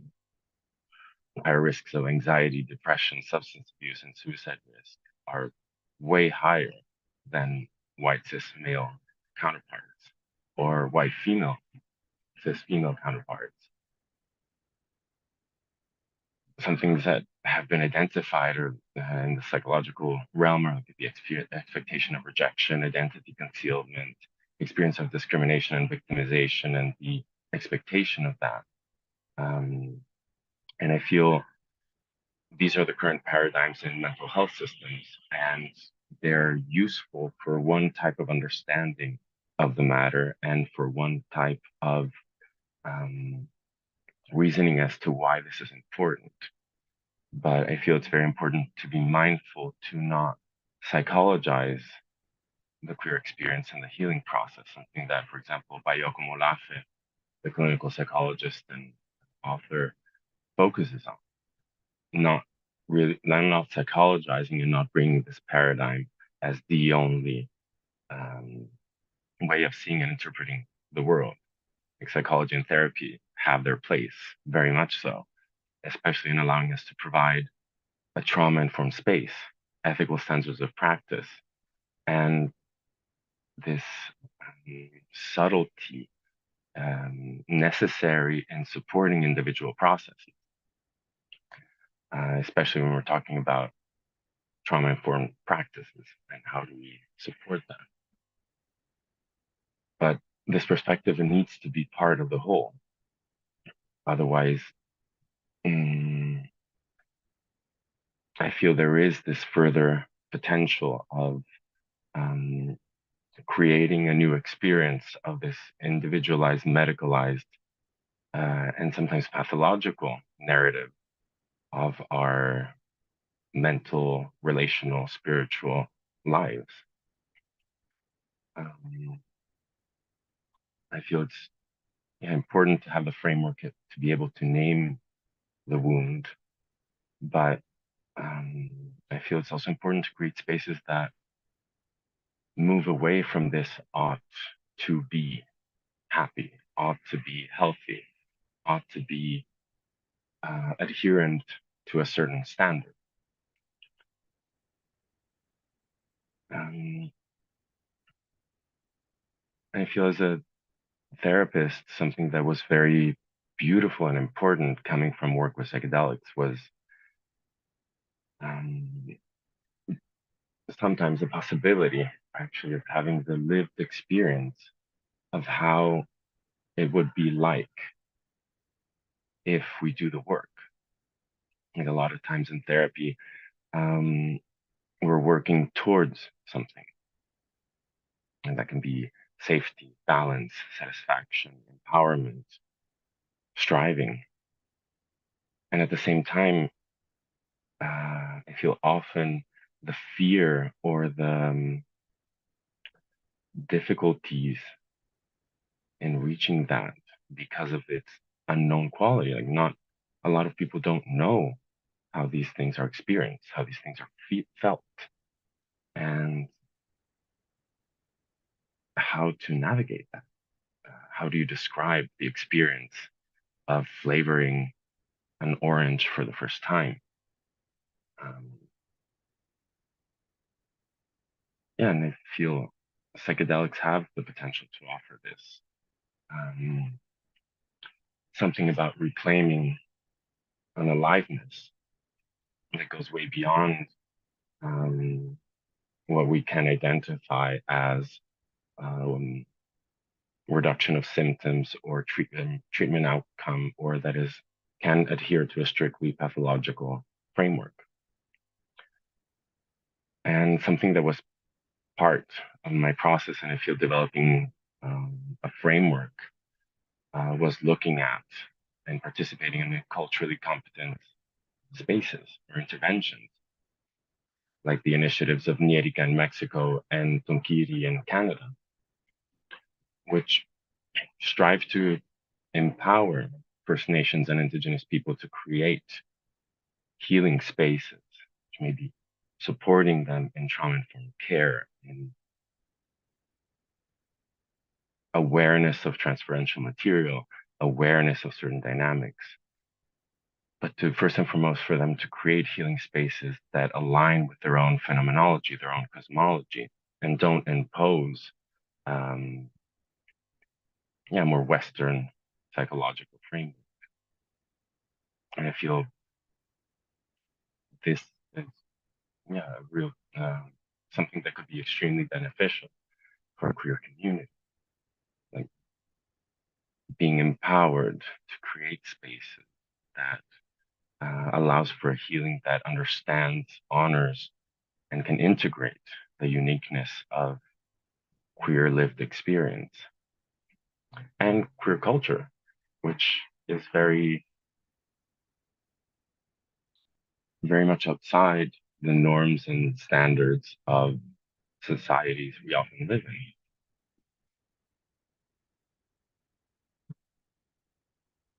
And I feel this is sometimes downplayed within the mental health system, even though something I like to remind myself when I think about this mental health conditions related to same-sex attraction weren't removed from the DSM until 1987. It's very recently that we don't pathologize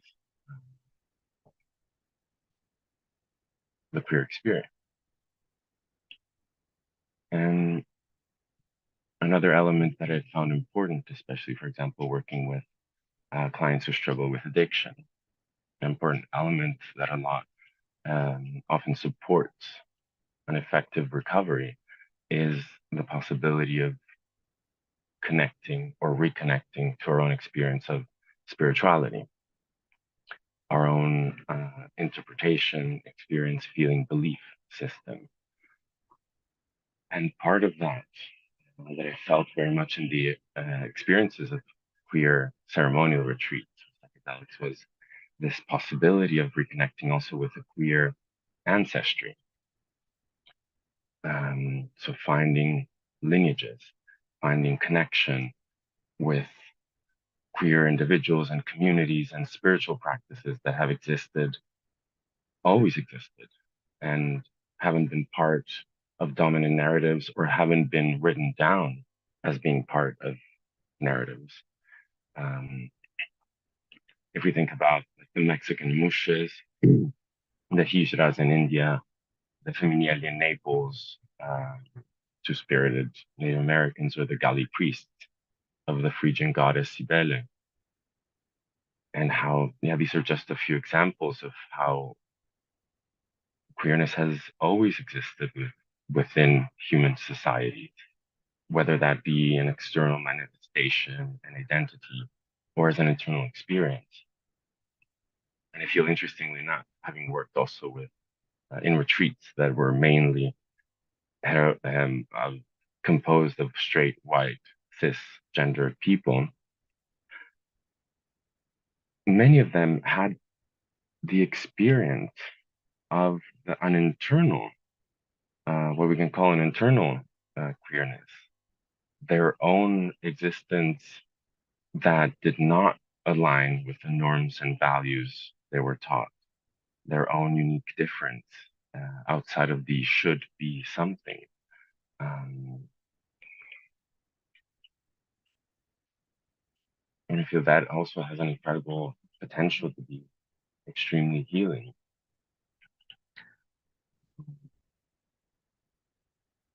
another point that really very much informs my framework and if it deserves more attention is this entering relationship and right relationship with the more than human, in a way we could call nature more than human, and how through relating to nature, how can we create a secure attachment to a living being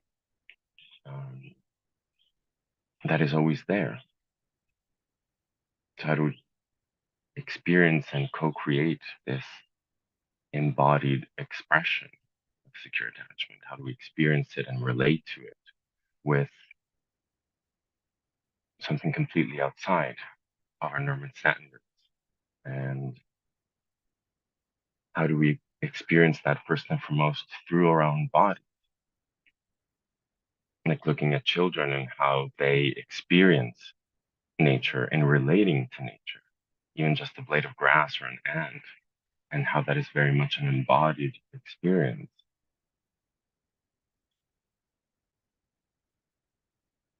And I feel the potential of it is actually relating to our bodies, to our minds, to other human beings, to nature in a non-transactional way. And the questions I feel that are very present there is, how would we be then? How would we relate? How would we internalize love and the support that is there? How would we, I feel,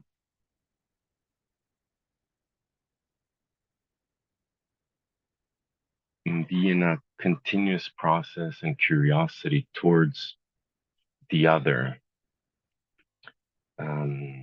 for who they are rather than who we want them to be? And there's this beautiful French philosopher, Luce Erguet, that she writes the difference, or like a critique to the words "I love you."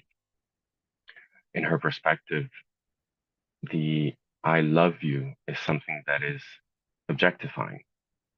Like the subject loves an object, a defined you, and how that is actually limiting the experience of love for another creature, another human being, and how for her it should be rephrased in "I love towards you," towards all the parts of you that you don't even know are there and I don't know are there, and towards your continuous change. You know, something that is fundamental in nature is this aspect of change, this aspect of movement. Everything is constantly changing with the seasons and things dying and being born and growing, and even the cells in our bodies change constantly.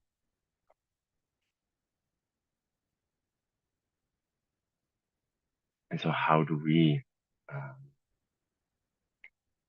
as the only species who is focused on resisting change, how do we actually sit with, understand, and embrace and feel secure in the unknown process of change?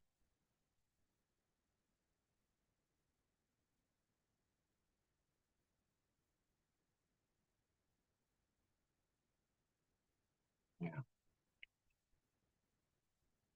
And I feel this is an essential skill that does support the process of moving towards thriving, moving towards.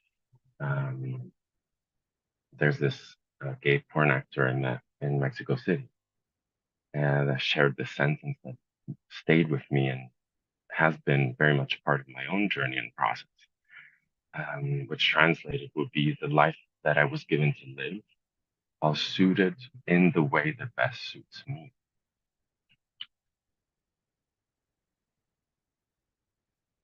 So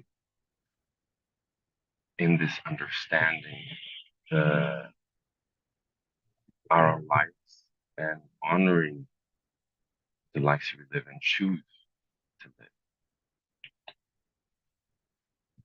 Or maybe in it, understanding and honoring our authentic experience beyond who we might want, which might be very different from who and what we are. And this is something I've also seen is quite dominant in gay spaces, especially in the party and play or chemsex communities, you know, people who do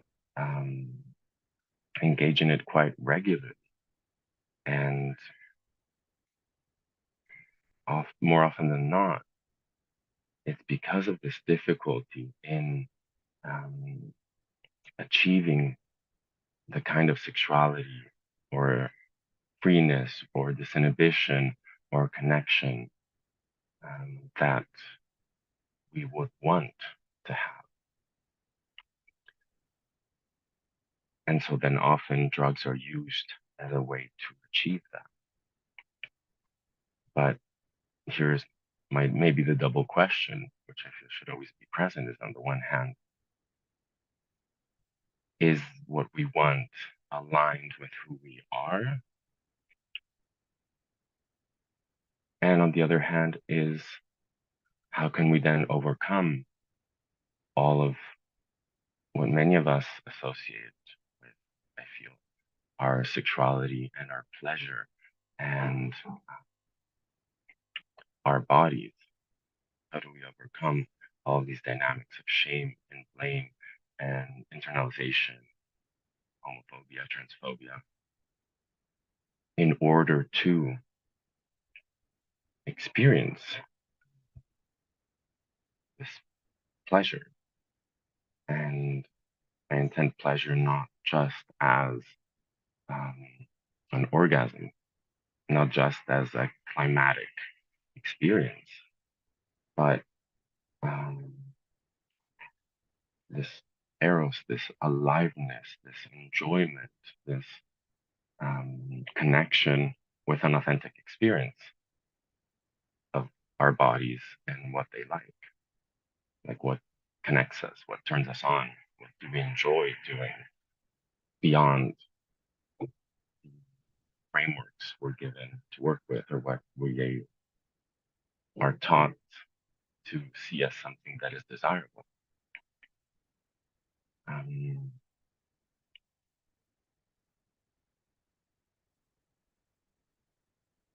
Yeah, so I think the main point that I'd like to bring across in general is this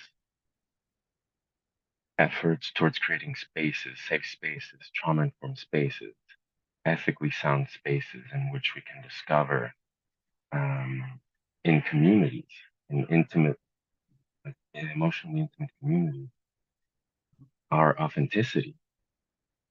And maybe, hopefully, and eventually finding grace within it, for it, towards it, whatever that authentic life may be.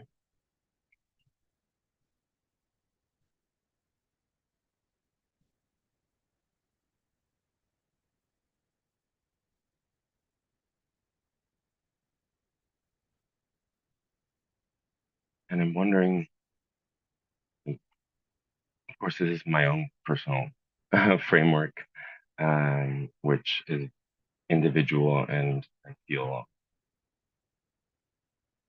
one of the many ways you can relate to psychedelics and their use. But I'm curious to, for example, what has come up for you listening to this perspective? Did something come up, first and foremost? And what has come up?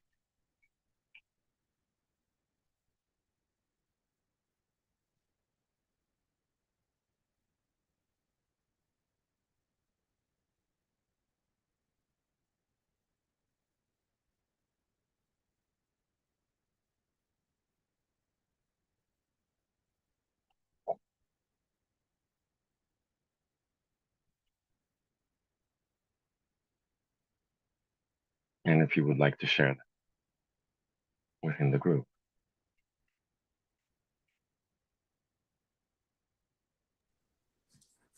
Hi, I would like to share that I'm having a very challenging time hearing you. You have a very soft voice, and apparently my laptop is not picking it up very well. The actual words, or it's my hearing. I don't know. Could be a little bit of both. So I was just getting like words every now and then. Mhm. Yeah, so I would like to just encourage you, if you could, to speak up a little bit. You're very soft spoken person. Um, so I'd like to encourage you to speak up a little bit for maybe, people that are having a There little are, bit of a challenging time like myself. Thank there you are for actually sharing that. I'll try to speak settings. louder. Thank you. So if you go into Zoom settings, you can raise the mic, and Go that into where? Zoom. Let's see. What did you say, Paul Mark? Where should I go? that was not for you. That was for Oh, Gabrielle. okay. All right, But thank you. if Thank if you, Paul Mark. you're having a tough time being heard, and you can always do a mic test if you go into Zoom settings. There is mic input.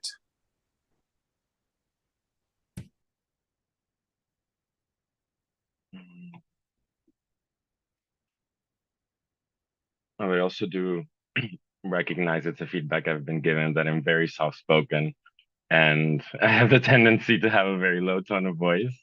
So I will speak louder. Thank you for the feedback, lovely. I put a bunch of different questions that came up or thoughts that came up for me as you were speaking in the chat. Mm-hmm.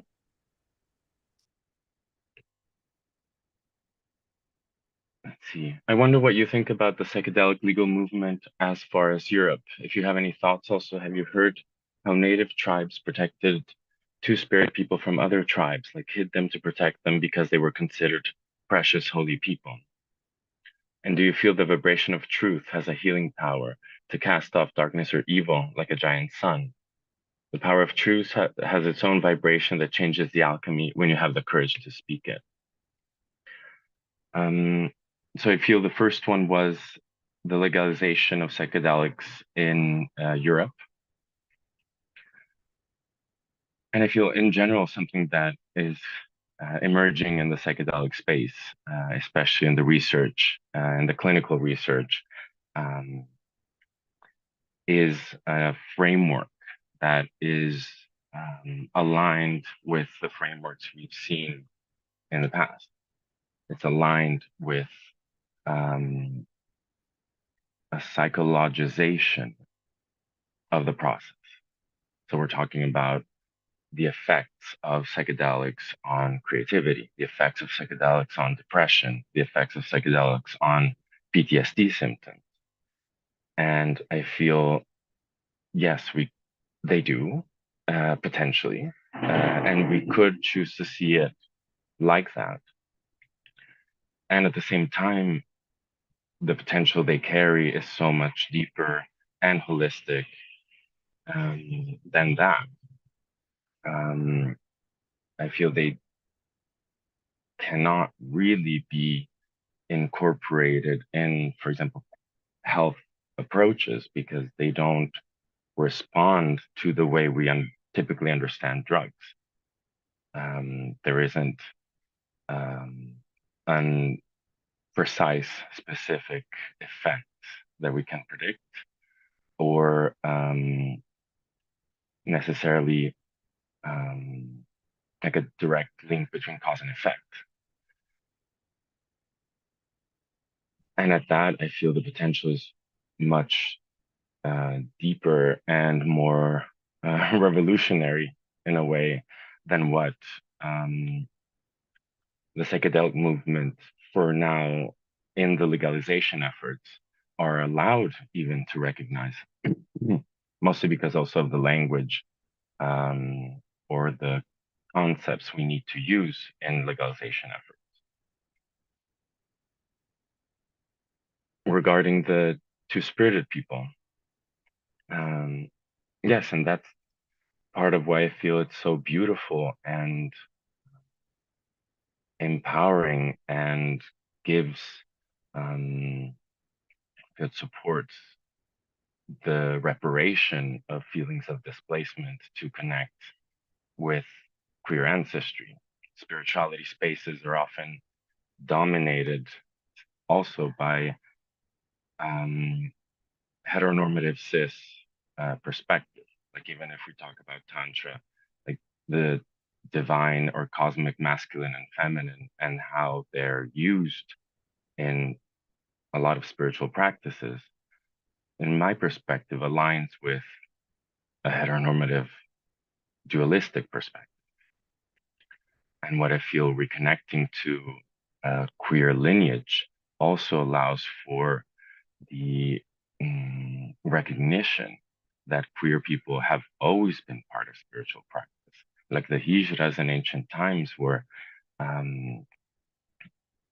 essential to spiritual practices. They officiated weddings, they were death doulas, they were part of the processes of life. Or the Gali priest X of Cybele, and they had a very important spiritual role.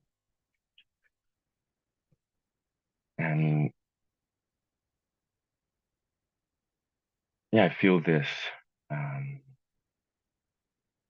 could be very powerful, reconnecting to a spirituality that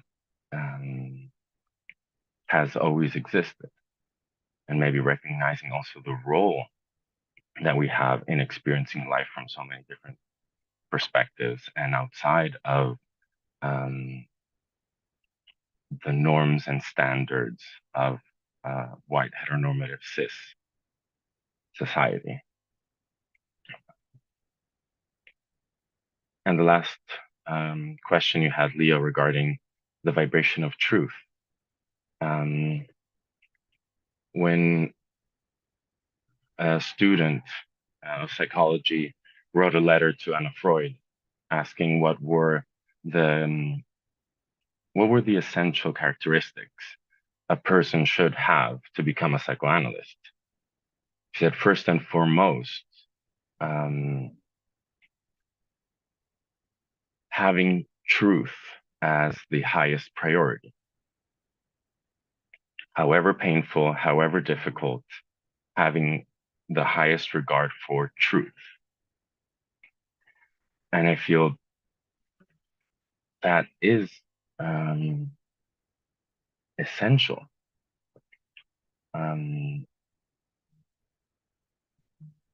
Because once we can see the truth and accept it for what it is, that's when we have options, right? That's when we can really delve into how do we feel about it? What do we want from it? Or just being with what is rather than resisting or not seeing what is. I feel that's an important path towards aligning with who we are outside of what we're taught to be. Can I say something more about that real quick? Mm-hmm. We had a ketamine session here in our home in Eastern Washington with a psychiatrist that's MAPS trained, and he's Latino, and he's just like the sweetest guy, but he's also a licensed naturopath. So it's like he's an Eastern and then Western. It's like it's just such a beautiful combo. But I adore him. And he came to our home and did this beautiful ceremony with I Am Ketamine. And before people did the session, a lot of the people, I was surprised, shared that they felt ambivalent about their children and maybe just didn't even like their children, right? And it was bizarre to me that there was like this consistent thread with all these people where I'm like, oh my God. And then I realized, I have ambivalence about being a parent. Do you know what I mean? And I have maybe resentment and don't always like my children. You know what I mean? And I felt like that was something I hadn't even been honest with myself about because I didn't even know that we were allowed to talk about that. but the power of truth in that moment, as I found myself like kind of judging these people like, wow, I'm surprised they're sharing something. So it's like the antithesis of what you're supposed to be as a parent. Like you're supposed to love these creatures, right? And always adore them or always be on their team or whatever. And it, for me, it was really liberating to be like, wow, this resonates with you, but you don't even have the guts. I wasn't judging myself, but you don't even have the guts to say that. But the power of truth in this moment, I just feel like there's deep vulnerability in just sitting in it. So I just really wanted to share that moment that felt very truthful, and just seeing the power of truth in real time. And thank you for sharing that experience. I think it's very beautiful and very powerful. So how when we share stories in places that are free of judgment, and what that does to the shame we carry towards our experience. I've worked for many years with very young children and their families, and I feel parents carry a lot of societal norms and standards on them. Like, for example, when we're talking about postpartum depression, no one talks really about it. And it's a way more common experience than we imagine. And in a way, like we've created a society that judges mothers for having these feelings. But if we look at it, if we take a step back from our concept of what a mother should be, and we look at a human being having this very intense experience after 9 months of carrying this child and the life changes that come with it, and then the reality of the experience. You know, you have a creature that attaches to the breast or maybe doesn't, and what does that mean? And am I a bad mother if the baby doesn't want to attach to my breast? And the even physical pain that comes from the sucking on the nipple and the biting. And if I feel if we recognize that, we create even more space for an authentic experience. And when we allow for that, we allow then mothers, for example, to share their experience and in that case release shame, but also receive support for what they're actually experiencing, not for what they've been told motherhood should be about or what has been omitted.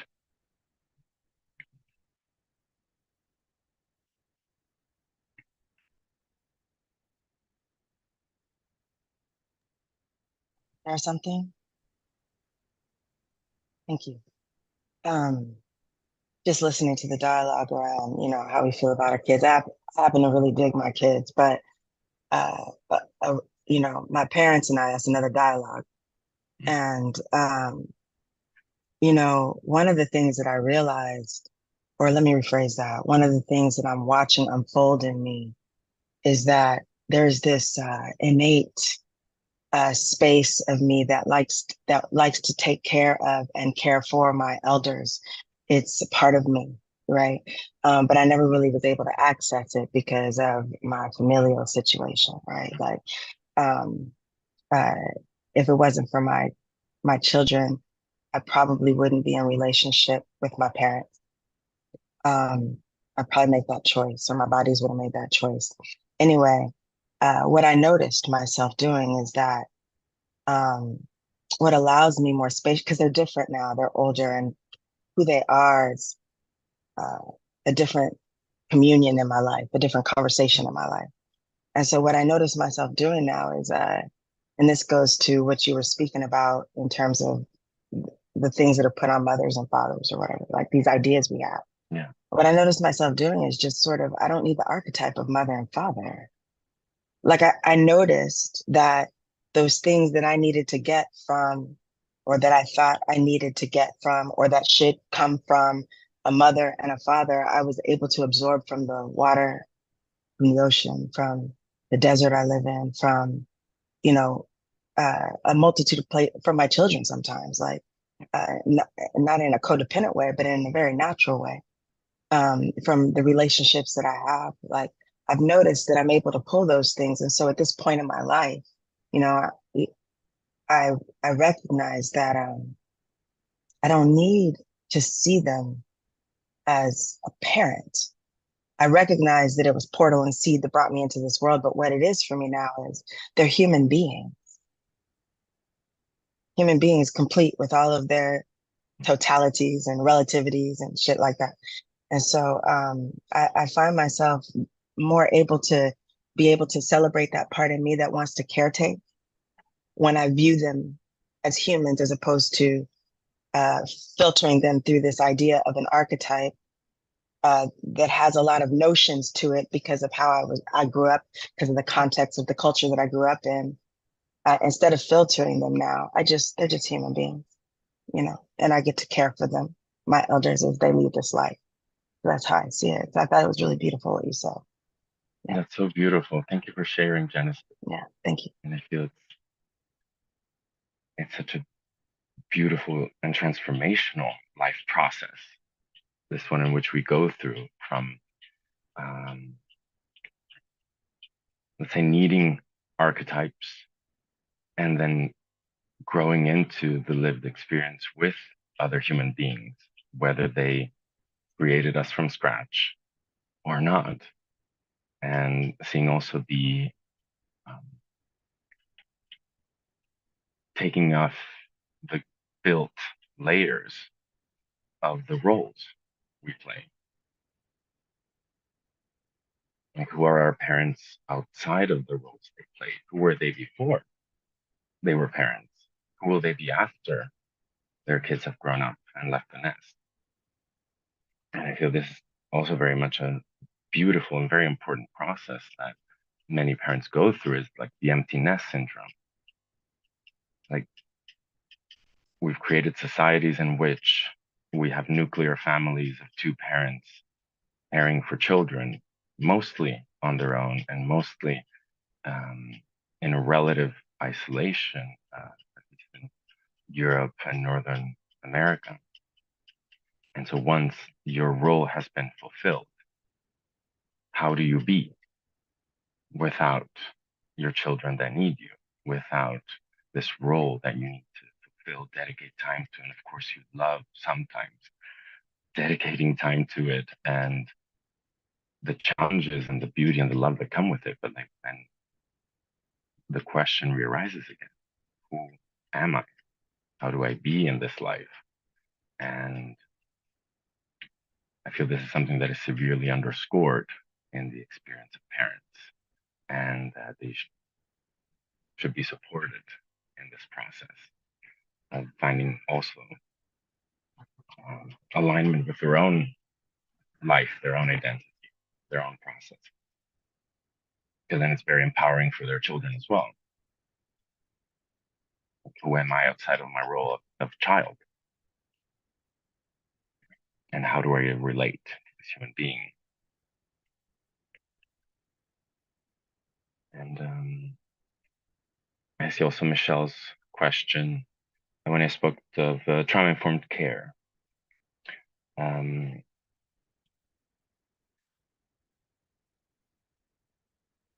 it's, I feel, an extremely important topic in the psychedelic and the therapeutic spaces. Well, and it's something that there are many views regarding, right? There are approaches that are more like breakthrough mentalities of getting the full-blown experience and then integrating that.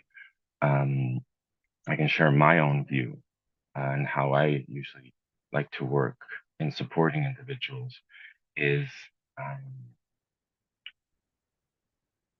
having clear standards of practice and communication, and inviting both with a verbal recognition, but also with, let's say, a nonverbal experience of that, inviting an authentic communication. Because part of the process of relating is also sometimes experiencing discomfort or experiencing ambivalence towards someone, and opening up the space to communicate about that without this damaging the relationship. Supporting elements of identifying and feeling and maintaining a sense of safety in one's own physical experience in your own body feels an essential part of the process. Because if that isn't there, then we can't really go further safely. Because I feel it's important also to empower someone to be able to go back to safety on their own. Like an objective, even as a therapist, is that you become obsolete. The person goes and walks on their own 2 feet and thrives and explores life with curiosity. And then, of course, there is this element of not pushing psychologically or in the psychedelic space. So it's respecting one's own autonomy on your own mind, on your own feelings, on your experience. So, for example, even in preparing someone for a psychedelic experience, preparing someone for a retreat, or during a therapy session, I feel the key element is to drop some crumbs, like in Hansel and Gretel, and allow the person to choose where they go, allow their own experience to go as far as they're ready to go to in that moment, and allow them to have sovereignty over that. And of course, in the process, we have an agreed upon shared objective or objectives that we would like to see, explore, develop. And I feel there should be a deep respect for one's own sovereignty in going deeper. Or maybe if that's not happening, why is that? Is there a reason for that? Is there something that needs to be looked at or supported in order for the person to want to delve deeper?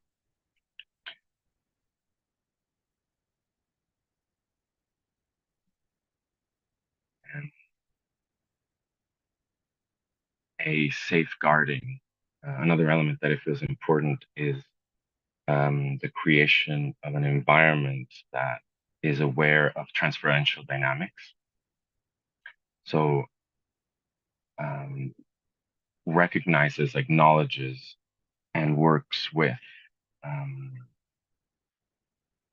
power dynamics and power imbalances of whatever form they are, individual, in the relationship itself, more societal, cultural,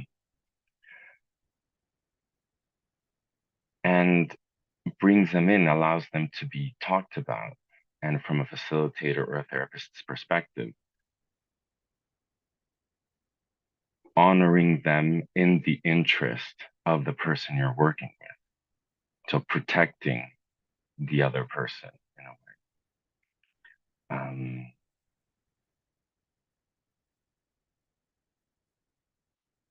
Another way I feel this is very important is, for example, in being non-directive, what I was mentioning a bit before, but even in personal worldviews or beliefs and whatnot, and how those, in my view, should not really be relevant or enter the space. In the sense they maybe are relevant for how you work and your own practice, but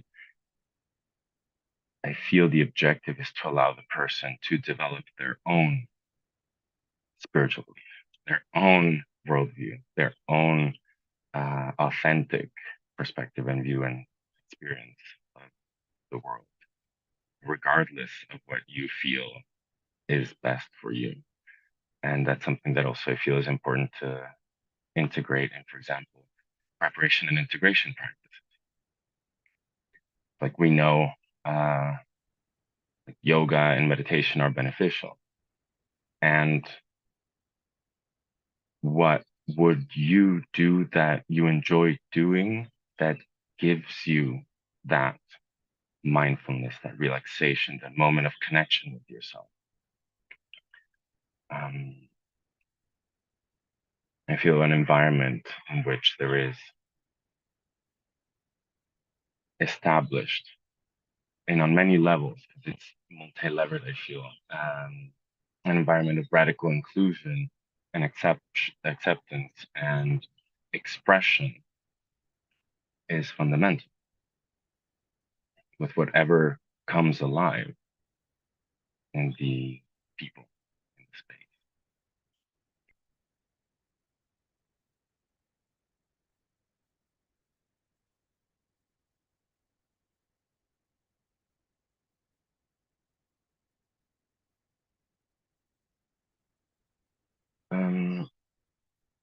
You also see the harm reduction framework with limitations and benefits of this. It's a very deep question, very much so. I can share like that I collaborated on initiatives to, for example, support individuals who were suffering from an addiction from party and play or chemsex. And one of the supports that we offered was, for example, supporting the substitution of crystal meth for example, 2CB as a harm reduction practice. So how to move from an extremely harmful and addictive compound that has elements of compulsion and dissociation and not sleeping, which also creates its own set of problems, towards a compound that is an empathogen, that is about connection, that can be used for introspection and for another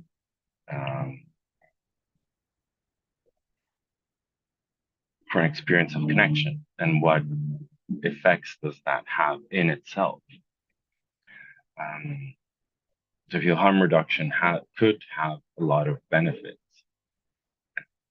and how do we accompany it in a way like even how ketamine is used in the US right now?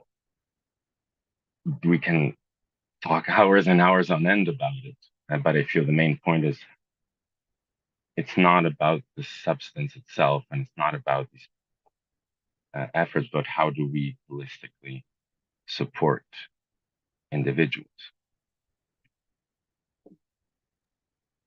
But I don't know if it was a more specific question. Michelle, if I answered your question.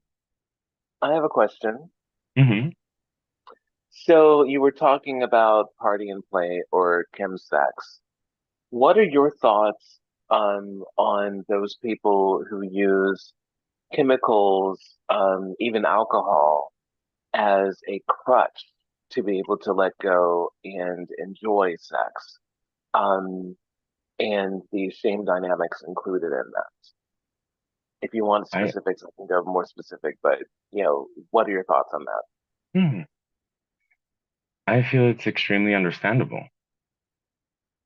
And it is also enjoyable, and it is also pleasurable, and it is an experience, right? That we can choose for many different reasons.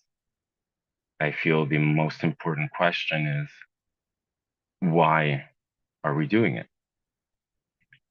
Are we doing it because the sexuality we want to be experiencing, the pleasure we also deserve to be experiencing, the pleasure we deserve to experience, isn't accessible otherwise?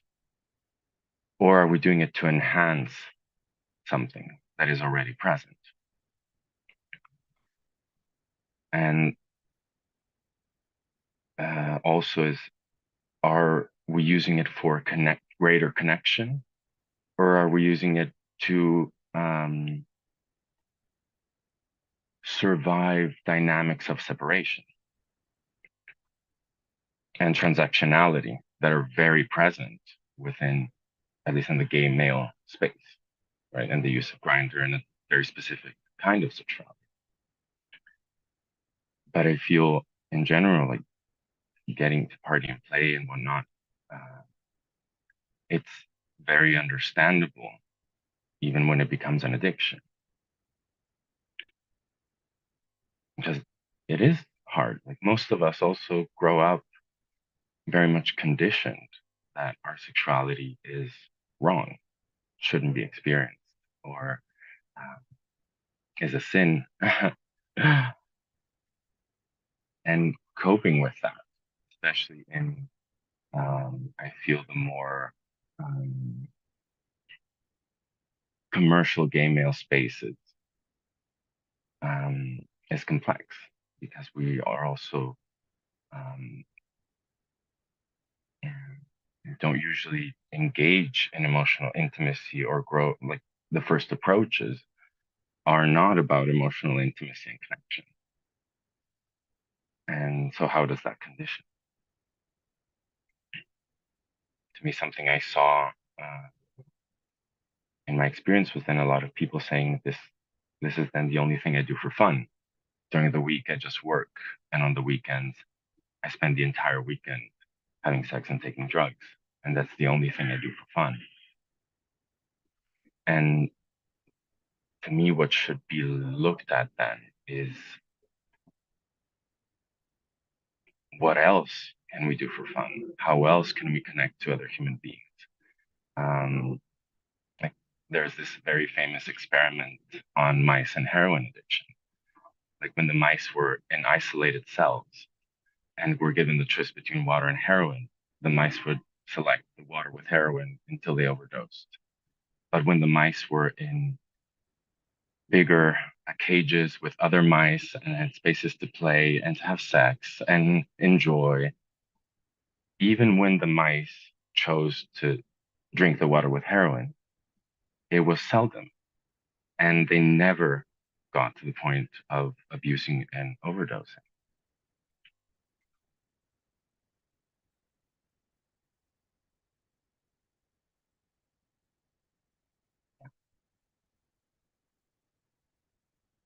And did you have something more specific, Hallmark, that you wanted to share or ask?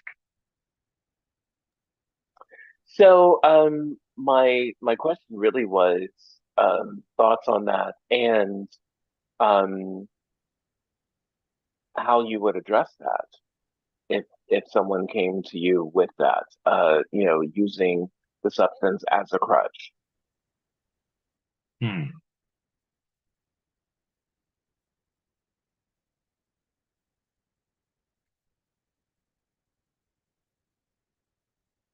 I feel first and foremost, the objective of it.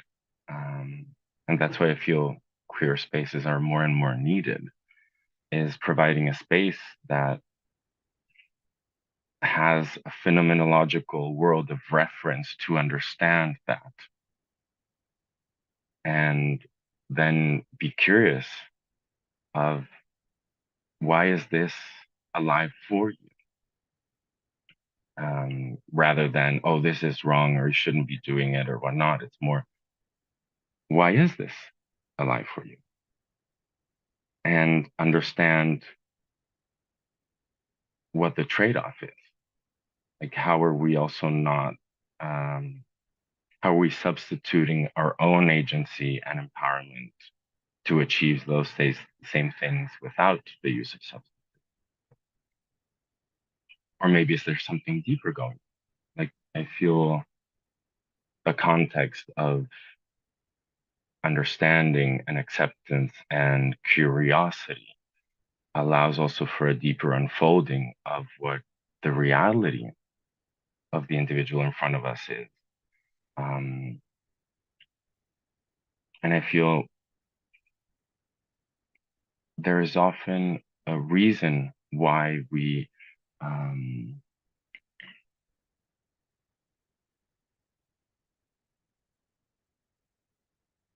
outsource something that is inherently ours to have.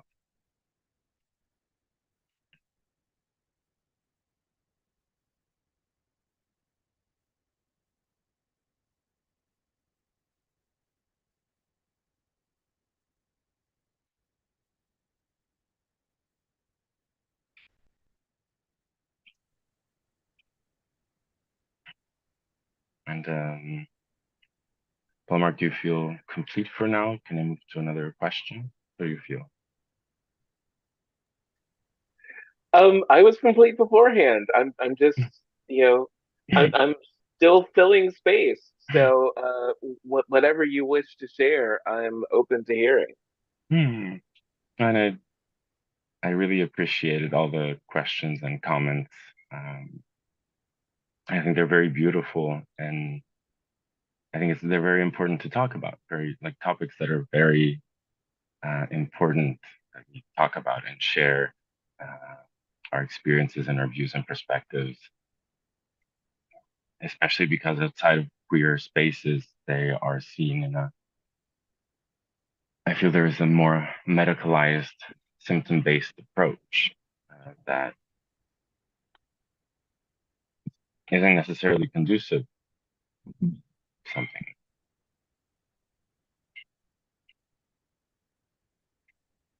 And Michelle had another question. When choosing a practitioner who offers services, what should we be looking for to ensure that they are credible and competent?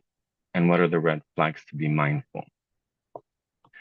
This is a very important and beautiful question. There is a beautiful, let's say, guideline on that and looking at red flags and green flags for practitioners done by the Ethics and Psychedelic Care Collective. And they have a very beautiful, detailed description of what the green flags are and what are they not, and the yellow flags and red flags, and how to determine. Would you be willing to put that information in the chat for me? Of course. If you can, and yours as well.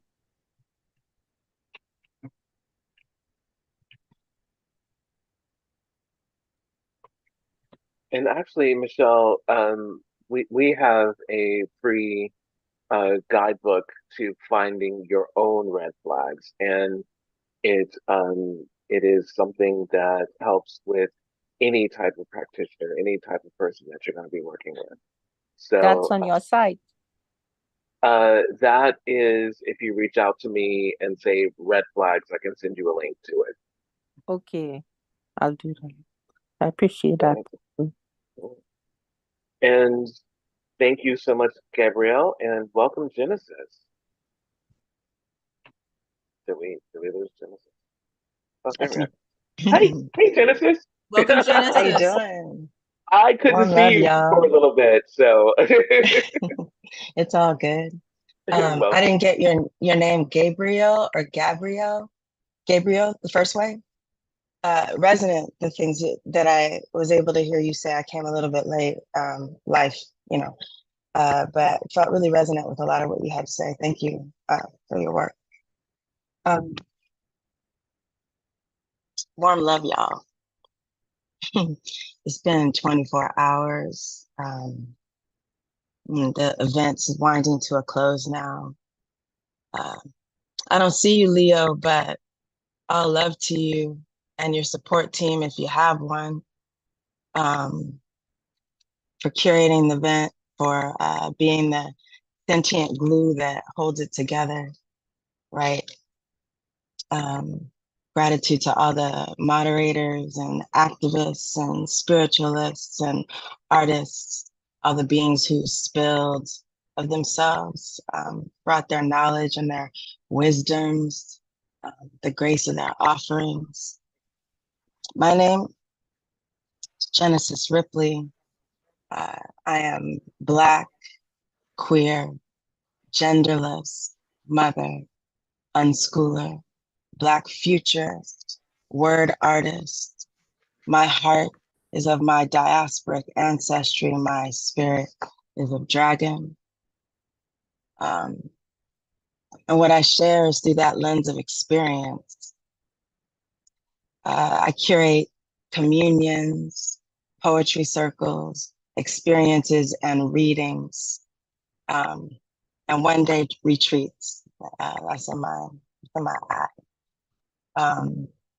As invitations into explorations of liberation, identity, self-reverence, relationship, and the cultivation of a practice indigenous to who a person is. And all of this through the lens of poetry, art, self-reflection, and intentionality as witness to ourselves and each other. I ask a lot of questions in my work of myself in relationship. I call my work the technologies of consent. I call my community of poems the mythology of a dragon. It's my own curated and curating mythology through which I unfold my living. I have so many sentient teachers in this life. Just through the living of it, some of them human, some of them not. And not the least of which are indeed my children. I have two, they're teens now. And my mythology is quite personal to me. It's quite intentional. It moves fluidly, not concretely. It learns from its environment, and it's anchored in my truth. And I'm newly emerging this work within the context of psychedelics. So I'm learning in that space. So my intention today is to read a few poems, and then we can commune a while and talk about what rises, explore any questions you might have. And after, if there's time, I'll close with a poem or not. Initially, I was going to travel a certain exploration, but I feel like this event has been so rich, so much information, so much knowledge, so much wisdom spilled. I'm choosing to move the closing as a celebration that we exist, that we're beautiful, that we're whole. And in that sharing is the communion of gratitude, that you witness me. And also true, I trust you to take from what spills here, what nourishes your living, and to leave what doesn't. And if it feels good for you, I welcome you to cut on your cameras so I can see your digital faces. I love seeing the people I'm sharing with, but also true, don't feel any pressure about that. I'm also quite comfortable communing inside of my own body. All right. This piece is called The Groundskeeper.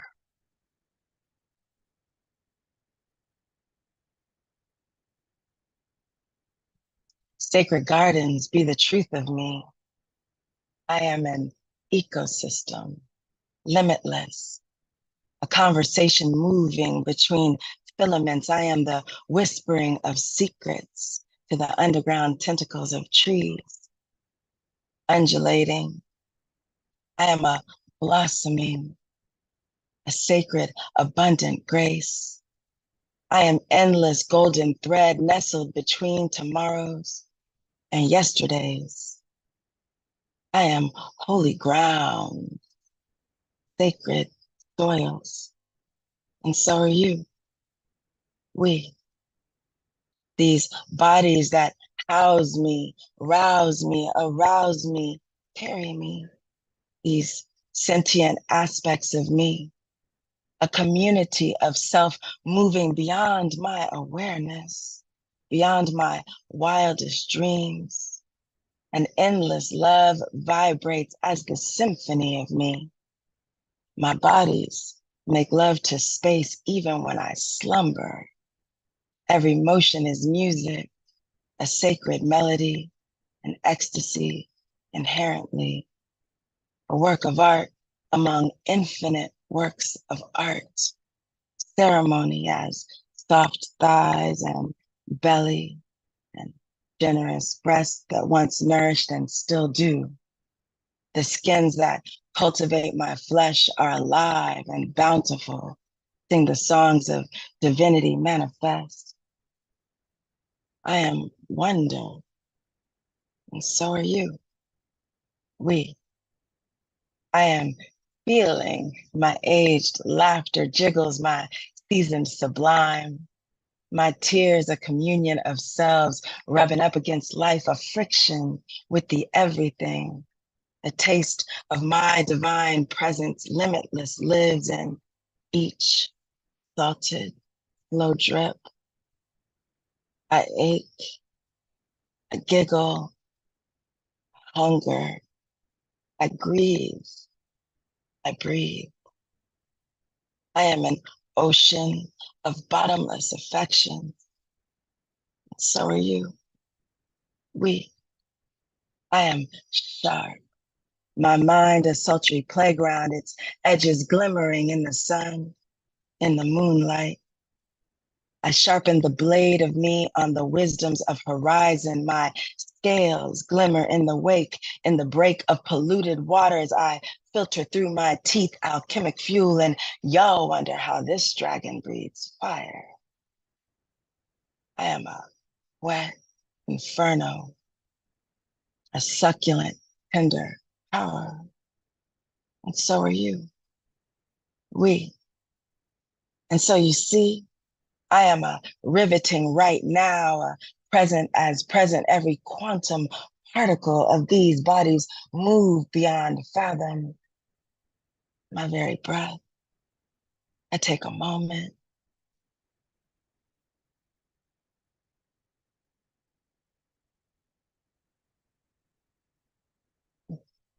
An ecstasy, blessing of space as undeniable ceremony. And so you see, I forage, sometimes scavenge, sift through, seek the nutrients, compost for the gardens of me.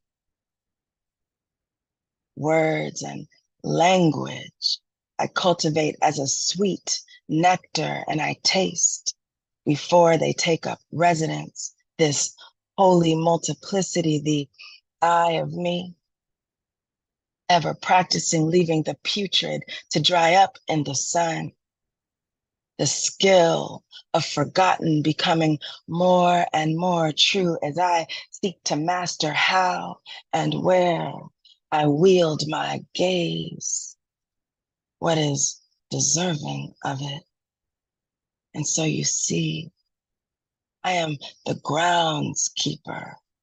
I was anointed sacred protector of these selves they call Genesis. I take up this charge, bow my head in reverence to the absolute glory of me. Fucking magnificence. And so are you. We.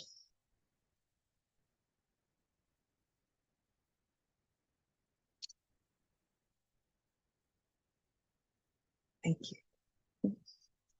This next piece,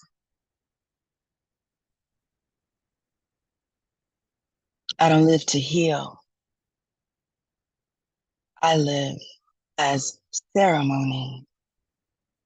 Intentional and unconscious healing live within the ceremony that is me, the ceremony that is the living of this life. And there are many things that I have survived. Broken cannot live in what is inherently sacred.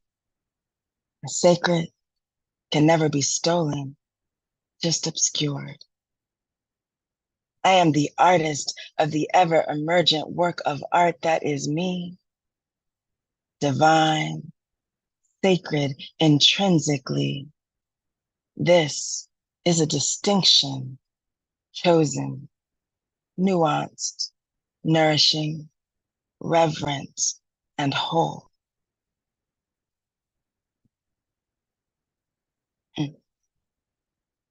This piece called The Flick of the Wrist.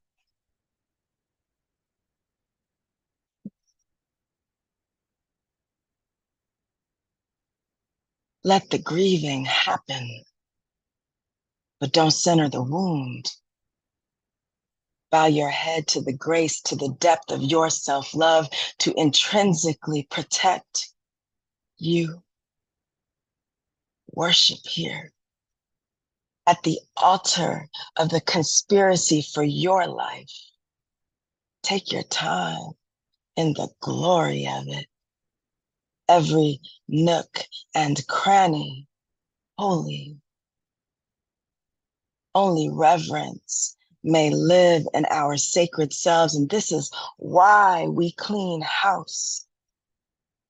Shame, guilt, rigid denials, all energy sucking distractions from the real work, from the emergent presence, the emergent power of becoming our exquisite truth, of living our ceremonious lives, the sacred unfolding beyond all the dying lies, becoming mere flies we banish with the flick of a wrist.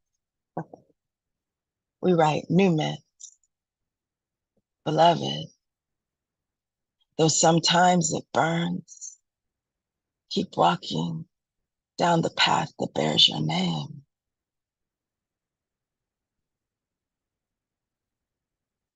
This is my last piece. I wrote this piece for a queer camp, and the kids brought the poetry that day. I was like, oh my gosh. I actually never ended up reading it to them, but because they brought it and I had to bring another poem. But this one I love, and so it's the first time I'm reading it, so I'm excited. Okay.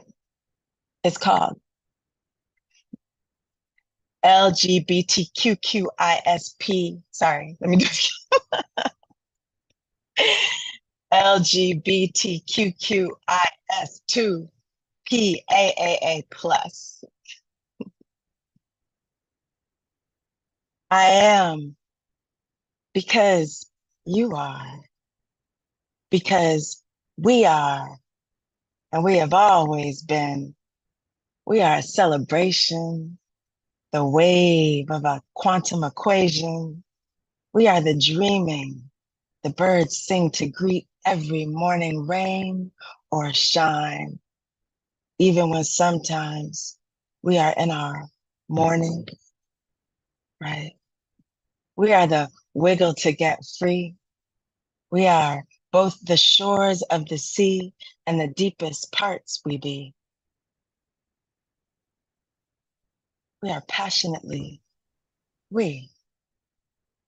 LGBTQ queer I be, and a questioning the vastness as the universe of me, of we, a sacred wondering, wandering, ain't no rushing greatness, see. As we travel who we be, what we see, I and intersects, may your truth light skies with your melody. S2 of two spirits, I meet reverently indigenous truths, re-ember me. Pansexual means love moves limitlessly. Asexual means our erotic is ours to live as our truth consensually. Aromantic speaks that love can live its wilderness differently. A, as allies, be the people in touch with their humanity. LGBTQQIS2PAAA plus C, holy key, holy we, sacred opens portals for all the infinity to come as we emerge our lives, our living, our connection as haunted earth skin together as kin.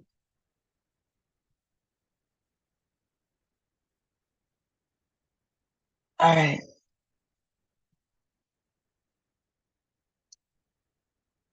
Any conversations we want to have? Let me check the chat. Thank you, Michelle. I appreciate you.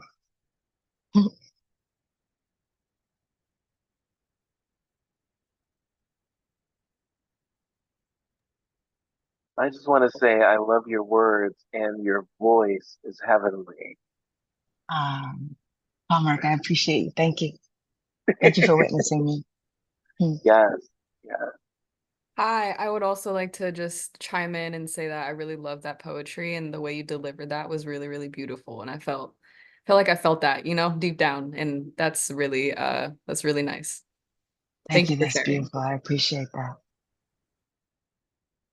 So in the context of the work I do, the invitation would be that we all sit together and we witness each other and we share these pieces. And as I experience it, it's a slow curation of a practice of learning how to embody witnessing, um, learning how to be with each other in ways that are nourishing and more still, more reverent, listening from different parts of what we are, as opposed to always filtering things through our thoughts, which are like little monkeys chirping all the time, right? It's a slow process of curating a different way to be, you know. Thank you so much, Genesis, for sharing. Yeah. It's really beautiful. And they really evoked a lot of experiences just listening to them. And I feel so aligned with what you shared and how you shared it. It's really beautiful. I was very curious when you shared about the technologies of consent. How did that come about? I was just asked this recently. Let's see if it moves different this time.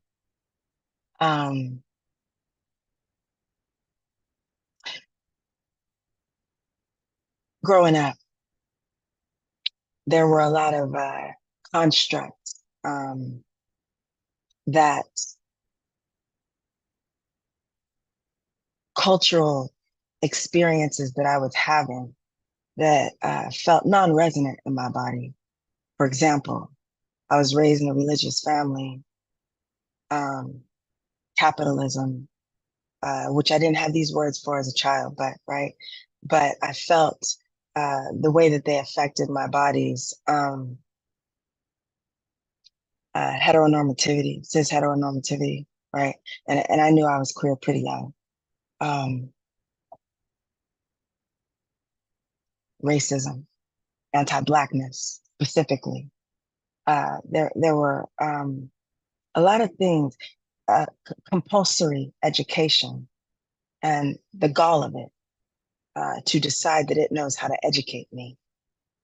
And what ultimately I believe it to be, but that's another dialogue.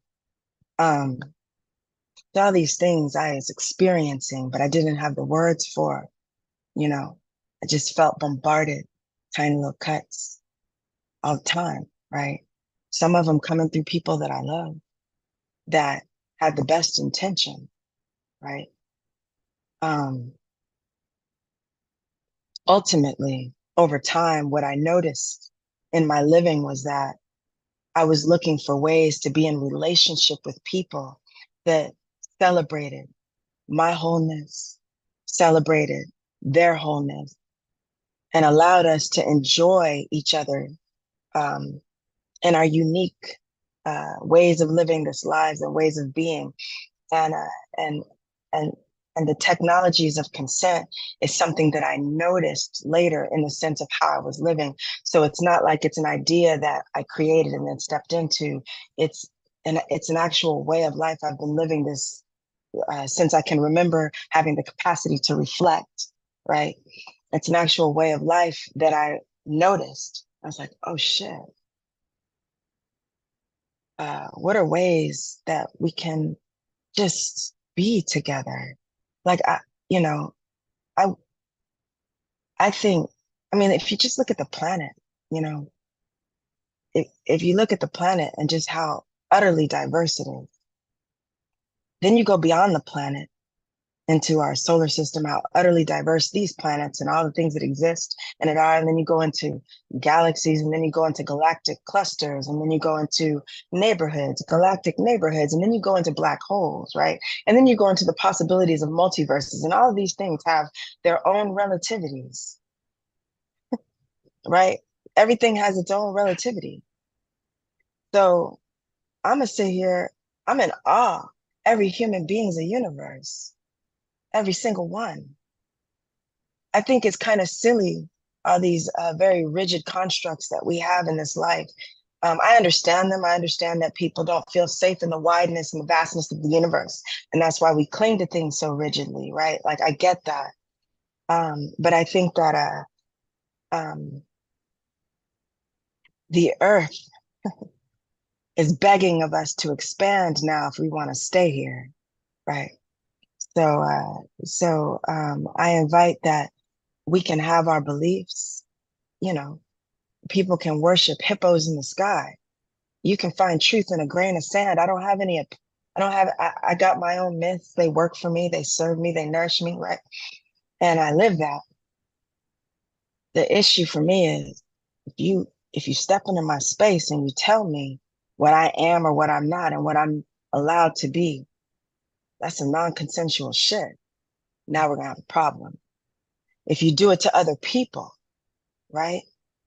Now we're gonna have a problem. And this part comes from my Black diasporic ancestry, which for me has been a centuries old worship of freedom that the world has never experienced or seen before in that context. So a lot of the things that I speak can't be extracted or disentangled from my Black diasporic ancestry. My queerness, my fugitivity is inherent in them. It's inherent, it can't be extracted. That's also another dialogue I'll save for another space. But this is how I choose to walk in this world, and this is how I invite communing, right, in my relationships, which is I honor you whole. You get to be all of what you are. I witness you. I teach myself to do that. I emerge this. It is a practice that I work at all the time. And at first it was, there isn't an at first, but when I started noticing it, I noticed that I was making efforts. In most places in my body, it just moves now. It's just part of what I am, like the walls of me, like it's just how I move, right? And except in the places where there's portals that I got to go into, right, and do some work. When the portals come up, I can see it, and I have to be active in those moments, shadow work, things of that nature. But thank you for your question. Thank you so much. Like that was more sublime to listen to. Thank you. Thank you for that. I really do feel this also intrinsic value in learning about what consent is beyond, like usually it's entangled in the erotic discourse or sexual discourse, and how actually much deeper that is within the human experience. Were you finished? I'm sorry. Yeah. No, I just wanted to add like this, the beauty of the nonverbal, the embodied that you bring about is very important to bring to any space. So thank you. I want to touch one thing. Speaking to the erotic for me, sexuality is just a part of it, like stars in the sky. It isn't I speak it from a space of Audre Lorde and how she experiences the erotic, and how she spoke in her work about the erotic being the fire through which she moves her passion, her life, right? It's it's a birthright that we all have, that I think this culture loves to obscure. Um, it can't be stolen. We can only be distracted from it. But the erotic sexuality is only a small aspect of that. And when I speak of consent, I really liked what you said, because people really only perceive that idea in the context of sex. And really, consent is a way of life. And when I speak to worshiping it, that's a very specific word. I'm a word artist. I choose my words really carefully. I choose the word worship because that is what exactly it is. Because consent is both literal and not. If I experience, for example, that my child says yes to a thing, right? But they're not really, I can feel in their bodies that that's not a real dialogue, like, hey, do you want to go try this new class? Yeah. Okay, there's more. There's more. All right, so I saw that hesitation. You want to talk about that? How does that feel? Worshiping consent, honoring people whole, being in relationship in that way means that I give a fuck to the way a person feels in my space. I want them to feel like they can be honest, right? Because sometimes we're not able to tell the truth because we don't feel safe to tell the truth. I want to cultivate a spaciousness where people can be in my space and be honest. This has nothing to do with me agreeing with them or not. This has everything to do with me witnessing what they are, because I experience every human being as poetry, every single one. And I may not agree with everything they say, and I don't need to. It's irrelevant, so long as there's consent moving, right? So long as there's consent moving. Again, where consent is not moving, we're going to have a problem. But outside of that, I'm here. I'm here to hear everything. I'm here to be with that in a very whole way. And so I make mistakes all the time. I fall flat on my face, the grace of the people that love me to be honest with me, right? Like in the places where I can't see myself, the places where I don't see, it's like, Genesis, this stung, or, do I have consent to speak to you about you, right? First, yes. This is what I notice when I notice you get stuck in places. Are we cool talking about that? Yeah, thank you. Or no, I need some time with it. I need to be with that in myself. But thank you for pointing it out. Right? This is all a part of how I experience consent, and it lives in all of the places of my lives, like with my children. When I said I unschool, my kids have never been to school. It's been their choice. Learning happens. Who knew, right? Who knew that I didn't have to, force my children into X number of years of being told when they can go to the bathroom, what they can learn, how they can learn it, how they should learn it, and all the myriad things that come with the Trojan horse of education. But that's a whole nother dialogue. But consent lives everywhere in my life. I'm really closely aligned with relationship anarchy in the way I experience my relating. And that is inclusive of my kids and how I live my connections in this world, Leo, thank you for your words. I appreciate that. Hey, did you hear my love when I started thanking you for being the sentient glue and all you did for this event? Did you hear it?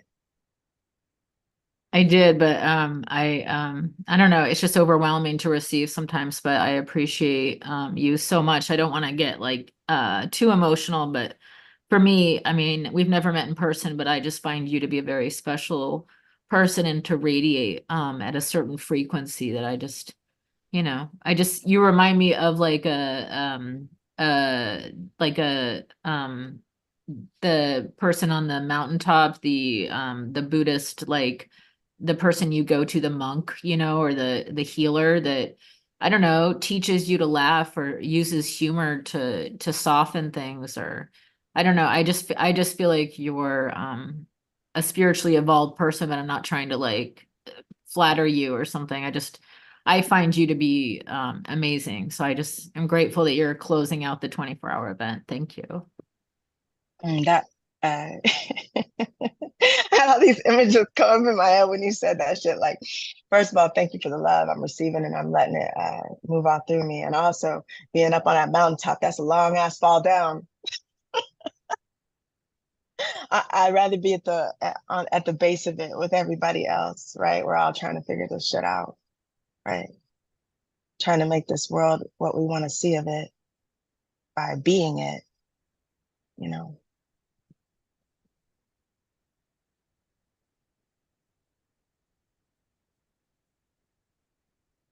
Uh, do I have any thoughts on the psychedelic movement? Leo, I'm still learning about that shit from you. You know what I'm saying? I'm uh I'm still learning about, I mean, I have my own personal experiences, and my experiences in relationship with the loves in my life. This is a new place that I'm exploring in the work that I do in relationship to psychedelics. Specifically, like, for example, I've been doing this work for as long as I can remember. There is a certain ease that I have with it. Um, what I notice is that when this work is newer, um, especially in people that are a little older, right, where their uh, neuroplasticity is a little bit more formed, still fluid, absolutely, till we die, but a little bit more formed, right? They're I've been looking for how to support those liminal spaces of where they've made the decision that they want to bring alchemy to these spaces, but these spaces are well protected. And part of my work is in spending time worshiping those spaces because we survived, right? Because those spaces moved to protect in the moments that they did.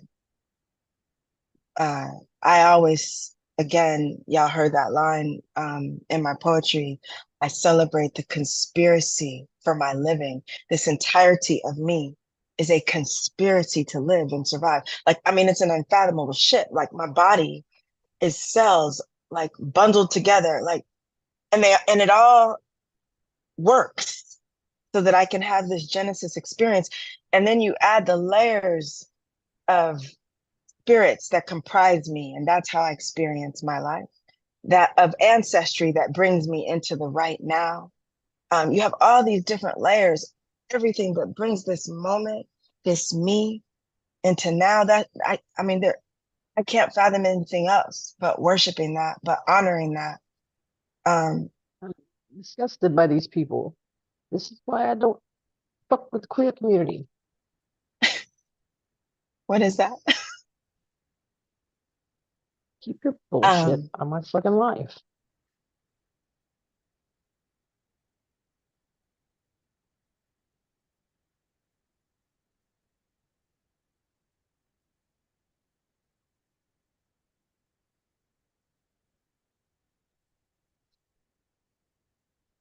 Do we got some spamming going on up in here? I thought I'm gonna just mute Tam, but I don't know if Tam was trying to speak, and Tam was on earlier, so I don't think it's a spammer. Oh, okay. All right. What's the last thing I said? Somebody cue me. I got distracted. Um, I I'm totally distracted now. Conspiracy to live. A conspiracy Oh, for your thank life. you. Thank you, Ian J. I appreciate that.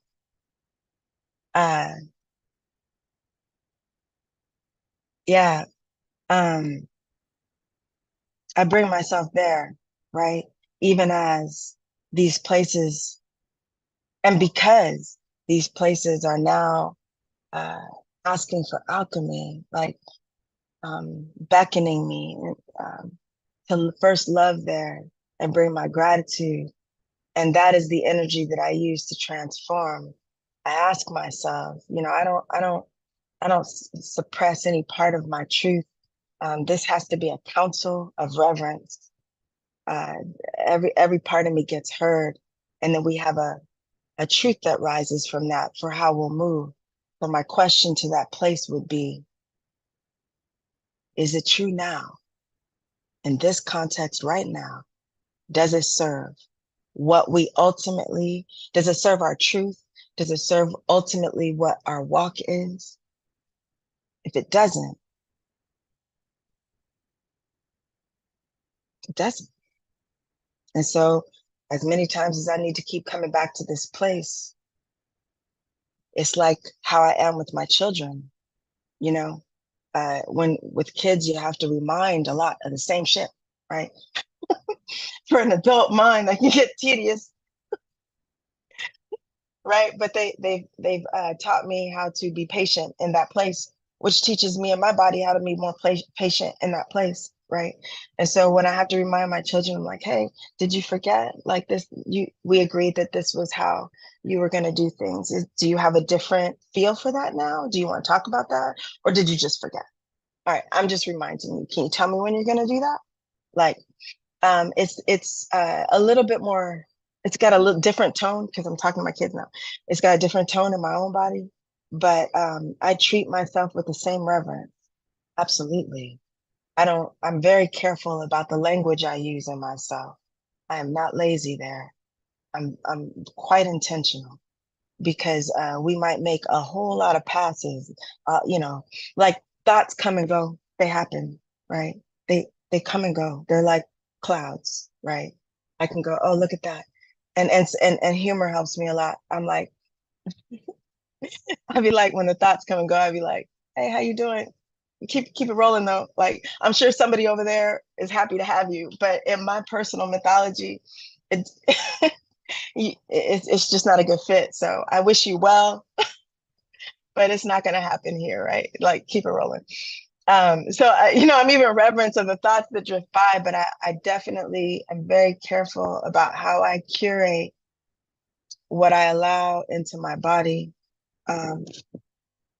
in every way. I do that physically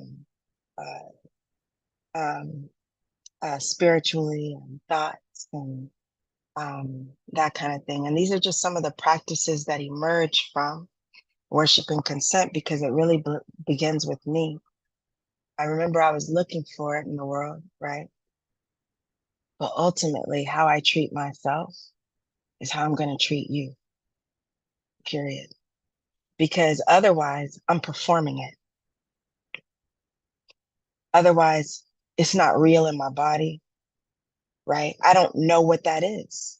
If I'm not treating myself with consent and I'm trying to be consensual, it's a dissonance. This is why I'll talk about activists, right? It's like, are you what you want to see in the world? Are you what you want to see in the world? Because everything you're asking the world to be, are you living that in your own life? And what are ways that we can support that more, nourish that place more? And I don't deal in judgments and shame and guilt. I find them really distracting, and completely useless, quite honestly. And if we go deeper about it, I honestly feel like it's a capitalist. It rises from a capitalist structure. Like I just don't even think shame and guilt are real emotions intrinsically. I just think they're curated, because ultimately they're distracting. They have us focus on ourselves, right? In a certain kind of way. not in a reverent way, but in a narcissistic way, right?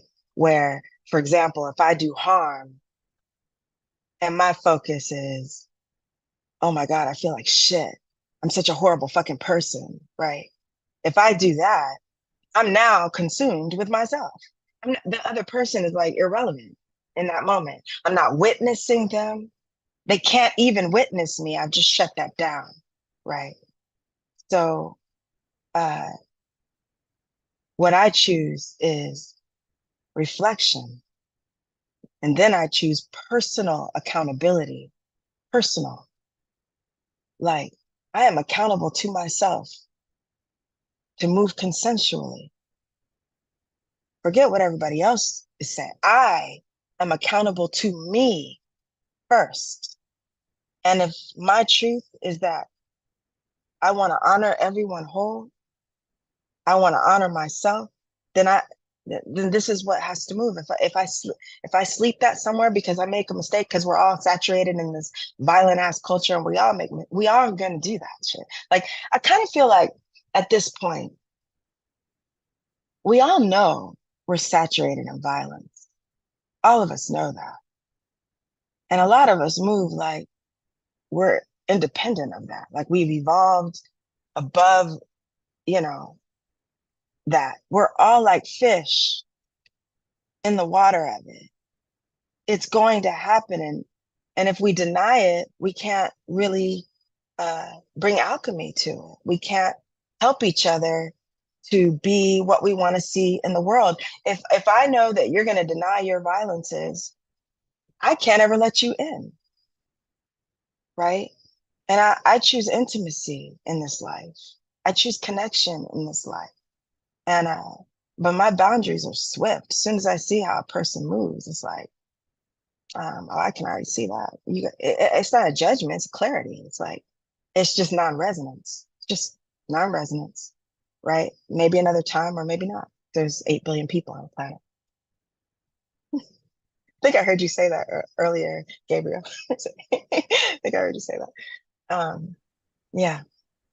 I'd really like to take a moment and appreciate the beauty of what you shared and how beautiful you also explained this observation of children and of the moment in which we trade off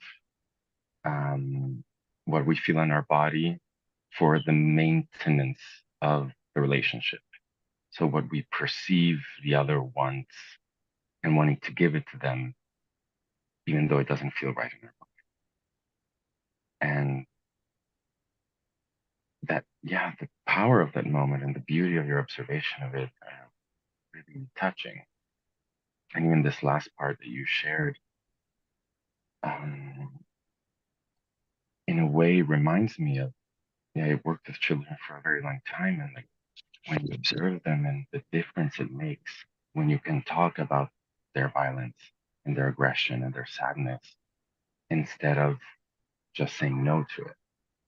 Like what happens when we say yes to how we really feel and what we can do with it.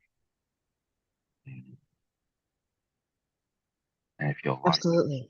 A very important process is to cultivate the internal constant negotiation of consent within ourselves as well. Right? Yeah. And I like to make that shit juicy. You know what I'm saying? Like, because I mean, real talk, because otherwise it feels like work, or, it doesn't for me, but I notice in other people it feels stressful or work. And I'm like, no, you get to worship at the altar of you. Like, you get to like take a moment to realize just how holy that you are alive and all the dimensions of that is. I mean, how many different ways can I have that dialogue? It's like the rarity of life. We can't even find it yet anywhere else, right? Like, and on 2 frames, that's that we are still so humble we cannot reach past very far, right? In the universe.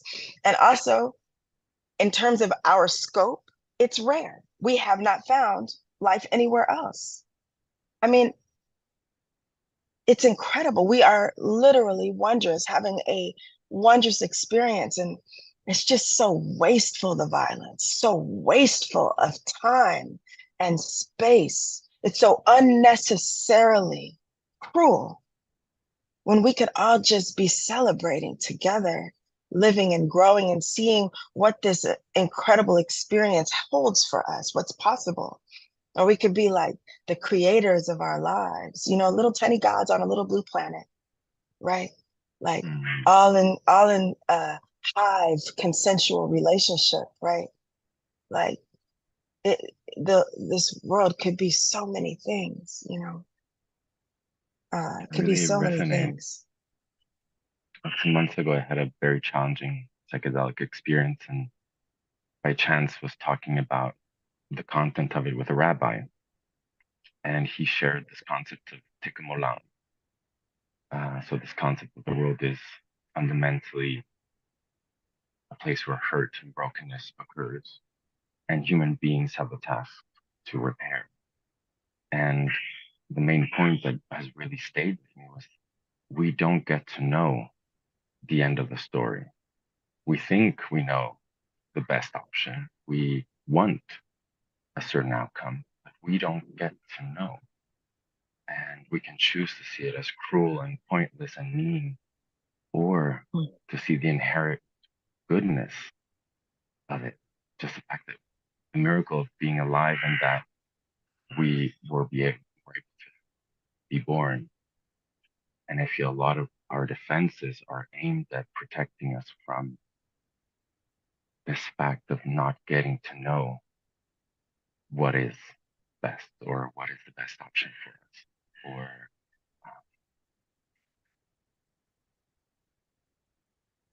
navigating the outcome, the unknown of life.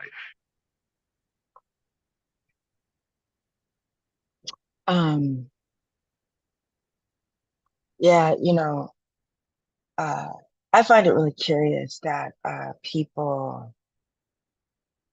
curious in a just interesting to gaze at kind of way. That people have their mythologies and are so rigidly within them. I mean, we live on a blue speck. Like our sun is a speck in the face of other stars that we just like. I mean, the idea of certainty is laughable in that context. The idea of that, which is why I do have my mythologies, but they are fluid and they have to be, or else I can't see you. You can't be free in my space. If it has to, like, for example, I tell people all the time, right? I'm genderless. Gender is just not relevant in my life. It's just not a relevancy. I don't think of things in terms of masculine and feminine. It's just, I don't have any relation, or I don't have any issue with anyone who does. And I honestly love to hear people's mythologies about how they art their way in this life. I'm very open in this way. In my bodies, my myth, the way I art my life, I don't need these things. My thing happens when you start telling me, no, gender is a fact.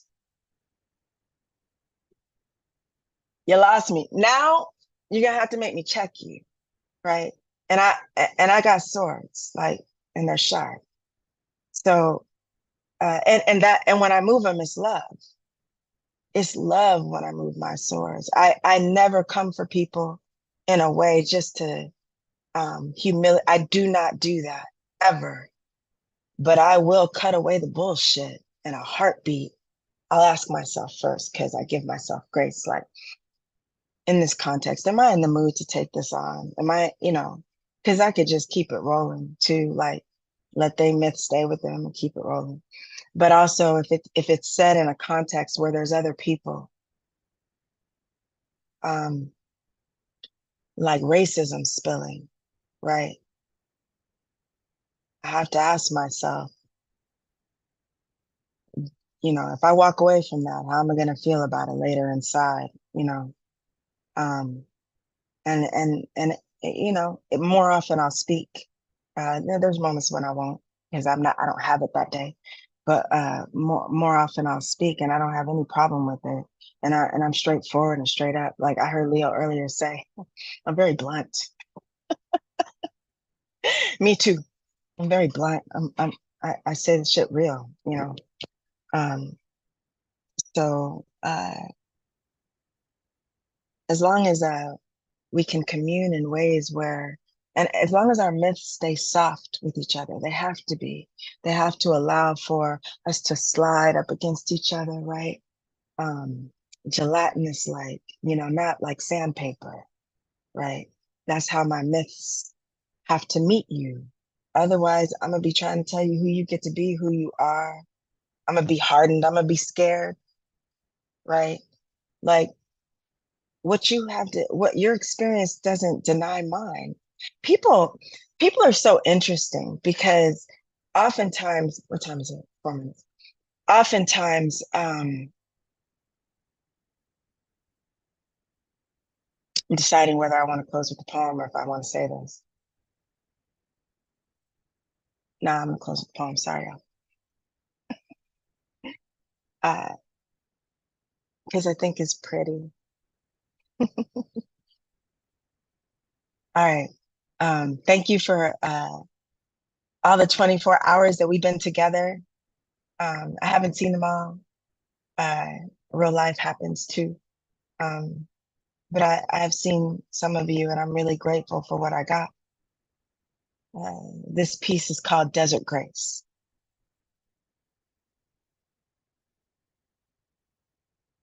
I walk through deserts, bare feet, learning, burning hot, lips blistered, submit to the pain.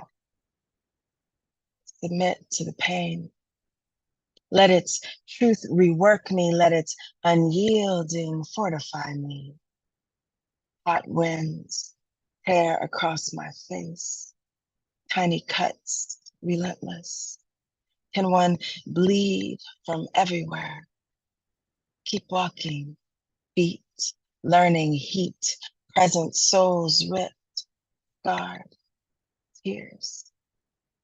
Keep walking, face, earth, sky everywhere, glowing blue, daring of clouds, snake darts by. Keep walking, marvel. My skin, its scales, its scars, its feel, become desert bee, desert hunt, eat, riff. Keep walking, souls, leather, artful eye, tattooed sands across my flesh. Breathe deep, presence, erotic dance, creature world, life. Keep walking, life.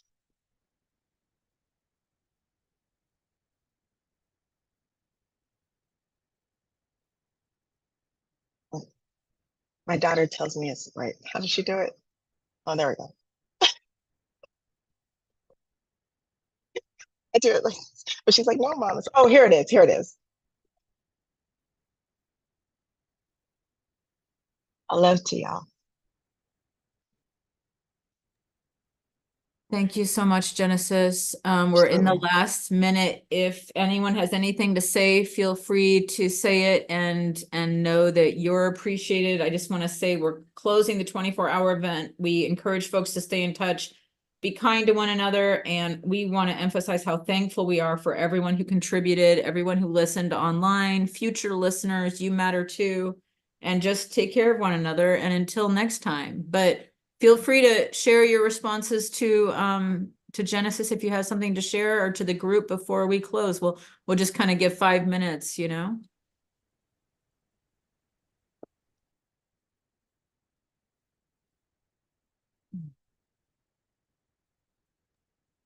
I just want to give gratitude to the universe for making it possible for me to show up this time.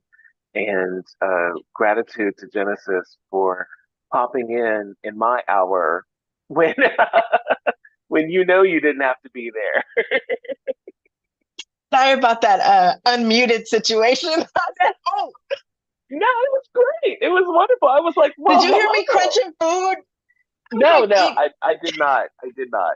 I saw you eating, but I didn't hear it. All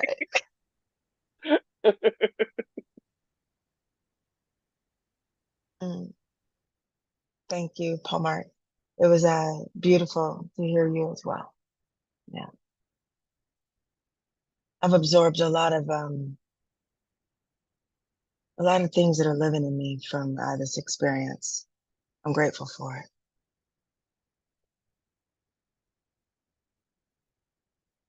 Yeah, I'd like to do this again. I feel like if I'm really honest, like when I'm around queer people in general, I find that the conversations are often very fun and brilliant and show. I'm not saying it's a perfect community or something, but I just feel like there's a lot of intelligence and creativity and just smarts and thinking outside the box and people that are truly unique in the community. And I just want to emphasize like what an honor it is to be, you know, part of the community or to feel supported by the community or to have gay and lesbian and transgender friends and two-spirit friends. And, you know, just that these folks, I think, are different. I mean, you can disagree with me if you want to, but I think they are different from straight folks in terms of like brains or how they're thinking and so forth. And it's a gift. And I just want to honor that, that these are some special folks and that they, if you look at history, like our artists and our thinkers, it's often people that are queer that really move and shift us and take us to new places as a society and change our perspectives on culture and music and art and science and everything. So I just really want to do a better job as a psychedelic community to honor our queer community and not have like a straight perspective on healing or who gets to be at the seminars or whatever, and just to continue to push for social justice, you know. All right. Well, Lynette, thank you for joining for the last minute, but we basically were all saying goodbye and sharing love and saying thank you to everyone who participated. So I don't know if you have any last thoughts, Lynette, because you've kind of been here for a long slog of it. Oh, I just want to say thank you so much to everybody who shared. And I really had a lot of fun last night, just, you know, hanging out and getting to know people, and everybody had something interesting to say. And it was just, it was great. I just really enjoyed this one. This was super fun. I can't wait for the next 24-hour event. It was super awesome. Thanks, everybody. All right. Thank you. Thank you, Michelle. Thank you, Paula. Thank you. Oh, and come to the psychedelic fair. That'll be fun. That's going to be a lot of fun. Yeah, it's the largest psychedelic fair in Seattle's history. We have a lot of indigenous folks that are going to be there. It's in Seattle next weekend. Just really excited. And it looks like Guillermo is joining, but we'll have to let him know that we're ending, but he can catch us on the live stream. So, okay, folks, I'm going to take a nap. Thank you. Thank you, Rick, for holding down the fort. Thank you, Paul Mark, for all your hard work. Thank you, Lovely, wherever you are. And Genesis, you've been amazing. Like, I just want to give a big round of applause. Like, you've just been amazing and so grateful to meet you. Gabriel, thank you. Okay. Lovies to everyone. Genesis didn't provide their contact. I provided mine. I'm not sure who else. Oh, Genesis did not provide some way to reach. I don't know if and their card. Yeah, I don't know if Genesis is willing. We can check real quick before we end. If there's some way to contact you. I don't know if they logged off, but they're on Facebook. Are you on Facebook at all, Michelle? Yes, I am. Okay, I'm just gonna put my name on Facebook and then I can connect you with Genesis.